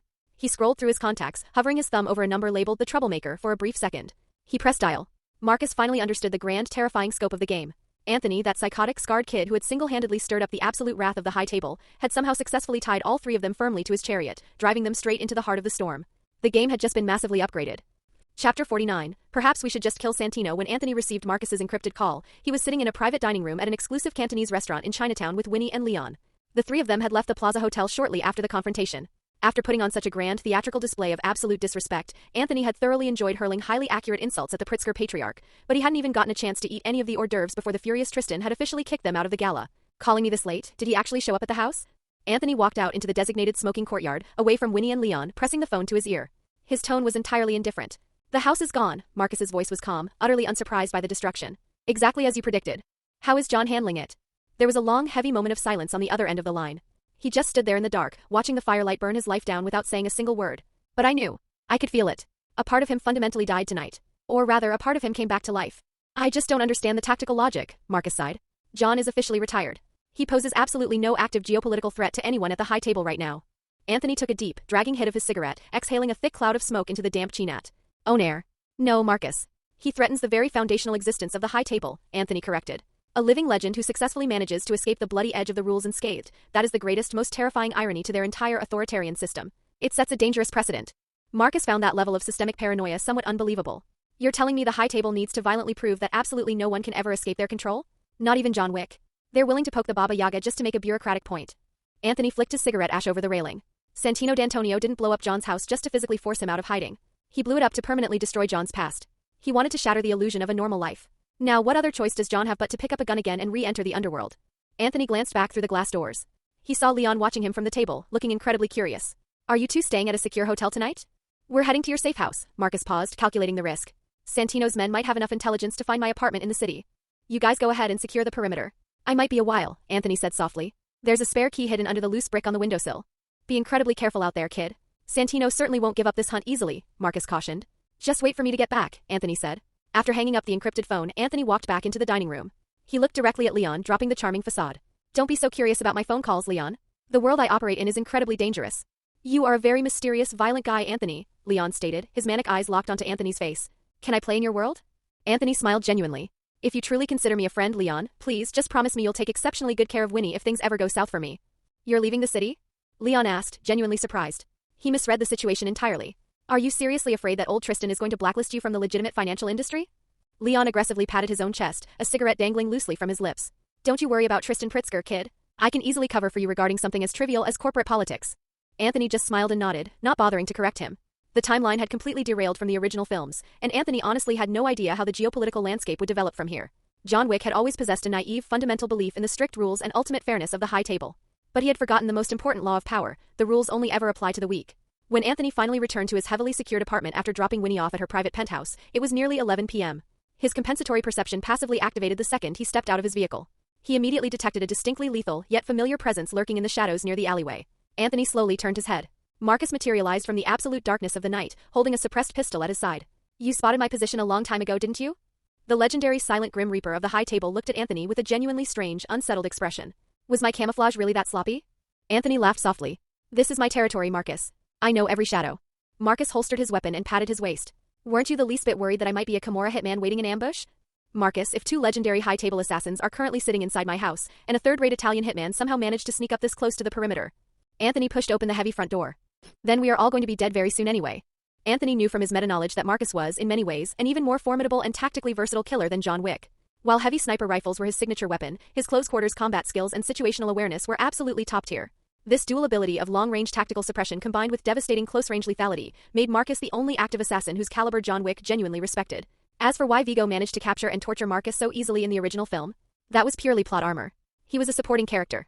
The director needed to sacrifice Marcus to establish the ultimate tragedy of the assassin world. In the violent, unforgiving order constructed by the high table, any human behavior that attempts to balance bureaucratic rules with genuine emotional loyalty will immediately be judged by the system as a critical error code that must be brutally formatted. Inside the apartment, the television was muted, broadcasting the late-night local news. Aerial helicopter footage showed the smoking, devastated crater of a house explosion in the New Jersey suburbs, which the frantic reporter was currently describing as a tragic, catastrophic natural gas leak. John was sitting rigidly by the window, staring out into the New York skyline. The heavy tumbler of whiskey in his hand was already empty. His hollow gaze was locked onto the single-framed photograph resting on Anthony's coffee table. It was the wedding photo of him and Helen that he had managed to save from the fire. Anthony was absolutely right, John suddenly spoke, his voice sounding like grinding stones. I've been actively deceiving myself for years. I genuinely thought that a peaceful retirement would eventually allow me to live a normal human life. Marcus walked over and poured him another 2 fingers of WHI. Ski. Every man has the fundamental right to choose his own path, John. No. The rules of our world will never allow it. John shook his head slowly, a profound, terrifying darkness settling over his features. The high table does not need a living legend walking around as a civilian. They only require a legend that is forever under their absolute terrifying control. To them, retirement isn't peace. It's treason. John raised his heavy glass toward the window. To treason. Marcus clinked his glass against John's. To Anthony. Why the hell are you toasting to him? John frowned, shooting Anthony a dark, suspicious glare from across the room. Because that kid sees through absolutely everything, Marcus laughed dryly, taking a sip of the burning liquor. Think about it, John. What would have happened tonight if Santino had actually found you sitting in that house? John remained silent. His jaw clenched. He knew Marcus was right. If Anthony hadn't warned him, Santino would have kicked the door down, handed him the blood oath marker, and trapped him in an inescapable legal paradox. If he refused, he died. If he accepted, his soul died. Anthony had not only accurately foreseen the trap, but he had actively given them the tactical time to react and evade. You need to trust him, John, Marcus said, clinking his glass against Anthony's as the younger man walked into the living room. This kid might be clinically insane, but he sees the geopolitical board vastly more clearly than we do. Anthony smoothly drew the heavy blackout curtains across the living room windows, plunging the room into secure darkness. He picked up a cigarette from the coffee table and lit it, the flame illuminating his scarred face. Now that we've successfully evaded the initial strike, Anthony said, exhaling a plume of smoke, we can logically deduce what Santino's next move will be. Marcus nodded, immediately falling into tactical analysis. Santino will undoubtedly continue to aggressively hunt for John across the globe. If he genuinely wants to assassinate a seated high-table oligarch like Gianna, then besides someone like Zero or Kane, John is literally the only operative in the world capable of breaching her defenses. Everyone in the room understood that Santino's core objective was absolute and unchangeable. He wanted to violently seize his sister's inherited seat at the high table. For Santino, utilizing the blood oath was the ultimate, legally flawless solution to committing high treason. John Wick was the undisputed angel of death of the underworld, forcing him to carry out the assassination guaranteed a near 100% success rate. More importantly, in the high table's rigid legal setting, where seated members are strictly prohibited from directly ordering hits on their own blood relatives, using a bound assassin allowed Santino to completely absolve himself of administrative responsibility. If Santino was physically unable to locate John and deliver the marker, he would eventually be forced to abandon his safe, rule-based operation and switch to a vastly riskier, highly exposed alternative. The core conflict of the timeline fundamentally revolved around the ultimate rule of the assassin world, the blood oath. It was both the inescapable lever Santino used to manipulate John and the absolute symbol of the high table's oppressive underground order. If Santino could not contact John, the bloody storm triggered by the rules would violently veer off onto an entirely unpredictable trajectory. Gianna's chief bodyguard is Cashin. He is a top-tier elite-level assassin, John finally spoke, staring blankly at the coffee table. Furthermore, she travels with a private army of highly trained personal guards. Even a coordinated assault by a large strike team of standard assassins cannot break through Cashin's defensive perimeter. Marcus continued the grim analysis. Since he obviously couldn't find John in New York tonight, Santino might be forced to turn to independent contractors outside of the high table's immediate jurisdiction. Men like Zero or Kane. But elite killers of that caliber are either obscenely expensive, or their ultimate loyalty to a rogue Kimura boss is highly questionable. Even more fatal to his plan, Anthony interjected, pacing the room. If a replacement assassin fails to kill Gianna, it will immediately publicly expose Santino's treasonous ambition to the entire table. As the rightful heir, Gianna can easily leverage the high table's purity protocols to violently purge her brother's entire faction on charges of high treason. If that happens, Marcus added, even the Continental Hotel in Rome might actively refuse to provide Santino with asylum. Anthony stopped pacing. He thought for a long moment, playing out the geopolitical chess moves. If Santino is ultimately executed by the high table's adjudicators for failing to assassinate Gianna, the table or surviving members of the Kimura will likely still view John as a massive, destabilizing loose end and continue to hunt him down regardless, Anthony concluded grimly. At that point, our primary opponent won't just be Santino's mafia. It will escalate directly to the adjudicator and the full might of the high table's standing army. John nodded slowly, confirming the terrible reality. Winston told me once that retirement is nothing more than a temporary reprieve for a hitman. It proves that the high table's institutional attitude toward retired assets has always been deeply paranoid and ambiguous. Anthony turned and looked John dead in the eye. What if we just cut the knot? Anthony asked softly. What if we just hunt down and kill Santino tonight? John suddenly snapped his head up, his eyes flashing with raw danger. Are you absolutely insane? Do you want to get yourself and Marcus executed by the table? If that's the only tactical option left. John growled, leaning forward, I will simply go to the Continental, accept his blood oath directly and key. LL Gianna. That way, the debts of my past are completely legally wiped away, and you two stay out of the crossfire. Chapter 50, Anthony, you can wrap up filming now. Anthony laughed, a dry, humorless sound. Do you know exactly why the high table fundamentally distrusts the two of you? He looked directly at Marcus. You chose to help John tonight, and you chose to help him against Vigo. You didn't do it because you're a better shot than the rest of the assassins. You did it because you actually still remember what it means to be a human being. Anthony remembered that specific line vividly. It was spoken by Marcus right before Vigo executed him in the original timeline. Marcus and John represented two distinct, terrifying extremes within the suffocating world of assassins. In the end, Marcus was a dead legend who sacrificed himself for loyalty. And John was a living legend who desperately didn't want to live anymore. The two of you actually care about each other. You possess genuine emotional loyalty, Anthony continued, gesturing between the two older men. The high table operates purely on absolute transactional leverage. If the two most legendary lethal assassins in North America actively join forces based on friendship, the high table will feel profoundly threatened by the precedent it sets. Marcus exhaled a long breath and laughed self-deprecatingly. I blatantly betrayed Vigo's contract and fundamentally challenged the high table's sacred spirit of transaction. If it weren't for the fact that they're currently terrified of John's existence, the high table would have undoubtedly authorized a massive strike team to wipe me out days ago. Exactly, Anthony said. So you absolutely cannot let them divide and conquer. You two cannot afford to be separated right now. In the original timeline, Marcus died tragically early, leaving John completely isolated to fight a hopeless, lonely war against the entire world. Anthony refused to let that happen. Anthony looked back at John. Let me ask you a hypothetical, John. If you just surrender, if you willingly go to Santino and officially accept his blood oath to wipe the slate clean, do you truly believe he's just going to ask you to kill Gianna? Or do you think his second command will be for you to execute Marcus for helping you evade him? Upon hearing Anthony pose this brutal, highly plausible tactical question, John completely froze. It took him a long moment to process the sheer, terrifying sadism of that scenario. The assumption that he would target Marcus is legally valid, John admitted, his voice raspy. Santino is petty and vindictive. If I am bound to his will, he will absolutely not hesitate to use me to punish my allies. As for assassinating Gianna, I can only try. I owe Santino my life for his help with my impossible task. I have to pay off my previous debts eventually. Anthony didn't push him any further on the morality of the oath. He smiled slightly. All right. I have two primary tactical plans for us. John and Marcus immediately gave him their undivided attention. Plan 1, Anthony said, raising a finger. I utilize my blood oath to officially force Marcus to assassinate Santino. Under the strict legal framework of the High Table, this is entirely legitimate. A blood oath overrides a personal vendetta. However, the immediate consequence is that the entire Camorra Mafia organization will relentlessly hunt us down. And, ironically, Gianna D'Antonio, who would be entirely unaware of the complex truth, would likely mobilize the High Table to seek revenge for her murdered brother. Both assassins remained entirely silent, waiting for the alternative. They clearly didn't agree with the catastrophic fallout of Plan 1. Plan 2, Anthony continued. Since we legally cannot execute Santino ourselves without triggering a global war, we simply manipulate Gianna into executing him for us. It's an internal family matter. However, even if Gianna solves our immediate Camorra problem, the High Table's bureaucratic machinery will eventually find some other trivial reason to force John to break the rules later. Marcus rubbed his temples. He knew perfectly well that both plans possessed incredibly intractable, potentially fatal problems. Seeing no obvious third option, Marcus asked, wait. Your second plan, you're suggesting we just walk up to a High Table oligarch and tell her that her own brother is actively plotting her assassination? Anthony, she is never going to believe us. We're outsiders.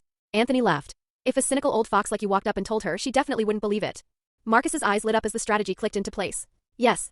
Gianna would be deeply suspicious of John Wick showing up unannounced. But the sheer gravity of the accusation would force her to secretly investigate John's claims. As the rightful designated heir to the D'Antonio empire, Gianna was preparing to smoothly succeed her father at the High Table. She knew perfectly well that assuming that seat meant taking direct, absolute control of the Camorra Mafia's vast global operations. She understood the bloody, treacherous nature of internal family power struggles vastly better than anyone else. If John Wick provided her with actionable intelligence regarding her brother's treason, she could quickly consolidate her power, ambush Santino, and violently purge his remaining loyalist forces before he could strike. You're both conveniently forgetting the absolute rules, John interjected coldly, staring into his empty whiskey glass. If I actively leak Santino's assassination plot to Gianna, the High Table's adjudicators will likely interpret my interference as a direct, treasonous violation of the blood oath's intent. They will use it as a legal excuse to excommunicate me. Anthony shook his head. John, your tactical thinking is far too rigid and simplistic. If we follow this specific line of thinking, we could actually force the High Table to fundamentally redefine the legal parameters of the blood oath. Think about it, if Santino possesses a valid marker but is physically incapable of delivering it to you, that completely exposes a massive exploitable loophole in the High Table's ancient legal code. Anthony's extreme planning skill had already calculated several devastating geopolitical possibilities. As one of the oldest, most sacred contracts within the High Table's jurisdiction, the core foundational principle of the blood oath was absolute: debts must be honored. But Santino's sheer inability to formally deliver the marker, despite legally possessing it, essentially broke the system. If the creditor cannot physically contact the debtor, does the blood oath simply remain suspended in perpetuity? Or does it automatically expire? The 12 seats of the High Table would immediately spark a massive, violent legal controversy over this exact question. The conservative faction would likely argue that a blood oath is effective indefinitely, and the debtor must present themselves. The radical faction might aggressively advocate for a time-limited expiration date to prevent the sheer abuse of leverage. Another terrifying possibility was that the High Table would be forced to develop sweeping new administrative rules, allowing creditors to legally notify debtors globally through the Continental's internal communications network. If that happened, debtors would have absolutely nowhere on Earth left to hide. Anthony's rapid calculations concluded that this specific legal disagreement could easily escalate into a massive factional split within the High Table, potentially triggering a small-scale global civil war among the syndicates. And that chaotic, distracted geopolitical landscape was exactly the result Anthony wanted to see. After Anthony carefully explained his systemic conjecture to them, Marcus made the final tactical decision for John. Whether we notify Gianna or we just shoot Santino in the head, it really doesn't matter, John. You cannot avoid this war, Marcus said firmly. Marcus fully understood the terrifying depth of Anthony's geopolitical analysis. Months or years down the line, John would inevitably be forced to take violent action over some trivial provocation, thus exposing his geographical whereabouts. By then, either Gianna or a newly empowered adjudicator who had consolidated her political power would come knocking on John's door with fabricated evidence of John disrupting the peace. At that point, John would face a coordinated global assault vastly more desperate than his current situation. Because whether or not Santino's blood oath was actually delivered only determined the timing of the conflict, not whether the conflict could actually be avoided. The brutal battle between the legendary assassin and the suffocating rules of his world was destined to be an endless, inescapable cycle from the exact second John picked up his sledgehammer and dug up his basement. I agree, John finally said, his voice dropping an octave, finalizing his resolve. I'll do it. I'll go to Gianna.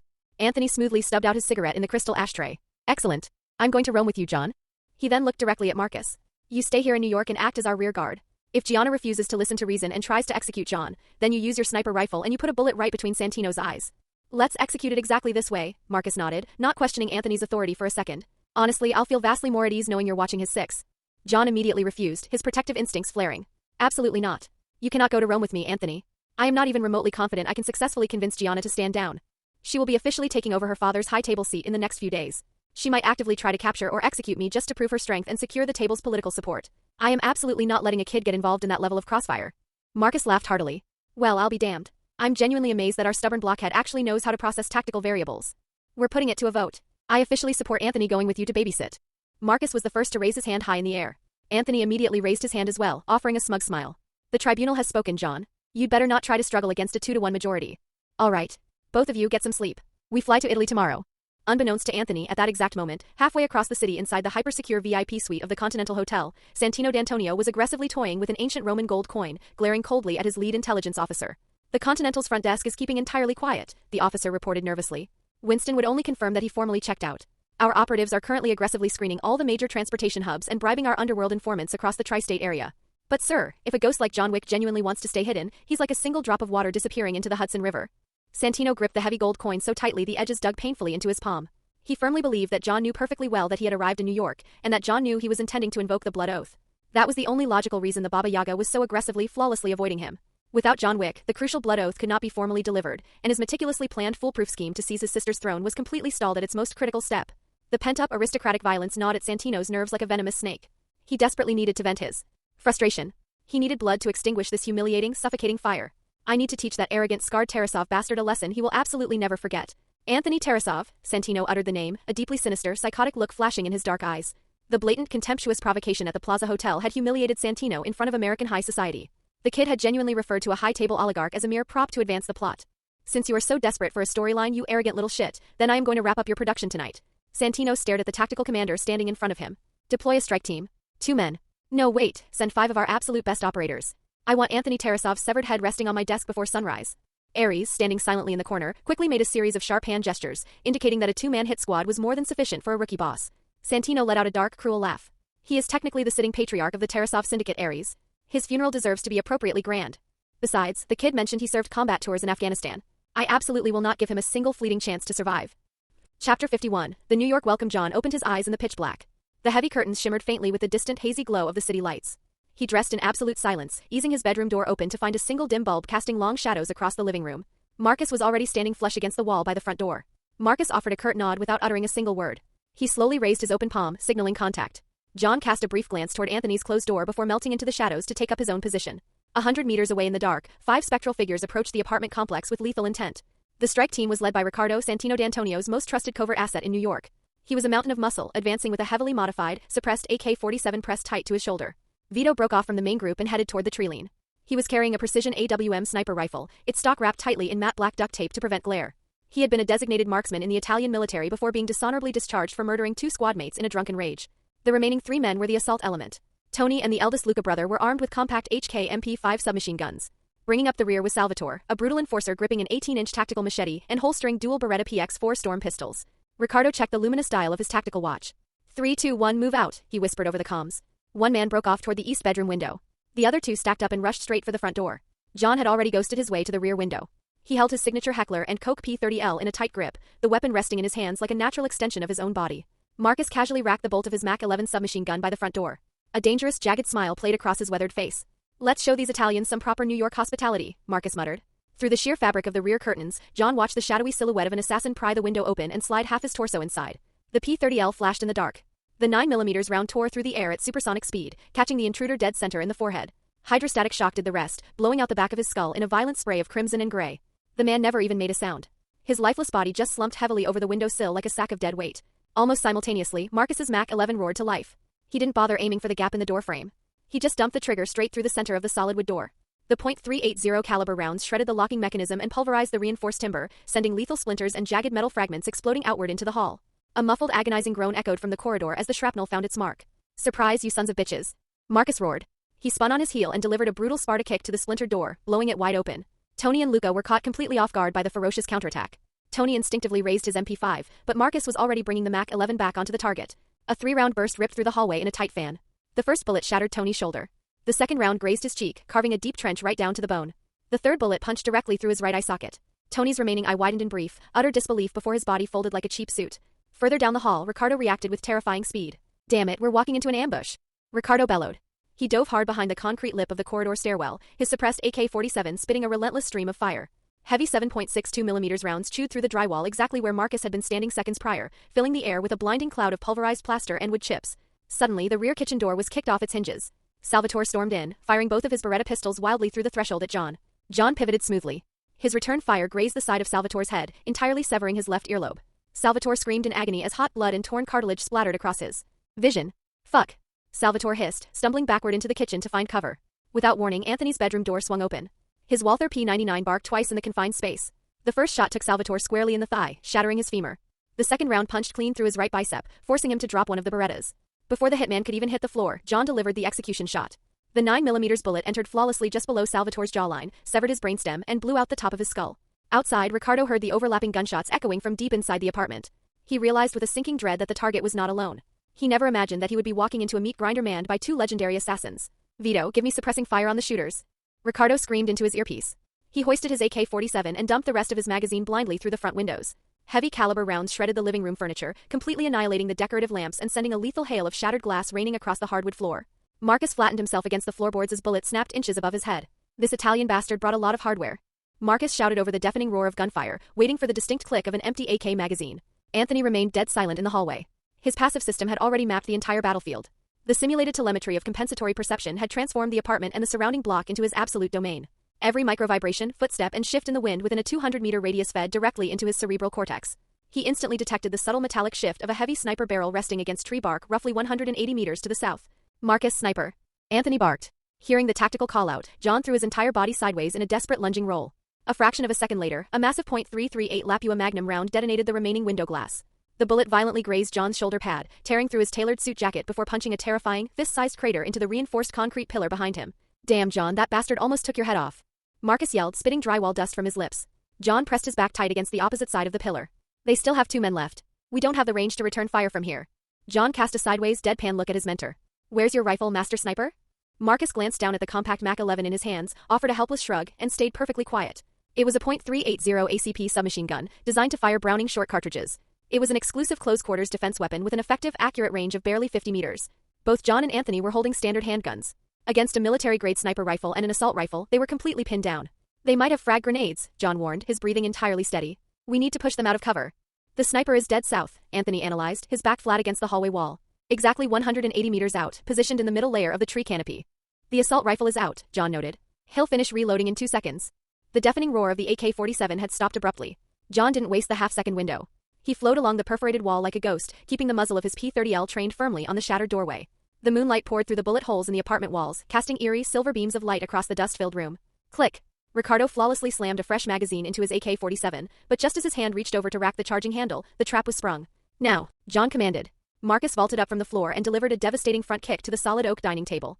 The massive slab of heavy wood flipped upward, crashing violently into the ruined doorway to form an instant barricade. Ricardo panicked and pulled the trigger, burying half his magazine into the thick oak without penetrating the other side. Under the cover of Marcus's distraction, John had already slipped out the side window, vanishing completely into the pitch-black night. 180 meters away, Vito's eye was glued to the illuminated reticle of his sniper scope. He rested high in the branches of an old oak tree, his breathing slow and methodical. His finger hovered over the trigger, patiently waiting for the next target to expose themselves in the ruined apartment. Stronzo, Vito cursed under his breath.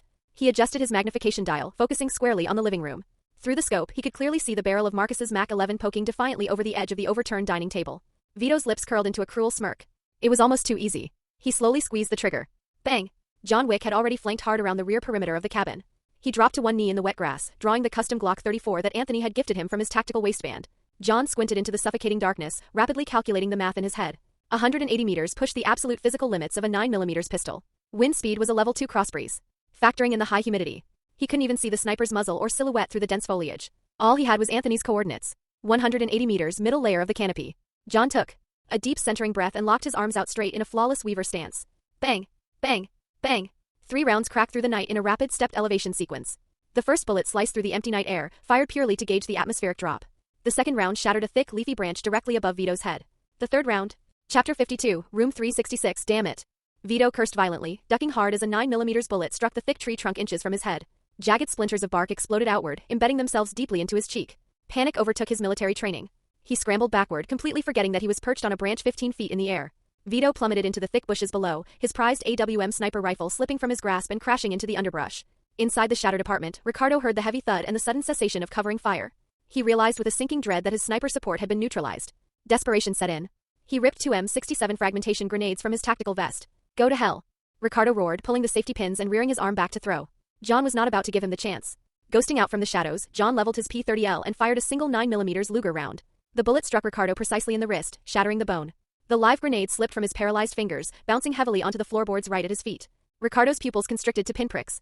Marcus casually stepped out from behind the ruined door frame, a wild, unrestrained grin on his face. Welcome to New York, you bastard, Marcus sneered. Boom. The twin explosions merged into a deafening roar, engulfing Ricardo in a blinding fireball. The sheer kinetic shockwave blew the wooden rocking chair completely off the front porch. A few minutes later, John holstered his weapon and walked back into the ruined living room. Marcus was still grinning, casually slapping a fresh magazine into his Mac 11. Should we pin a thank you note to their bodies and ship them back to the Italians? John ignored the joke, turning his attention to Anthony. Your house is compromised. Do you need me to call in a dinner reservation? Anthony was kneeling on the floor, holding a visibly trembling Helen against his chest. He let out a long, heavy sigh of relief. The Tarasov cleaning crew is under my direct control now, Anthony said, stroking the dog's fur. They'll handle the bodies. But the explosions are going to be a massive headache for Officer Jimmy. He stood up, glancing around the bullet-riddled, smoke-filled wreckage of his home. Since Santino refuses to let me sleep in peace, I suppose I'll have to book a room at the Continental tonight. Marcus raised an eyebrow. You think this was Santino's work? A heavily armed hit squad with Italian accents? Anthony laughed dryly. Who else could it possibly be? Let's head to the Continental. I think I owe him a piece of my mind. Marcus nudged John with his shoulder. See? Even if we can't conduct business on hotel grounds, we can at least make him miserable. John shook his head. Let's not provoke a war inside the sanctuary. We should just head straight to Rome tonight. John, they brought a war to my living room, Anthony sneered, his eyes turning cold. We absolutely cannot let him get away with this. Anthony turned toward the back door. Don't worry. I have a guaranteed method to ensure he doesn't try anything else until we land in Italy. 20 minutes later, Anthony led John and Marcus to a secluded corner of the backyard. They dug up a heavy metal lockbox containing $480,000 in untraceable cash. Fuck, John muttered under his breath. Even though John knew the money had been stolen from Vigo's private vault, he rarely swore. Seeing the sheer volume of the Tarasov slush fund clearly struck a nerve. They loaded the heavy duffel bags into the back of Anthony's Ford Explorer. Marcus walked over to his own vehicle, ready to split off. Don't check into the Continental, Anthony warned the older sniper. If Santino is desperate enough to find John, he might not care about collateral damage. Marcus laughed, a gritty, raspy sound. Kid, I'm going so far off the grid that even Winston won't be able to find me. His smile faded, replaced by a deadly serious stare. But you two need to watch your backs. Rome is the heart of Camorra territory. Take good care of John. He's a legendary hitman, but he tends to shoot first and think later. John's lips twitched slightly in annoyance, but he didn't offer a rebuttal. 40 minutes later, Anthony parked the Ford Explorer in the Continental's secure underground garage. He walked into the opulent lobby through the main entrance, a massive duffel bag in one hand and Helen's leash in the other. The lobby was softly illuminated, the pristine marble floors perfectly reflecting the warm glow of the crystal chandeliers. Sharon stood behind the mahogany front desk, dressed impeccably in his crisp, tailored concierge uniform. A flicker of surprise crossed Karen's eyes when he saw Anthony, but he expertly maintained his polished composure. Mr. Tarasov, Sharon greeted smoothly. Welcome back. Anthony hoisted the heavy duffel bag onto the polished counter and unzipped it, revealing stacks of shrink-wrapped $100 bills.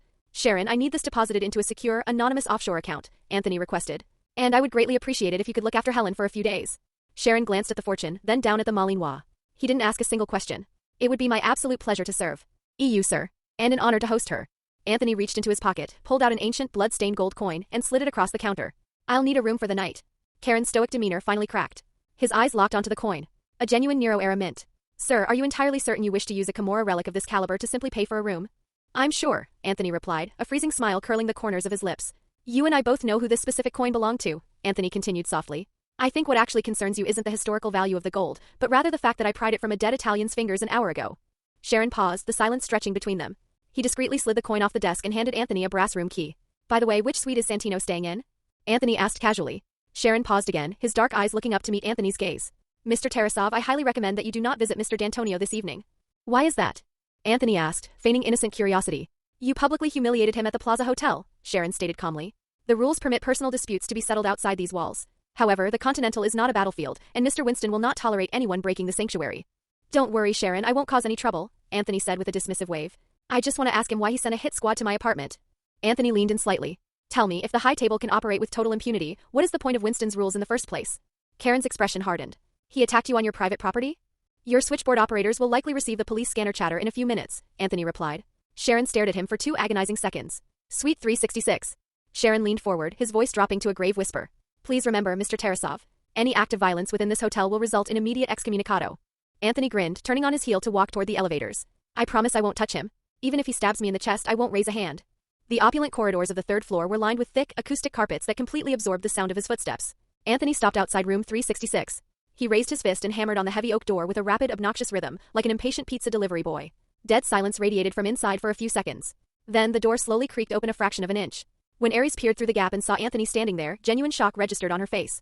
Her right hand instantly dropped to the tactical dagger holstered at her waist. Anthony flashed the mute enforcer a brilliant, mocking smile. "Hi, beautiful. Is the master of the house in?" Ares didn't move a muscle. Anthony didn't care. He raised his voice, shouting right through the crack. "Santino? It's me, Anthony. I've come back as a ghost to haunt you."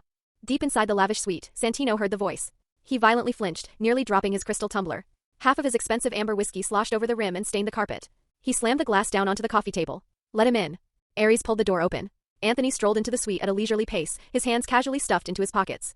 Ares slammed the door shut behind him, planting herself firmly in front of the exit. She could not fathom how Anthony was still breathing. The strike team her boss had dispatched consisted of 5 elite Kimura operatives. There was absolutely no one left in the crippled Tarasov syndicate capable of surviving that kind of firepower. Now, if Santino gave the signal, she was fully prepared to slit Anthony's throat, even if it meant breaking the rules of the Continental. Anthony completely ignored her lethal posture. He strolled right past her to the center of the room, picked up a spare crystal glass, and poured himself a generous measure of Santino's whiskey. "This is a decent vintage Santino," Anthony said, taking a sip. "But it doesn't pack nearly the same punch as the assault rifles your men were using." Santino stood up from his armchair, his face twisted in poorly suppressed rage. "Anthony, you have an incredible amount of nerve," Santino hissed. "You knew I sent men to kill you, yet you still dared to walk right into my suite?" Anthony topped off his glass, completely unbothered. "I just paid for my room downstairs using a pristine Nero-era gold coin," Anthony noted casually. "I wonder how interesting Winston's expression will be when Sharon hands him that specific piece of Kimura silver." Santino's face drained of color, turning from flush red to a sickly pale white. He stared at Anthony with dawning horror. John was with you." Santino finally understood. Without the Baba Yaga, this arrogant Russian kid would have been a corpse in a burning house. Anthony remained utterly silent. He slowly swirled the whiskey in his glass, taking another agonizingly slow sip. "Each of your 5 Italians was carrying a high table coin," Anthony finally said, clicking his tongue. "None of them survived to spend it. What a terrible waste of your money." Santino erupted, slamming his fists down on the coffee table. "You're fucking asking for it, Tarasov." Anthony just raised his glass in a mock toast, a gentle, infinitely condescending smile on his face. "Santino, the Continental is not your personal playground." Anthony tapped a finger against his own forehead and chuckled darkly. "Come on. Draw a weapon. Kill me right here if you have the nerve." Anthony's eyes hardened into ice. "Do I? Or prove that you're nothing but a pathetic coward." Behind him, Ares gripped the hilt of her dagger. She stared intently at the back of Anthony's neck, her eyes cold and unblinking, like a viper waiting to strike. Get 25% off this weekend. Chapter 53, Chaos and Order. Ignoring the lethal tension in the room, Anthony casually surveyed the lavish suite before his gaze finally locked back onto Santino. "Wow, this suite is actually quite nice. A massive upgrade for my newly ventilated apartment," Anthony remarked dryly. "But I'm willing to bet you won't be getting a single wink of sleep tonight after seeing my face." Santino's eyes narrowed into dangerous slits. "What exactly do you mean by that?" Without warning, Anthony drew a Glock 17 from the small of his back. The draw was blindingly fast, so fast that even Ares didn't have time to fully clear her blade from its sheath. Anthony crossed the distance in a fraction of a second, pressing the cold steel muzzle firmly against Santino's right temple. "Step back," Anthony ordered without looking away from Santino.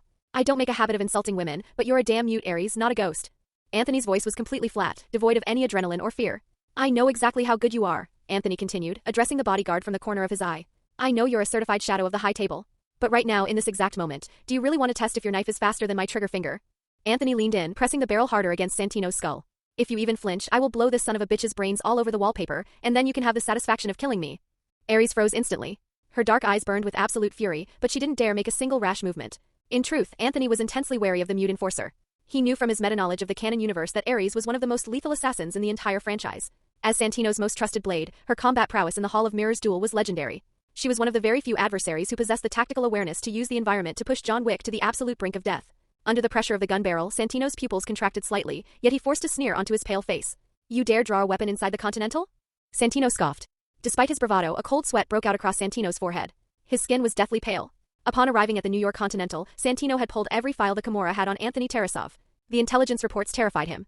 This was the same Russian lunatic who had slaughtered his own captains right in front of the high-table adjudicator. Santino knew Anthony was completely unhinged. "Of course not. I respect the rules," Anthony replied smoothly. He immediately lowered the Glock and tucked it back into his waistband. "I would never fire a gun inside the hotel. That would be incredibly rude." Santino stared at him, his chest heaving. "Anthony, you are a dead man. It doesn't matter where you hide. Can't you take a joke?" Anthony laughed, casually slapping the back of Santino's head. "You send a 5-man hit squad to murder me in my sleep, and I can't even play a little prank on you?" Anthony's smile faded into a cold sneer. "Of course, the only reason I'm humiliating you like this is specifically because you don't have the spine to do anything about it in here." Santino gritted his teeth so hard his jaw audibly popped. His fury was practically overflowing. Ares suddenly began signing, her hand gestures sharp, aggressive, and incredibly fast. "Ares says she is going to make you suffer for what you've done tonight," Santino translated, his voice trembling with rage. "You clearly don't understand our world, boy. Under the laws of the high table, insulting a sworn shadow is considered a graver offense than executing a senior member." Is that a fact? Anthony asked, instantly drawing the Glock and pointing it right back at Santino's face. Then ask her why she didn't dare move a muscle when I put a gun to your head?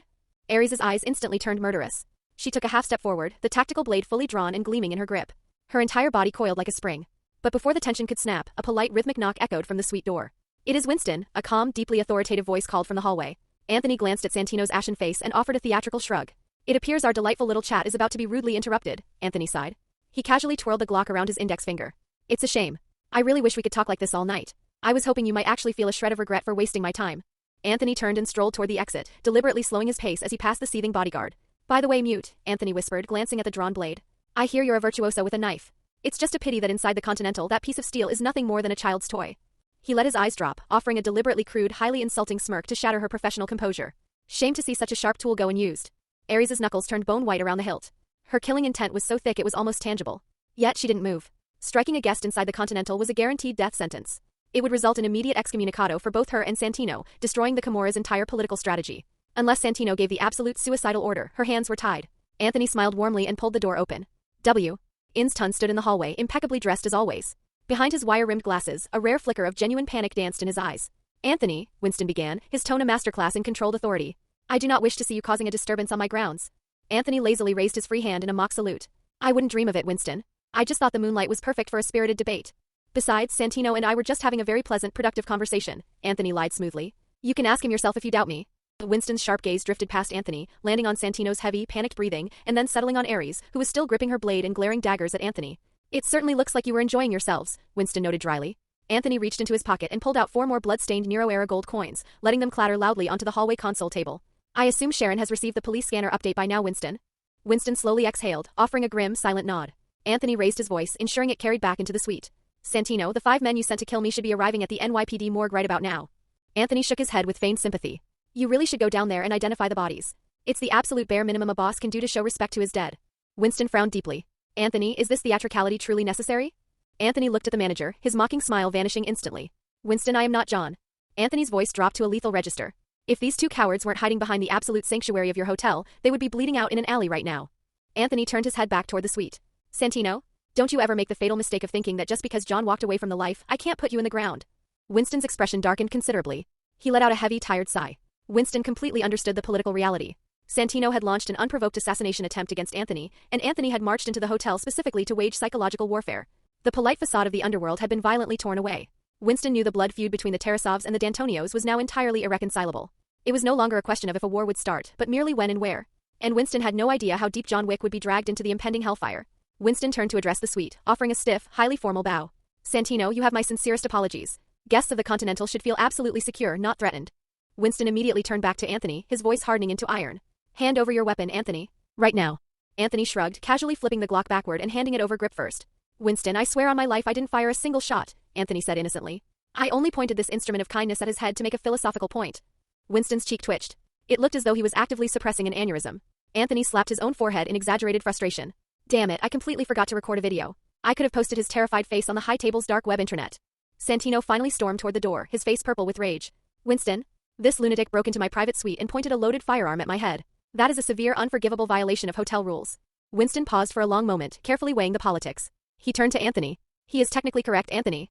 Drawing a weapon and threatening another guest, even a sworn enemy, within the Continental is a direct violation of the sanctuary. By the strict letter of the law, you should be permanently excommunicated and banned from entering any Continental property globally. Anthony didn't look the least bit intimidated. In fact, he smiled. Winston, I wasn't threatening him, Anthony countered smoothly. He just doesn't know how to play the game. Before Winston could react, Anthony stepped right up to Santino and yanked a concealed Glock from the Italian's own waistband. Anthony violently shoved Santino's own gun back into the Camorra boss's trembling hands. Anthony then grabbed Santino's wrist and physically forced the barrel of the gun to point directly at his own forehead, then his eyes, his throat, and finally his chest. Winston, I never claimed he was threatening me, did I? Anthony asked loudly. Because in this hotel, who actually has the nerve to threaten anyone? Well, except for that idiot Ms. Perkins, of course. Winston and Santino were both completely baffled by Anthony's deranged logic. Technically, Anthony was right. It wasn't a traditional threat. Anthony's actions were purely designed to mentally break Santino and expose his cowardice. Santino launched a fully armed hit squad to murder me in my sleep, Anthony stated coldly. All I did was walk over here and deliver a few harsh truths. And you want to penalize me for making a threat? That hardly seems fair, Winston. Winston stared at him, briefly at a loss for words. This has absolutely nothing to do with fairness, Anthony, Winston replied sternly. It is about the rules. It is about order. Without order, we are nothing but beasts. So you would rather sit back and watch a sitting syndicate boss, one personally appointed by the adjudicator herself, be assassinated in his sleep? Anthony's voice suddenly spiked in volume, ringing down the quiet hallway. Let me make something perfectly clear, Winston. I didn't come to the Continental to start a fight. I came here seeking the sanctuary I am owed. Or does the adjudicator's mandate lose its power the second she leaves the city? Anthony held out his empty hand. I need the adjudicator's direct contact information. Right now. If the High Table cannot enforce the peace they mandated, I want her to tell me that to my face. Or, Anthony slowly turned his head to lock eyes with Santino. I want to see exactly who has the suicidal courage to publicly question the adjudicator's authority. Anthony leaned in close to Santino, his voice dropping to a vicious, venomous whisper. Don't think I don't know exactly why you're in New York, Santino. You came here to force John Wick to murder your own sister. You want her seat at the High Table. Anthony spat on the carpet at Santino's feet. You are a fucking beast. You're worse than a rabid dog. Chapter 54. When Winston stopped smiling the moment Anthony said it, Winston went pale. He turned slowly toward Santino. Santino's face was twisted, almost unrecognizable. Behind the shock in his eyes there was something else now, colder and far more dangerous. A naked, simmering intent that made even Winston's spine tighten. Winston sensed the room was about to tip into catastrophe. He pulled out his phone and spoke into it, clipped and urgent. Get up here. Now. Full alert. Santino's hands trembled at his sides. Fuck you, Santino rasped. What kind of nonsense are you talking about? His voice cracked, not from fear of Anthony's mouth, but from the implication behind it. How could this Tarasov bastard possibly know something that was supposed to be sealed behind blood, gold, and the High Table itself? Anthony chuckled. I know what color your underwear is. He leaned back like he owned the suite. Yours is black. Aries' is white. Lace for both of you. He smiled, all teeth. Do I need to start guessing sizes too, or are we done pretending you're not rattled? Winston's control finally snapped. Shut the fuck up, Anthony. A few seconds later, the suite door was kicked open with brutal force. More than a dozen enforcers poured in, armored and armed, filling the room until the air felt thinner. The vibe changed instantly. Not a negotiation anymore. A containment. Winston grabbed Anthony by the arm, his grip sharp with anger. Come with me. We will speak privately. Anthony didn't budge. He glanced at Santino, who looked like he was about to bite through his own tongue just to keep from screaming. Anthony smiled, soft and poisonous. You want to kill me? Impossible. He spread his hands. I have plenty of gold coins. I can stay here a long time. I genuinely hope I get to see you every single day. Good morning. Good afternoon. Good evening. Then a sweet little goodnight reminder before bed. He finally looked at Winston, calm as a man ordering room service. Winston, he's close to snapping. He can't kill me in here, but he won't go after the Tarasov syndicate or my people, right? Winston's eyes were red with fury and exhaustion. Tarasov is one of the High Table's major revenue streams in New York, Winston said, voice tight. No one is foolish enough to deliberately sabotage it. He glanced back at the suite, then lowered his tone. As for your associates, the checks and balances among High Table members are not emotional. They are structural. Targeting relatives and friends directly creates consequences so catastrophic that even arrogant men hesitate. Anthony listened, and something in his expression steadied. This was the part of the world he needed to confirm. The High Table was vicious, but it was not stupid. If family and friends became open season, the entire system would collapse into endless blood feuds, and the Continental's authority would become a joke. Wars would never end. The High Table's infighting wasn't random slaughter. It was precise pressure inside a framework. Stripping protection. Cutting resources. Using rulings to render rivals powerless, instead of lighting fires that spread across the whole city. That was how order survived. And Santino, for all his rage, still feared the rules. Not because he respected them. Because he understood what happened to men who didn't. Also, this was New York. Winston practically shoved Anthony toward the hallway, forcing distance between him and Suite 366. Then Winston turned, jaw clenched, expression colder than Anthony had ever seen it. Do you even understand what you are doing? Winston demanded. I do, Anthony said, shrugging. Friendly communication. Winston seized Anthony's arm again and dragged him into the corridor's shadowed corner, away from Santino's hearing range. His voice dropped into a low growl. Do you want to die violently on the street? Or do you intend to live inside a hotel for the rest of your life? He didn't wait for an answer. Santino is High Table. What you just pulled is enough to justify a bounty 10 times your coin stack. Anthony's smile returned. Then I'll spread the word that he's planning to kill Gianna D'Antonio. Winston froze. For the first time, the manager looked genuinely stunned. How do you know Gianna? Winston asked sharply. Did John tell you? Anthony waved it off, bored. Do you think you can swallow a porcupine without John? Winston's face tightened, ugly and pale. You're saying he wants to. Anthony laughed quietly. Tell me, Winston. What else could Santino possibly want with John right now? Winston didn't answer. Anthony leaned closer, voice hard. I just want him to understand he's not the only hunter in New York. You're being impulsive, Winston said through his teeth. The Camorra hold one of the 12 seats. They control half of southern Italy. Provoking Santino like this doesn't make you brave. It makes you and John a problem the High Table will enjoy solving. Trouble, Anthony repeated, tasting the word. He chuckled twice, humorless. John's trouble. Marcus's trouble. And now it's my trouble too. He looked Winston dead in the eye. Letting trouble come to me isn't in my nature. I said it before. I'm not John. Winston's gaze softened slightly, almost involuntarily. Anthony noticed. He laughed. Winston, you're too naive. His tone wasn't mocking now. It was certain. The High Table will never let John truly retire. And I will never have a quiet life. Anthony's smile sharpened again. Our only option is to fight. He patted Winston's shoulder, casual as a friend. Don't worry. I'm very law-abiding. He tilted his head toward Suite 366. At least inside the hotel. Then he turned and walked toward the elevator, posture relaxed, steps unhurried, like none of this had cost him anything. Winston stood there, watching his retreating back, brow furrowed. This young man was crazier than Winston had imagined. And far harder to control. From the far end of the corridor, a sound rose from Santino's suite. A wolf-like howl. Then the sharp crack of shattering glass. Then another. Anthony didn't even glance back. He didn't return to his room. He took the elevator straight down to the underground garage. John was already in the driver's seat, engine quiet, hands steady on the wheel. Anthony slid into the passenger seat. Hurry, Anthony said, voice flat. We're leaving for Rome right now.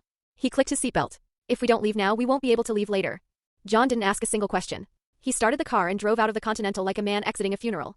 Anthony lit a cigarette and laughed softly to himself, smoke curling into the darkness.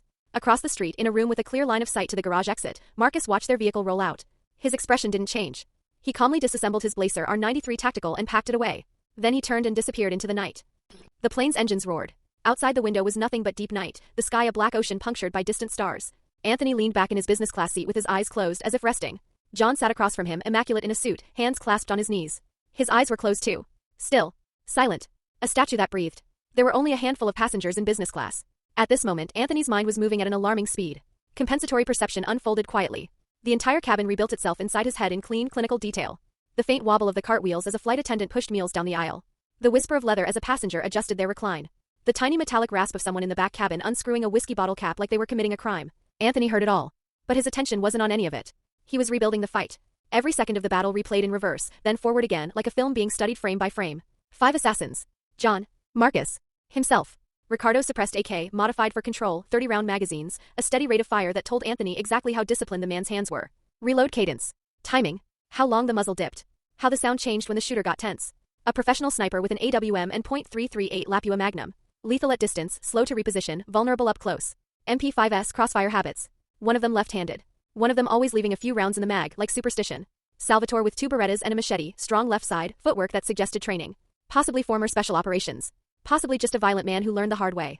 The line of the AK chewing through drywall. The arc of glass shards spinning in moonlight. The exact moment flesh ruptured when bullets hit. Compensatory perception had captured it all. Now the system reproduced it with brutal, superhuman precision. If Anthony had been alone, how many could he have killed inside his own territory? The answer arrived clean and cold. 3. Maximum. If I were alone, Anthony exhaled silently, even in a familiar environment, my survival chance against just 2 of them would be 8%. His mind shifted to John. John's tactics had been nearly perfect. But a top-tier sniper could still read trajectories, predict movement, punish habits. And against a marksman of Marcus's caliber, dodging stopped being skill. It became luck. John's weakness, Anthony thought, smoke leaving his lips in a slow stream, is the sniper. If the man in that tree had been Marcus instead of that Italian amateur, John might already be dead. Get 25% off this weekend. Chapter 55, The Roman Contingency. Anthony F. roaned slightly, opening his eyes to look at John across the aisle. What are you thinking about? John asked in a low voice, a rare note of curiosity breaking his usual stoicism. Anthony's frown dissolved into a slight wry smile. I was just thinking about whether if we could do the whole fight over again, we could somehow arrange it so they destroyed a little less of my furniture.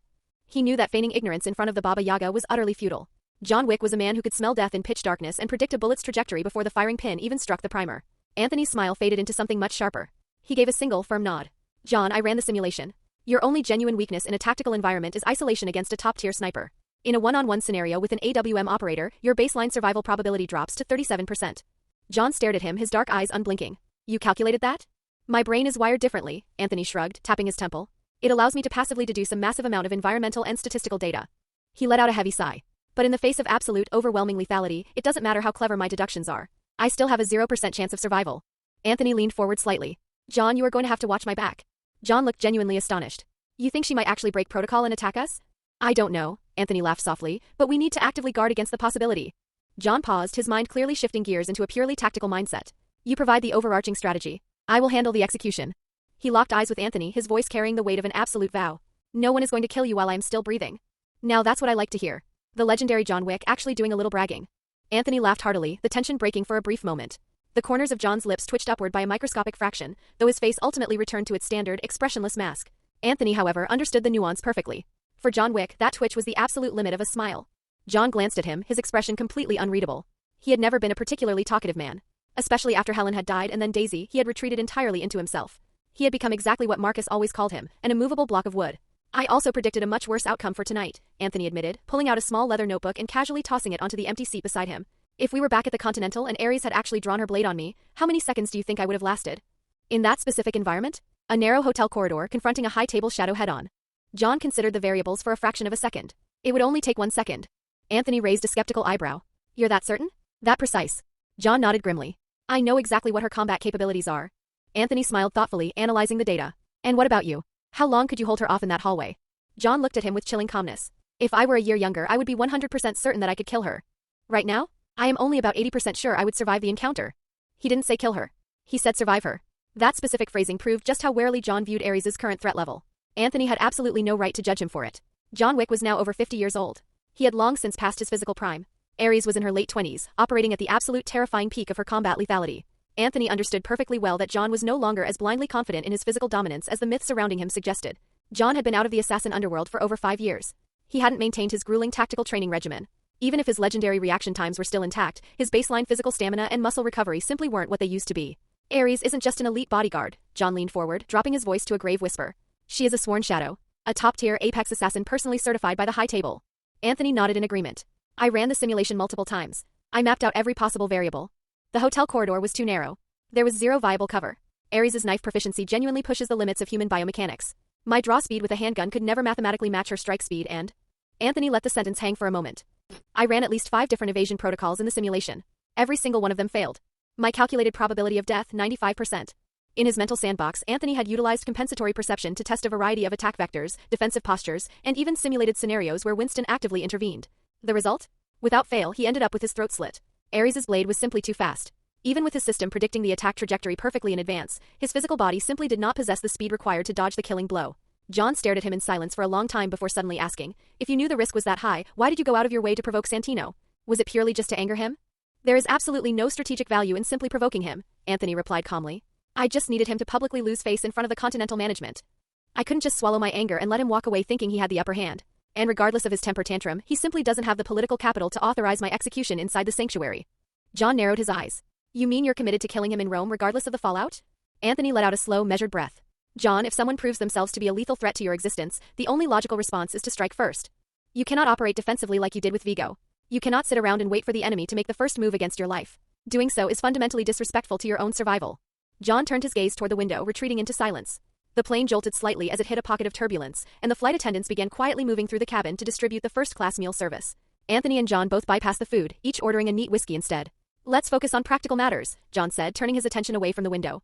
He reached into the breast pocket of his tailored suit and produced a glossy photograph, sliding it across the tray table to Anthony. The photograph showed Gianna D'Antonio. She was a striking, aristocratic woman in her early 40s, her blonde hair styled in an elegant, complex updo. She was standing majestically in front of the Roman Colosseum. Standing a few paces behind her was a sharply dressed bodyguard with an utterly expressionless face. Cashin, John noted, tapping a finger against the bodyguard's image. Gianna's most trusted shadow. He is also widely recognized as one of the premier tactical masterminds operating within the global underworld. Anthony studied the image for a moment, then slid the photo back to John with a knowing smile. Do you think Gianna has ever suspected that Santino is actively plotting to assassinate her? Gianna is the rightful bloodline heir to the D'Antonio family empire, John explained clinically. That means she directly controls the highest absolute authority within the Italian underworld. To a man as boundlessly ambitious as Santino, her position is fatally attractive. Gianna is undoubtedly on high alert, but she is politically paralyzed. She cannot make the first move. Under High Table law, there are incredibly strict, unforgiving procedures for handling internal family succession disputes. She is forced to wait for Santino to overtly cross the line first. Anthony sneered into his whiskey glass. And Santino's grand master plan was to use you as the blunt instrument to cross that line. Your blood oath marker was the perfect untraceable tool.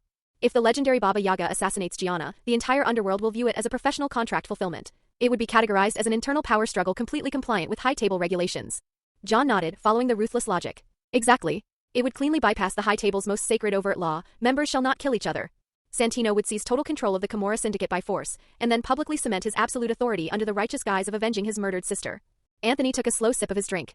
If I wasn't so committed to making sure they slaughter each other, I would have just used Marcus's marker to have Santino killed in New York. John understood the brutal reality of their current strategy. Unless he personally intervened as the catalyst, Santino would eventually be forced to attempt the coup using his own assets. But Santino simply did not possess the elite underworld connections required to hire top-tier, untouchable assassins like Zero or Kane. Having definitively lost his leverage over John's blood oath, the only remaining avenue for Santino to seize the High Table seat was through a direct, violently overt power grab. According to High Table doctrine, orchestrating a hit within one's own immediate family was a grievous violation of the old ways. But Santino's blinding ambition could not be checked. He would inevitably deploy every single resource at his disposal to launch a hostile coup. He would order Ares to lead a strike team to execute Gianna. He would actively incite rebellion among the dissatisfied, power-hungry captains within the Camorra ranks. He might even attempt to collude with rival High Table members to secure external military backing. And as the rightful seated heir, Gianna would be forced to ruthlessly suppress Santino's rebellion using the full sanctioned authority of the High Table. 7 hours later, Anthony and John arrived in Rome. The Rome Continental Hotel was nestled within a breathtaking, 17th-century stone estate situated directly on the banks of the Tiber River. Its architecture was vastly older and more opulent than its New York counterpart, featuring priceless Renaissance frescoes suspended beneath a magnificent, gilded central dome. The grand lobby was a masterclass in luxurious retro elegance. Massive crystal chandeliers cast a warm, soft glow across the marble floors, while impeccably dressed concierges moved soundlessly among the aristocratic guests. Unlike New York, there was no centralized reception desk in the main atrium. Instead, an elderly, distinguished gentleman wearing gold-rimmed spectacles sat comfortably behind an ornate mahogany writing desk, leisurely savoring a glass of vintage red wine. It was manager Julius, a sharply dressed middle-aged man with a meticulously trimmed beard. Julius looked up from his ledger. The moment his eyes landed on John Wick, a flash of genuine, undisguised shock rippled across his refined features. The smile that slowly spread across his face was not the practiced professional courtesy of a hotel manager. It was the warm, authentic greeting of an old friend. "It has been a very long time, John," Julius greeted him warmly, extending a hand across the mahogany desk. "I must admit, I never expected to see you return to Rome." "Julius," John replied calmly, accepting the handshake. "It is a pleasure to see you." Julius's sharp gaze lingered on John's stoic face for a long, measuring moment. "John, I truly hope you are only here to attend Gianna's coronation." John offered a single, non-committal nod. Julius let out a subtle, deeply relieved sigh and smoothly slid a heavy brass room key across the polished wood. Chapter 56, Careful, Rookie. Everyone in Rome knew Gianna D'Antonio would be crowned tonight. And everyone in Rome knew what John Wick's presence meant during a succession ceremony. He was the kind of man the underworld joked about in whispers, the kind of man who would take a contract on a saint and still sleep like a baby afterward. John's voice was calm, almost polite. "I need equipment, Julius." A flicker of doubt passed through Julius's eyes. Then the Rome manager's smile returned, smooth as silk. "Of course, John. Whatever you need." Julius guided him down a long corridor and stopped before a heavy oak door. John opened it. Inside was a room that felt like a private museum designed by a weapons engineer and a master tailor working together. The walls were lined with firearms displayed like art. Italian Berettas, German HKs, American Colts. There were hand-built pieces too, old-world customs that looked like they belonged to ghosts. There were modern rifles as well, clean and new, waiting to be used. In the corner, a tailor worked with obsessive focus, hands moving with quiet precision. He looked up, and his face brightened the moment he saw John. "Ah, my old friend," the tailor said warmly. "I thought you'd never come back to Rome." "Angelo," John replied. Then he got straight to the point. "I need 2 suits. My best. Fast." Angelo smiled like a man receiving a sacred request. "Of course, John. Come. Measurements." Minutes later, the measuring tape was gone, the pins were set, and the suit was no longer fashion. It was armor. John moved to the weapons wall. He didn't reach for sentiment. He reached for practicality. His own P-30L had stayed behind, because planes had rules and the underworld did not care about fairness. So John chose a Glock 34, a competition-tuned model with a longer slide and extended magazine. Not familiar. Not beloved. But reliable. He added a smaller backup pistol, compact and concealable. Then he selected a rifle, an AR platform set up for fast handling with a low-power optic, the kind of weapon that turned pistol-only bodyguards into a bad joke. Finally, John picked a shotgun. A Benelli M4. The choice wasn't romantic. It was brutal. In tight corridors there were few arguments a shotgun could not end. Last, he chose a folding knife. Not as a primary weapon. As a promise. Anthony didn't follow John into the Rome armory. John had sent him elsewhere with a brief set of instructions and a look that said, "Stay out of sight." So Anthony went to a discreet workshop near St. Peter's Basilica, the kind of place that didn't advertise what it sold. He chose his loadout like a man preparing for a sewer, not a ballroom. His primary was an HK MP7A1, compact, fast cycling, built for confined spaces. His sidearm was a custom-tuned SIG full-size, heavy enough to track cleanly, with extended magazines and hot 9mm ammunition. He requested expanding rounds. Not because he liked the idea. Because he liked certainty. His secondary kit was simple. 2 tactical blades. 2 stun grenades. Through map modeling and pure paranoia, Anthony already knew the shape of the underground passage they were about to use. Narrow. Twisting. Blind corners. A place where lateral fire became a fantasy, and every intersection was an ambush waiting to happen. If the enemy only had pistols, they could still turn stone columns and gate arches into murder. Anthony also understood something else. In canon, John had gone into that underground maze to deliver a message, not to start a war. This time was different. John was trying to keep Anthony out of the high-table spotlight. But the equipment Anthony chose was built for exactly that environment. The underground palace would be dark. Not movie dark. Real dark. Pools of light. Long shadows. The kind of visibility that made perfect marksmanship a lie. The MP7 gave him suppression. It gave him control. And the stun grenades gave him the one thing that mattered in a corridor. Time. A flash, a blast, a heartbeat where enemies flinched and men lived. Both of them understood it. In extreme environments, the best weapon wasn't the biggest. It was the combination that turned every movement into leverage. Before they landed, Anthony also bought 2 pairs of protective goggles and active hearing protection, plus a hardplate vest. He didn't have John Wick's habit of walking through gunfire like it was weather. He preferred to survive. 3 hours later, John and Anthony stood in the shadows along the banks of the Tiber River. Wind rolled off the water, damp and sharp, carrying the smell of fish and old stone. In the distance, the dome of St. Peter's gleamed coldly under the moon. John's gaze was locked on a drainage outlet half hidden by VIN-ES below the riverbank. He didn't ask how Anthony knew it existed. John asked the question that mattered. "Are you really going in?" Anthony's tone was quiet. "Gianna is your friend. Even if she doesn't believe you, she probably won't make things difficult for you." He looked at John, eyes steady. "It's still smart to be wary. The high table would love nothing more than to send you away, legend. Once you're gone, it becomes Marcus's turn." John's jaw tightened. "You have the adjudicator's certification. Why are you involving yourself in this?" Anthony gave a small, humorless laugh. "The story has already reached this point. How do I avoid it?" He pulled out a flashbang and rolled it in his palm, casual like a coin. "If something goes wrong, go through the underground route. I'll meet you inside." Then he threw both weapon bags down the slope. And jumped after them. John leaned over the railing, voice tight with something he almost never showed. "There are guards down there. How are you getting in? He exhaled sharply. You're a complete rookie at this. Anthony looked up from the darkness, water glinting off his hair. If you go in first, every guard's attention goes with you.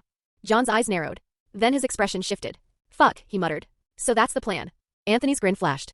You just need to remember where things are placed in that palace. Otherwise you won't even be able to find a pencil. John let out a slow breath, almost a laugh and almost a warning. Careful, rookie. He checked his watch. Then he turned, straightening his suit, and walked toward the ceremony like a man heading for confession. The Rome crypt complex was hidden beneath history and wrapped in modern security. Tonight it wasn't just a coronation. It was a ritual space where high-table tradition and violence braided together until they became the same thing. In the banquet hall of an ancient palace, guests with high-table certification gathered alongside the elders of the D'Antonio family. And deeper inside, behind locked doors and guarded silence, Gianna D'Antonio sat in her private bath chamber. A gilded dressing table gleamed beside her. Maids adjusted her gown in front of a full-length mirror, making final preparations. Her velvet dress was studded with diamonds, emphasizing every line of her composed, aristocratic posture. An emerald necklace rested against her throat, catching the candlelight like a quiet threat. A maid pinned her hair into a careful bun. A gold hairpin glinted as it slid into place. Then the phone rang. Gianna's brow furrowed. Santino? Chapter 57. The first mandate. Gianna dismissed the maids with a subtle flick of her wrist. She answered the encrypted phone, her voice laced with absolute zero. Santino? If you are calling to congratulate me, I accept. But I know you far too well to believe you possess that kind of grace. On the other end of the line, Santino's voice dripped with an exaggerated, sickly sweetness. My dearest sister. Does the Roman moonlight shine brightly enough to illuminate the steps to your stolen throne? Gianna's jaw tightened. In the mirror, her reflection instantly hardened from an elegant aristocrat into a ruthless syndicate boss. Santino, you should be focusing your energy on wresting the Sicilian olive oil shipping routes back from the Greeks, instead of lusting after a chair that will never belong to you. A chair that doesn't belong to me? Santino's voice suddenly spiked, sharp and vicious. When our father died, you were in Paris studying fashion design. The dockworkers and the capos bled for the D'Antonio name, not the imported lace on your dresses. Gianna heard the distinct sound of crystal shattering violently against a wall on Santino's end.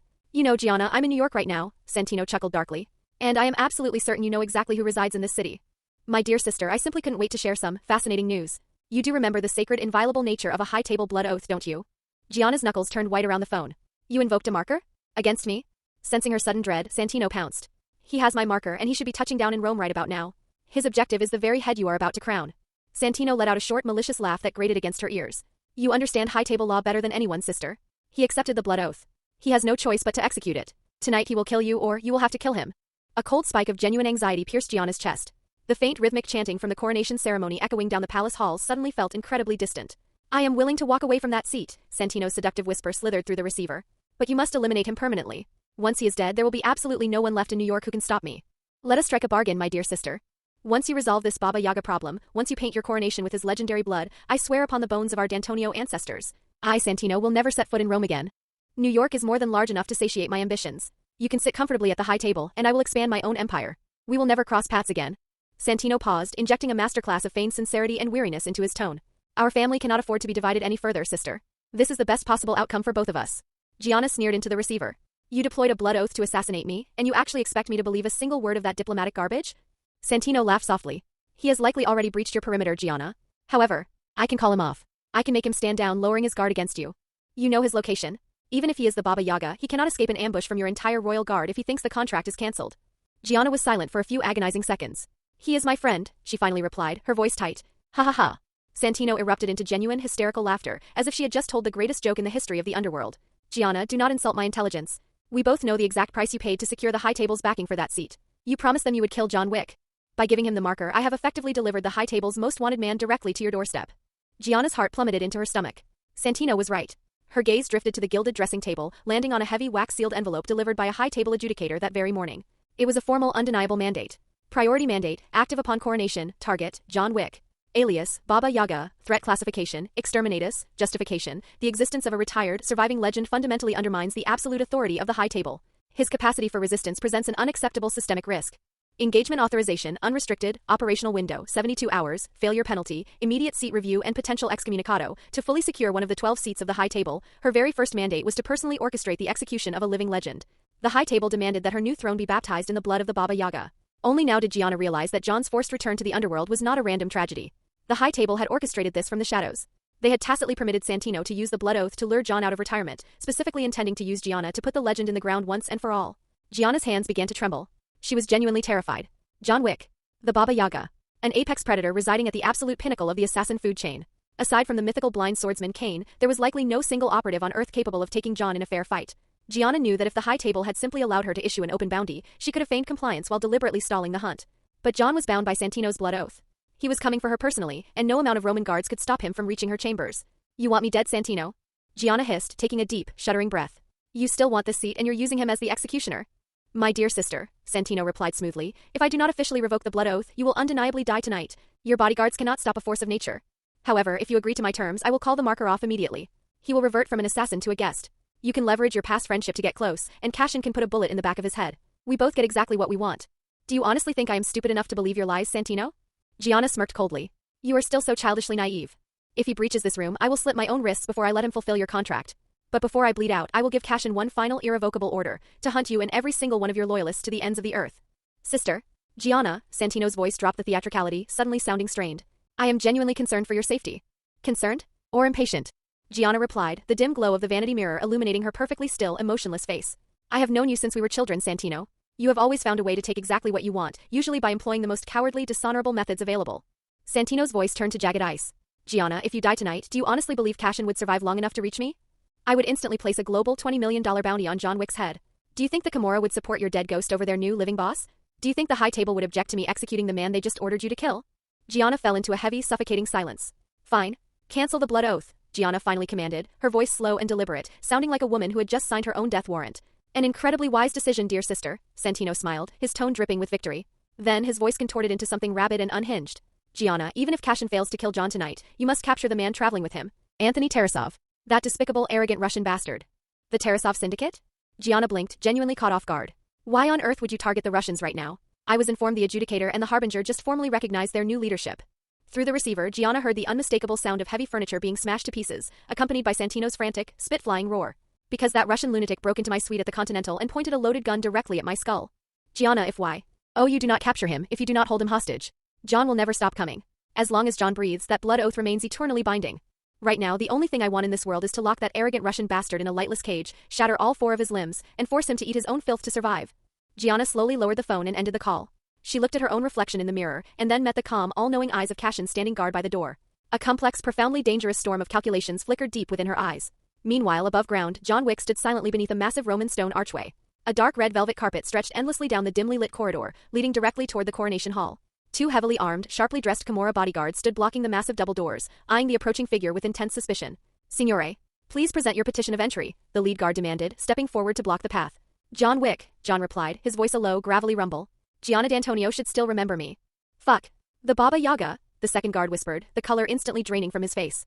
Upon hearing the legendary moniker, both seasoned bodyguards froze completely solid.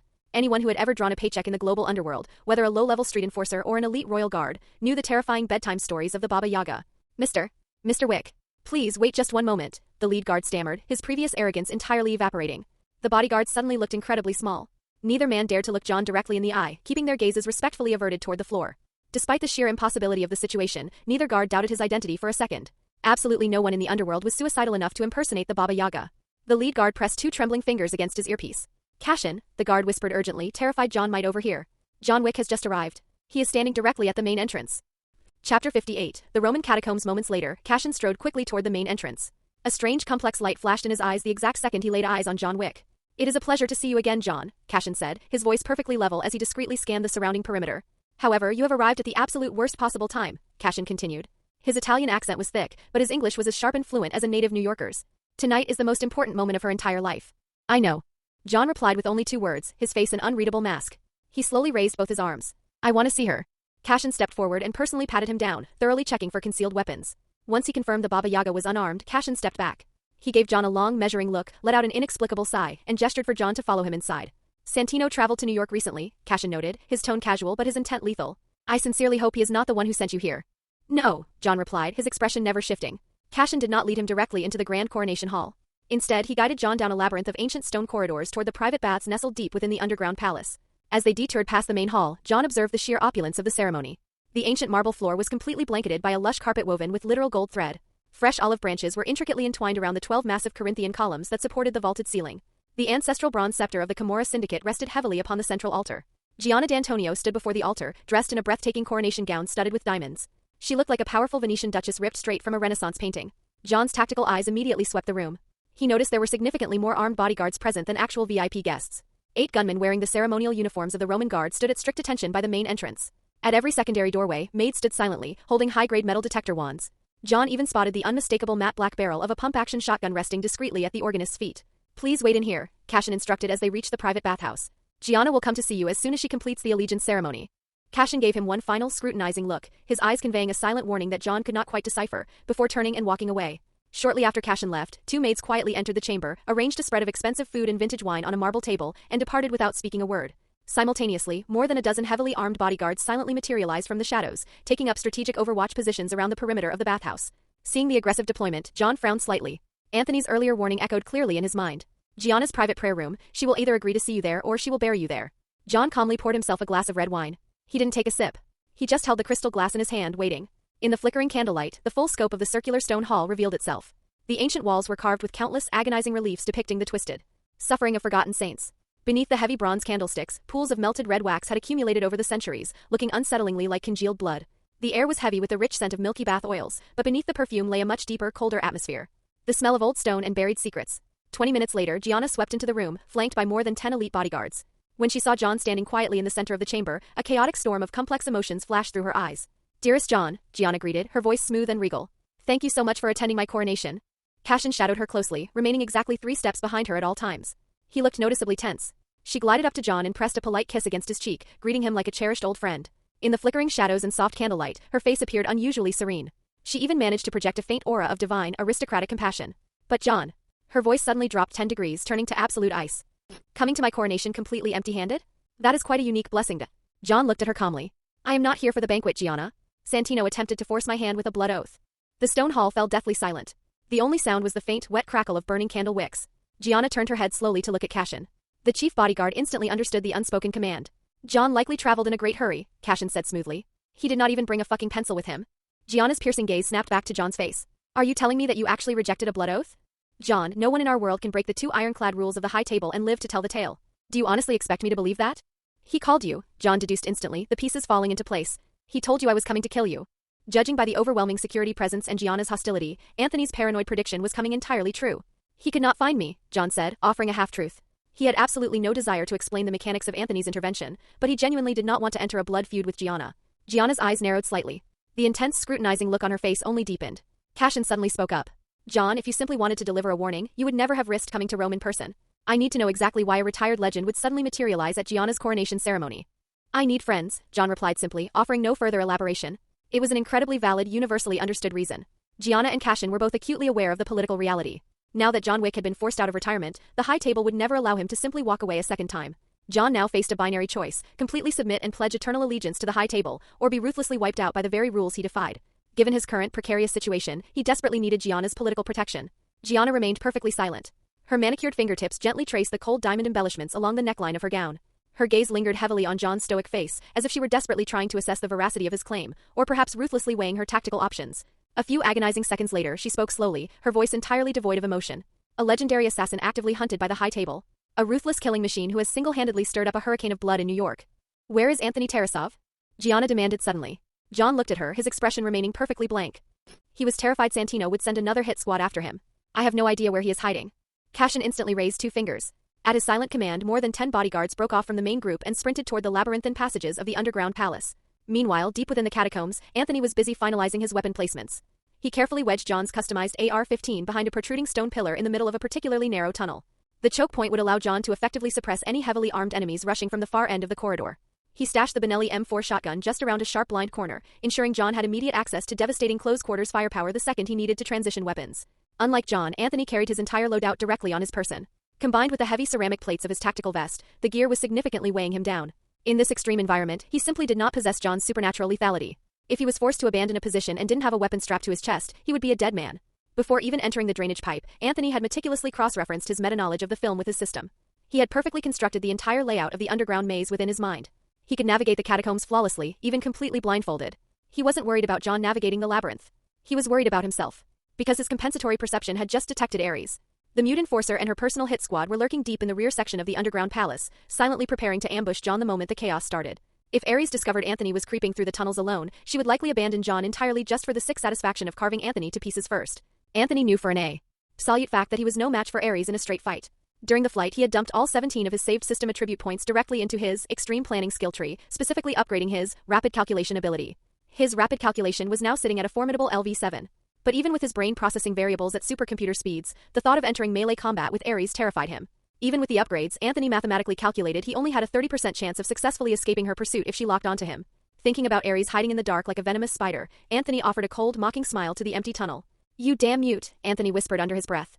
"All you know how to do is bully honest people. John might be a blockhead who plays by the rules, but I am certainly not." Through his rapid calculations, Anthony realized the grim reality. If Gianna actually attempted to execute John to secure her seat, the plot would violently snap right back to square one. The only functional difference was that John hadn't actually signed the blood oath this time. "John," Anthony thought grimly, "I sincerely hope you don't let your past friendship cloud your judgment. If she tries to put you in the ground and you still try to spare her life, I am going to lose all respect for you." Anthony crept silently forward through the damp passage.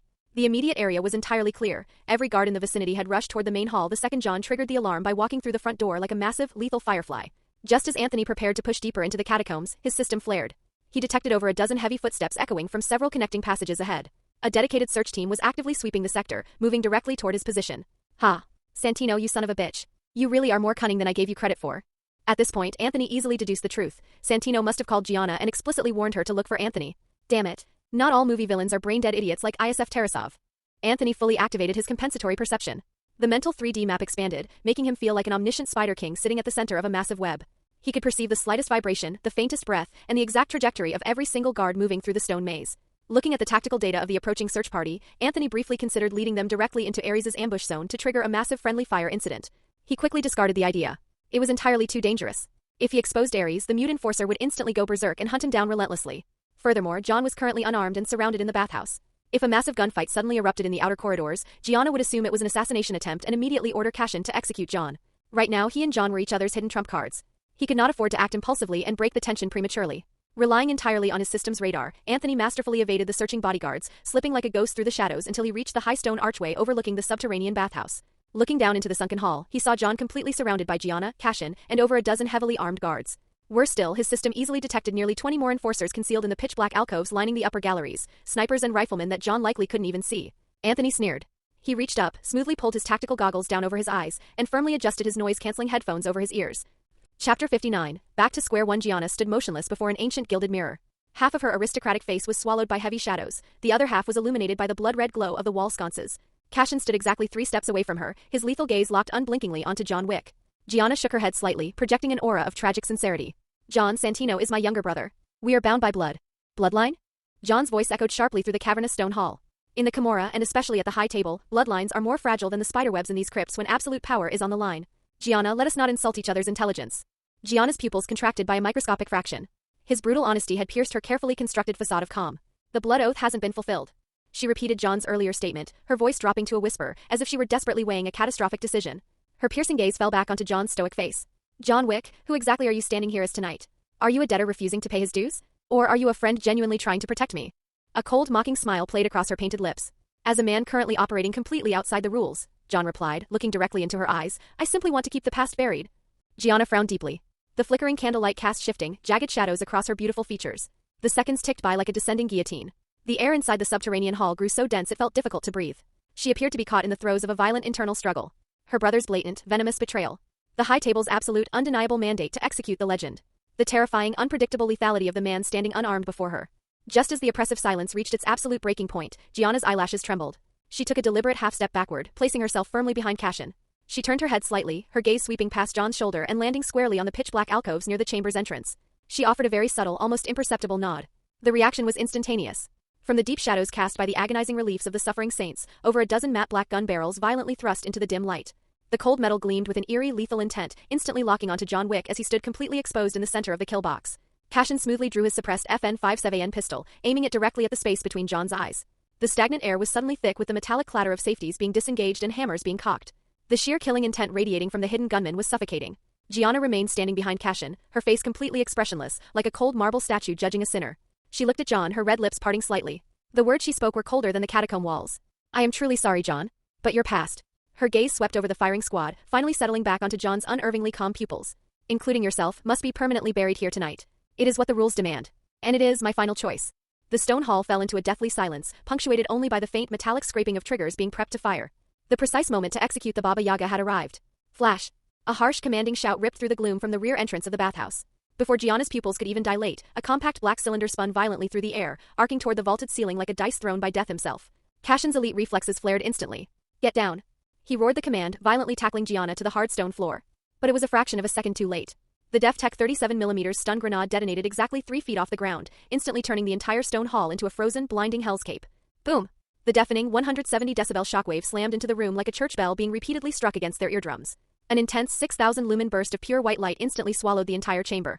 The violent overpressure snuffed out every single candle in the room, leaving only the blinding strobe effect searing into their retinas. In the blinding flash, the carved faces of the suffering saints seemed to twist and deform, as if the gates of hell had literally been blown off their hinges. Bronze candlesticks, marble pillars, gilded mirrors, everything lost its physical outline in the absolute, blinding whiteness.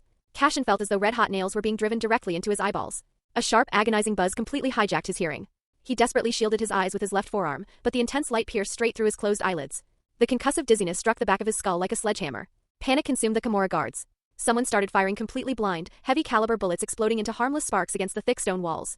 Cashin instinctively threw his body over Gianna to shield her, pressing himself flat against the freezing floorboards while maintaining a white-knuckle grip on his FN-57. But in the microsecond before Cashin was forced to squeeze his eyes shut, he saw John Wick move. The Baba Yaga lunged into the cluster of disoriented bodyguards like a starving leopard. The gunmen hidden in the alcoves groaned in agony, many dropping to their knees to violently clutch their ears. The heavy clatter of dropped rifles echoed through the ringing silence. John had sprung into explosive action the exact millisecond he heard Anthony's tactical call-out.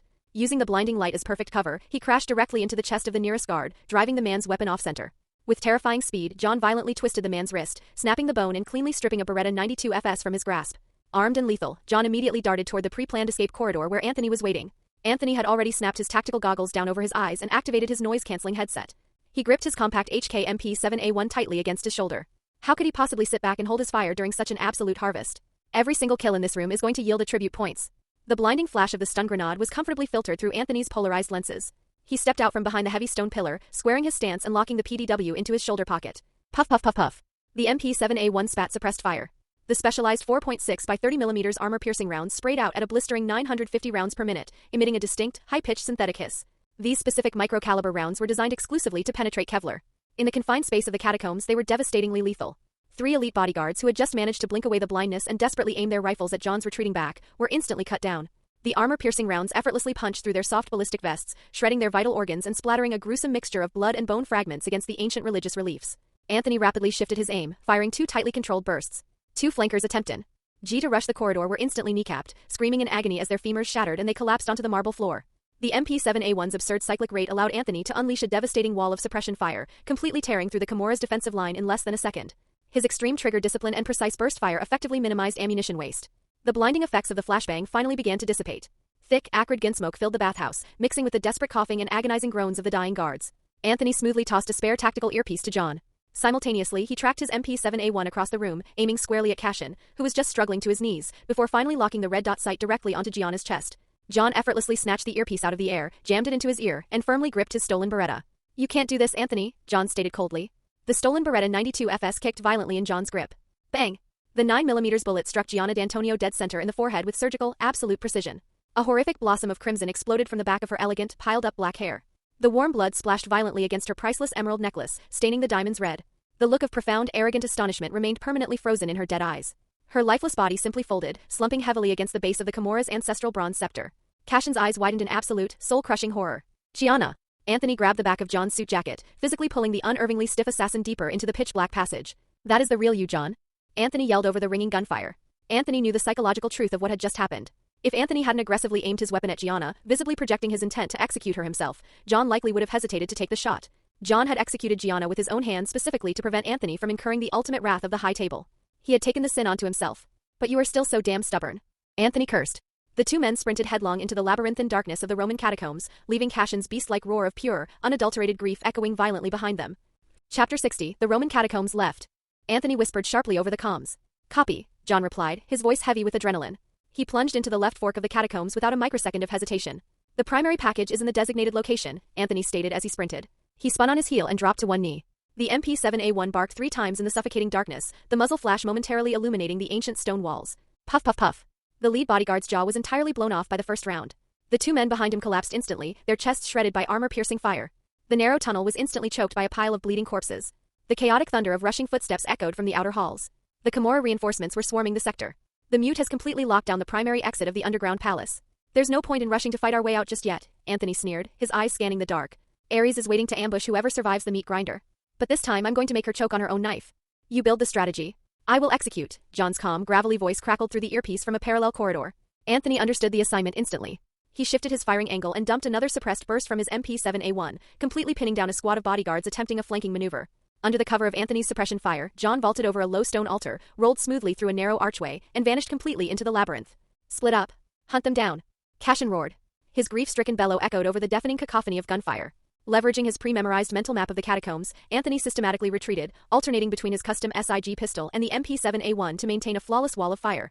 This way, John called out from the shadows ahead. Anthony followed the sound, hooking a hard right to rendezvous with John at a blind intersection. John had already retrieved his stashed AR-15.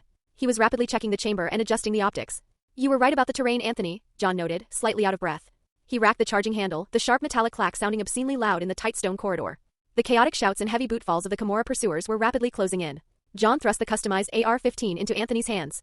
Take the rifle. You need the superior range to hold the angles. I'm taking the shotgun.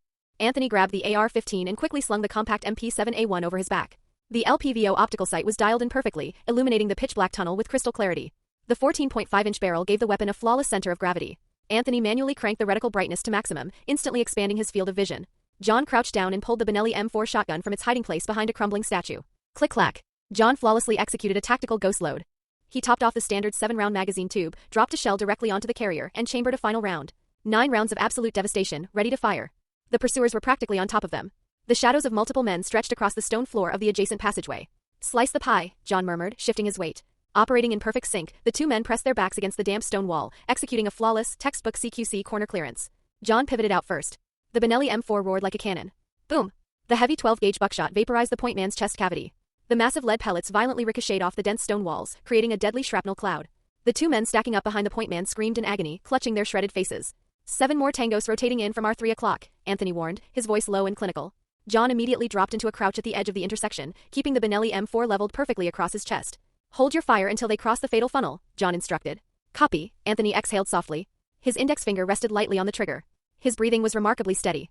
His former Marine Corps training allowed him to completely compartmentalize the terror. The perfect balance of the AR-15 anchored his nerves. The rapid, aggressive footsteps echoed loudly between the stone walls as the Kimura hit squad charged blindly forward. Now, the exact second the lead guard's boot crossed the threshold, John exploded from cover. The roar of the shotgun was physically punishing in the confined space. John fanned the barrel, dumping 3 consecutive shells in a devastating horizontal arc. The sheer kinetic force of the blast lifted the first 3 bodyguards completely off their feet, throwing their ruined bodies violently backward into the men stacking up behind them. Simultaneously, Anthony's AR-15 cracked twice. The 5.56mm NATO rounds surgically punched through the throats of 2 disoriented bodyguards. The third shot sparked violently against a heavy ballistic shield being raised by the surviving point man. Cashin's voice boomed from the rear of the formation. Spread out. Establish suppressing fire. The surviving bodyguards instantly scattered, diving behind the thick stone pillars and ancient sarcophagi. Gunfire erupted from all sides. Bullets mercilessly chipped away at the ancient masonry, filling the air with a blinding cloud of pulverized rock. They brought riot shields. Anthony shouted, aggressively shifting his angle of cover. While the AR-15 possessed incredible accuracy, standard 5.56mm rounds simply lacked the terminal kinetic energy required to punch through heavy ballistic plating. Anthony quickly slung the AR-15 behind his back and brought the armor-piercing MP7A1 back to the front. Move! Anthony suddenly screamed. From a high ventilation gap near the ceiling, a faint crimson laser danced across the stone, tracking directly toward John's chest. John instantly dove sideways, executing a violent combat roll just as Anthony shouted the warning. Crack! A heavy sniper round whizzed inches past John's ear, burying itself deep into the stone wall exactly where his head had been a fraction of a second prior. Anthony already had the MP7A1 shouldered. The specialized 4.6mm rounds traced a lethal, invisible line up into the darkness. Stuffed. 2 rounds punched through the sniper's chest plate, the third shattered his tactical helmet. The sniper's lifeless body plummeted from the high ledge, crashing heavily onto the marble floor below. Rifle, John commanded, extending an empty hand. Anthony smoothly unslung the AR-15 and tossed it across the gap. John caught the rifle out of the air, pulled it tight into his shoulder, and flicked the fire selector off safe in one fluid, continuous motion. The custom AR-15 featured a canted, dual-optic system. It utilized a top-mounted Trijicon scope for mid-range precision and a 45-degree offset red dot for immediate close-quarters transitions. This specific setup allowed John to seamlessly dominate targets at varying distances without ever breaking his firing stance. John canted the rifle sideways, tracking the red dot. 2 5.56mm green-tip penetrator rounds sparked off the edge of the riot shield before finding the microscopic gap near the viewport, plunging directly into the shield-bearer's throat. The second the man behind the shield broke cover, John lightly tapped the trigger. A single round ripped the top half of the man's skull completely off. John! Cashin's roar echoed down the corridor, sounding exactly like a wounded, rabid animal. Cashin personally spearheaded the next wave. He laid down a furious barrage of covering fire, his FN-57 bullets violently chewing up the stonework around John and Anthony's position. Inside Anthony's mind, compensatory perception flared violently. The organic radar mapped over 30 individual hostile signatures flooding the rear passageways, entirely filling his mental spiderweb. Despite the overwhelming odds, Anthony found himself utterly mesmerized by John's tactical execution. He noticed that John obsessively reloaded his weapons, often dropping magazines that were still half full, specifically to ensure maximum ammunition readiness before entering a new kill zone. When a Kimura guard managed to close the distance, John seamlessly transitioned into devastating judo throws, effortlessly rolling the attacker over his knee before executing them with a point-blank headshot. Whether it was a brutal wristlock stripped from Aikido, a Brazilian jiu-jitsu takedown, or securing a triangle choke to break a man's neck, John's combat flow was terrifyingly beautiful. Even with Anthony providing heavy overwatch, John still religiously utilized the Mozambique drill, 2 rapid shots to center mass, followed immediately by a single defi. Knife shot to the head. Anthony was particularly stunned by John's shotgun manipulation. He watched John fluidly combat load a loose shell directly into the open ejection port while simultaneously dodging a spray of gunfire. John moved using a flawless low-profile serpentine advance.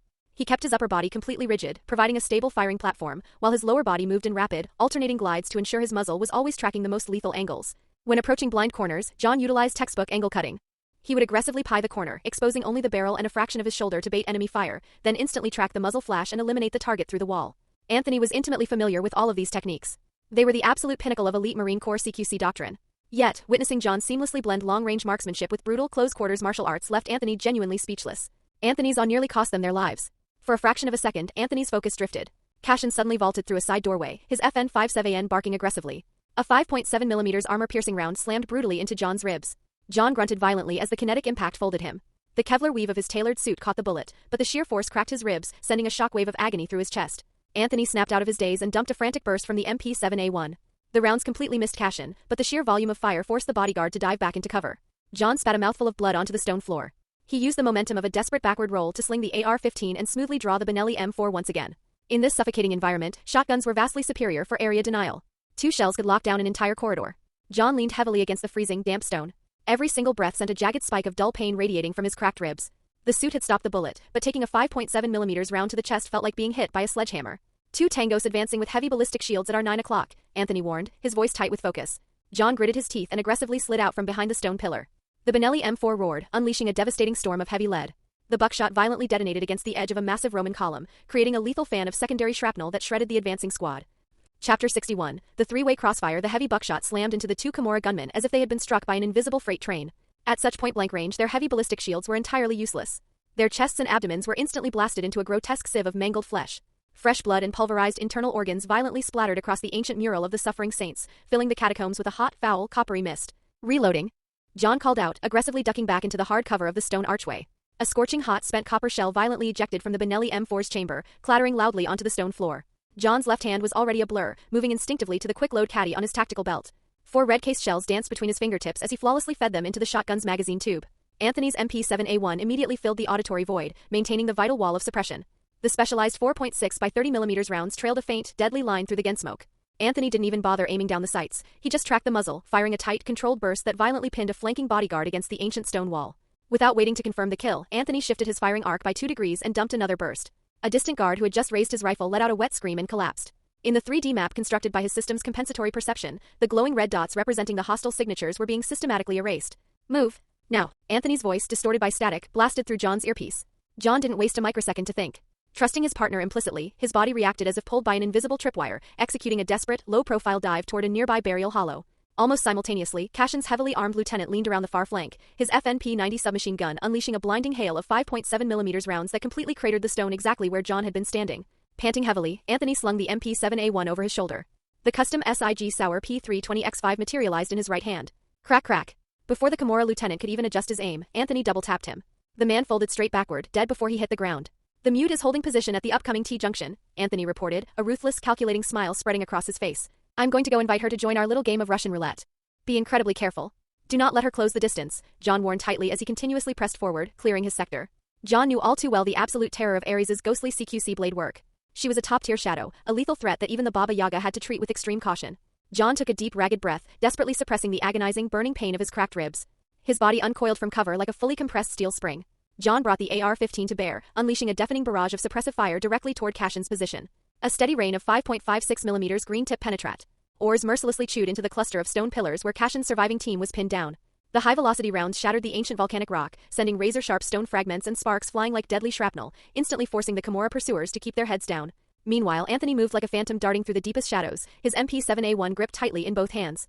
His compensatory perception spread through the labyrinthine catacombs like an invisible omniscient spiderweb, allowing him to perfectly pinpoint the exact coordinates of Ares' advancing hit squad. Anthony stopped abruptly at a blind intersection less than 10 meters from the T-junction, pressing his back completely flat against the freezing stone wall. He didn't even peek his head out to acquire a sight picture. He simply extended the barrel of the MP7A1 around the blind corner. He pulled the trigger. The weapon dumped its magazine at a terrifying 950 rounds per minute, creating a brief, devastating wall of blind fire. Anthony wasn't aiming at a person.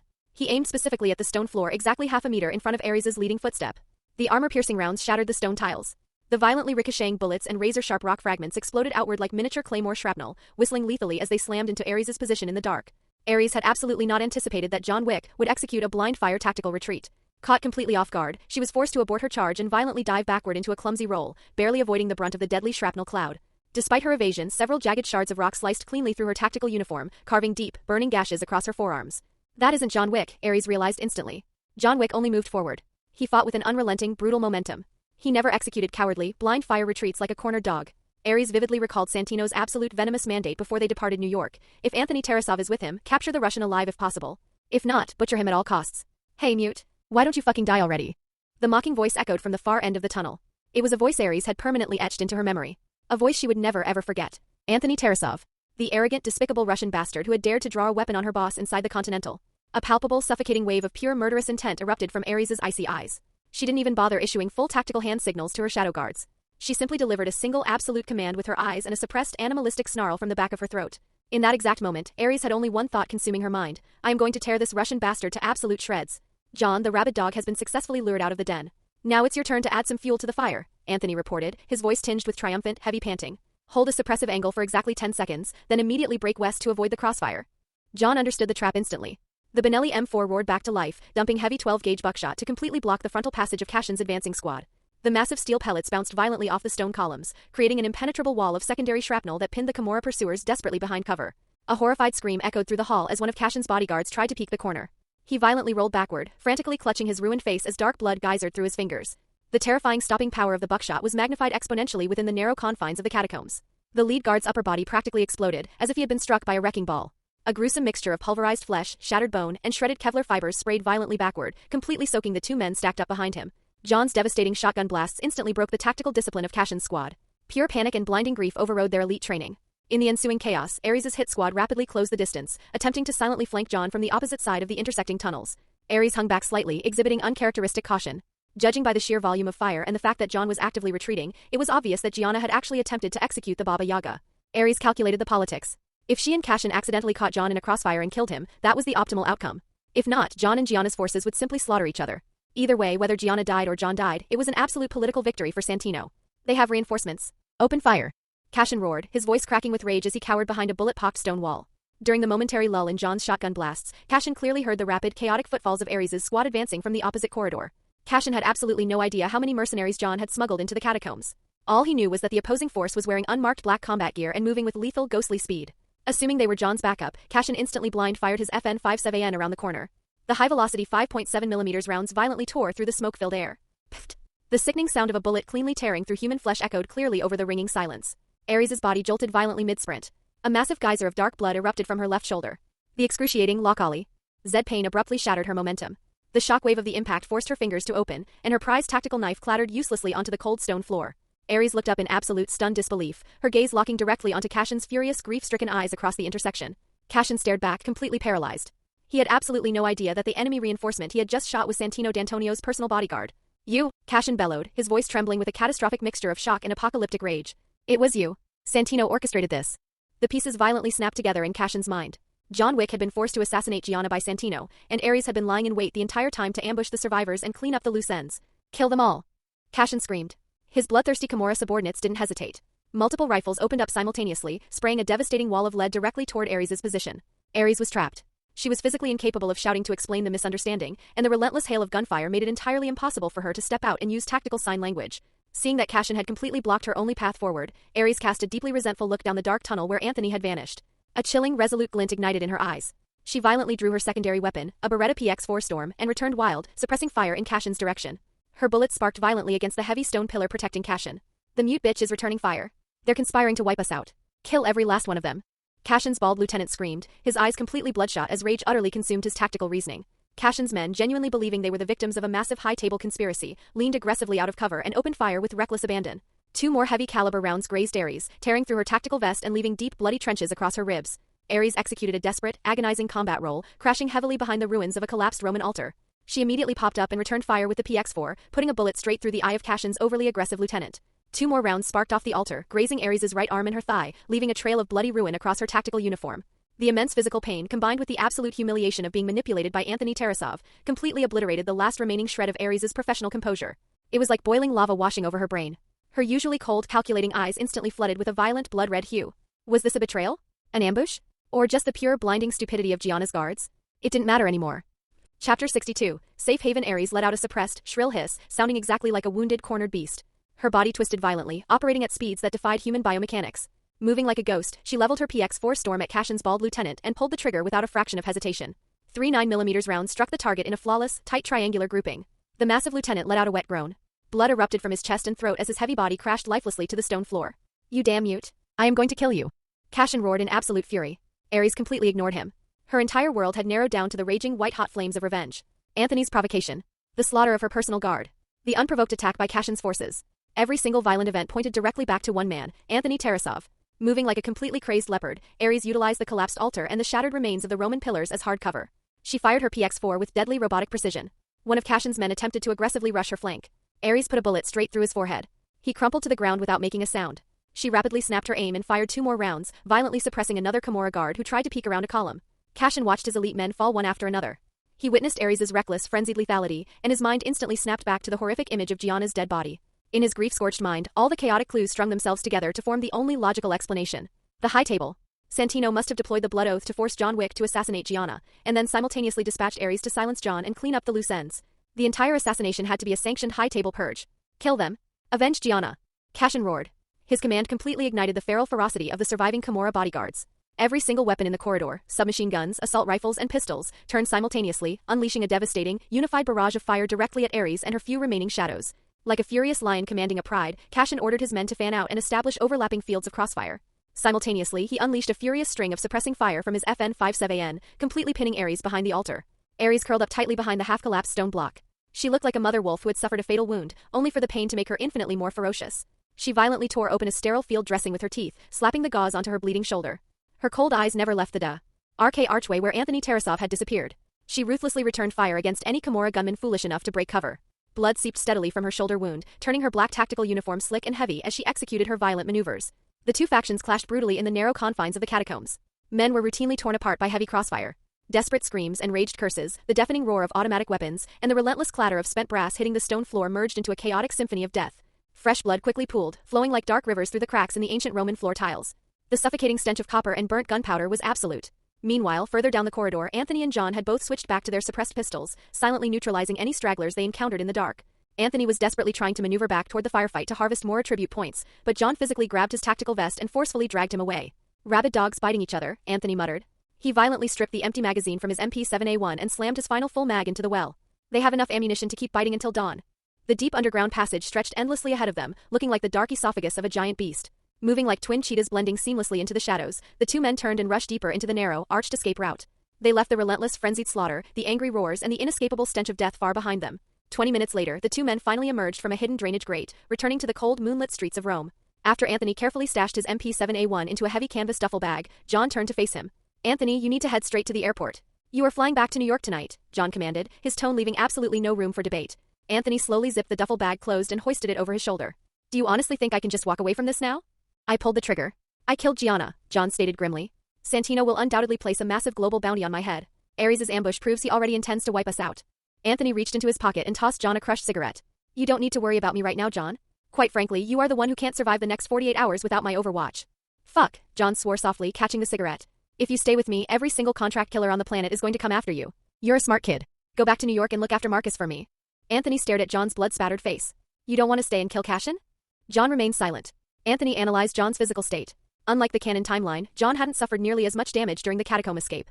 Aside from the blunt force trauma of Cassion's 5.7mm round to his ribs, John was virtually uninjured. However, Anthony knew that because the plot had essentially reset to the canon trajectory, Cassion would inevitably track them down and force a confrontation.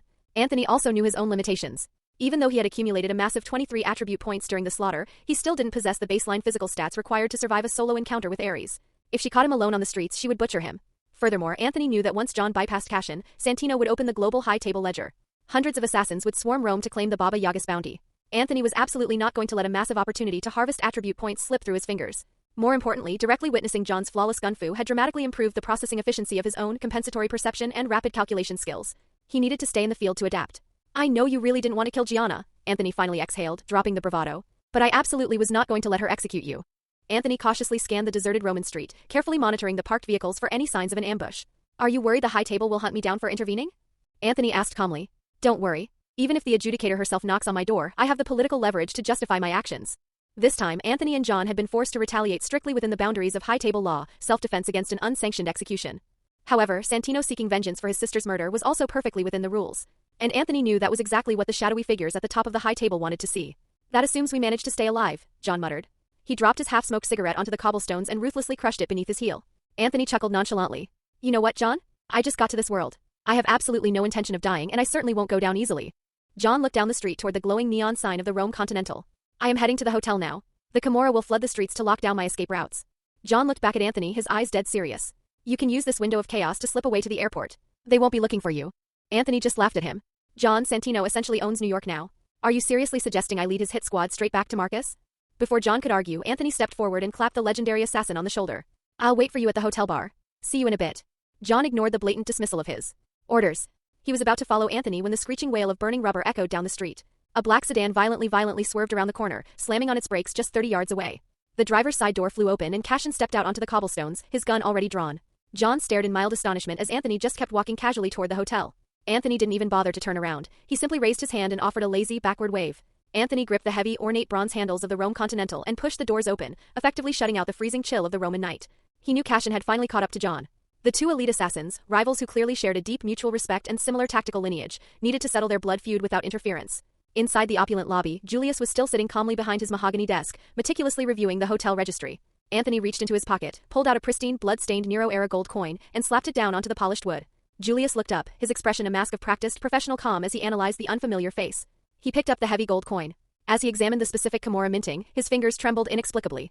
When he looked back up at Anthony, a flicker of genuine surprise finally broke his stoic facade. Anthony Tarasov. Out of New York, Anthony introduced himself smoothly. A personal associate of John Wick. My syndicate leadership was recently and personally verified by the adjudicator. Upon hearing those specific names, Julius immediately stood up, buttoned his suit jacket, and formally extended his hand. Welcome to the Continental, Mr. Tarasov. The adjudicator's explicit certification was a political golden ticket that transcended ordinary underworld bureaucracy. Julius's voice remained steady, but carried a sharp professional curiosity. The New York Tarasov Syndicate. Vigo's empire. It belongs to me now, Anthony stated, a faint, freezing smile touching his lips. I will be waiting for John in the lounge. He is currently tied up in a rather intense debate with Cashin outside. I see. Julius nodded slowly, appearing entirely unconcerned with the fact that two legendary assassins were currently trying to slaughter each other on his front steps. Julius discreetly pocketed the gold coin and slid a heavy brass room key across the desk. Room 107. As per the sacred rules of the Continental, Mr. Tarasov, I sincerely hope you. I know the rules, Julius, Anthony interrupted, picking up the key. He didn't immediately head for the elevators. He turned toward the lavish hotel bar. I'll take a bourbon. Neat. Keep the bottle handy. As Anthony turned, his gaze drifted past Julius's shoulder. Deep in the shadows of the lounge, he finally located a pair of violently cold, murderous eyes. Ares was sitting alone, slumped heavily against a high-backed velvet sofa. She looked like a bloody dagger that had been momentarily sheathed, yet still radiated absolute, lethal coldness. The gunshot wound on her left shoulder had been hastily, brutally bandaged. Fresh blood was still actively seeping through the gauze, staining her black tactical uniform. A single glass of untouched whiskey sat on the table in front of her. At this exact moment, Ares was coiled as tightly as a fully drawn bowstring. Her dead eyes were locked entirely onto Anthony. The sheer magnitude of the hatred burning within her pupils was so intense it felt as though it could physically manifest into blades and flay him alive. When she saw him stroll into the sanctuary completely unscathed, sipping a drink and looking utterly nonchalant, the suppressed violence inside her nearly shattered her restraint. She looked like she was a millimeter away from breaking the rules and drawing her weapon. Well, look at that. It seems even hell didn't want to keep you tonight, mute, Anthony said, his lips curling into a wicked, highly provocative smirk. Under the incredibly tense, watchful eyes of both Julius and the bartender, Anthony casually carried his crystal glass across the room and strolled leisurely toward Ares's table. He slammed his glass down onto the table. The sharp clack of the crystal echoed loudly in the quiet lounge. The bartender panicked and instinctively took a step forward to intervene, but Julius simply raised a hand and gave a subtle shake of his head, ordering the staff to stand down. Do you mind if I take a seat? Anthony asked rhetorically. Without waiting for a response, he pulled out a chair and arrogantly flopped down directly across from the woman who wanted to murder him. He leaned forward slightly, resting his elbows on the table. His gaze dropped unabashedly to her heavily bandaged, bleeding shoulder, before slowly rising back to meet her murderous stare.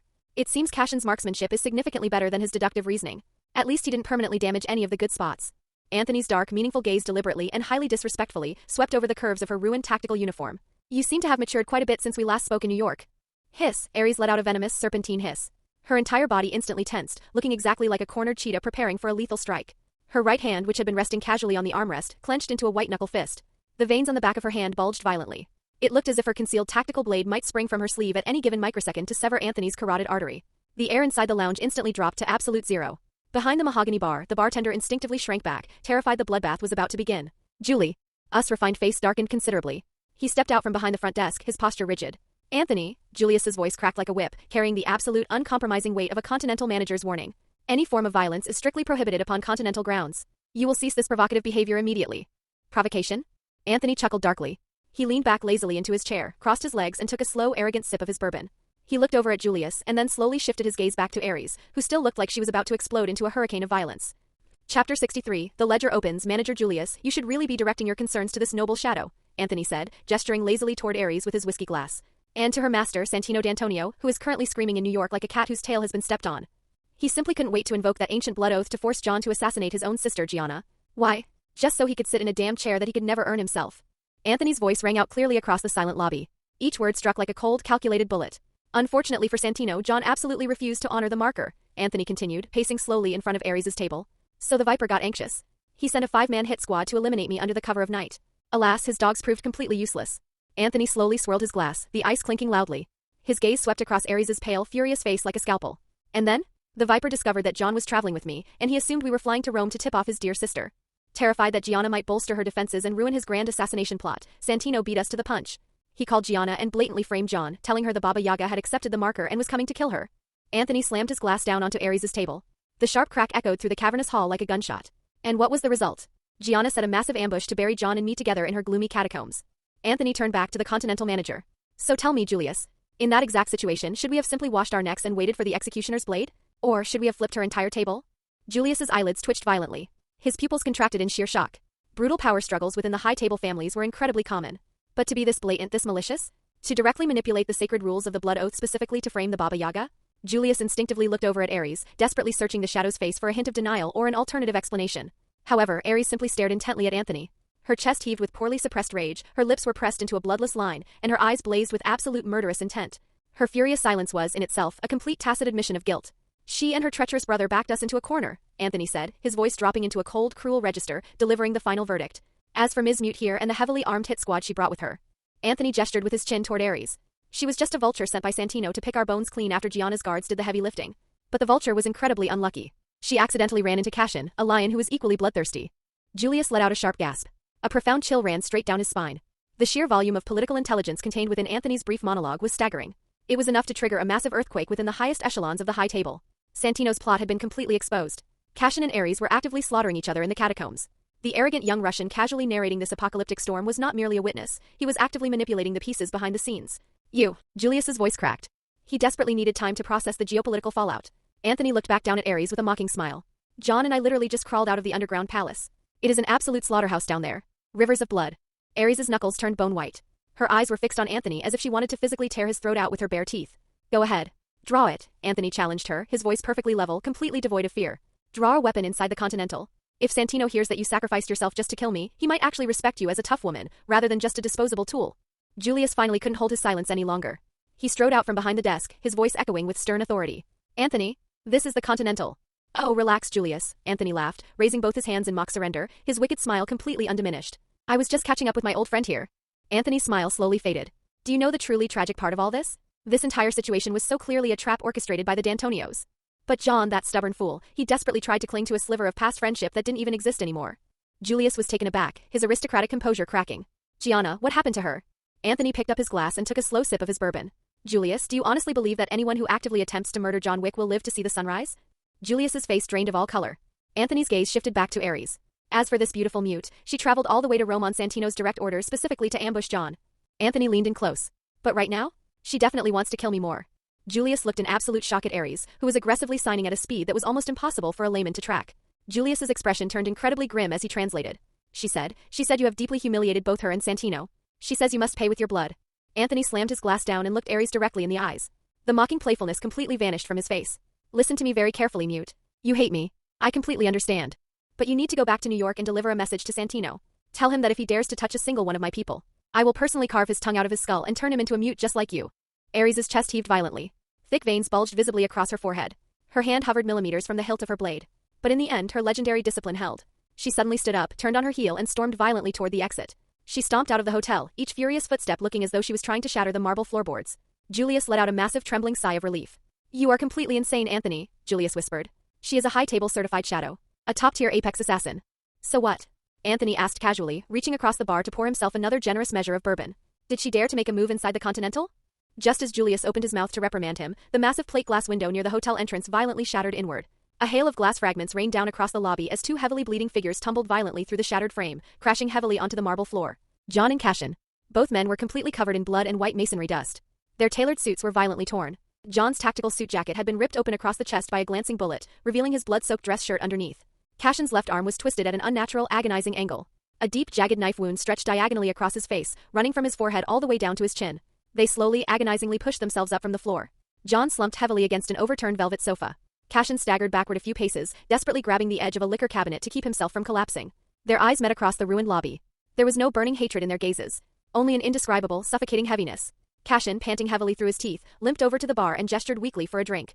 John painfully pushed himself off the sofa and limped over to the bar as well, silently ordering the same. Cashin threw his shot back and suddenly spoke, his voice hoarse.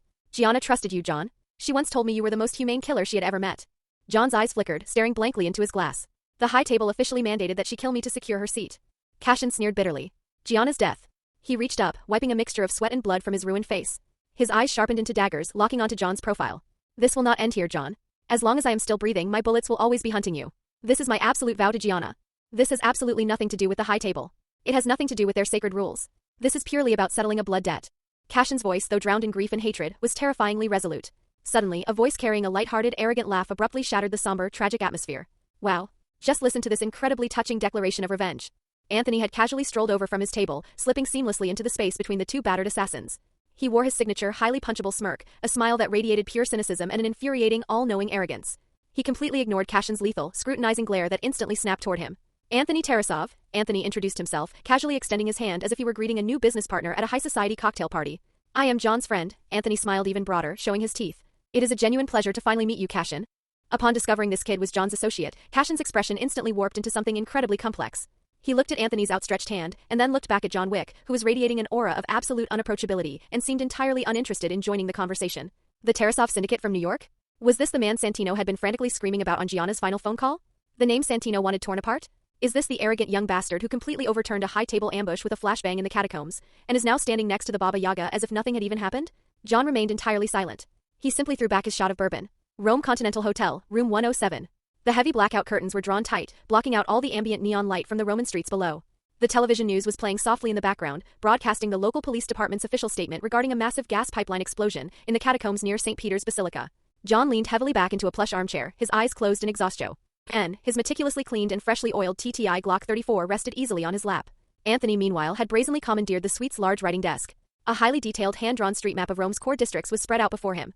His fingertips repeatedly traced the major intersections and choke points. He muttered silently to himself, his brain operating at supercomputer speeds.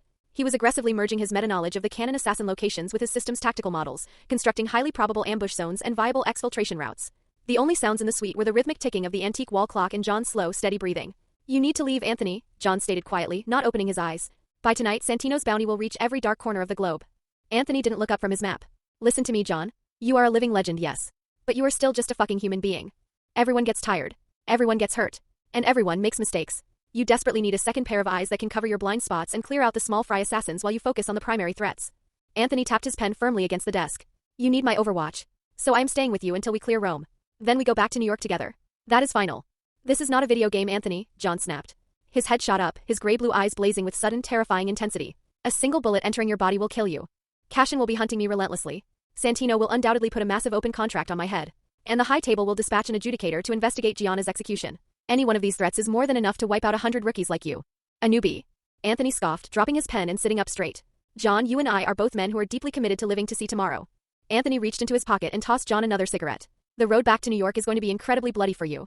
My primary objective is simply to ensure you don't take any more catastrophic physical damage over the next few days. If you take another hit like Cashin gave you, your survival probability drops to 0. Anthony pushed his chair back and walked over to John. Santino will never risk facing you himself. He is a coward. He is going to try and build you a tomb entirely out of gold coins. At least 200 elite contract killers will receive his bounty ping tonight. By tomorrow morning, the streets of Rome will be transformed into an active hunting ground. As if directly summoned by Anthony's prophecy, the encrypted cell phone in Anthony's pocket began to vibrate and buzz violently. Anthony pulled the phone out and glanced at the screen. The cold blue light illuminated his completely unsurprised face. A dark web message just forwarded through Marcus's server, Anthony announced, turning the screen around so John could see it. It was a cold, purely transactional notification. There was no sender ID. Just a secured routing code and an astronomical sum of money. 2 high-resolution photographs were attached below the text. The first was a crystal-clear profile shot of John. The second was a grainy half-body image of Anthony, clearly captured by the CCTV cameras outside the New York Continental Hotel. Below the images, a block of blood-red, bold text read like a global declaration of war. Target 01, John Wick. Status, dead or alive. Contract active, immediately payout. High table gold $7 million equivalent. Target 02, Anthony Tarasov. Status, alive only. Contract active, immediately payout. High table gold $5 million equivalent. John's gaze swept over the staggering $7 million bounty placed upon his own head. His eyes remained perfectly calm and entirely unwavering, though his grip on his Glock tightened by a fraction of an inch. Chapter 64, the $7 million morning. At 5 o'clock in the morning, the Roman sky was just beginning to lighten, casting a pale, cold blue hue across the city. John stood up slowly and picked up his ruined black suit jacket from the back of the armchair. It is time to move. He picked up the final spare magazine for his Glock 26 from the desk and slammed it into the grip with a sharp click. I am taking you back to New York. Anthony quickly folded his tactical map, gave the MP7A1's magazine one last tactile check, and securely snapped it into his chest rig. The complex spatial model he had painstakingly built over the last few hours fully rendered in his mind. The layout of every street, alleyway, and choke point within a 200-meter radius was permanently burned into his memory.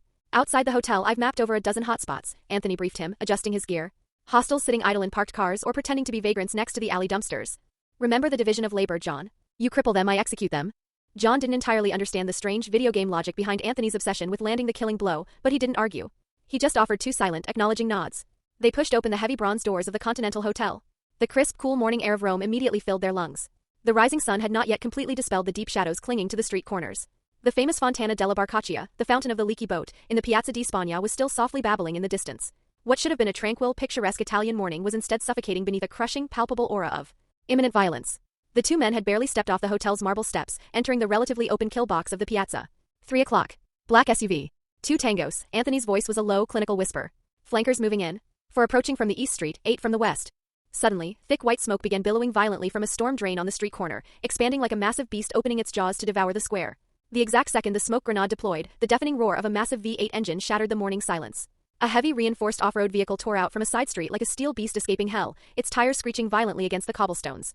Without slowing down a fraction of an inch, the SUV came barreling directly toward the 2 men shrouded in the smoke, carrying enough ferocious momentum to crush them both against the hotel steps. Through the windshield, the driver's grotesquely twisted feral face was clearly visible. In the microsecond the white smoke plumed, Anthony relied entirely on his hyper-reflexes and spatial awareness. His body uncoiled like a compressed spring. Instead of jumping away, he launched a lightning-fast tactical dive directly toward the incoming vehicle. The massive steel grille whistled past his head, missing him by mere inches. The sheer aerodynamic force of the 2-ton vehicle passing at high speed violently whipped the hem of his tactical jacket and completely dispersed the smoke screen. Simultaneously, John ghosted sideways with supernatural speed, rolling flawlessly out of the vehicle's path. The moment the SUV missed its mark, the driver's side window of a parked Fiat across the street rolled down, revealing the matte black barrel of an HK-UMP submachine gun. The assassin in the Fiat had perfectly predicted John's evasion path and was aiming directly at the spot where John was about to land. Anthony's eyes turned to ice. His draw was blindingly fast. Before the assassin in the Fiat could even pull his trigger, the SIG Sauer P320X5 in Anthony's hand roared. Bang! Bang! 2 impossibly accurate shots. The terrifying terminal ballistics of the overpressured 9mm hollow-point rounds were fully unleashed at close range. The first shot cleanly severed the assassin's wrist. The sickening crunch of shattering bone was clearly audible over the idling engines as the UMP flew entirely out of the man's grasp. With almost zero delay, Anthony's second shot punched straight through the assassin's screaming, gaping mouth. A blinding spray of red and gray matter exploded from the back of the man's skull, painting the inside of the Fiat's dirty windshield. That's one. Anthony coldly tallied the kill, his body already in constant motion. Executing a smooth, gliding sidestep, Anthony instantly tracked his SIG back toward the heavy SUV, which was aggressively braking and preparing to reverse for a second ramming attempt. The SUV driver clearly hadn't expected his overwatch to be neutralized instantly, and he certainly hadn't expected Anthony to aggressively push the offensive line. The driver violently jerked the steering wheel, attempting to swing the massive vehicle sideways to use the engine block as cover. But Anthony was significantly faster. The P320 roared again the exact millisecond the SUV clumsily swerved and exposed the driver's side window. Bang bang bang. A highly disciplined, rhythmic 3-round burst. The first shot struck the edge of the driver's side window, instantly shattering the tempered glass into a blinding, spiderweb-like fracture that completely obstructed the driver's vision. The second and third rounds seemed possessed by radar. They punched cleanly through the weakened glass, plunging directly into the driver's right shoulder and jugular vein.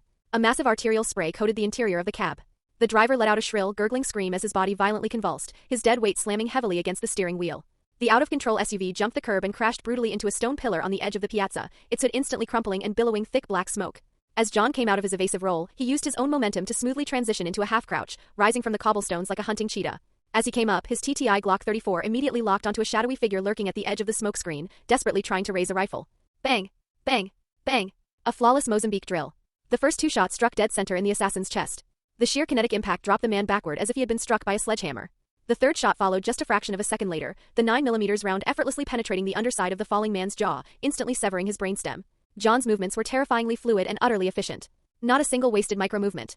The fragile tranquility of the Roman square was entirely shattered. Gunshots, echoing like the frantic drumbeats of death, violently awakened the ancient city. From beneath the awnings of closed cafes, from behind the vibrant displays of flower shops, and from the shadowy recesses of the Barcaccia fountain, the disguises were instantly stripped away. Dozens of contract killers, previously disguised as sleepy tourists, street sweepers, and early morning vendors, bared their fangs. Muzzle flashes erupted from every conceivable angle. A merciless hail of bullets rained down upon the two black-clad figures standing in the center of the kill box. 9 o'clock. Two tangos utilizing the flower shop awning for concealment. Anthony's tactical call-out cut sharply through John's earpiece over the deafening roar of the crossfire. Acting as a flawless organic radar system, Anthony's compensatory perception mapped the deadly threats. The MP7A1 in his hands roared to life, sounding like the scythe of the Grim Reaper. The 4.6 by 30mm armor-piercing rounds, cycling at a terrifying rate of fire, unleashed an inescapable storm of specialized metal. Anthony held the compact PDW with absolute rigidity. His masterful recoil control ensured his extended bursts were surgically precise. The flower shop's cheap canvas awning was shredded like wet paper. The two assassins who had just peeked out from behind the vibrant flower stands were instantly riddled with high-velocity rounds. A gruesome mist of blood mixed with torn canvas and shattered flower petals sprayed across the cobblestones. 3 o'clock. Behind the Roman column. Heavy shield, John's unervingly calm voice reported back. As if playfully challenging Anthony's tactical awareness, John called out the heavily armored assassin creeping up on Anthony's blind spot. John executed a rapid, low-profile serpentine advance, keeping his torso perfectly stabilized while his legs drove him forward in quick, alternating glides. He flawlessly threaded the needle, dodging a furious burst of submachine gun fire tearing across the fountain. Simultaneously, John tracked his Glock 34 toward the massive decorative pillar on the eastern edge of the square. A hulking brute of an assassin stepped out from behind the stone column, hiding entirely behind a massive, level 4 ballistic entry shield. His heavy boots thudded against the cobblestones, and the barrel of a tactical shotgun was already resting firmly in the shield's firing port. John's eyes narrowed. Standard 9mm pistol rounds were entirely useless against that kind of tortoise shell. Moving in perfect synchronization, John and Anthony pivoted toward the juggernaut almost simultaneously. Anthony instantly locked his MP7A1 onto the target and fired a continuous, concentrated burst directly at the viewport. BRRRRRT. The armor-piercing 4.6mm rounds violently hammered the ballistic glass. The concentrated kinetic energy completely shattered the viewport, allowing the final few rounds to punch through and expand violently inside the brute's skull. The massive assassin collapsed to the ground with a sickening thud, folding like a puppet with its strings cut. His heavy shield crashed loudly onto the cobblestones beside him. Beautiful, John praised coldly. Without pausing for breath, John relentlessly tracked his barrel toward the next gunman breaking cover. A desperate assassin, wielding a sawed-off double-barreled shotgun, lunged out from behind a cafe table and viciously pulled the trigger. John anticipated the microscopic contraction of the man's shoulder muscles a fraction of a second before the gun actually fired. He executed a sharp, aggressive outward roll, instantly transitioning his momentum into a devastating judo throw. With his left hand, John violently seized the assassin's gun hand, ripping the sawed-off barrel away from his own center mass. Simultaneously, his right arm shot out like an iron vise, wrapping brutally around the man's neck. Utilizing an explosive burst of core strength, John violently slammed the assassin face-first into the unforgiving granite pavement, using his own body weight as the fulcrum. Crack! A sickening, wet snapping sound echoed across the plaza as the man's neck broke. As the sawed-off shotgun clattered uselessly away, John drove his knee brutally into the paralyzed man's spine and pressed the scorching hot muzzle of his Glock 34 directly against the back of his head. Bang! That is 7, John muttered, rising smoothly to his feet. His eyes were as sharp as a hunting hawk's, sweeping the perimeter for the next viable target. Several fresh bullet holes and scorching burn marks scored the Kevlar weave of his tactical suit, but he seemed entirely oblivious to the blunt force trauma. Slowly, the deafening roar of gunfire began to subside. Over a dozen bleeding corpses lay violently scattered across the beautiful Renaissance square. The metallic stench of fresh blood, mixed heavily with the acrid smell of burnt cordite, was strong enough to induce nausea. The few surviving assassins were completely mentally broken. Absolutely terrified by the inhuman killing efficiency of the two men, their courage entirely evaporated. They broke ranks and scrambled desperately away, vanishing into the labyrinth of dark Roman alleyways.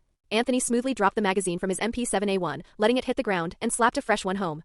He walked casually over to John, pulling a spare Glock magazine from his rig and tossing it to the older assassin. "How are you holding up, old man?" Anthony asked, a smirk playing on his lips. "The morning warm-up is officially over. The main course is likely waiting for us at the train station or the airport." John caught the magazine out of the air, cleanly slapped it into his Glock 34, and racked the slide to chamber a fresh round. He reached up, wiping a smear of an assassin's blood from his cheek. His cold gray-blue eyes swept methodically across the ruined, corpse-strewn piazza before finally settling on the road leading toward the Tiber River. "Walk," John commanded softly. He began marching forward, his low, gravelly voice carrying a faint, almost imperceptible hint of physical exhaustion. "We are going back to New York." Anthony grinned, revealing a flash of gleaming white teeth. He hoisted his heavy tactical bag over his shoulder and followed the Baba Yaga into the sunrise. Chapter 65. A fucking pencil. The hustle and bustle of New York's JFK airport felt like a massive, tireless beast, constantly swallowing up steel and crowds of humanity.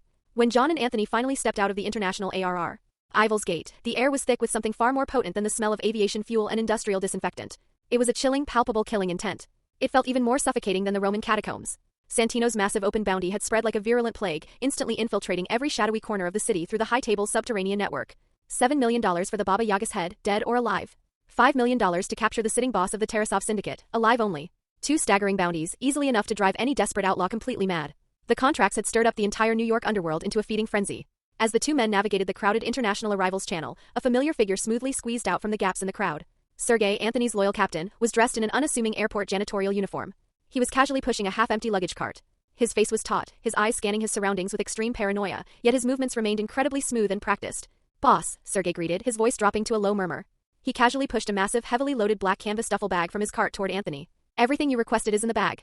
Sergei quickly looked Anthony up and down to check for injuries. "Abram has also positioned a 4-man security detail outside the main terminal."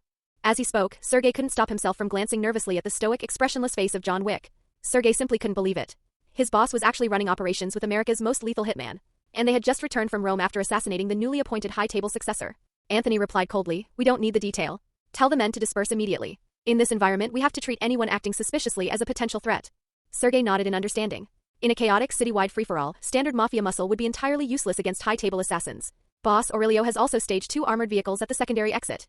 Before Sergei could even finish the sentence, Anthony shot him a withering glare. "Tell my uncle that moving forward, I want the Tarasov Syndicate explicitly distanced from any of my dealings with John. I will not have my family dragged into this crossfire." Sergei hesitated for a fraction of a second before speaking up again. "Boss, our Staten Island refinery was hit early this morning, and we've completely lost contact with one of our oil tankers." Seeing Anthony's eyes narrow dangerously, Sergei quickly added, "Abram ordered us not to bother you with it yet. We're actively investigating the breach." "We will discuss it when I get back to the safe house," Anthony replied, his tone chillingly calm. "Leave. Now." Sergei didn't dare argue. He quickly merged back into the flow of the bustling crowd, pushing his empty luggage cart until he vanished completely. Anthony hoisted the heavy duffel bag, briefly unzipping the top to inspect the contents. Inside sat 2 meticulously maintained SIG Sauer P320s, accompanied by neatly stacked rows of spare magazines. Beneath the armaments were 2 high-grade hard-plate ballistic vests. This was a highly classified smuggling channel Vigo Tarasov had established years ago. Tonight, it served as a desperately needed forward supply depot. Anthony handed John one of the handguns and a handful of spare magazines. John didn't even turn around. He simply gave a subtle nod of acknowledgement, accepted the weapon, and continued his relentless march toward the terminal exit. Anthony fell back, trailing John like a ghost. He maintained a strict following distance of about 20 meters, neither too close nor too far. This specific spacing kept Anthony positioned perfectly within John's peripheral vision while remaining well within effective pistol range, allowing the 2 men to provide overlapping fields of fire. Anthony genuinely wasn't worried about the low-level, street-tier contract killers currently hunting them. What he truly feared were the apex predators, assassins operating at the same tier as Cashin or Ares. Anthony possessed an incredibly powerful, tactically brilliant mind, but his physical body was currently incapable of keeping up with the superhuman reaction speeds his brain could calculate. During the flight, he had dumped all 24 of the attribute points he earned in the Roman catacombs directly into his combat mastery skill tree. While it wouldn't immediately turn him into a martial arts god, it significantly bridged the gap, vastly improving his baseline physical reaction times. The further they walked from the main terminal, the thinner the crowds became. Anthony fully activated his compensatory perception. The organic radar spread out like an invisible spiderweb, constantly scanning the environment ahead, behind, and to their flanks. As John stepped onto a relatively open glass skybridge connecting 2 terminals, the trap was sprung. Danger descended from 3 directions simultaneously. From the front, 3 men in business casual attire suddenly stopped walking, seemingly engrossed in conversation, perfectly blocking John's path. Despite their relaxed clothing, their unnaturally tense shoulders and the fact that their hands were buried deep in their coat pockets completely betrayed their lethal intent. The fire team leader was a massive bald brute sporting a hideous facial scar and a feral glare.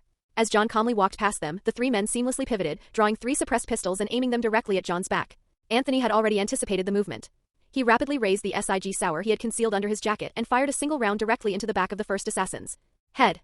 He specifically avoided aiming for center mass, anticipating the assassins were wearing concealed Kevlar. At a distance of 20 meters, with his system locking onto the targets, Anthony didn't even need to aim down the sights. The sudden, suppressed crack startled the remaining 2 gunmen. The scarred leader instinctively attempted to dive for cover. Thwip thwip. John spun with terrifying speed, firing 2 suppressed shots that perfectly shattered the gun arms of the 2 remaining assassins. Anthony followed up instantly, firing 2 more precision headshots, permanently neutralizing the crippled threats. Anthony offered a subtle wink to John and continued trailing 20 meters behind him. Both men understood the tactical reality. The second Anthony fired that first shot, he completely blew his cover. He was no longer just an observer, he was actively participating in the war. Anthony couldn't have cared less. The 2 men moved in perfect, lethal synchronization. John took the point, Anthony held the rear. A flawless 2-man pincer movement. They turned the first street corner outside the airport and encountered a female busker playing the violin in a narrow alleyway. She played with an expression of rapt, artistic attention, but her eyes remained entirely fixed on John as he walked past her. The moment John's back was turned and he was 10 paces away, she abruptly raised her right leg, reaching for a pistol strapped to her thigh holster. Pft, pft. Two soft muted cracks echoed down the alley. Anthony had already taken the shot. One round to the spine, one round to the back of the head. Before the artist collapsed, she desperately turned her head to see her killer. She saw the young Russian calmly slipping his hand back inside his suit jacket. He hadn't even broken his stride. Further ahead, a city sanitation worker was resting against a rusty metal trash can. Beneath the brim of his hard hat, his eyes were locked aggressively onto John's back. Anthony casually crouched down to tie his shoelace. The SIG sour slid smoothly from his waistband into his palm. The exact second the sanitation worker reached for the pistol concealed under his high-vis vest, Anthony's bullet found his brainstem. He beat the assassin to the draw by half a second. Entering the Fifth Avenue subway station, a massive sumo wrestler, easily weighing 400 pounds, leaned casually against an illuminated advertisement board, his enormous bulk completely blocking half the pedestrian tunnel. He pretended to check his watch, but his left hand was subtly resting on a concealed radio mic on his lapel. Anthony stopped 15 meters away, casually pretending to check his phone. The barrel of his suppressed pistol was already poking through a small opening in his duffel bag. Anthony recognized the giant from the Cannon film. He knew this specific assassin was an absolute bullet sponge. The man had remained standing even after John pumped multiple rounds into his chest. As John walked past, the sumo wrestler lunged, opening his massive arms to trap John in a crushing bear hug. The instant the giant took his first heavy step forward, a 9mm hollow point slammed brutally into his right buttock. The sumo wrestler screamed in agony, his massive leg buckling instantly as he collapsed to his knees. John didn't hesitate. 2 shots to the chest, 2 shots to the head. John never once looked back as Anthony systematically executed the trailing assassins. He simply used the reflective glass of the storefronts and subway tiles to monitor his 6 o'clock, fully prepared to intervene the second Anthony was overwhelmed. John understood the strategy. He was deliberately acting as the high-value bait, drawing the assassin's full attention while Anthony played the role of the invisible executioner. Even so, John was secretly astonished by the terrifying precision and timing of Anthony's shots. 10 minutes later, the 2 men entered Grand Central Station. John pushed through the doors of the main men's restroom, while Anthony hung back to buy an energy drink from a nearby vending machine. They desperately needed to catch their breath, even if only for 60 seconds. Inside the restroom, John turned on the faucet and splashed freezing water onto his face. He stared into the mirror. His gray-blue eyes looked exhausted, yet still terrifyingly sharp. Suddenly, the reflections of 3 Asian men materialized in the mirror behind him. Simultaneously, out in the concourse, Anthony was aggressively boxed in. 2 men in sharp, tailored suits trapped Anthony between the heavy vending machine and the tiled wall, completely cutting off his escape routes. The lead assassin, a blonde man with dead eyes, grinned like a hungry shark. "Anthony Tarasov," the blonde man purred, his voice low and threatening. "Our employer would very much like to have a word with you." The second man sneered, keeping his hand inside his jacket. "Your little sneak attacks won't work on us, kid. Don't even think about trying to draw." Anthony calmly finished the last sip of his energy drink and lazily crushed the aluminum can in his fist. "Of course," Anthony smiled playfully. "But before we go, could you please tell me?" Before the 2 assassins could even process the question, Anthony exploded into motion. He violently smashed the jagged edge of the crushed aluminum can directly into the blonde man's left eye, simultaneously dropping into a deep, aggressive crouch. His suppressed SIG sour materialized instantly, firing 2 soft shots that completely shredded the second assassin's abdomen. The blonde man roared in agony, clutching his ruined eye as he desperately tried to draw his weapon. From his crouched position, Anthony contorted his wrist to an impossible angle and pulled the trigger. The 9mm round cleanly shattered the blonde man's gun hand. Anthony instantly lunged forward. Mimicking John's brutal CQC style, Anthony grabbed the screaming blonde man by his tactical rig, violently spinning him around to use his body as a human meat shield. Anthony shoved his SIG under the blonde man's armpit and fired 2 more muted shots. The second assassin, desperately trying to return fire through his gut wound, unloaded his entire magazine directly into the blonde man's back. The heavy caliber rounds punched clean through the blonde man's body. 2 of the bullets violently struck Anthony's chest, burying themselves deep into the ceramic plates of his concealed ballistic vest. Anthony coldly dumped the blonde man's bullet-riddled corpse, casually brushed the masonry dust off his suit, wiped a splash of blood from his cheek, and immediately sprinted toward the restroom. Inside the bathroom, the faucet was still running. 3 assassins had already fanned out behind John, weapons drawn. John's lethal gaze quickly swept across the porcelain sink. A cheap bar of soap. 3 yellow promotional pencils. As John spun around, the lead assassin, a man wearing wire-rimmed glasses, raised his pistol to fire. John violently snapped his head to the side. The bullet shattered the mirror inches from his face, raining glass down into the sink. Moving with blinding, supernatural speed, John snatched one of the pencils and lunged forward. Using his left hand, he violently slapped the assassin's gun offline. Simultaneously, he drove his right hand forward, plunging the wooden pencil directly into the assassin's right eye with terrifying, piston-like force. The pencil punctured the orbital bone and drove straight into the brain. Ack! John ruthlessly shoved the dying, screaming man aside, stepping directly into the path of the second assassin. John delivered a devastating bare-knuckle strike to the second man's temple, instantly disorienting him. John seamlessly snatched the second pencil from the counter and viciously drove it deep into the soft tissue just beneath the assassin's ribs. The pencil completely punctured the man's lung. The assassin's pupils dilated in absolute shock. As John violently ripped the bloody pencil free, a spray of crimson droplets painted the air. John instantly grabbed the dying man and hauled him forward, using him as a human shield. The third assassin panicked and opened fire, burying 2 rounds into his partner's back. John was already spinning. He hurled the bloody pencil like a throwing knife, aiming directly for the third attacker's face. The assassin's combat instincts flared. He raised his arm to protect his face, and the pencil buried itself deeply into his forearm. John capitalized on the flinch. He closed the distance instantly, seizing the man's gun wrist and executing a flawless bone-snapping Aikido joint lock. The assassin's pistol clattered harmlessly onto the wet floor tiles. John lunged forward, grabbing the edge of the porcelain sink with his left hand to anchor himself. He violently kicked his right foot off the tiled wall, using the rebound to generate massive rotational torque. Twisting his body completely around in midair, John retrieved the third pencil and used the sheer momentum of his spin to plunge the wooden spike deeply into the side of the assassin's neck. The pencil completely severed the carotid artery and lodged itself just beneath the man's Adam's apple. Dark, arterial blood rapidly soaked the yellow wood. The assassin froze in absolute terror. He slowly sank to his knees, a sickening, wet hiss escaping his lips as air bubbled from his punctured trachea. John spun back around to the first assassin, who was still desperately trying to raise his gun despite the pencil lodged in his brain. John grabbed the man by the back of the neck and violently slammed him face first into the tiled wall. John jammed the blunt eraser end of the pencil against the hard tile, and then ruthlessly shoved the assassin's head backward. Crunch! With a sickening dull thud, the pencil was driven completely through the man's skull. The assassin's mouth fell open in a silent, trembling scream before his eyes rolled back into his head. John released his grip. The corpse slumped heavily to the floor. The entire brutal engagement had lasted exactly 12 seconds. When Anthony finally burst through the restroom doors, MP7 raised and ready to fire, he found John calmly standing at the sink, meticulously washing the blood from his hands. A single blood-soaked yellow pencil rested on the edge of the porcelain basin, rolling lazily back and forth as the water continued to run. Chapter 66. The looming war. Anthony returned to the New York Continental Hotel alone. The sharp clack of his leather shoes echoed softly across the pristine marble floor of the lobby. Woof! Helen, the beagle puppy, suddenly darted out from behind the front desk. She happily pounced at his feet, wrapping her front paws around his shins. She rubbed her wet nose affectionately against his trouser leg, letting out a pitiful, welcoming whimper. Anthony dropped into a crouch and vigorously rubbed behind her ears. Helen immediately nuzzled deeply into his palm, her tail wagging furiously. Sharon, the ever-meticulous concierge, gently slid a thin, anonymous black bank card and a premium canvas tote bag containing dog supplies across the smooth mahogany countertop. Mr. Tarasov, your deposit has been successfully processed, Sharon stated. Miss Helen is in excellent condition and seems to have genuinely enjoyed the Continental's specialized pet menu. Karen's voice was as calm and steady as a seasoned news anchor reporting the weather forecast, but his deep, observant eyes lingered gear. D for a fraction of a second on Anthony's exhausted, blood-spattered face. Thank you, Sharon, Anthony said, pocketing the bank card. Winston smoothly strolled out from the adjacent, dimly lit lounge area. Wearing his signature dark three-piece suit, Winston subtly adjusted his gold-rimmed glasses. His probing gaze immediately swept across the empty space behind Anthony. Anthony, it is a genuine pleasure to see you breathing. Winston's deep voice carried a perfectly measured, aristocratic hint of concern. Where is John? The two of you departed for Rome together. Winston didn't ask if they were safe, that was entirely beneath his style. He asked for specific locations and tactical conditions. Anthony straightened up, securely wrapping Helen's leather leash around his wrist. He said he had a personal blood debt to settle with Cashin. He ordered me to head back to the Continental alone, Anthony lied smoothly, offering a casual shrug. You know how he is, Winston. As stubborn as a rock. Winston's brow relaxed slightly.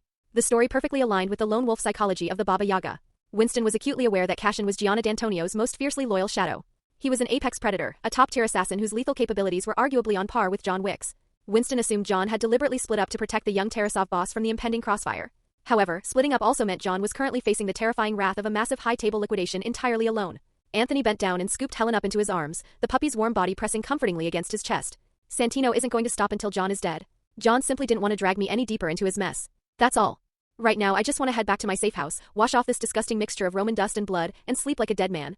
Winston remained silent, analyzing the situation. Anthony is currently physically incapable of assisting John against someone like Cashin, Winston reasoned. Honestly, Winston, you should be vastly more concerned about Santino, Anthony suddenly remarked, a cold, predatory smile curving his lips. When a rabid dog starts chewing through its own leash, the fence around the yard is just for decoration. If you don't want the entirety of New York City to descend into absolute chaos, you need to officially invite the adjudicator to take charge of this jurisdiction. Because quite frankly, I don't believe the Continental can contain the fallout of what's coming. Winston stared at him, his expression hardening. I am merely the manager of a hotel, Anthony. My authority ends at my front steps. Anthony's smile widened. Perhaps. But Santino has already authorized aggressive actions against the Tarasov Syndicate's legitimate business holdings. He looked Winston directly in the eyes. The sacred rules of the high table explicitly permit self-defense and proportional retaliation, do they not? Winston's eyes flickered behind his glasses. Assuming you possess the actual capacity to control the resulting escalation. This is not a game, Anthony. And Santino D'Antonio is not your father, Vigo. The entire Camorra Empire stands directly behind him. Anthony sneered dismissively. The only thing I care about is that the adjudicator is currently standing behind me. Until Santino is officially coronated and actually sitting in one of the 12 seats, he is just a man. And I have the political latitude to deal with him as I see fit. Anthony paused, his tone shifting into a serious, urgent warning. Winston, you must absolutely ensure that John does not attempt to execute Santino inside this hotel. Winston looked at him hesitantly. Santino is no longer residing at the Continental. Of course I know that, Anthony laughed darkly. But you don't need to worry. Once John backs him into a corner, he will come crawling back here on his hands and knees to beg for sanctuary. Furthermore, if the Camorra forces investigating the Tarasov Syndicate dare to trample over the high table's rules of engagement, Manager Winston, I will formally require you to serve as my witness. Winston's heart tightened. Anthony, I only govern the Continental Hotel. If Santino utilizes unsanctioned methods to target the Tarasov Syndicate on the streets, that is a matter strictly for the adjudicator. Anthony offered a non-committal, freezing smile. It won't matter. Santino will disappear very soon. Anthony, what exactly are you planning to do? Winston demanded, genuinely losing his composure. This arrogant kid's blatant suicidal mockery of Santino and Ares inside the Rome Continental had already caused Winston a massive diplomatic headache. Winston simply couldn't fathom where a newly minted, unproven syndicate heir found this kind of suicidal audacity. He is an even bigger, more volatile troublemaker than ISF. Winston thought angrily. And now he was casually predicting the disappearance of a high-table successor. Anthony, you cannot beat the Kimura. Winston practically roared, his voice echoing in the lobby. Do you possess some sort of a fucking death wish for the Tarasov family? If he kills me, he kills me. If I kill him, I kill him. What does it matter? Anthony replied callously. Holding Helen tightly, he turned his back on the Continental manager and walked toward the front doors. Since the high table established the rules of the game, no action taken within those boundaries can be considered wrong. Winston, war can irrevocably change a man. Just as profound loss can strip away a man's humanity and turn him back into a beast. Watching the young Russian's retreating figure, an incredibly complex expression flashed through Winston's eyes. It ultimately melted away into a soft, weary sigh. Anthony pushed open the heavy bronze doors. The biting chill of the New York autumn night immediately enveloped him. Parked along the curb like three lurking, mechanical beasts were two jet-black Cadillac Escalades, flanking a heavily modified Chevrolet Suburban. The thick, reinforced steel plating and tinted ballistic glass gleamed with a cold, hard light under the street lamps. The moment Anthony appeared on the hotel steps, Sergei immediately jumped out of the driver's seat of the Suburban and respectfully pulled the rear door open. "Boss," Sergei greeted, his voice carrying a distinct hint of profound relief. Anthony nodded sharply. He climbed into the spacious, leather-upholstered back seat, keeping Helen securely in his lap. The doors of the two escort Escalades slammed shut almost simultaneously. The tinted windows rolled down exactly 1 inch, revealing the hypervigilant eyes of the heavily armed Tarasov bodyguards scanning the dark streets for snipers. The armored convoy smoothly merged into the chaotic traffic of the New York night. Anthony leaned back against the plush headrest, watching the dazzling neon lights of the urban jungle rush past the reinforced glass. His chronically tense nerves finally began to relax a fraction within the secure environment of the convoy. However, the rapid calculation algorithms running in the background of his mind never stopped, systematically reviewing every single frame of tactical data gathered during the Roman campaign. Anthony had deliberately chosen not to interfere in the blood feud between John and Cassian. It was a matter of professional pride between two elite operators. Anthony couldn't have intervened even if he wanted to. Besides, he already knew from his meta-knowledge that John ultimately chose to spare Cassian's life, leaving the rival assassin severely wounded but breathing. John, Anthony thought, closing his eyes as a confident smile played on his lips. You should be meeting with the Bowery King right about now. Before they had split up, John had told Anthony he needed to track down the Bowery King's intelligence network to pinpoint Santino's exact location in the city.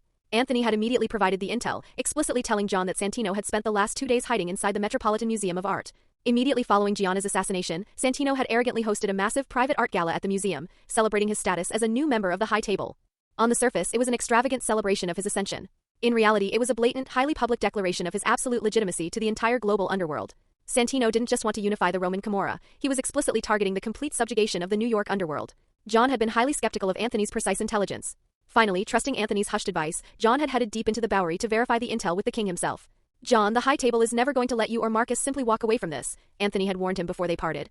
You need to consolidate every single independent faction you can find. You need to build an alliance strong enough to make those arrogant old bastards at the High Table think twice before declaring war.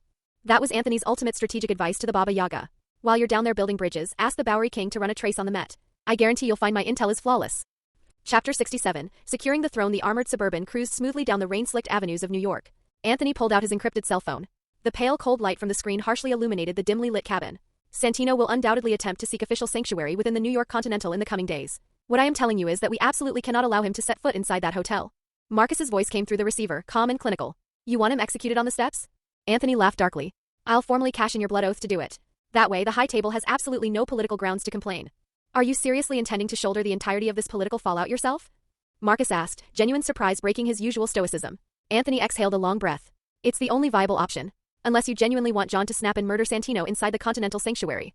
Marcus was silent for a long moment, heavily weighing the catastrophic implications of John breaking the core rule of the Continental. I understand, Marcus finally replied. Don't worry. I will ensure Santino never reaches those front doors. Anthony hung up. He knew the political reality of the High Table. Although Santino had successfully orchestrated Gianna's assassination to claim her seat, his actual rule over the Camorra was fundamentally unstable. As the ultimate governing authority of the global underworld, the High Table maintained absolute, draconian requirements regarding the legitimacy of its members. It wasn't merely about bloodline inheritance. To secure a seat, a new member had to undergo strict coronation rituals and secure explicit political endorsements from the other 11 sitting members. Santino's impatience and blatant violence had exposed his profound political short-sightedness. He had alienated the veteran members of the table. Anthony knew from his meta-knowledge that in the canon timeline, Santino never actually received a formal coronation ceremony before John killed him. The High Table's icy, bureaucratic silence surrounding Santino's violent ascension clearly indicated that his status was not yet fully recognized. He was vulnerable. Anthony tapped his screen again, found a specific name in his contacts and dialed. The phone rang 3 times before it was picked up. The background noise was incredibly quiet, featuring only the faint, sophisticated hum of classical music.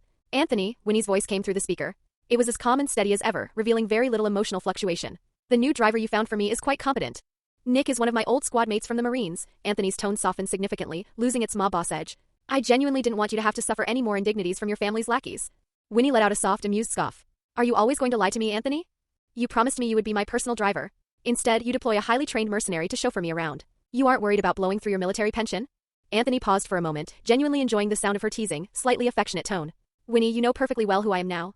And you know the reality of our current situation. We cannot simply be seen hanging out together in public every day. If the paparazzi catch us, people will talk. And your treacherous younger siblings will absolutely weaponize that gossip against you in the boardroom. Winnie scoffed again. Who exactly do you think you are fooling? Even if you publicly sever all formal ties with your uncle's syndicate, you will still permanently bear the Tarasov surname. Anthony's voice dropped, becoming deeply serious. Actually, I'd much rather be bearing yours. Tisk, Winnie snapped after a brief, flustered silence. You still love spouting absolute nonsense. You are completely hopeless, Anthony. Despite her sharp words, Anthony could clearly hear the underlying warmth in her voice. She was in a much better mood. Are you free tomorrow night? Anthony asked softly. Well, Helen really misses you. There was a 2-second silence on the other end of the line. There was no deflecting, no hesitation, and no corporate maneuvering. Just a very soft quiet, okay? Anthony gently tapped his fingertips against his knee. Is your family's board of directors putting pressure on you again? That is not something you need to concern yourself with. Winnie's voice immediately returned to its baseline corporate calmness. However, her tone still betrayed a microscopic hint of deep annoyance and profound exhaustion. Anthony's eyes narrowed slightly. Beneath her stoic facade lay the crushing, relentless pressure of navigating the vicious power struggles within her aristocratic family. Do you require my assistance? Anthony's voice lowered into a dangerous, lethal register. His knuckles unconsciously tapped against the edge of the armored window, creating a rhythmic, threatening thud-thud-thud. If she asked him to, he would not hesitate for a microsecond to utilize some highly aggressive Tarasov-style corporate restructuring to clear her path. No, Winnie refused, her answer swift and utterly decisive. I can handle it myself. It is just incredibly tedious bureaucratic maneuvering. She paused, her voice softening once more. I will text you the address of the restaurant later. I will see you tomorrow, Anthony. See you tomorrow. Anthony hung up the phone and tossed it casually onto the empty leather seat beside him. He stared blankly out the reinforced window at the fleeting city lights, his fingers completely still. Winnie's corporate predicament cast a dark, lingering shadow over his mind, but he deeply respected her fierce independence and pride. He couldn't aggressively intervene unless she explicitly authorized it. Anthony felt he didn't need to rush a violent takeover of her family's board just yet. After all, Winnie's grandfather, the formidable patriarch of her family, was currently watching the siblings infighting with cold, calculated detachment. But if the old man ever decided to actively target Winnie, Anthony would absolutely unleash the full, terrifying might of the Russian underworld to utterly crush him. The armored convoy finally drove out of the bustling, neon-drenched streets of Manhattan and merged into the quieter, more affluent neighborhoods of Brooklyn. The Suburban eventually rolled to a stop in front of a massive, ultra-modern detached villa. Sergei had briefed him earlier that this was a highly secure safe house recently purchased by Abram specifically for Anthony's use. The sprawling villa was brilliantly illuminated by high-grade security floodlights. The lead Escalade flashed its headlights in a coded sequence, signaling the armed guards inside the compound to open the reinforced steel gates. After the perimeter was verified as completely secure, Sergei stepped out and opened Anthony's door. Anthony stepped out into the night air, keeping Helen tucked under his arm. The second his leather shoes touched the front steps, the massive, solid oak front doors swung inward. Standing just inside the foyer were the specialized security contractors Abram had recently hired to guard the estate. It was Mike and Tom, Anthony's former Marine comrades. Radar, their tech specialist, was currently operating out of the Tarasov Syndicate's central server hub. As Anthony stepped into the cavernous, ultra-modern living room, he was immediately struck by the sheer gravity of the assembly. Almost every single corps lieutenant and captain of the Tarasov Syndicate was present. They were all standing in a tense silence, several pairs of hardened, calculating eyes instantly locking onto him as he entered. Abram Tarasov sat near the center of the room in an expensive wheelchair, a heavy wool blanket draped over his ruined legs. Seeing Anthony walk in completely unscathed, Abram let out a massive shuddering sigh of profound relief. Anthony, welcome home. Anthony offered a curt, respectful nod to his uncle.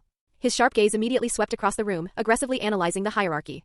Aurelio, the stoic owner of the Syndicate's premier chop shop, nodded respectfully, his expression complex and heavily guarded. Mikhail, the terrifyingly efficient head of the cleaning and body disposal department, sat entirely motionless in the darkest corner of the room, looking like a silent, lethal shadow. Victor, the interim commander of the Syndicate's strike teams, stood rigidly by the bar, looking visibly uneasy under Anthony's gaze. Standing arrogantly near the center of the room was Boris, Vigo's nephew, who managed the luxurious Red Circle nightclub in Midtown Manhattan.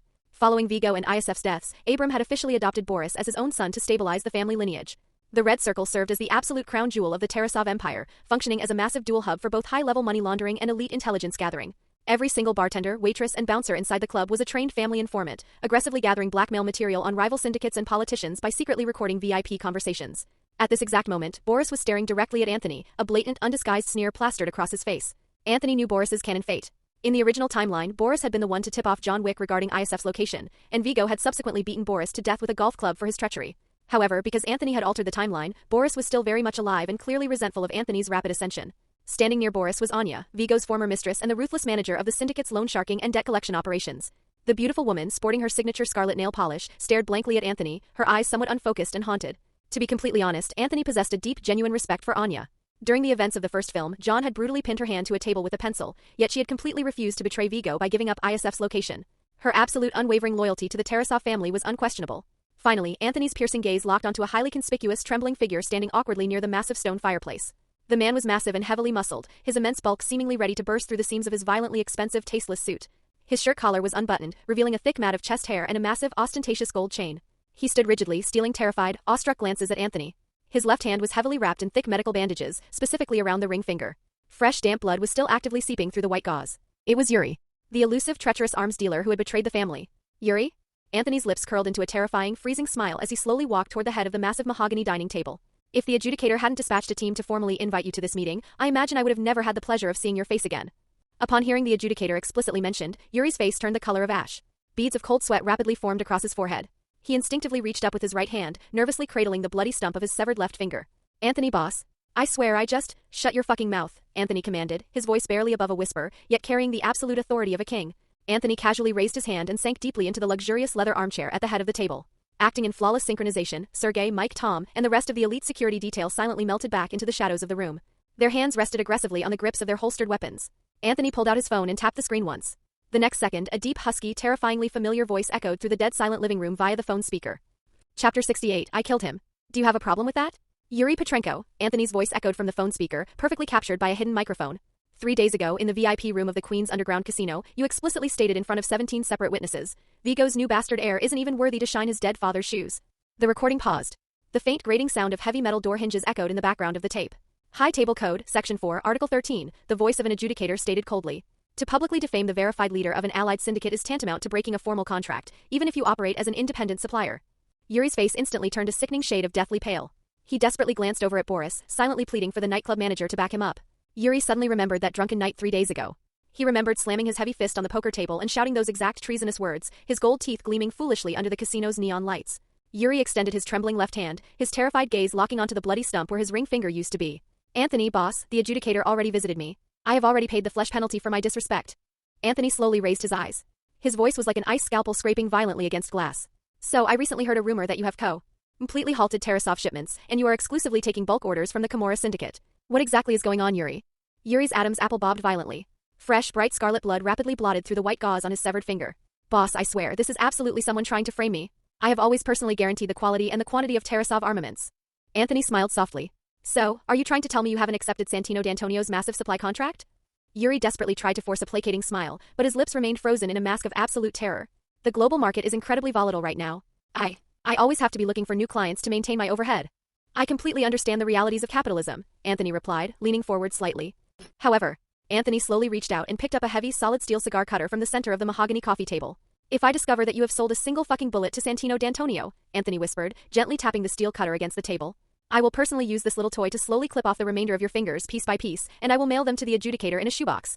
Or perhaps, I will simply use that massive crate of armor-piercing 5.56mm rounds you just received in your warehouse to nail your fat head to the steel beams of the Brooklyn Bridge.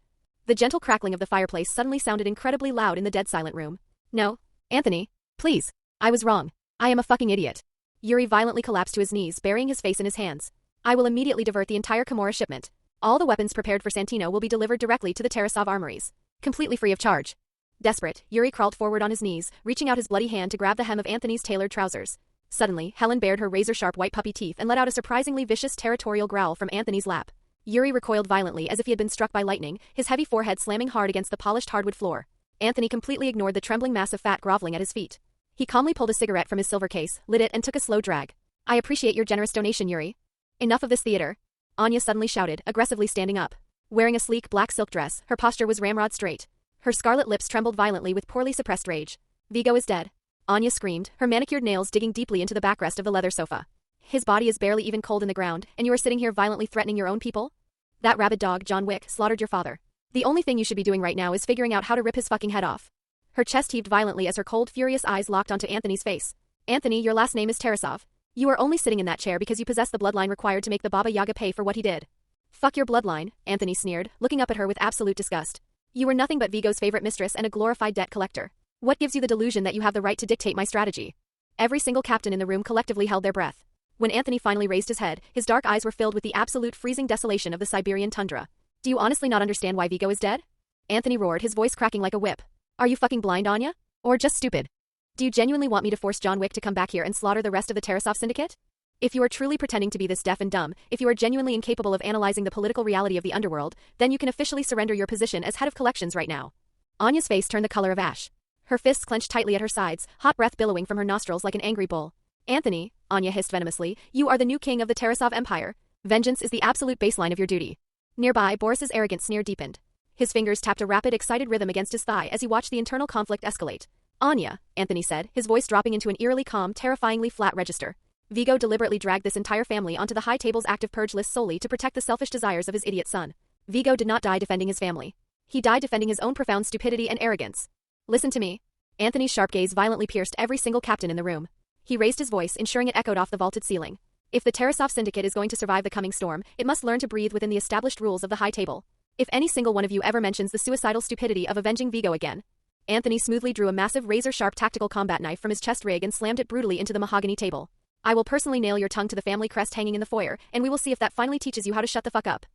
I entirely agree with the boss, Mikhail, the terrifying head of the cleaning crews, stated in a deep, gravelly voice from the shadows. We absolutely cannot afford to provoke the Baba Yaga a second time. Standing by the door, Sergei thought to himself, if these idiots only knew the boss is actually best friends with John Wick now.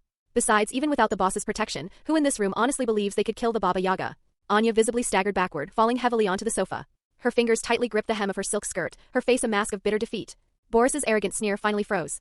A dark, sinister light flashed through his eyes. Well then, Anthony, Boris drawled smoothly, stepping forward.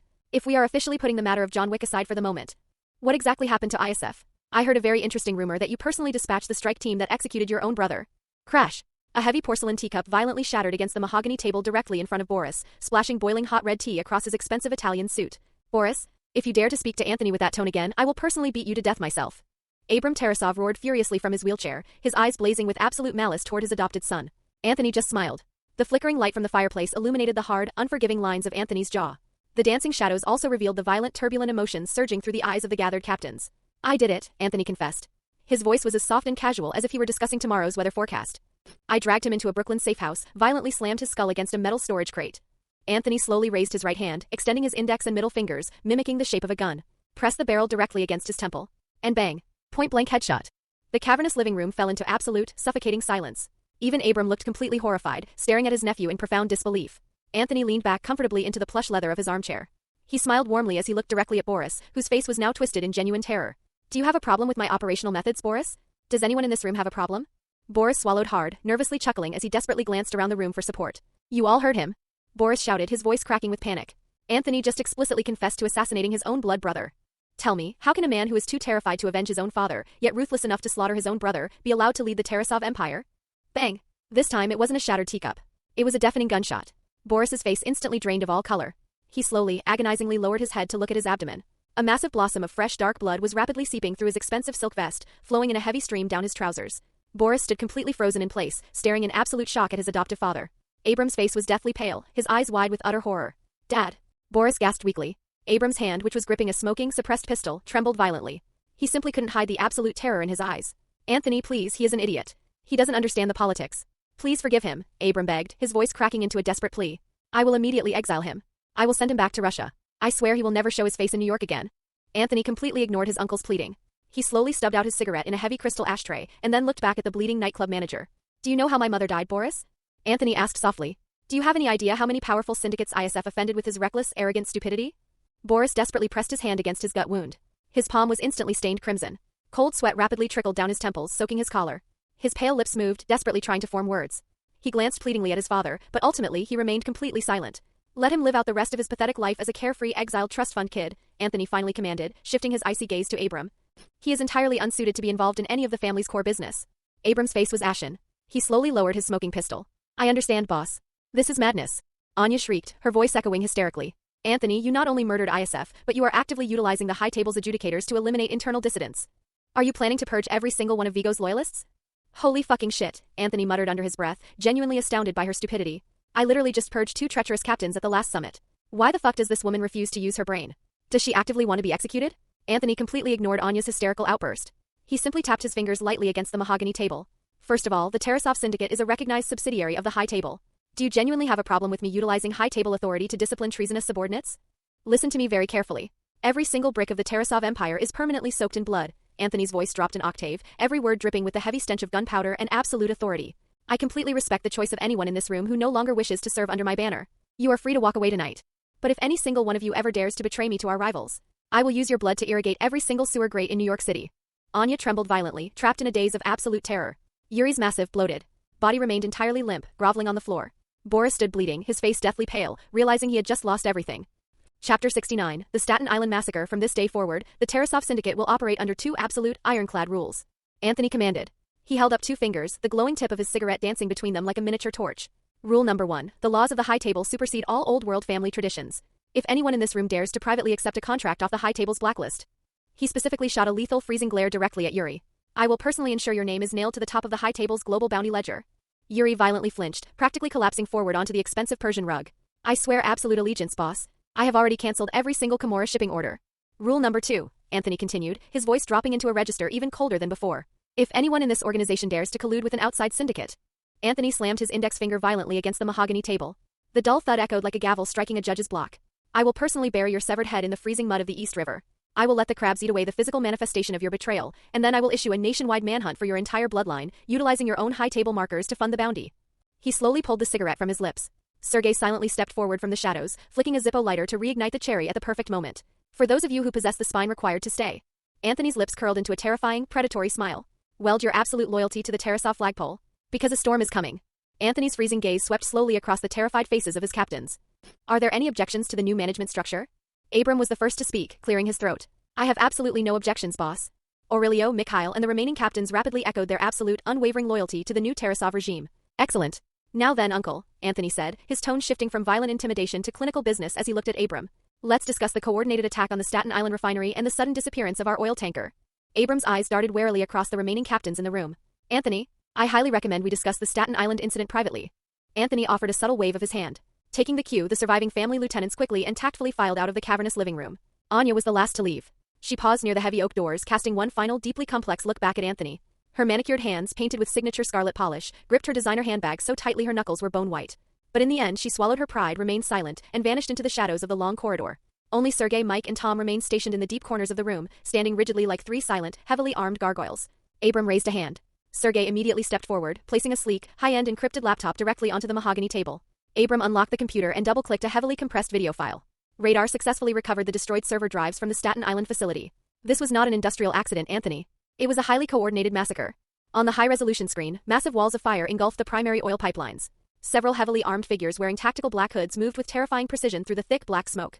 A squad of masked gunmen systematically executed the surviving tanker crew members, mercilessly shooting them point-blank before tossing their bodies into the freezing waters of the harbor. The massive, bald leader of the strike team possessed a highly visible tattoo of a blood-dripping dagger on the back of his hand. The tactical breach occurred the exact same night you and John Wick departed for Rome, Abram explained grimly. The attackers were flying the colors of the Bloods gang. At least 30 heavily armed, highly coordinated bastards. They didn't hit the vault, Anthony. They systematically destroyed all the primary control rooms, detonated C4 on the main oil pipelines, and then flawlessly hijacked a fully loaded, 50,000-ton oil tanker. The Bloods? Anthony's voice was completely devoid of emotion, his eyes locked onto the burning refinery on the screen. What was our final body count? 37 dead. That number includes the entire elite paramilitary security detail we deployed to guard the docks, Abrams Adams apple-bobbed nervously. We managed to drop 15 of the attackers during the firefight, but our cleaners found absolutely no gang insignia or identifying tattoos on their corpses. Anthony knew the street politics of New York. The Bloods, the Blood Alliance, traditionally mark their core members with distinct B or blood tattoos. Conversely, their absolute rivals, the Crips, mark themselves with C or complex Crip iconography. If the bodies were completely clean, how exactly can you be so certain this was a Bloods operation? Anthony asked, leaning closer to the screen. Abrams slowly pulled a small plastic evidence bag from his jacket pocket. Our cleanup crews found this specifically planted in the ruins of the primary control room. Inside the bag was a fragment of a bright red bandana. The edges were heavily charred and curled by the fire, but the pattern embroidered in thick black silk thread in the center was unmistakable. A bleeding hand grasping a dagger. The classic insignia of the Bloods? Anthony chuckled darkly, tapping his fingernail against the plastic evidence bag. Uncle Abram, do you honestly not think this is just a little bit too obvious? Abram's eyes lit up with a flicker of genuine respect. So you noticed the tactical discrepancies as well? While the Tarasov Syndicate may not boast the absolute largest standing army in New York City, anyone operating with half a brain knows we possess massive, highly militarized backing that street-level thugs cannot comprehend. The Bloods are just a fragmented, decentralized street-level violence gang, Anthony scoffed.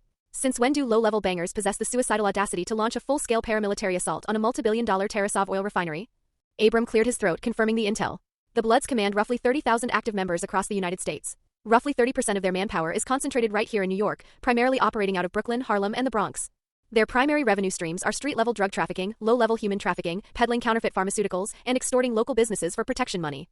They have absolutely zero infrastructure or logistical capability to operate within high-end, global industries like unrefined crude oil.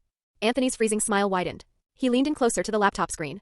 He could clearly see the blood-dripping dagger tattooed on the back of the bald strike leader's neck. It was undeniably a recognized symbol of the Bloods gang. But how could a cheap parlor trick possibly hide from the hyper-processing speed of his rapid calculation system? Anthony's enhanced vision instantly analyzed the visual data. The edges of the tattoo on the video feed were slightly raised, red, and actively weeping plasma. That specific tattoo had been violently carved into the man's skin less than 24 hours before the assault. It was fresh. It was a prop. Uncle, what is the name of the shot caller currently running the Brooklyn faction of the Bloods? Anthony demanded, pulling away from the screen. I need to schedule a face-to-face meeting with him tonight. My schedule for tomorrow is entirely booked, he added casually. The Bloods recently crowned a new regional leader, Abram replied, consulting a file. A completely unhinged psychopath who goes by the street name Scar Deshawn. The bastard was just released from Rikers Island 3 months ago. Deshawn? Anthony slowly chewed on the name, a deeply predatory smile curling the corner of his mouth. The other major street gangs have strictly kept to themselves during this transition of power, Abram noted. None of them have dared to interfere with our legitimate holdings. It makes absolutely zero logistical sense for a street gang to suddenly assault a highly fortified refinery and hijack an ocean-faring tanker. You simply cannot discreetly transport a few kilos of heroin using a massive commercial oil tanker. Anthony shook his head. They don't give a damn about the physical tanker or the crude oil. The sole objective of this assault was to actively humiliate the Tarasov syndicate and bleed our financial reserves dry through continuous operational losses. Furthermore, even the 5 families of the Italian mafia wouldn't possess the sheer audacity to launch a direct assault on our infrastructure like this. And neither the Bloods nor the Crips possess the tactical capability to plan and execute a synchronized paramilitary raid of this magnitude. Anthony stood up and slowly paced over to the massive floor-to-ceiling windows, staring out at the brilliantly illuminated, heavily guarded front courtyard. The Staten Island refinery was defended by dozens of heavily armed, private military contractors, the majority of whom were combat veterans, Anthony analyzed aloud. To successfully breach the perimeter, overwhelm elite security forces, completely seize control of the commercial docks, and successfully pilot a massive oil tanker, which requires a highly specialized, certified maritime crew, all within 30 minutes? That is a Tier 1 special operations profile. That is something chaotic street gangs could never dream of executing. Abram silently rolled his wheelchair over to the window, joining his nephew. The surviving Tarasov guards who were evacuated to our private medical facility in Brooklyn all corroborated the same story, Abram added grimly. They explicitly stated that the tactical commander coordinating the assault was aggressively issuing orders in fluent Italian. Furthermore, the primary weapons utilized by the strike team were highly modified, military-grade M4 assault rifles equipped with advanced optics. That is absolutely not the kind of hardware street thugs can purchase out of the trunk of a car. Anthony let out a dark, knowing laugh. Well, that confirms exactly who orchestrated this little performance. Abram lowered his voice, his tone laced with genuine dread. You suspect the Italian Camorra syndicate orchestrated the raid? You already deduced it yourself, didn't you? Anthony asked, casually stretching his arms. The High Table recently granted the Tarasov syndicate exclusive, heavily regulated permits to control crude oil transportation along the eastern seaboard. Santino D'Antonio is acutely aware of how incredibly lucrative those specific permits are. Anthony let out a cold, sharp laugh. Santino is a fucking coward. He absolutely did not possess the political courage to openly authorize a direct Camorra-branded assault against a syndicate recently verified by the adjudicator. So he utilized disposable street gangs to do his dirty work. Anthony completely understood the political landscape. Santino arrogantly believed he had permanently secured his seat at the High Table by assassinating his sister. Now he was rapidly laying the groundwork to completely subjugate the New York underworld. His first major obstacle was the powerful, deeply entrenched Tarasov Empire. However, because the attack was officially perpetrated by the Bloods, it legally fell under the category of local gang warfare. And local gang turf wars were explicitly outside the jurisdiction of High Table adjudicators. Abram nodded slowly. Heavy beads of cold sweat formed across his forehead. The low-level captains might not fully comprehend the apocalyptic power of the High Table, but Abram certainly did. If Santino successfully secured one of the 12 seats, he would possess the authority to mobilize the infinite resources of the global underworld. Furthermore, Santino was currently backed by the full military and financial might of the Camorra Empire, a force that vastly eclipsed the Tarasov syndicate's capacity for a protracted war. I strongly suspect the Camorra has brokered a highly lucrative proxy agreement with certain elements of the street gangs, Abram theorized, his voice trembling slightly. Santino is Italian royalty, and the Camorra operates as one of the most ruthless, terrifyingly powerful mafia families in Naples. Abram's heart rate visibly accelerated. Anthony, if the Camorra has successfully weaponized the local street gangs against us, then this is no longer a simple turf war. This is a formal, absolute declaration of war, Anthony stated, his eyes turning to freezing ice. If the adjudicator refuses to intervene and enforce the peace, I will personally drag the entirety of New York City into absolute hell. Santino failed to execute me in Rome. Now he is attempting to bleed the Tarasov Empire dry through aggressive economic warfare. Without the Staten Island refinery and our fleet of tankers, our entire logistical supply chain along the East Coast collapses. Abram's terrified gaze sharpened slightly as a new thought occurred to him. After a long moment of heavy silence, he spoke up again. Anthony, my intelligence network discovered something incredibly strange while we were actively investigating the Staten Island massacre. Chapter 70, Discovering the Puppet Master. Anthony turned back toward the window, his brow furrowed in deep concentration. What did your intelligence network find? Abram wheeled closer to the mahogany table. Our street-level sources reported that several unidentified French nationals have been in incredibly close contact with high-ranking lieutenants of both the Crips and the Bloods over the last few days. Specifically, a man named Carlos, the recognized second-in-command of the Brooklyn Bloods faction. He held multiple clandestine meetings with these Frenchmen and evidently received a massive, untraceable influx of capital. Anthony was genuinely taken aback. Frenchmen? Why would the Italian Camorra utilize French operatives as their middlemen? Have you managed to uncover their specific operational objective? Abram shook his head grimly. The exact objective remains unverified. All I know for an absolute fact is that last Tuesday, this Carlos character suddenly purchased a brand new, fully armored Cadillac Escalade entirely in cash. He also signed the lease on a massive, abandoned industrial warehouse in the Red Hook district. Does Deshawn, the leader of the Bloods, know about this sudden influx of cash? Anthony asked sharply. Abram shrugged. Carlos commands his own distinct subfaction and controls his own territory. Deshawn traditionally doesn't micromanage how his lieutenants spend their illicit revenue streams. Which logically implies that Deshawn was likely entirely unaware of Carlos's clandestine meetings with the Frenchman, Anthony analyzed, his voice dropping into a clinical, detached register. He slowly paced back to the heavy leather sofa. Instead of sitting down, he leaned heavily over the backrest, resting his forehead against his knuckles. Inside his mind, his rapid calculation system violently engaged. It aggressively connected all the seemingly disparate, chaotic threads of intelligence Abram had just provided, systematically peeling back the layers of the conspiracy like an onion. A moment later, Anthony let out a dark, knowing sneer. Well, it seems this is a scheme wrapped inside of a scheme. Abram quickly leaned forward in his wheelchair. Anthony, what exactly is on your mind? I don't think Santino D'Antonio is the primary architect behind this assault, Anthony stated, a profoundly strange, predatory smile playing across his lips. Abram looked entirely perplexed. Anthony, that makes no sense. The only high-table entity we currently possess an active blood feud with is Santino. And the Italian Camorra is realistically the only global syndicate possessing the sheer financial capital required to bribe massive New York street gangs like the Bloods. Santino simply doesn't possess the operational bandwidth to execute an attack of this complexity right now, Anthony refuted logically. Uncle, whoever orchestrated this assault didn't actually want to destroy the Staten Island refinery. They were merely executing a high-stakes stress test to gauge the Tarasov syndicate's military reaction.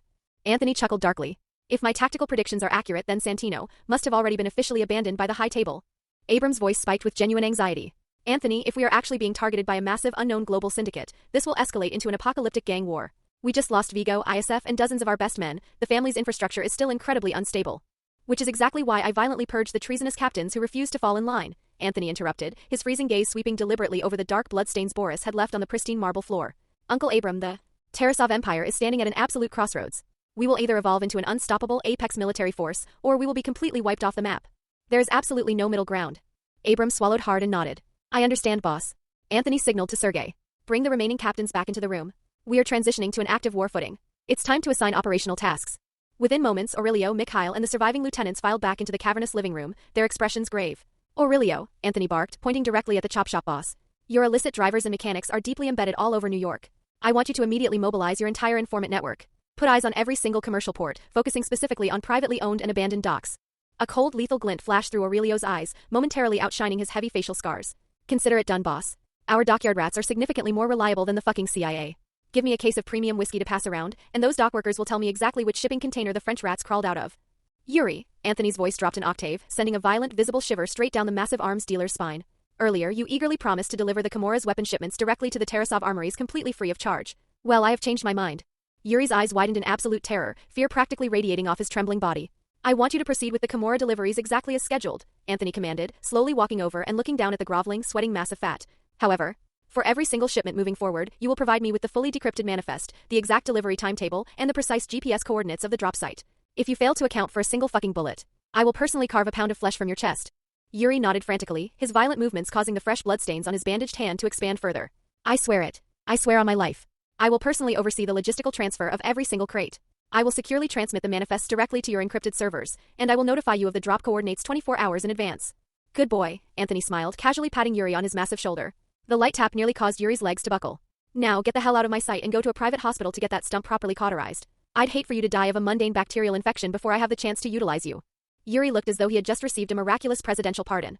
He practically scrambled out of the living room with his tail tucked firmly between his legs. Once the primary lieutenants had departed to execute their orders, Anthony sank back into his luxurious leather armchair and focused his attention on Mike and Tom. His two former Marine comrades stood silently in the deep shadows, looking like a pair of lethal stone statues. Mike, Anthony began, his tone shifting from mob boss to tactical commander. How many Tier 1 operators from our time in the Corps are you and Tom still actively in contact with? Mike stepped out of the shadows. At least 24 of the boys are currently operating out of New York, Lieutenant. And they are all elite. If we utilize their extended networks to recruit vetted operators from other units, we could easily mobilize a private army of over 70 men. Contact them immediately, Anthony ordered. But I want you to make the parameters of the contract abundantly clear.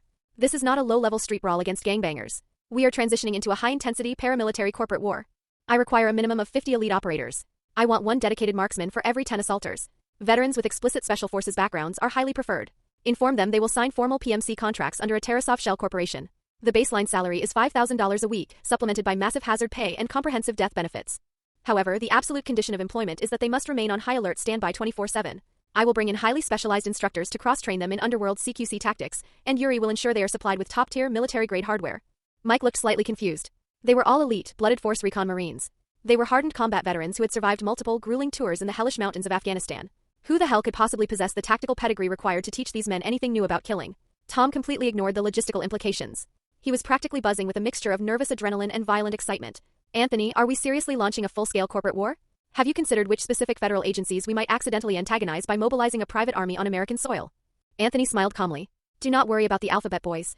I have ensured the federal government will look the other way regarding our primary operations. However, if you do happen to encounter federal agents in the field, absolutely do not fire the first shot. The real tactical issue is that all the major global syndicates actively employ highly trained, veteran mercenaries. Do not make the fatal mistake of underestimating them as mere street thugs. Tom eagerly rubbed his hands together and laughed darkly. Loud and clear, Lieutenant. Anthony slowly tapped his cigarette ash into the crystal tray. But before we officially unleash the dogs of war, I must definitively identify the puppet master pulling the strings. He turned back to Abram. Uncle, I urgently require 2 massive, entirely secluded properties where my new PMC forces can conduct live-fire tactical training without drawing police attention. Without a moment of hesitation, Abram replied, the syndicate owns a massive, legitimate agricultural farm out on Long Island. Your operators can utilize the back acreage. We also maintain controlling interests in several massive eco-farms across the border in New Jersey. However, those properties are deeply integrated with high-end, civilian-facing restaurants. We absolutely cannot utilize established Tarasov holdings. Anthony shook his head firmly. Uncle, we must purchase entirely new properties through heavily insulated shell companies. The training grounds cannot be traced back to the Tarasov name. That is easily arranged, Abram nodded in understanding. I will deploy our real estate brokers to secure the properties tomorrow morning. Anthony hummed in agreement. Have radar run sweeping counter-surveillance on the new properties before our men move in. Since radar hasn't actively participated in any of the kinetic field operations, his cover is completely intact. Also, review the syndicate's internal files. See if we can cherry-pick a few of Vigo's absolute best high-tier assassins to fold into the new training program. Abram understood Anthony's strategy perfectly. He knew Anthony had cultivated an incredibly close relationship with both John Wick and Marcus. Those 2 legends were more than qualified to serve as the elite CQC and sniper instructors for Anthony's new private army. Since violently seizing control of the Tarasov Empire, Anthony had notably refrained from aggressively absorbing Vigo's lucrative, high-end contract assassination division. Following John Wick's initial retirement 5 years ago, Vigo had always intended to groom ISF to inherit the assassination network, while explicitly grooming Anthony to manage the highly complex, logistical arms trafficking empire. However, fate had violently rewritten those plans. Staring at the brilliant, utterly ruthless young man sitting in the command chair, Abram genuinely felt as though he were looking at the terrifying prime-era shadow of Vigo Tarasov. Yet there was a distinct difference. Anthony possessed a level of cold-blooded, highly calculated strategic patience that Vigo had never achieved. Anthony, if the high-table adjudicators conclude that we have preemptively initiated this massive war without their explicit bureaucratic consent. Abram warned. The high table only respects absolute power and definitive results, Anthony interrupted, his voice cutting through the tension. If the Tarasov Empire is allowed to fall, the high table's logistical influence over the entire American East Coast will be severely crippled. An unknown faction is actively attempting to exploit the loopholes in the table's rules. I am simply going to weaponize those exact same rules to slaughter them. Anthony pulled his encrypted phone from his pocket. He scrolled through his highly restricted contacts, hesitated for a microscopic second, and then firmly tapped the call button. The line rang 6 times before it finally connected. The background audio was incredibly chaotic.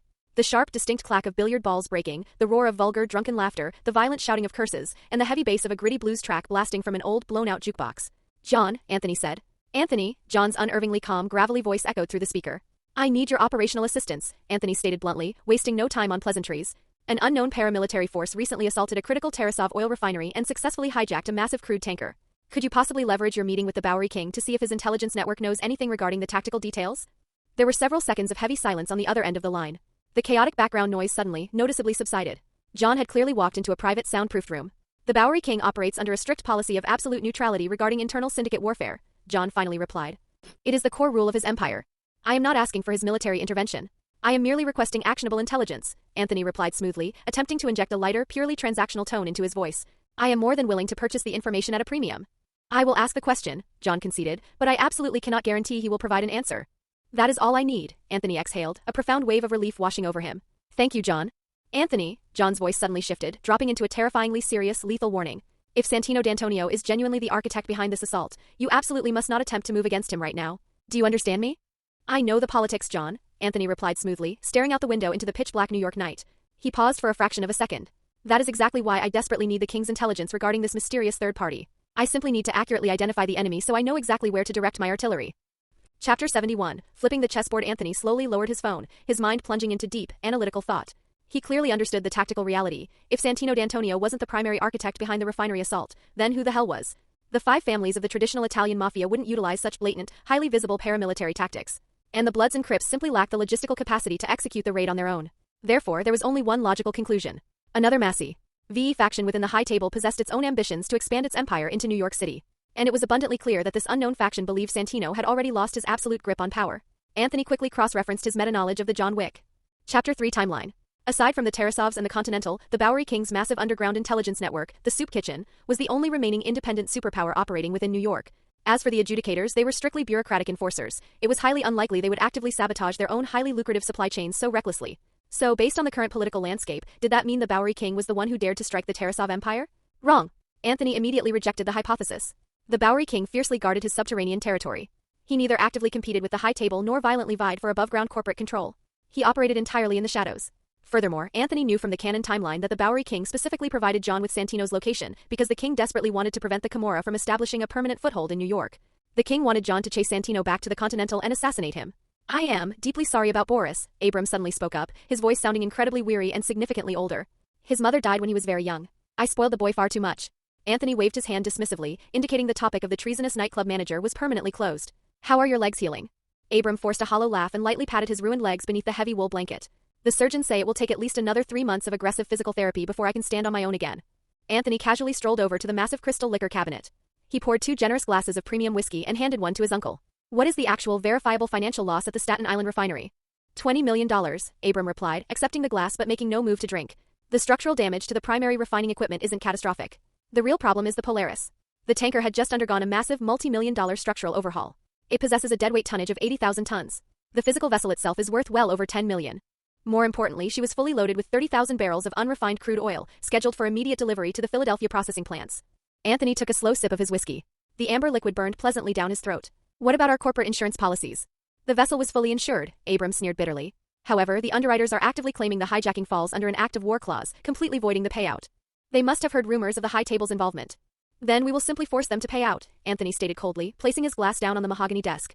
Have our corporate attorneys inform the insurance executives that if I do not see the full $20 million wired into our offshore accounts within 1 week, I will personally dispatch Sergey and a strike team to their corporate headquarters to renegotiate the terms of the policy. Standing in the deep shadows of the corner, Sergey grinned viciously, his fleshy face puffing up with violent anticipation. Abram quickly raised a hand to intervene. Anthony, please. Assassinating legitimate corporate executives will inevitably trigger a massive federal outcry. I highly suggest we utilize proper legal channels. Sergey, Anthony called out, not breaking eye contact with his uncle. What exactly is the fundamental nature of our family business? Sergey paused for a moment, ensuring he gave the correct answer. We are the Russian mafia, boss, Anthony said, answering his own question with a freezing sneer. We are outlaws by our very nature. He looked intensely at Abram. Uncle, you are perfectly free to deploy your lawyers tomorrow morning. But if this financial discrepancy is not completely resolved within 24 hours, Anthony's lethal gaze shifted back to Sergey. Simply locate the senior underwriter handling our specific claim and execute him. Anthony, Abram pleaded, genuine panic bleeding into his voice. The High Table strictly prohibits the blatant assassination of high-profile civilian executives without prior authorization. Anthony completely ignored his uncle's panic and continued issuing orders to Sergey. When you deliver the ultimatum to the insurance board, be absolutely certain to remind them that 40% of this specific payout legally belongs to the High Table. Sergey's eyes suddenly lit up with profound malicious understanding. Understood perfectly, boss. Anthony looked back at Abram. Uncle, we are a violent criminal syndicate. Within the shadow world of the High Table, there are a great many things that do not conform to traditional legal statutes. In our world, the High Table is the ultimate law.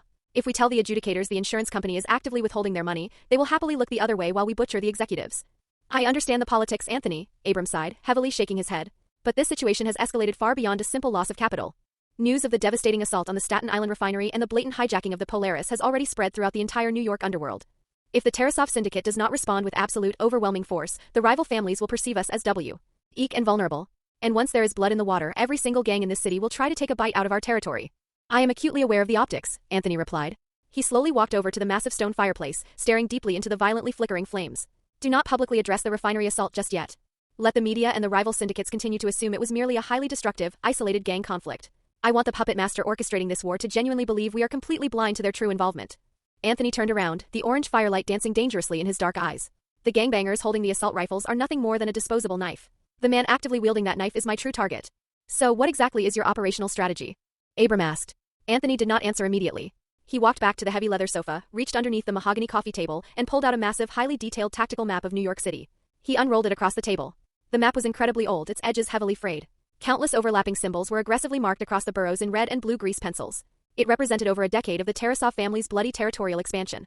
Anthony firmly planted his index finger squarely on South Brooklyn. The Blood's primary territory is concentrated right here, Brooklyn, Harlem, and the South Bronx. They currently control several key waterfront warehouses, low-level commercial docks, and 3 major narcotics trafficking arteries. He slowly dragged his finger north, stopping aggressively over the old industrial sectors of Queens. The Crips maintain their primary strongholds here. They operate several front-facing restaurants and high-end nightclubs, heavily involved in synthetic drug manufacturing, human trafficking, and high-end prostitution. Anthony stood up straight, walked back to the floor-to-ceiling windows, and stared out at the sprawling, glittering expanse of the New York nightscape. Since this unknown faction wants to utilize Santino's chaotic ascension as a smokescreen to invade our territory, then I will happily play along. I am going to ensure this puppet master intimately understands that even the absolute highest executives of the high table cannot simply treat the Tarasov Syndicate as a disposable pawn on their New York chessboard. Anthony slowly turned around. The roaring firelight reflected violently in his cold eyes. If they push me too far, I will violently flip the entire fucking chessboard. Outside the reinforced glass, the faint wailing sound of NYPD sirens echoed in the distance, growing momentarily louder before gradually fading away into the concrete labyrinth of the city. The nights in New York were never truly quiet, just as the brutal killings in the shadows of the city never truly ceased. As Abrams stared at Anthony's imposing, silhouetted figure against the window, he was violently struck by a powerful memory. Many years ago, a much younger Vigo Tarasov had stood by a similar window, aggressively plotting the violent expansion of their criminal empire. But Vigo's eyes had always been clouded by insatiable greed and blinding ambition. What Abrams saw burning in Anthony's eyes was something infinitely colder and vastly more deadly. It was the absolute unyielding pragmatism of a warlord. Outside the window, the freezing Brooklyn night wind swept aggressively through the manicured courtyard, carrying the dead, withered leaves of autumn. The only sound in the room was the soft rhythmic crackling of the firewood, sounding exactly like a silent, approaching death knell. Abram knew the truth. The razor-sharp fangs of the Tarasov Syndicate's newborn Wolf King were slowly emerging from the shadows, gleaming with a terrifying, bloody light. There is one more critical piece of intelligence, Abram suddenly stated, his voice tight. Before you shot him, Boris explicitly confessed to me that he had recently been in close, highly secretive contact with several Russian nationals. They were not affiliated with our domestic syndicate. They were operatives dispatched directly from Moscow. Moscow? Anthony's eyes narrowed dangerously. The Russian Bratva officially maintained one of the 12 seats at the high table, but that specific seat was fiercely controlled by the St. Petersburg faction. Historically, the Moscow syndicates had always desperately wanted to establish a highly lucrative foothold in New York, but Vigo Tarasov had brutally and successfully blockaded their expansion for over a decade. So, immediately following Vigo's death, certain factions assumed the Tarasov Empire was critically wounded and ripe for the taking, Anthony murmured softly. Even the rotting vultures operating out of Moscow want to cross the Atlantic to help dismember our corpse. Anthony slowly walked back to the coffee table, picked up his half-finished glass of whiskey, and threw the burning liquid back in one smooth gulp. I highly doubt Moscow orchestrated the refinery attack, however, Anthony analyzed aloud to Abram. The absolute power brokers currently occupying the 12 seats would not stoop to utilizing such sloppy, underhanded proxy tactics with street gangs. It lacks the required elegance. If Boris has genuinely betrayed this family to Moscow. Abram's voice trembled violently. Profound pain and agonizing struggle waged a brief war within the older man's eyes. But in the end, only a cold, absolute, resolute ruthlessness remained. The survival of the family supersedes all individual bloodlines. That was the absolute ironclad rule of the Tarasov Syndicate, and the ultimate, inescapable curse of the Mafia. Just as the silence peaked, Anthony's encrypted phone violently vibrated against the table. John? Anthony, John's voice came through the speaker. It remained perfectly steady, but the chaotic background noise of the blues music and the clacking billiard balls had entirely vanished, replaced only by the hollow sound of the freezing wind howling through an empty alleyway. The Bowery King refused to talk, Anthony instantly deduced. Anthony's gaze darkened slightly. The flickering firelight danced across his sharp profile, highlighting his cold, unforgiving features in the heavy shadows. Not a single actionable word leaked out. Rules are absolute rules, Anthony. The king refuses to involve his network in active syndicate warfare, John explained, pausing to lower his voice. He only officially confirmed that Santino is currently hiding in the exact location you predicted. The art museum. As expected, Anthony replied, his voice remaining perfectly calm. The soup kitchen never actively takes sides. That is the Bowery King's ultimate survival strategy. Anthony, John's tone shifted, becoming unusually grave. The political waters surrounding this attack are incredibly deep. Someone very high up within the high table is actively attempting to orchestrate a massive conflict. The Bowery King was unusually tight-lipped tonight. He happily handed over Santino's exact coordinates, but he absolutely refused to reveal a single piece of intelligence regarding your situation. I strongly suspect someone is actively baiting a trap. I just do not know if they are specifically targeting me, or if they are targeting you. Well, Anthony replied, a freezing, homicidal smile spreading across his face. I suppose I will find out exactly who it is once I violently make contact with them. Chapter 72, A Midnight Warning. Anthony, listen to me. Do not execute any reckless operations, John warned, his voice incredibly grave. The faction orchestrating this assault is fully aware that the Tarasov Syndicate operates under the official protection of the High Table. Yet they still blatantly targeted your most lucrative enterprise. Whoever is orchestrating this is completely insane. A madman? Anthony felt as though he had just been struck by lightning. A specific name instantly materialized in his mind. Damn it. Could it actually be him? Did he enter the timeline early as well? Unaware of the catastrophic implications of his own words, John pressed on. Do you have any confirmed intelligence on who is operating behind the curtain? I have to officially verify my primary suspect first, Anthony replied grimly, before abruptly ending the call. John had specifically used the word madman, and it had triggered Anthony's meta-knowledge. The Marquis de Graymont. That French aristocratic bastard was genuinely clinically insane. He was an aristocratic sadist operating at the very pinnacle of the High Table.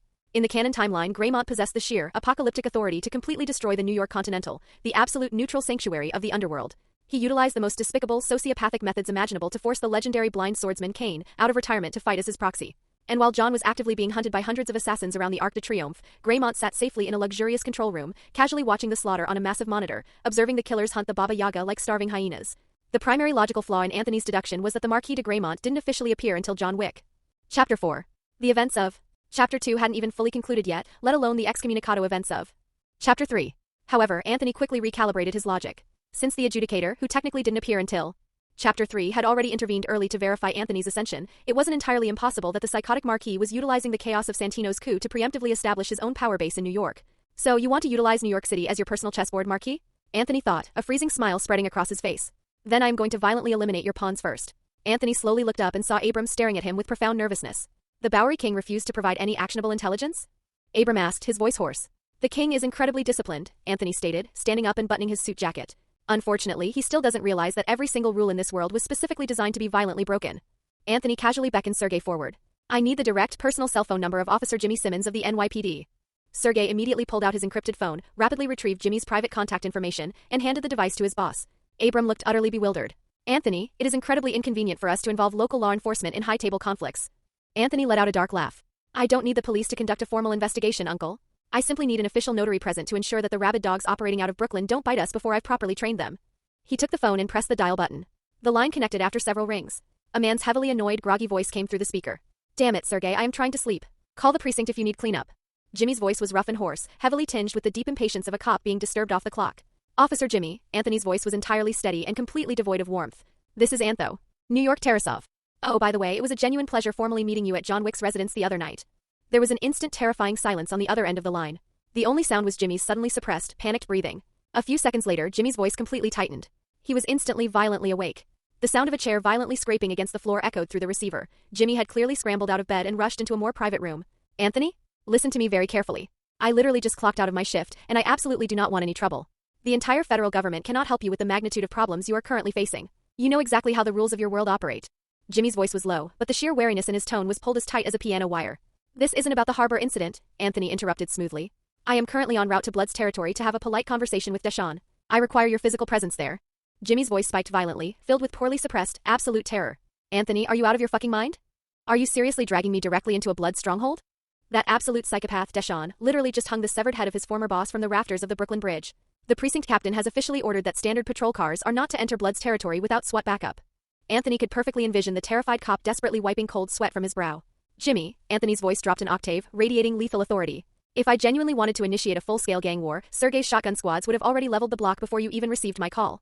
I require you to be in full uniform, actively driving a marked NYPD cruiser, parked directly across the street from the Bloody Carnival nightclub. I simply need to ask Deshawn a few very polite questions regarding the Staten Island incident. Are you absolutely positive you aren't going to start a bloodbath? Jimmy's voice trembled slightly.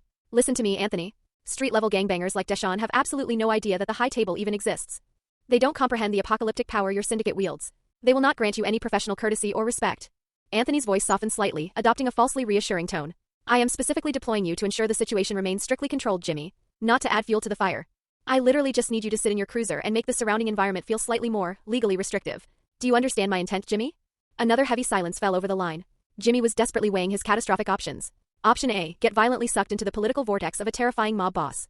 Option B, refuse the mob boss and face an even more uncontrollable, apocalyptic bloodbath on his beat when the Tarasovs wipe out the Bloods. Fuck. Finally, a crude, incredibly frustrated curse rang out through the receiver. The Bloody Carnival? What time, Anthony? I can sit outside the club for 20 minutes, max. If I stay any longer, Internal Affairs is going to designate that entire grid as a restricted zone. 20 minutes is more than enough. I am en route now. Anthony hung up the phone and looked directly at Sergei, who was standing quietly in the shadows. Sergei. The burly Russian instantly straightened his massive spine. He looked exactly like a brown bear that had just heard the hunting horn. His eyes flashed with undisguised, bloodthirsty excitement. Yes, boss, Sergei replied in a low, rumbling voice. Let's go deliver a midnight greeting to Scar Deshawn. Roger that, Sergei grinned. His stark white teeth flashed aggressively in the shadows as he turned and strode purposefully toward the syndicate's primary armory. Abram pushed his wheelchair forward, his face etched with profound worry. Anthony, this operational approach is incredibly reckless. Deshawn is an unstable powder keg. A single NYPD badge is absolutely not going to be enough to keep that psychopath in check.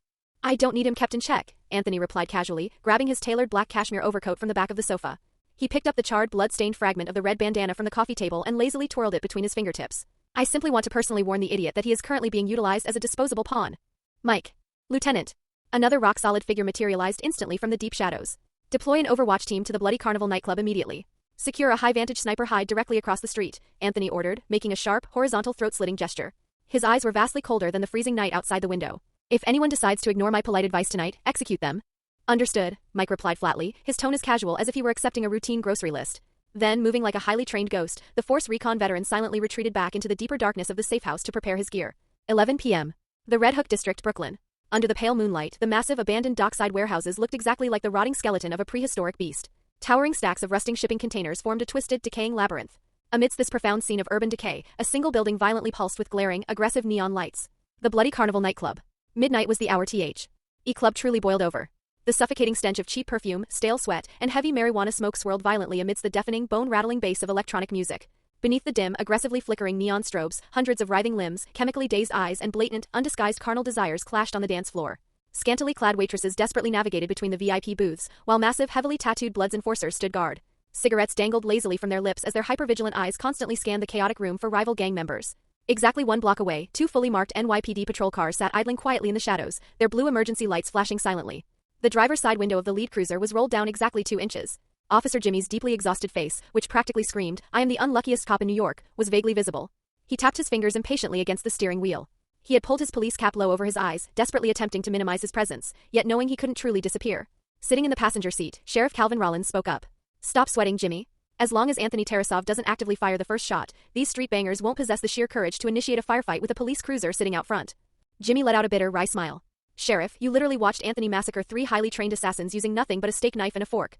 Do you genuinely believe he gives a damn about firing the first shot?" "Anthony served in the Marine Corps, and he just successfully staged a violent coup to take over the Tarasov Empire," Calvin analyzed clinically. "The kid possesses an incredible amount of kinetic potential. While we may never be able to fully integrate a legendary asset like John Wick as a reliable CI, it absolutely will not hurt the department to establish a working, transactional relationship with the new king of the Russian mafia." Jimmy's exhausted eyes lit up slightly with realization. "I suppose that makes a morbid kind of sense. Has the department managed to uncover any actionable intelligence regarding the Staten Island refinery assault?" Calvin asked, shifting the subject. Jimmy shook his head in profound frustration. "Absolutely nothing. The Tarasov private security forces completely locked down the perimeter and refused to allow our crime scene units onto the facility. Furthermore, the external traffic cameras failed to capture a single clear image of the strike team. Due to aggressive, ongoing privacy disputes, the vast majority of municipal CCTV cameras had been systematically removed from public spaces across America, resulting in an abysmally low surveillance coverage rate in the outer boroughs. There were very few functional street cameras left, largely because 91% of the general public violently opposed their installation, citing extreme privacy violations." Calvin slowly lit a cigarette, the cherry glowing brightly in the dark cabin. "Anthony is going to know exactly who hit him." Calvin's eyes narrowed as he spotted Anthony's massive, jet-black Cadillac Escalade smoothly pulling up to the street corner directly outside the club. 4 heavily armed Bloods enforcers were currently leaning aggressively against the club's main entrance, smoking blunts. Their signature red bandanas fluttered noticeably in the biting night wind, and the heavy, extended magazines of the Glock pistols tucked into their waistbands were entirely unconcealed. "Status," Anthony demanded quietly, stepping out of the Escalade. "Overwatch is established. Southeast corner. Superior vantage point. I have a crystal-clear line of sight on the primary entrance," Mike's terrifyingly calm voice echoed softly through Anthony's earpiece. Sergey stepped out of the driver's seat, pulling his leather jacket tight. "Boss, Nick and Tom have successfully infiltrated the club's interior with a 4-man plainclothes detail. Furthermore, 5 of Vigo's elite-level assassins have successfully blended into the crowd on the dance floor." Anthony gave a single, silent nod of acknowledgement. He genuinely wasn't here to initiate a massacre tonight. Since an unknown faction was desperately attempting to violently drag the Tarasov syndicate into a proxy war, Anthony fully intended to rip the veil of secrecy off the operation openly and honestly. He simply could not afford to have Deshawn, an incredibly volatile, uneducated idiot, blocking his investigative path before he could successfully identify the true mastermind. If Anthony engaged in a pointless, bloody turf war with the Bloods, the French Marquis orchestrating the chaos would be laughing in his sleep, mocking Anthony for being a predictable, easily manipulated fool. Sergey, looking exactly like an upright, incredibly lethal grizzly bear in his tight leather jacket, fell into step perfectly behind his boss. Chapter 73, Let Your Men Fire First. Anthony and Sergey walked casually toward the heavily guarded front entrance of the nightclub. The 4 Bloods enforcers instantly stood up straight, their bloodshot eyes fully alert, their hands firmly gripping the extended magazines of their concealed handguns. 2 of the gangsters, sporting thick dreadlocks and oversized basketball jerseys, immediately clocked the bizarre, highly intimidating duo approaching them. A devastatingly calm, sharply dressed young boss. And a massive, terrifyingly fierce Russian brute trailing behind him. The enforcer with a Bluetooth earpiece had just been informed that 2 marked NYPD cruisers had quietly parked a block away, seemingly acting as an escort for these 2 strangers. The gangsters exchanged highly wary glances. The apparent leader of the door crew, a thug with dyed red IPS in his dreads, stepped forward with a blunt clamped firmly between his teeth. He aggressively blocked Anthony's path, defiantly jutting out his chin. "Hey, pretty boy. You brought the fucking pigs down here to try and collect protection money from us? Get the fuck lost." Anthony stopped perfectly still, his cold, detached gaze slowly sweeping over the 4 armed men. "I am looking for Deshawn." The red-haired thug sneered, blowing a cloud of smoke into Anthony's face. "Our boss is way too busy tonight. Especially with arrogant white devils." Sergey took exactly half a step forward. His massive frame made the pavement seem to tremble. The 4 Bloods violently drew their handguns simultaneously. But Sergei was significantly faster. His massive hands were already firmly wrapped around the grips of the twin pistols holstered beneath his leather jacket. "Relax, Sergei," Anthony commanded smoothly, raising a single hand to halt his bodyguard. He looked back at the armed thugs with a profound, terrifying patience in his voice. He sounded exactly like a weary professor instructing a group of exceptionally slow, disobedient students. "Inform Deshawn that Tarasov is here. If he does not walk out of those doors in exactly 60 seconds, I am going inside to retrieve him. And I absolutely loathe waiting in line." The red-haired thug's pupils contracted slightly. The name Tarasov carried apocalyptic weight within the New York underworld. Even though the Bloods had recently become incredibly arrogant due to their sudden influx of French capital, the veteran gangsters still implicitly understood which specific lines they were not supposed to cross. Those who lacked genuine military strength, yet operated with absolutely no reverence for death, often found themselves dying the fastest. But street politics dictated they couldn't simply back down and lose face on their own turf. "I don't give a fuck who you are. This is Blood's territory," the thug spat violently. "Get the fuck out of here right now while you still have your legs." His aggressive threat came to an abrupt, violent end. Because Anthony moved. One microsecond he was standing completely still 2 meters away. The next microsecond he was standing directly inside the thug's personal guard. Anthony violently seized the thug's gun wrist with his left hand, torquing it aggressively upward until the joint made a sickening, incredibly crisp crack. Simultaneously, Anthony drove his right fist brutally into the thug's Adam's apple. It was a perfectly calculated, highly controlled strike, delivering exactly enough kinetic force to crush the man's windpipe and induce rapid suffocation, without instantly killing him. The thug collapsed onto the wet pavement like a discarded rag doll, desperately clutching his throat and making horrific, wet gasping sounds. The 3 remaining enforcers shouted and simultaneously raised their Glocks. "Nobody fucking move," Sergei roared, his voice echoing like rolling thunder. He had flawlessly drawn twin Makarov pistols, the heavy black muzzles aimed directly at the center mass of the remaining guards. The first man to twitch a muscle dies. Despite the threat, one of the younger thugs stared fiercely at Anthony, his finger tightening dangerously on his trigger. "So what if you got the drop on one of us? You don't make a move on Blood's territory and walk away, even if you are one of Tarasov's men." The exact millisecond the thug finished his sentence, a faint, nearly invisible flash of light illuminated a rooftop across the street. Pfft. Before the thug could even blink, a massive, high-velocity sniper round completely shattered his right bicep, severing the bone and nearly ripping his arm clean off. "Ack!" The thug screamed in absolute agony as his pistol clattered uselessly onto the concrete. "Sniper? They got a fucking sniper." The 2 remaining, terrified thugs screamed in panic, desperately attempting to backpedal toward the club doors. Anthony was already closing the distance. He aggressively stepped forward, violently seizing one of the retreating thugs by the wrist and wrenching it sharply downward. The exact moment the thug bent forward in excruciating pain, Anthony drove his right knee brutally upward into the man's solar plexus with the devastating force of a thunderbolt. Crack! Vomit! The thug's eyes nearly bulged out of his skull as he violently spewed a mixture of cheap liquor and gastric acid onto the pavement. He collapsed, curling into a tight, agonizing ball like a cooked shrimp. Anthony fluidly snatched the falling pistol from the air and jammed the hot barrel violently into the mouth of the final, paralyzed guard. The entire brutal surgical engagement had concluded in the blink of an eye. Hearing the commotion outside, several more Bloods enforcers aggressively surged out from the nightclub's interior doors, weapons drawn. Some wielded switchblades while others racked the slides on stolen handguns. Angry, chaotic roars and violent threats surged toward Anthony and Sergei like a tidal wave. "Kill these motherfuckers. Where the hell did this crazy white boy come from? Light him up. Nobody disrespects the set." Just as the reinforcements prepared to open fire, Sergei stepped aggressively in front of Anthony, fully prepared to unload his twin Makarovs. However, before Sergei could fire, the armed gangsters at the front of the mob suddenly began falling to the ground screaming, their kneecaps completely shattered by suppressed fire. As the remaining gangsters desperately attempted to retreat back into the club in absolute panic, they suddenly realized they were completely surrounded. Over a dozen heavily armed men, all wearing tactical plaincloth ES and carrying highly modified, suppressed MAC-10 submachine guns, had smoothly materialized from the shadows, completely blocking their escape routes. There was a highly trained sniper holding the overwatch, and a dozen lethal PMC operators blocking their rear. The Bloods enforcers had dealt with violent street thugs before, but they had absolutely never encountered a paramilitary hit squad operating with this level of terrifying, clinical calmness. A block away, the police sirens suddenly blared to life. The 2 marked NYPD cruisers slowly rolled out of the dark alleyway and parked aggressively near the edge of the nightclub's perimeter, their blue lights painting the street. Sitting in the cruiser, Officer Jimmy felt a profound chill run straight down his spine. His heart pounded violently against his ribs as he watched the absolute tactical domination unfolding before him. It isn't about who currently has the upper hand, Jimmy realized with mounting horror. It's the terrifying fact that Anthony Tarasov literally brought a sniper to a nightclub and ordered him to open fire in the middle of the street. Is that bastard completely unafraid of dying in the resulting crossfire? Anthony expressionlessly scanned the distorted, terrified faces of the surviving gangsters. He completely ignored the dozen gun barrels and gleaming blades still pointed vaguely in his direction. "If you do not possess the tactical fortitude to actually pull the trigger," Anthony commanded softly, "then get the fuck out of my way." He violently shoved aside the bleeding thug kneeling in front of him and strode purposefully into the nightclub. Faced with over a dozen suppressed submachine guns and the terrifying presence of the NYPD outside, even the most violent, arrogant Bloods enforcers swallowed their pride, too terrified to speak. Inside the cavernous nightclub, the raucous, deafening electronic music continued to pound. The hundreds of civilians dancing on the floor and drinking in the VIP booths had completely failed to hear the suppressed gunfire outside. They remained entirely ignorant of the slaughter at the front door. They simply could not imagine a scenario where anyone would dare to launch a hostile takeover of a Blood stronghold. Anthony stood at the edge of the dance floor, staring blankly at the chaotic, swaying crowd and listening to the deafening, vibrating bass. Anthony casually raised a single finger. Sergei immediately raised one of his heavy Makarov pistols. He didn't aim at the crowd. He aimed directly at the club's vaulted ceiling, specifically targeting an absolutely massive, gaudy crystal chandelier hanging directly over the center of the dance floor. Bang! Bang! Bang! 3 deafening, unsuppressed gunshots violently ruptured the air. They sounded like localized thunderclaps, the sheer concussive volume instantly drowning out the pounding electronic music. The massive crystal chandelier violently shattered. Thousands of razor-sharp shards of glass rained down like lethal hail, tearing into the heads and shoulders of the stunned, screaming crowd below. Instantly, absolute chaos erupted. A few seconds later, the DJ desperately killed the music. The heavy bass vanished, replaced entirely by the deafening, terrified screams of hundreds of panicking civilians. Every single person in the room, from the hardened Bloods enforcers to the terrified college students, stared in absolute paralyzed horror at the massive Russian brute standing at the edge of the floor, his smoking pistol still aimed at the ceiling. He looked like an avatar of death. "My boss has an announcement," Sergei rumbled. He slowly lowered the smoking pistol. His cold, dead eyes swept menacingly over the sea of shocked, terrified faces. His lethal gaze finally settled squarely on the entrance to the dimly lit, heavily guarded VIP corridor situated deep within the rear of the club. "We are looking for Deshawn. Bring him out here. Now." The heavy, suffocating silence that followed lasted for exactly 10 seconds. Every single second felt like a grueling eternity. Anthony calmly walked over and sat down in an empty, luxurious VIP booth. Sergei solicitously picked up a clean crystal glass from the table, casually rinsed it with premium whiskey, and poured his boss a fresh drink. Tom and his plainclothes operators formed a tight, heavily armed perimeter around the booth, their suppressed MAC-10s tracking aggressively over the surrounding crowd. Outside, the heavy, chaotic sound of boots echoed.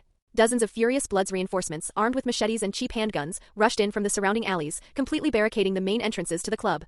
A few moments later, a group of roughly 10 heavily armed men slowly descended the grand staircase from the second-floor VIP lounge. They were all wearing signature red bandanas. They were carrying heavy weaponry, machetes, pump-action shotguns, and stolen AK-47s. The leader of the group was a short, incredibly muscular black man. He was wearing an open, offensively bright purple velvet suit, completely exposing his heavily muscled chest and torso, which were entirely covered in menacing gang-related tattoos. A blood-dripping dagger. A coiled, striking viper. A twisted, screaming skull.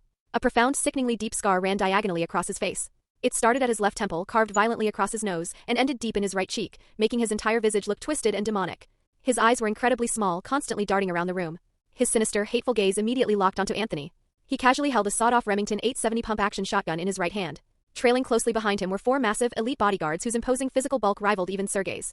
They exuded a raw, feral aura of street-level violence. The 4 bodyguards instantly raised their MAC-10s, aiming the muzzles directly at Anthony's chest. "Tarasov?" Deshawn sneered, staring intensely at the young Russian. "You ain't Abram. And you sure as hell ain't Aurelio. Who the fuck do you think you are, kid? What gives you the delusion that you have the right to demand an audience with me? And who the fuck gave you the authority to start breaking bones on my territory? Even when your crazy-ass daddy Vigo was still breathing, he didn't possess the balls to run wild in my club. Do you honestly believe I won't blow your fucking head off right now?" Anthony calmly raised a hand, physically stopping Sergei from raising his weapons. He locked eyes with the furious gang leader. "Deshawn, if you genuinely possess the tactical desire to initiate a full-scale war tonight, you wouldn't have bothered walking down those stairs to talk. So drop the tough guy act and stop pretending you possess the sheer nerve required to execute me." Anthony lazily pulled a cigarette from his silver case. Sergei immediately stepped forward and lit it. Anthony exhaled a slow, calm stream of gray smoke and casually pointed to the empty leather seat across the table. "We have 3 options tonight, Deshawn.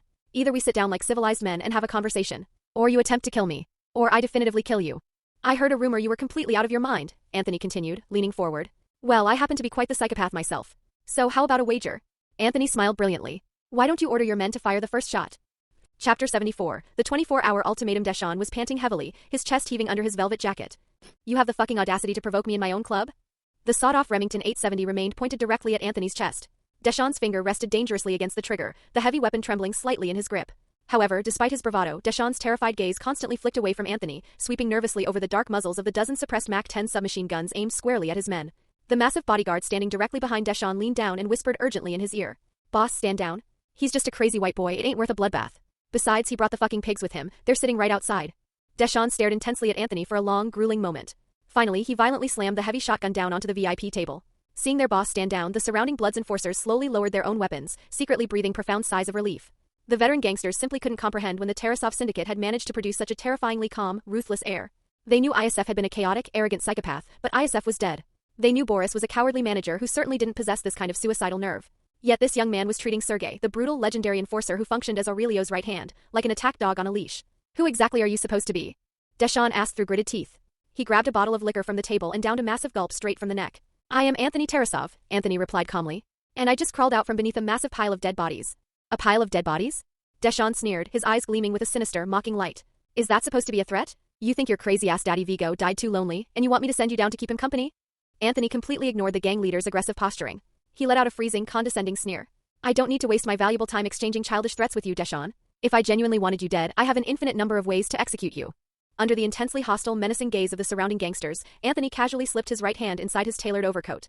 He pulled out the charred, blood-stained fragment of the scarlet bandana, the center perfectly embroidered with the blood signature dripping hand motif, and tossed it casually onto the table. Do you recognize this piece of fabric? When the surrounding thugs finally recognized the familiar burnt-smelling gang insignia, their pupils contracted sharply in shock. Deshawn's small, hateful eyes narrowed into dangerous slits. I don't quite understand what the fuck you're trying to say, Tarasov.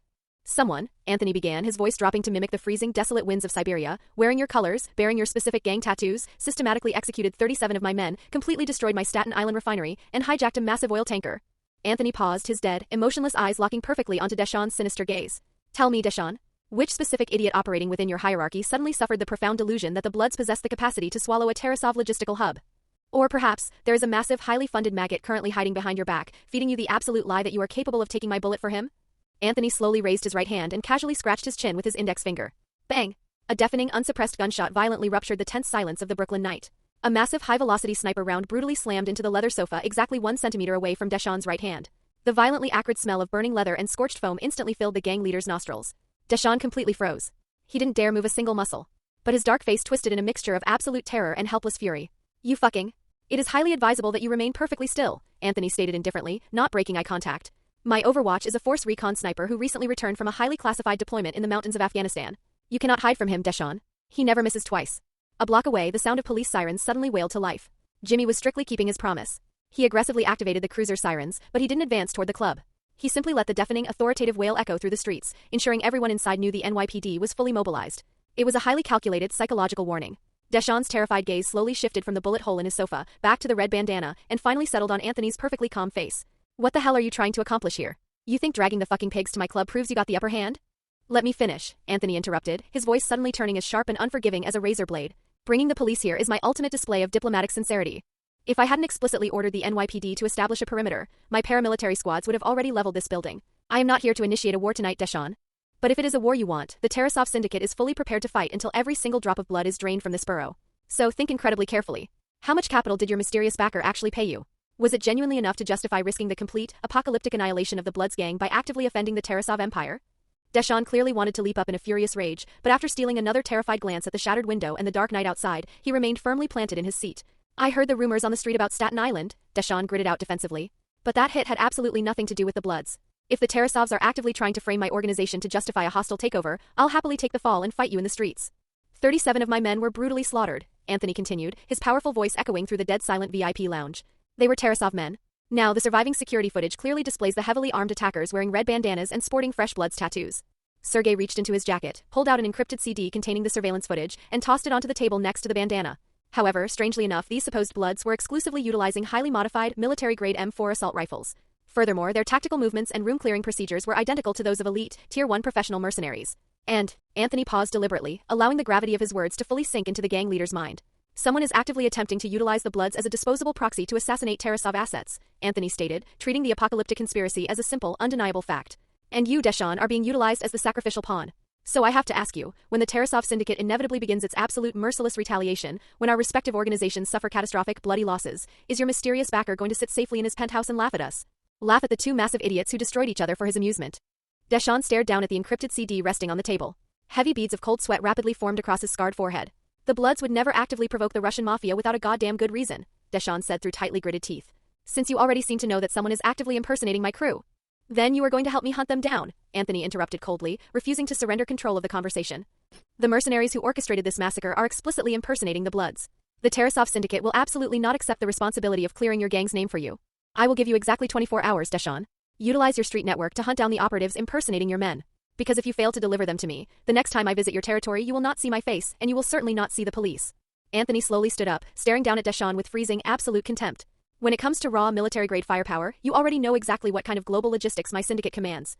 But when it comes to the sheer bureaucratic realities of mass murder, believe me when I tell you, the NYPD won't even bother utilizing police tape. They will simply arrive to collect your corpses. The wailing sirens outside suddenly grew significantly louder. The two marked police cruisers aggressively broke their perimeter, pulling up and parking directly across the street from the nightclub. However, no officers actually stepped out of the vehicles. The aggressively spinning red and blue police lights painted the shattered facade of the club, looking exactly like a cautious, highly trained predator observing its prey from a safe distance. Anthony pointed casually toward the flashing lights illuminating the street. I am fully aware that the NYPD happily accepts bribes from street gangs. But you absolutely do not possess the sheer political capital required to force them to run a tactical escort for you. Deshawn, I am not simply threatening you. I am not attempting to casually intimidate you. I am presenting you with an absolute, undeniable reality. Deshawn stared out the shattered window at the waiting police cruisers. He looked back at Anthony's co. completely unbothered expression, and finally glanced at the deeply terrified, shifting eyes of his surviving bodyguards. Deshawn knew with absolute certainty that Anthony Tarasov was telling the truth. Deshawn wasn't deeply involved in the complex, global politics of the high table. He didn't know the specifics of the Tarasov syndicate's international reach. But he knew the established street laws of New York. And the cardinal rule was that absolutely no one, not even the 5 families of the Italian mafia, dared to touch Tarasov holdings. Deshawn had heard the terrifying urban legends. Over a decade ago, Vigo Tarasov had completely eradicated a massive rival syndicate using only a single legendary assassin. The mythical boogeyman known as John Wick. 24 hours, Deshawn finally agreed, his voice barely rising above a hoarse whisper. This conspiracy directly concerns the street reputation of the Bloods. I will actively investigate the breach. An incredibly wise choice, Anthony nodded approvingly. His demeanor instantly shifted, acting as though the violent life-or-death standoff they had just concluded was nothing more than a routine corporate negotiation. Oh, and Deshawn? I highly recommend you keep a very close eye on your second-in-command, Carlos. I heard a reliable rumor he recently acquired a massive, entirely untraceable influx of capital. Deshawn's pupils violently contracted.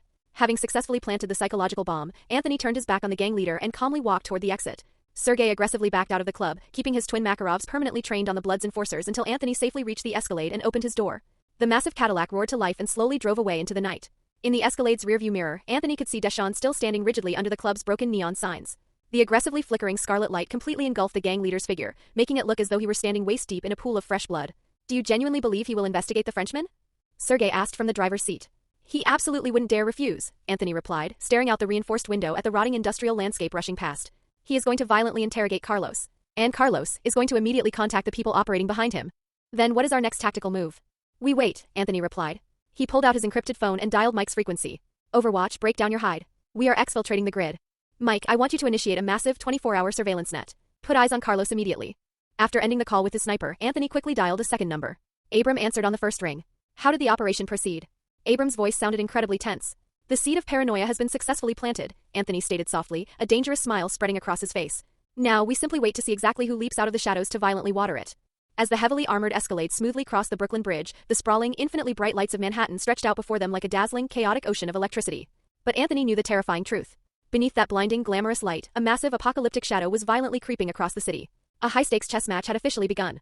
And Anthony had absolutely no intention of acting as a disposable pawn. He was going to violently massacre the opposing player. Chapter 75, Waiting for the Devil. Chapter 75, Waiting for the Devil. The massive Cadillac's tires rolled smoothly over Brooklyn's wet, rain-slicked asphalt. The brilliant glow of the passing streetlights cast long, violently strobing streaks of light across Anthony's dark pupils. In the rearview mirror, Sergei's heavily taut, deeply stressed jawline was faintly visible in the cabin's shadows. Anthony leaned comfortably back into the plush leather seat. Inside his mind, his compensatory perception operated like a massive, invisible spider web, systematically dissecting and reconstructing every single tactical detail of the last few days. Sergei carefully observed his young boss through the mirror. The kid's face, though far too young for the immense power he wielded, was entirely devoid of human emotion. Only a terrifying, freezing calculation flickered deep within his eyes, a look so profoundly ruthless it sent a genuine chill down the spine of the veteran Russian enforcer. Sergei, Anthony's smooth voice suddenly broke the heavy silence. The paramilitary strike team that raided the Staten Island refinery last night was absolutely not affiliated with the Bloods. And they did not belong to the Camorra. Sergei's massive fingers tightened violently around the steering wheel, causing the expensive leather to audibly creak under the immense pressure. Boss, the surviving captains already know they weren't actually Bloods. It's blatantly obvious that an unknown third party is utilizing street gangs to divert our operational focus. Anthony's gaze seemed to wander off, staring blankly into the dark city. Santino D'Antonio certainly possesses the political intellect required to orchestrate a false flag operation of this magnitude, but he absolutely does not possess the required time or bandwidth right now. Boss, could the Crips have somehow pooled their resources and hired Tier 1 mercenaries to cripple us? Sergei asked, though he immediately shook his head, instantly denying his own hypothesis. The Crips simply didn't possess the suicidal audacity required to openly assault a recognized Tarasov logistical hub. The only logi. Immediate ballistic cover. A few moments later, Winston smoothly emerged from the deep shadows of the adjacent VIP lounge. The manager was wearing a perfectly tailored, dark gray three-piece suit. His gaze, heavily magnified behind his signature gold-rimmed glasses, was as sharp as a hunting hawk's, locking instantly onto Anthony. Winston's expression carried an undisguised, highly analytical scrutiny, heavily laced with a barely perceptible undercurrent of genuine tension. Anthony, Winston greeted in a low, even voice. He walked over with a deliberately slow, highly measured pace and sat in the armchair opposite the young Russian. You are up rather early. It seems your highly eventful journey to Rome did not afford you the opportunity for adequate rest. Winston did not bother asking about John's whereabouts. He cut directly to the tactical heart of the matter. Who exactly are you waiting for, Anthony? Or more accurately, what exactly are you planning to do inside my lobby? Anthony calmly picked up the steaming cup of black coffee the waiter had just silently placed on the table and took a slow sip. He didn't shy away from Winston's intense gaze. A faint, highly dangerous smile slowly curled the corner of his mouth. I am waiting for a very specific guest, Winston. Someone we are both deeply acquainted with. And quite frankly, the absolute last person on earth either of us wants to see standing in this lobby today. Winston's pupils contracted almost imperceptibly. He knew exactly who Anthony was referring to. The entirety of the global underworld was currently vibrating with violent excitement over the massive $7 million open contract Santino had placed on John Wick. And Winston knew that when the Baba Yaga inevitably cornered him, the Continental Hotel would serve as Santino's absolute, final refuge under the laws of the high table. Winston leaned forward slightly. His voice dropped into a significantly lower register, carrying a profound, undeniable warning. Anthony, this is the Continental Hotel. It is a sacred place of absolute rules. It is a designated sanctuary of complete neutrality. Whatever blood feuds you possess can be violently settled the moment you step back onto the public pavement. You can slaughter each other in the streets and I will not care in the slightest. But absolutely no blood will be spilled in here. I will absolutely not allow you to instigate a firefight inside my lobby. Do you clearly understand me? Winston heavily emphasized the words absolutely not with terrifyingly stern authority. Anthony slowly lowered his coffee cup. The fine porcelain clinked softly against the marble tabletop. He looked up, his gray-blue eyes perfectly calm as they met Winston's deeply apprehensive gaze. Do not worry, Winston, Anthony smiled warmly. I intimately understand the sacred rules of the Continental. I will absolutely not do anything to jeopardize my standing with the adjudicator. Winston did not believe him for a single second. I do not believe a word coming out of this boy's mouth, Winston thought grimly. At least not under these specific circumstances. This arrogant kid had operated with absolutely zero political scruples while the adjudicator was physically present in the city. Not only had he orchestrated an incredibly excessive bloody purge of his own syndicate, but he had blatantly violently threatened a high-table successor directly inside the Roman Continental. Winston slowly removed his gold-rimmed glasses and pressed his perfectly manicured fingers against the bridge of his nose, staving off a massive headache. Santino D'Antonio has officially submitted a formal, highly expedited application to the high table, Winston revealed quietly. He has formally requested that the New York Continental provide him with absolute, 24-hour diplomatic sanctuary. Anthony's warm smile instantly vanished, replaced by a mask of freezing ice. I am well aware, Winston. Which is exactly why I am sitting here waiting for him. Chapter 76. The correct way to use a marker. Winston's manicured fingers suddenly froze against his brow, his knuckles turning bone-white with suppressed tension. This is the Continental Hotel, Anthony. It is an institution forged entirely upon absolute rules and regulations. Do you honestly believe the high table is nothing more than a playground for chaotic street gangs? Winston lowered his voice, each word sounding as if it were violently squeezed out from between his teeth. Rules? Are you genuinely lecturing me about the rules, Winston? A profound, freezing chill returned to Anthony's eyes. John followed your sacred rules exactly, Winston. So tell me, why was he forced to pick up a gun again the exact second he finished his contract? Upon hearing Anthony's piercing accusation, Winston's aristocratic expression turned exceedingly unpleasant. The current rules you revere so deeply are nothing more than a bureaucratic mechanism used by the powerful to build graves out of gold coins, completely burying anyone who accidentally gets in their way, Anthony continued ruthlessly. Winston was entirely incapable of refuting Anthony's specific accusation regarding Santino's blatant treachery. It was an undeniable, objective fact. However, as the manager of the New York Continental, enforcing the hotel's absolute, apparent neutrality and order was Winston's primary, overriding responsibility. The rules of this world are not for you and me to decide, Anthony. Winston's voice carried heavy, suppressed anger laced with a hint of genuine anxiety. The adjudicators possess their own terrifying methods of upholding the high table's statutes. Taking hostile action against a guest inside the Continental Hotel is the ultimate violation, and that specific rule is absolute. Cal's scenario is that the unknown faction orchestrating this proxy war possesses an absolutely massive, virtually limitless global infrastructure, Anthony stated, seemingly reading Sergei's mind. Maintain absolute 24-hour surveillance on the Bloods, focusing entirely on Carlos and his immediate lieutenants, Anthony commanded, his gaze drifting to the fleeting shadows outside the reinforced window. If this unseen puppet master possesses the financial capital required to effortlessly bribe the second-in-command of the Bloods, then every single rat currently scurrying through the New York sewers, the Crips, the Latin Kings, the Hells Angels, could potentially be stuffed with a bag of gold coins and transformed into a loaded gun pointed directly at my head. Furthermore, Anthony continued, his voice dropping into a lethal register, I want to know exactly who Boris has been drinking with at the Red Circle lately, and I want a comprehensive forensic audit of Anya's personal offshore accounts. Look for any highly unusual, untraceable deposits. Sergei tightened his grip on the wheel even further. Understood, boss. I will personally command my absolute best intelligence gatherers to cast a massive net over their operations. Any suspicious activity will be reported directly to you. He paused, his deep voice heavily tinged with genuine disbelief and profound hesitation. But boss, are you genuinely suspecting Boris and Madame Anya of treason? They are high-ranking, blood-adjacent family members.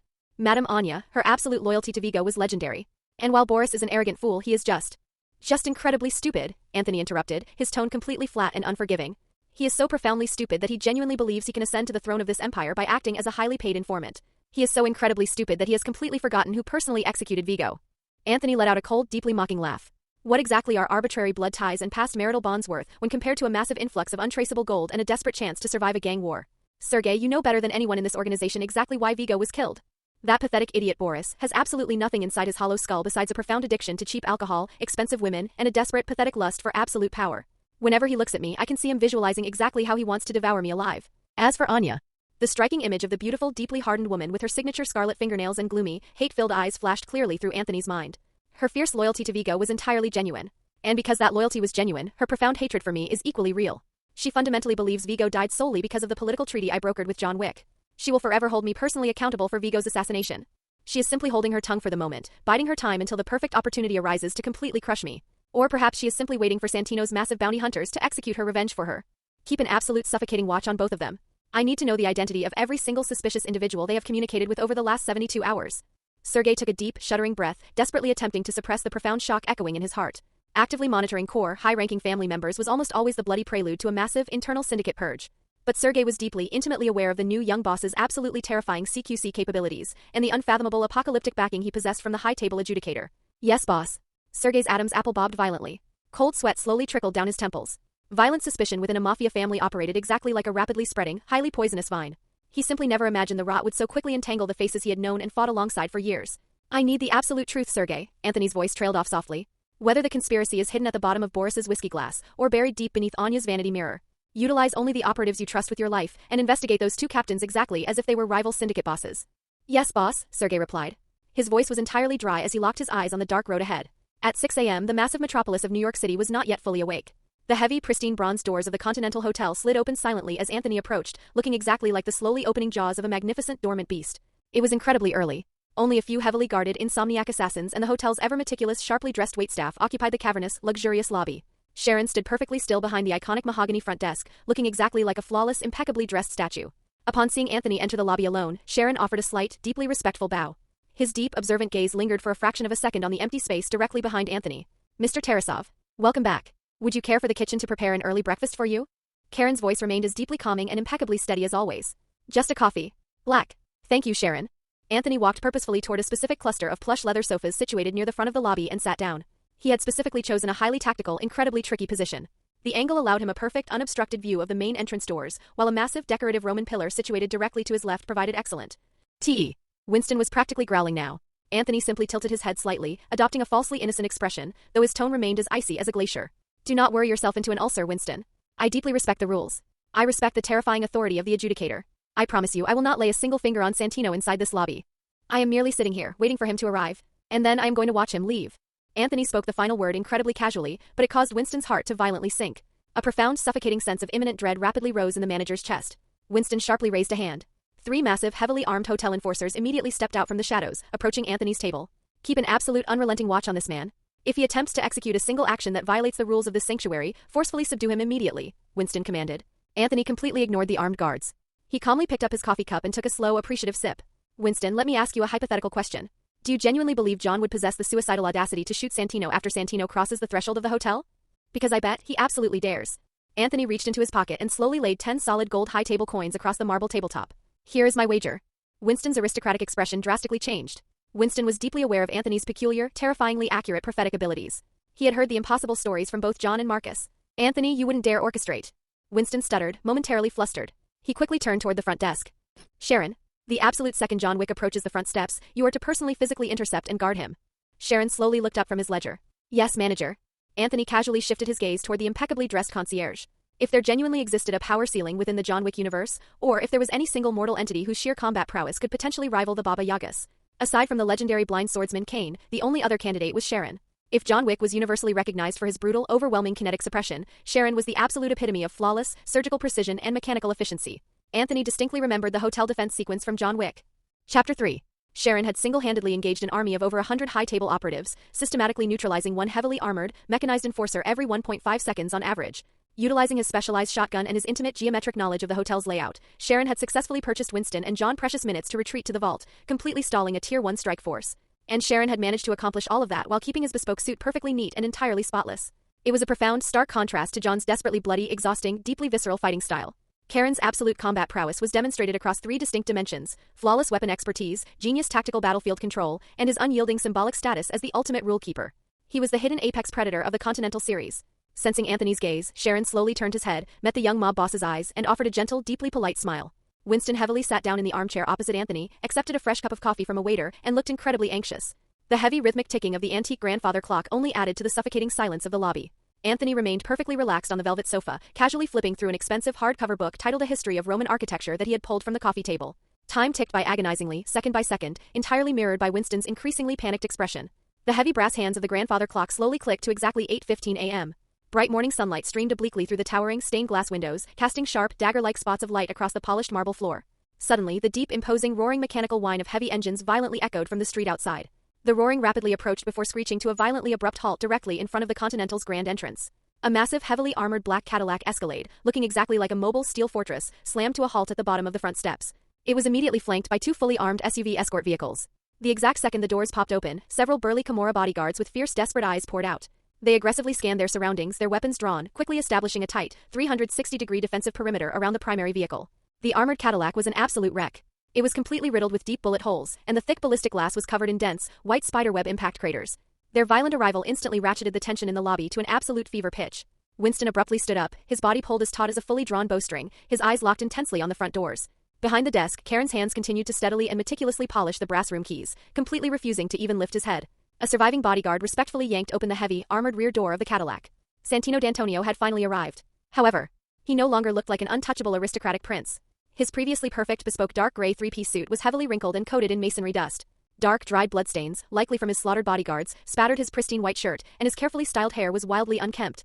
He stepped out of the vehicle, his eyes wide with genuine panic. However, the exact moment his desperate gaze locked onto the iconic bronze doors of the Continental Hotel, his panic instantly vanished, replaced by an overwhelming sense of profound relief.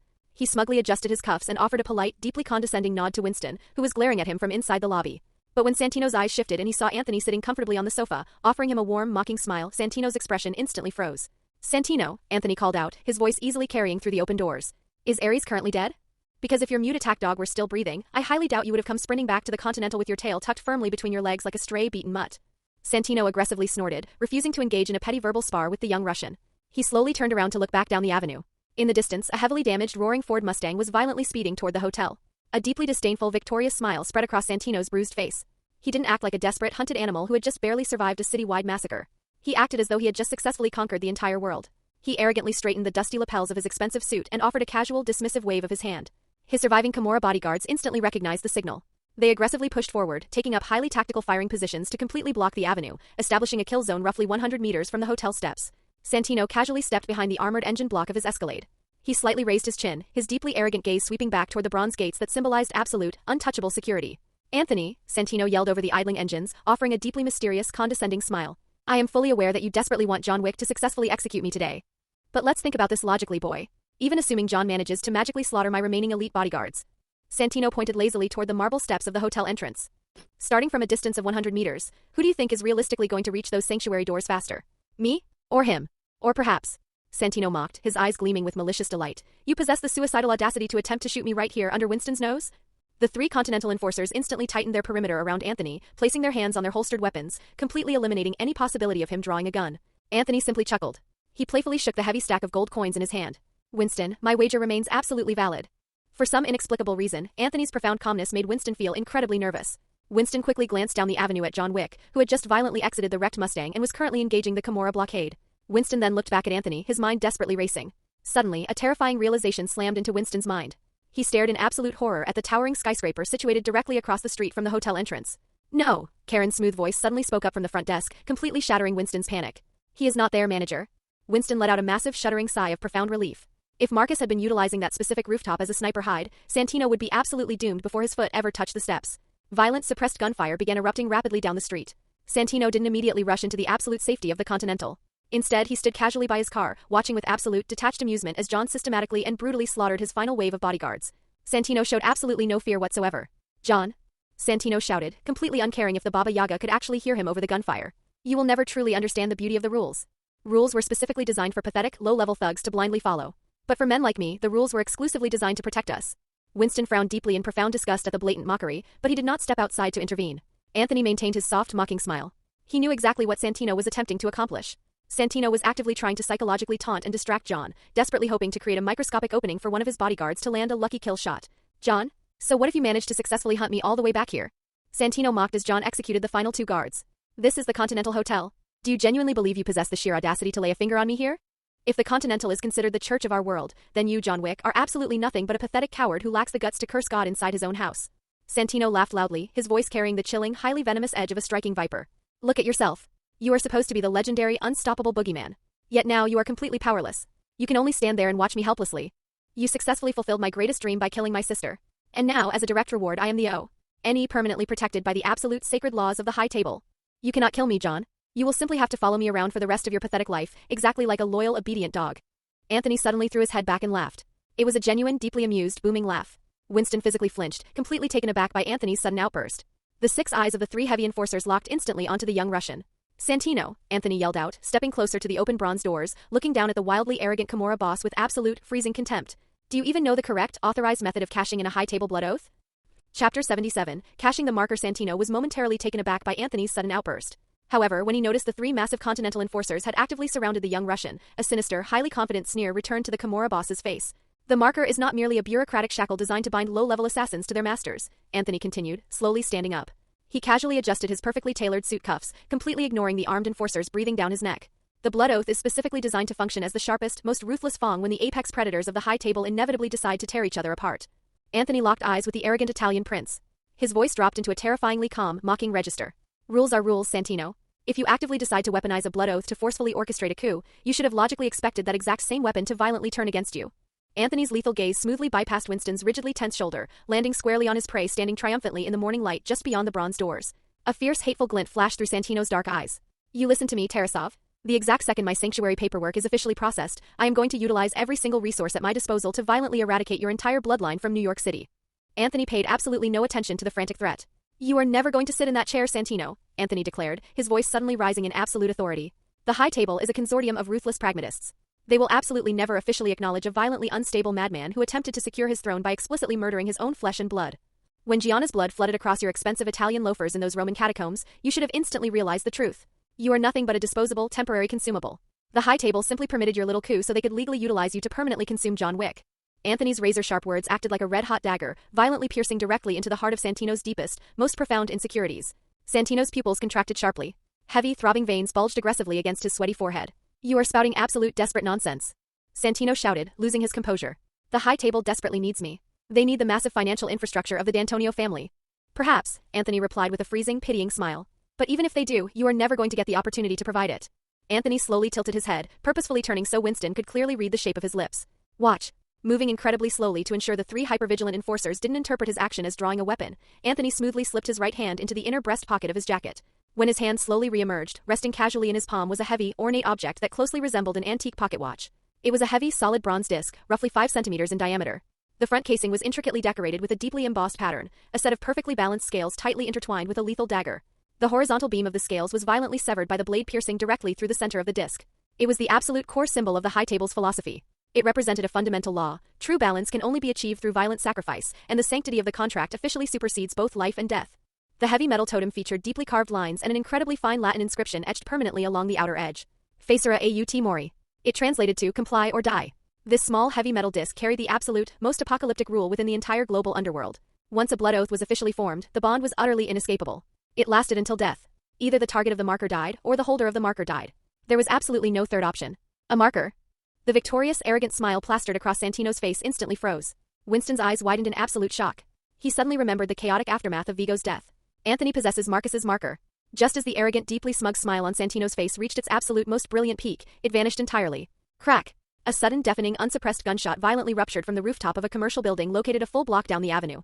The terrifying sound traveled from an incredible distance, carrying a deeply chilling, heavy supersonic crack that echoed violently against the concrete canyons of the city. Time seemed to entirely freeze at that exact millisecond. In a microscopic fraction of a second, all the profound smugness, desperate arrogance, and absolute self-assurance on Santino's bruised face were completely erased, instantly replaced by a look of pure, unadulterated astonishment and absolute bewilderment. His wildly disheveled hair suddenly whipped violently backward, looking exactly as if he had just been backhanded by an invisible giant.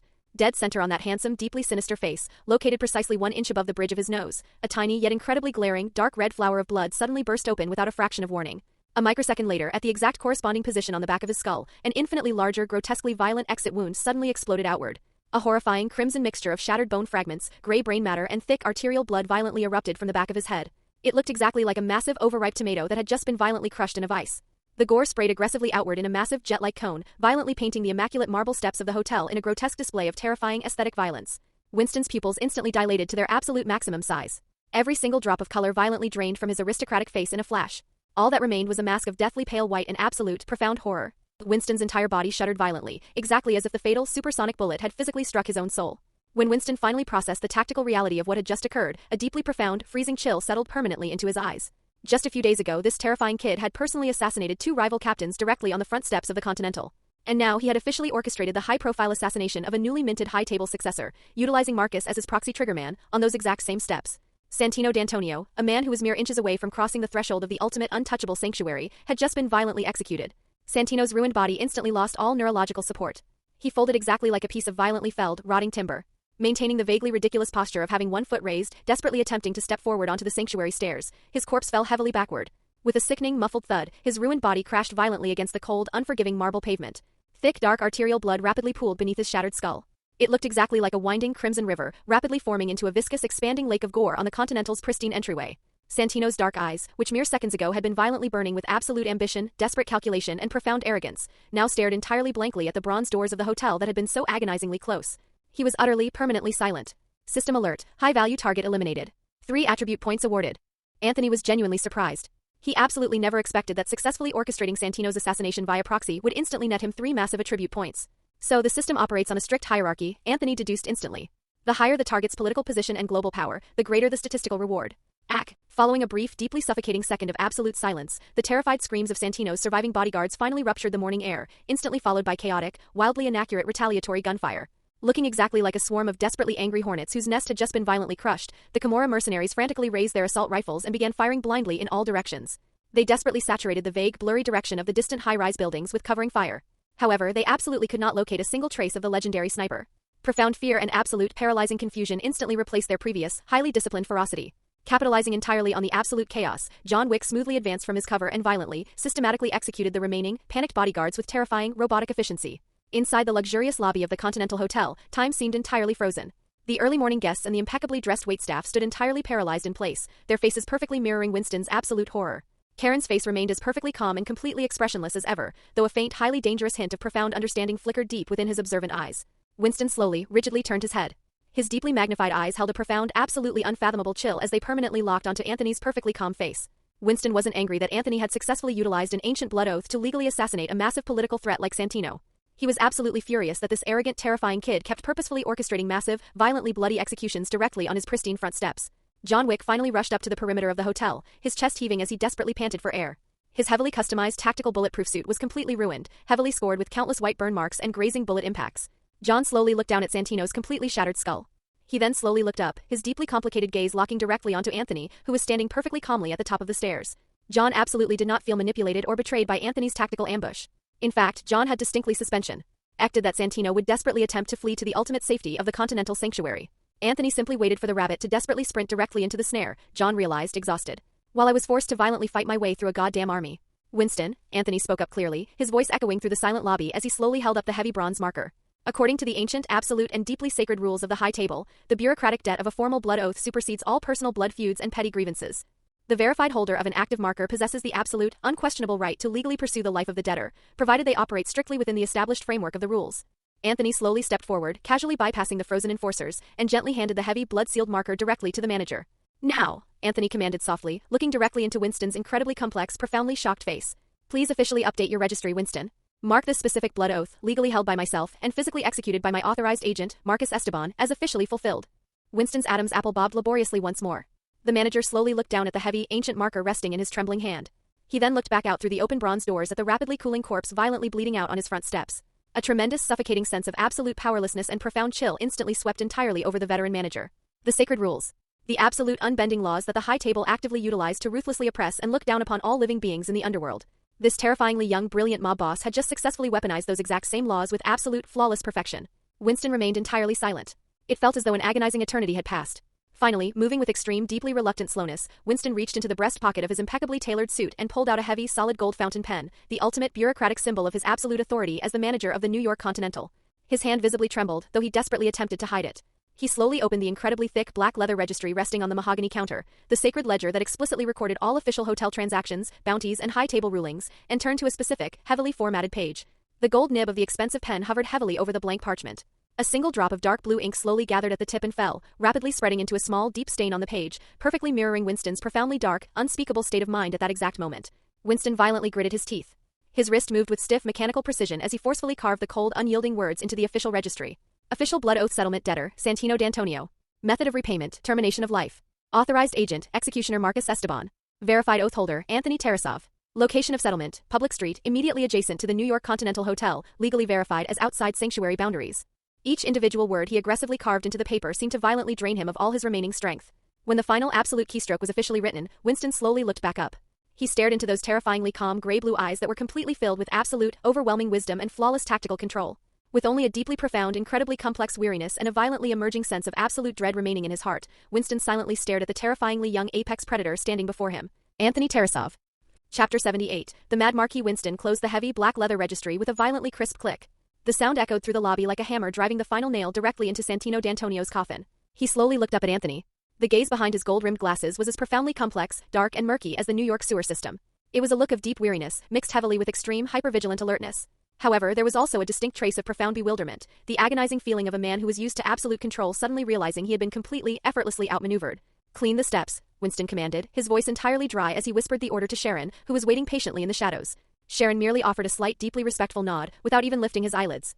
It was as if the massive, violently expanding pool of scarlet gore covering the hotel's front steps, which was currently being desperately scrubbed by a specialized hotel cleaning crew utilizing industrial-grade absorbent cotton, was nothing more significant than a glass of cheap red wine spilled by a drunken guest the night before.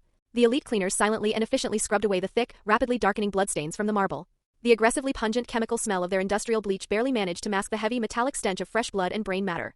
Sharon stood perfectly still behind the mahogany counter. He smoothly twirled a solid gold high table coin between his long fingers, his deeply observant gaze permanently fixed on Anthony. This terrifyingly young man has once again painted the sacred threshold of the Continental completely red, Sharon thought. "Winston," Anthony called out, seemingly high. Kel-Y amused as he casually admired the fine beads of cold sweat forming across the manager's aristocratic forehead. "That massive bloody mess out on the pavement must cost a small fortune in gold coins to properly sanitize, yes? Please be sure to put the cleaning fee directly on the Tarasov corporate tab." Winston was absolutely not in the mood to entertain Anthony's morbid humor. His jawline was pulled as tight as a razor's edge.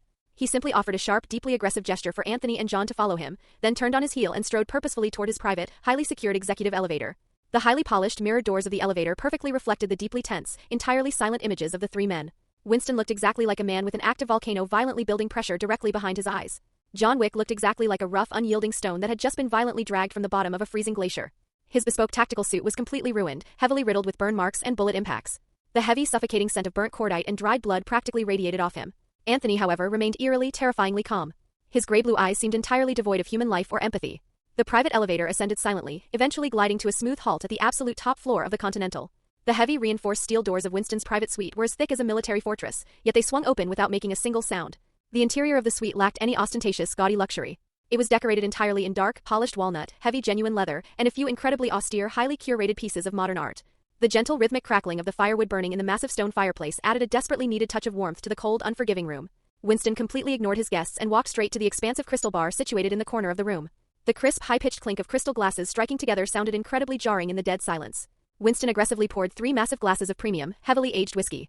This specific vintage was absolutely not the kind of liquor the hotel casually served to its regular guests. The deep amber liquid poured as thick and heavy as molten gold. He violently slammed 2 of the glasses down onto the bar top and immediately took a massive, burning gulp from his own glass. His Adam's apple bobbed violently. It looked exactly as if he were desperately attempting to suppress his violently surging anger and profound terror by actively scalding his own throat. In Winston's rigidly ordered worldview, absolutely no one possessed the sheer, apocalyptic nerve required to discharge a firearm within 5 meters of the Continental Hotel. Admittedly, the ancient bureaucratic rules of the high table did not explicitly forbid violent assassinations outside the physical threshold of the hotel steps. However, absolutely no professional assassin genuinely dared to actively test that specific boundary. Even a highly privileged, universally feared apex predator like John Wick followed that unspoken boundary with absolute religious devotion. But within the span of a few incredibly short, violently chaotic days, this absolute unspoken rule had been violently shattered by Anthony Tarasov. The kid was an absolute madman.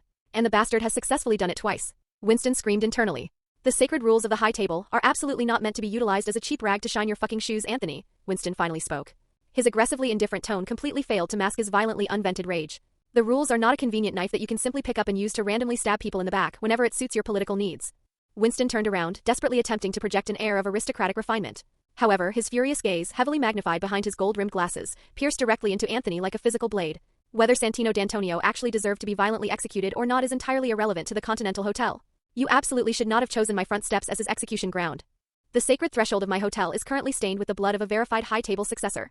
The absolute apocalyptic wrath of the 12 seats will violently burn this entire city to the ground. Do you genuinely believe a single bureaucratic blood oath is going to be enough to stop their retaliation?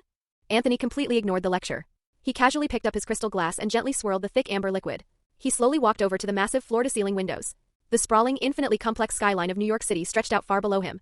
The freezing morning sunlight cut sharply through the shadows of the concrete and steel jungle. Rules? Anthony asked softly, his voice echoing with a cold, unyielding, metallic quality. Santino actively utilized the rules as a political talisman to protect himself from the consequences of his own treachery. Therefore, I simply utilized those exact same rules as a sharpened blade to cut his throat. As for the supposed apocalyptic wrath of the High Table? Anthony took a slow, highly appreciative sip of his whiskey. Winston, I did not actually break a single established rule today. Nor did I actively provoke the true power brokers of the High Table. You intimately understand the political reality of this situation, Winston. By aggressively assassinating his own sister to steal her seat, Santino transformed himself into a violently unpredictable, entirely disobedient hyena. A hyena that the veteran members of the High Table genuinely despised. John gave a slow, heavy nod of agreement. And from his place by the fire. Anthony is absolutely correct. In reality, Winston perfectly understood the brutal political calculus behind the assassination. Immediately following Gianna's highly suspicious death, the High Table had explicitly refused to publicly announce that Santino would formally inherit her vacant seat. That massive, highly irregular bureaucratic silence clearly indicated that the veteran members of the table were deeply disgusted by Santino's treacherous behavior. While a blood oath could theoretically be utilized for almost any request, aggressively weaponizing one to orchestrate a violent coup, specifically by forcing an assassin to murder one's own flesh and blood, had violently struck a deeply offensive nerve with the old guard. John had technically murdered Gianna, yet the High Table possessed absolutely no legal grounds to officially punish him for the act itself, because he was bound by the marker. Furthermore, when John had traveled to the catacombs to deliver the formal notification of the completed contract, Santino's forces had violently ambushed him, actively attempting to silence him. And in the end, Santino had been legally executed for his treachery via a countermarker. It was a brutally violent, incredibly messy affair, but legally speaking, every single action had taken place perfectly within the established parameters of the rules. Winston's manicured fingers gripped his crystal glass so tightly his knuckles turned entirely white.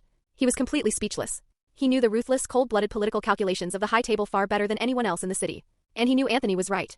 The table wouldn't mourn Santino, they would merely be annoyed by the paperwork. Anthony slowly turned away from the sprawling window. His cold gaze swept casually over a massive dark-toned oil painting depicting ancient Roman gladiators locked in mortal combat, before finally settling back onto Winston's deeply tense face. Santino's assassination was merely the violent prelude to a much larger conflict, Winston. An entirely separate, highly organized faction is actively utilizing the chaos of Santino's coup as a smokescreen to launch a massive invasion of New York. Anthony paused, ensuring he had the absolute attention of both men. The paramilitary assault on the Tarasov refinery was executed flawlessly by Tier 1 professionals. They utilized highly sophisticated military-grade equipment, and they actively pinned the blame on low-level street thugs like the Bloods. That is an incredibly complex, highly expensive false flag operation. That is absolutely not the kind of tactical maneuver an arrogant, impulsive fool like Santino would ever bother orchestrating.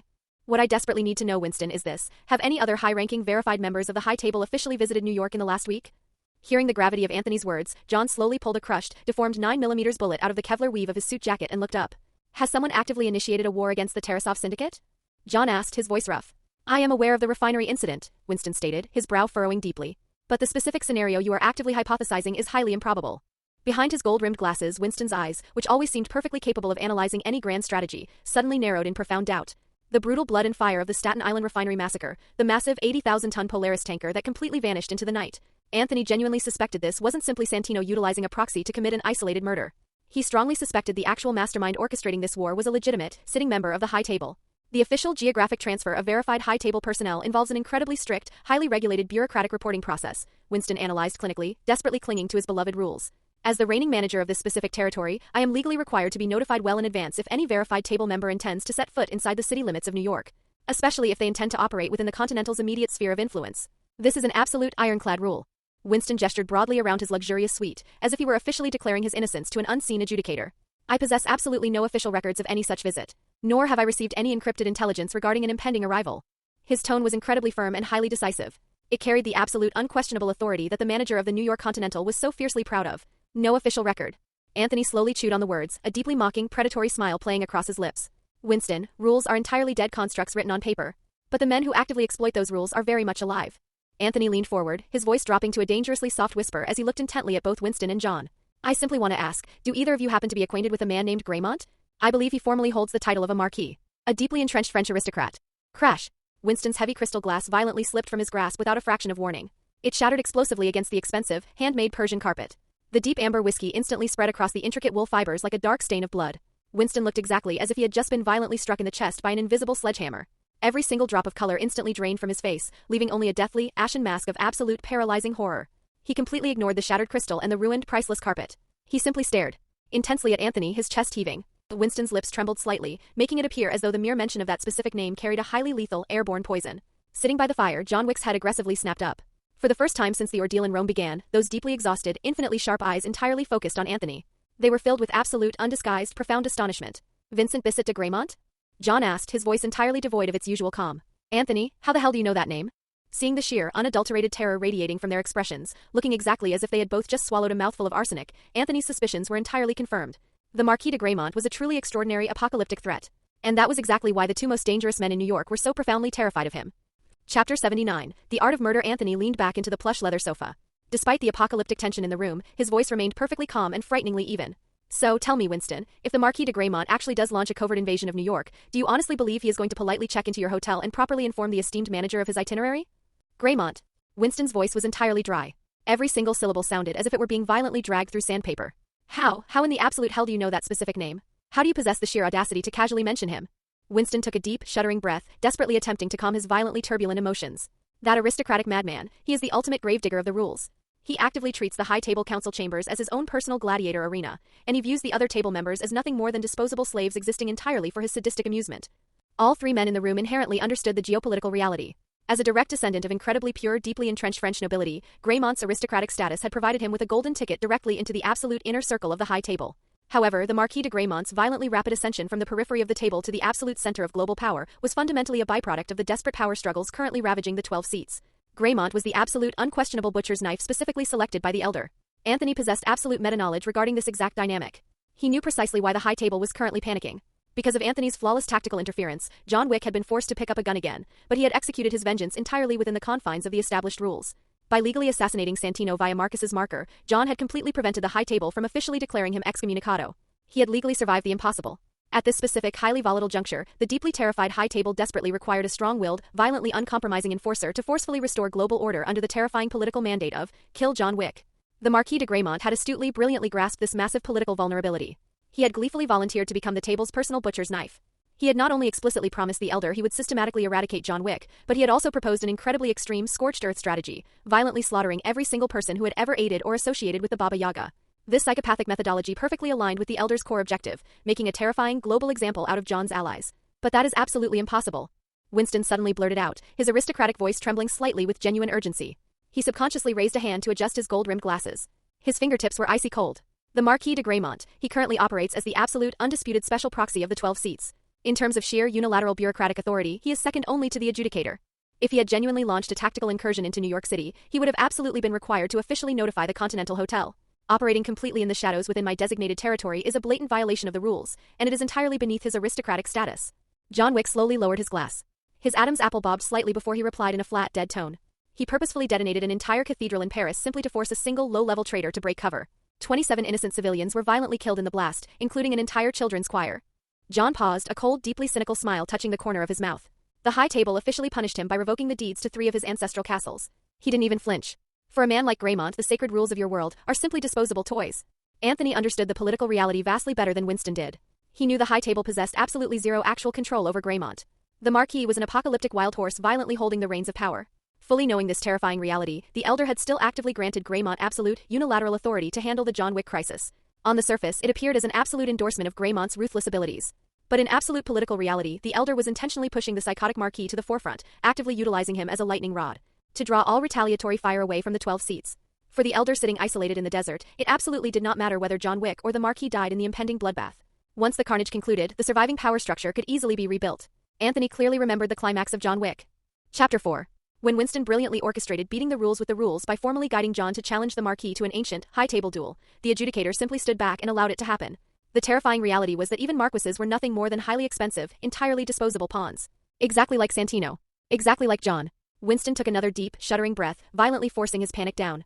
But his voice remained incredibly tight. Anthony, where the hell did you acquire that specific name? The Marquis de Graymont is violently eccentric and completely ruthless, yes. But his primary targets are always massive, geopolitical rebellions actively threatening the stability of the high table itself. He doesn't target. Winston nervously glanced over at John. He doesn't target the Tarasovs. Your syndicate just barely survived a massive internal civil war. Your global foundation is currently highly unstable. A man with Graymont's apocalyptic power would absolutely disdain utilizing such petty, low-level street tactics against a weakened mafia family. Winston aggressively shook his head, his eyes behind his glasses filled with absolute disbelief. Blowing up a civilian refinery? Hijacking a crude oil tanker? That operational methodology is simply too low-level for a man of his caliber. He operates on an entirely different geopolitical plane. He plays a high-level game utilizing nuclear-level deterrence. Low-level? Anthony scoffed loudly, leaning aggressively forward. Do you honestly believe a psychopath who habitually utilizes the burning ruins of a cathedral as his personal negotiating table would suddenly discover a moral objection to utilizing disposable street gangs as his proxy weapons? Would a man who effortlessly disassembles and violently reassembles the absolute sacred rules of the high table exactly like a set of children's building blocks genuinely care if he has to take a few tactical detours to achieve his objective? Winston rubbed his temples violently. A massive throbbing headache was rapidly blooming behind his eyes. Anthony, if the Marquis de Graymont has genuinely launched a covert operation in New York, the absolute destruction of your refinery is merely the opening salvo. I am acutely aware of that fact, Anthony replied, casually tossing a cigarette across the table to John. I am the newly appointed syndicate boss, officially backed by the adjudicator. But more importantly, I am currently standing far too close to John Wick. Winston's already ashen face grew noticeably paler. Anthony, you are violently overestimating the timeline. This is pure, unadulterated paranoia. Even if the 12 seats genuinely desire to completely eradicate John, they would absolutely not deploy their apex proxy to New York this rapidly. Anthony sneered mockingly. Do you genuinely believe they care that Santino's death was legally executed via marker? Let me tell you a terrifying reality, Winston. The table probably doesn't even believe Santino possessed the sheer competence required to successfully kill John in the first place. And furthermore, they know Marcus is still currently breathing. Winston heavily agreed with Anthony's brutal assessment. The high table had explicitly weaponized Santino's blood oath, desperately attempting to force John into a violent corner, praying he would finally commit a fatal foul against the rules. But throughout his entire legendary career in the underworld, John Wick had consistently been the absolute, most fiercely law-abiding assassin on the planet. He followed the rules so flawlessly that the high table fundamentally lacked any legal justification to forcefully eliminate him. But currently, John Wick existed exactly like a massive, unexploded nuclear bomb lying entirely dormant right under the table's collective nose. He was fully primed to detonate at any moment, without a fraction of warning. Specifically, if an unknown third party who legally possessed a blood oath over John suddenly decided to forcefully drag him out of retirement again, John Wick could instantly transform into a completely uncontrollable, apocalyptic disaster for the high table. Winston slowly shook his head, his mind seemingly lost in some deeply terrifying memory. His voice trembled almost imperceptibly. Anthony, if Graymont has genuinely breached the New York perimeter, given his violently sadistic personality, he will absolutely not stop at simply destroying your corporate infrastructure. Winston's tactical analysis is completely accurate, Anthony, John finally spoke, his voice grave.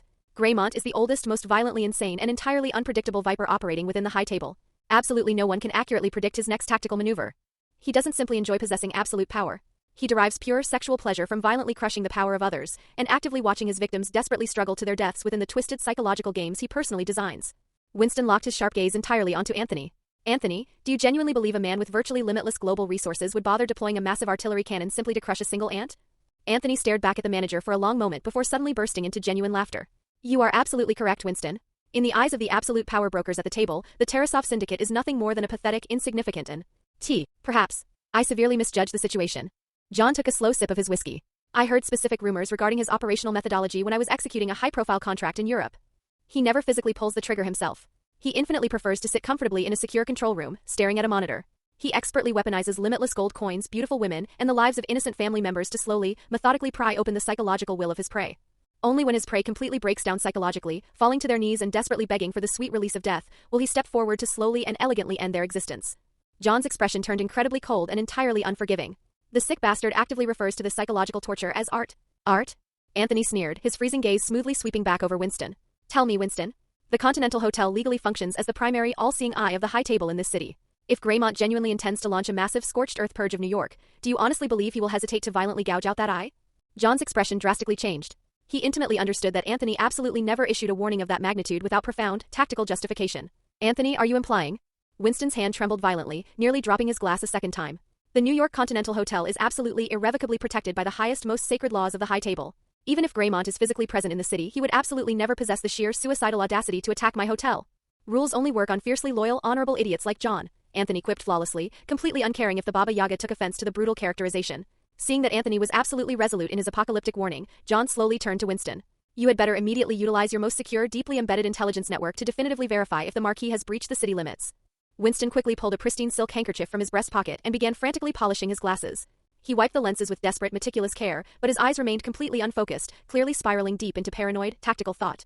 I will immediately deploy my absolute best intelligence gatherers to conduct a highly covert investigation. However, since he explicitly bypassed the Continental's official registry, he clearly intends to remain entirely hidden. Locating him within the sprawl of New York will be incredibly difficult. John nodded in grim agreement. He possesses intimate, encyclopedic knowledge regarding exactly how the table's enforcers operate. He absolutely knows how to evade standard surveillance networks. John slowly turned his head, looking directly at Anthony. His brow was heavily furrowed. Anthony, do you genuinely suspect the paramilitary strike team that annihilated your refinery is directly connected to Graymont's vanguard? Chapter 80, Anytime, Anywhere. I cannot be entirely certain regarding Graymont's timeline, Anthony admitted, slowly walking over to the crystal liquor cabinet. He bypassed the expensive whiskey and poured himself a simple glass of iced water. I can guarantee that Carlos, the second in command of the Bloods, was heavily bribed to orchestrate the false flag attack. However, his mysterious financial backer is definitively not Santino D'Antonio. The unseen mastermind behind this proxy war may simply be utilizing the violently chaotic environment of the New York underworld to securely mask their invasion. I have officially ordered Deschamps to violently investigate his own ranks. If Carlos desperately attempts to contact his mysterious handler during the interrogation, I possess the surveillance infrastructure required to aggressively trace that specific connection. Deshawn? Winston scoffed loudly, his aristocratic disdain bleeding through. An uneducated rabid street dog who actively rose to power by physically hanging his predecessor's severed head from a suspension bridge? He is entirely unreliable. John Wick thought for a moment, his brow furrowing. Marcus is personally acquainted with a few deeply entrenched information brokers who have operated out of Brooklyn for over 2 decades. Their investigative instincts are significantly sharper than trained bloodhounds. Absolutely not, Anthony shook his head sharply, a deeply cold glint flashing in his eyes. Greymont's Vanguard operatives are absolutely watching Deshawn, and they are certainly monitoring you from the shadows, John. If Marcus actively makes a move on the street, his presence will instantly alert the Marquis to our investigation. Alternatively, allowing a rabid, chaotic dog like Deshawn to violently crash through the front door will aggressively force the puppeteer to reveal their true position. The largest, most elusive predators always rapidly surface when the water is violently churned, do they not? Winston was completely speechless. A fresh, fine layer of cold sweat beaded across his forehead. This young man's tactical intellect is utterly terrifying, Winston realized with a sinking heart. Anthony did not bother continuing the political debate. Some brutal truths were infinitely better left entirely unspoken. Anthony had long realized that the High Table viewed Santino as an entirely disposable pawn, a pawn they had desperately hoped John Wick would violently assassinate inside the Continental Hotel, thereby guaranteeing John's excommunicado status. But by successfully orchestrating Santino's legal assassination outside the Continental, Anthony had violently disrupted the overarching rhythm of the High Table's grand chess match. Anthony absolutely would not alter his tactical hypothesis simply because John and Winston were in denial regarding the Marquis' terrifying presence. After all, the geopolitical timing of the refinery strike was incredibly sensitive. Even if the mysterious, hostile faction ultimately proved not to be the Marquis de Greymont, Anthony fully intended to systematically address the violent provocation with absolute, apocalyptic vigilance and the highest possible level of lethal retaliation. Anthony slowly walked over to the massive stone fireplace. The violently dancing flames cast sharp, heavily flickering shadows across his unreadable face. Absolute chaos provides the ultimate hunting ground. Do you not agree, Marquis? Staring deeply into the roaring furnace, Anthony softly murmured the question to himself, before letting out a perfectly silent, freezing laugh. At that exact moment, the heavy oak door of the executive suite was smoothly pushed open. Marcus quietly stepped into the room. He gently closed the heavy door behind him, the sharp metallic click of the locking latch echoing clearly through the tense silence. The legendary sniper didn't even glance at Anthony, nor did he acknowledge Winston. His deeply exhausted, infinitely sharp gaze was fixed entirely upon John Wick. It was exactly as if the 2 veteran assassins were the only living souls in the room. The air within the suite was heavy, filled with the pungent aroma of spilled premium whiskey intertwining tightly with the sharp scent of the burning pine in the fireplace. John, Marcus finally spoke, utilizing his chin to gesture toward the massive floor-to-ceiling window. The gesture pointed directly toward the street below, the exact location where Santino D'Antonio had just died. The absolute, sacred, and previously inviolable physical boundary of the Continental Hotel's ultimate rule. I need you to look me in the eye and honestly answer me. Marcus took a slow, heavy step forward. If Santino had genuinely managed to step a single foot through those bronze doors and was physically standing on the hotel's carpet. Marcus paused, seemingly attempting to violently gather his emotional strength for the following question, or perhaps deliberately providing John adequate time to truly process the terrifying hypothetical. The air in the luxurious suite seemed to entirely freeze. The rhythmic crackling of the fireplace flames suddenly felt infinitely magnified.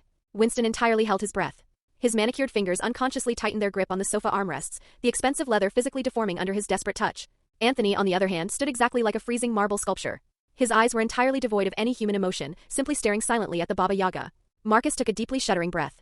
He asked the singular apocalyptic question that was powerful enough to violently shake the very geopolitical foundations of the Continental Hotel. Would you have actually shot him in here? Inside this sacred sanctuary, directly defying the absolute laws of the High Table. Time forcefully stretched out again, entirely frozen. The freezing morning sunlight outside the massive windows seemed to significantly dim, leaving only the violently flickering flames in the fireplace to cast incredibly deep, aggressive shadows across John's heavily bruised, angular face. The fresh, tiny lacerations covering John's cheekbones were glaringly visible in the firelight, completely covered in a chaotic mixture of dried sweat and congealed blood. John slowly raised his head. He didn't look at Marcus. He didn't look at Winston. His incredibly deep, mournful eyes seemed to completely bypass the physical reality of the room. It was exactly as if his gaze had violently pierced through the thick, reinforced walls of the hotel, desperately looking at a place located very, very far away. A place that still possessed a beautiful home, vibrant green grass, and Helen's impossibly warm, loving smile shining brilliantly under the sun. A life that had been ruthlessly, violently stolen from him, leaving behind nothing but cold marble tombstones and a bottomless, apocalyptic well of hatred. Moving slowly, but with terrifying steadiness, John raised his right hand and gently pressed it against his chest. The movement carried an incredibly solemn, profoundly heavy weight. His bruised fingers reached deep inside his ruined, bullet-riddled tactical suit, slowly slipping into a hidden inner pocket. He pulled out an incredibly old, heavily faded metal dog tag. The edges of the tag were worn completely smooth by time, and the silver chain had entirely lost its metallic luster. Engraved heavily into the metal, the name and blood type of his deceased wife were still clearly legible. John utilized the calloused pad of his thumb to trace the cold metal surface incredibly slowly. The physical movement was as deeply gentle as a man desperately touching the world's most fragile treasure, yet it clearly carried the agonizing weight of the entire universe. Every single micro-friction seemed to violently awaken the long-lost warmth that had been lying dormant deep within the cold metal. The roaring flames in the fireplace violently surged upward for a fraction of a second, crackling aggressively and illuminating John's grief-stricken face in stark, terrifying half-light. John finally spoke. His voice was incredibly low yet unyieldingly deep. Every single syllable violently struck the hearts of the men in the room, impossibly heavy and absolutely undeniable. I would have killed him. Anytime. Anywhere. The corner of John's bruised lips violently twitched. It was absolutely not a smile. It was the terrifying, unhinged look of an apex PR. Editor violently baring its fangs. The high table's absolute rules could not save my Daisy. And those sacred rules absolutely cannot restore the precious memories left behind by my wife. John's voice rose slightly in volume, sounding exactly like a massive, long-suppressed volcano finally erupting with apocalyptic force. If that treacherous, poisonous piece of shit Santino had genuinely dared to defile the carpets of the Continental Hotel. John violently gripped the freezing metal dog tag, squeezing it so tightly it looked exactly as if he were desperately attempting to embed the final physical keepsake of his wife directly into his own flesh and blood. I would have utilized a 12-gauge shotgun.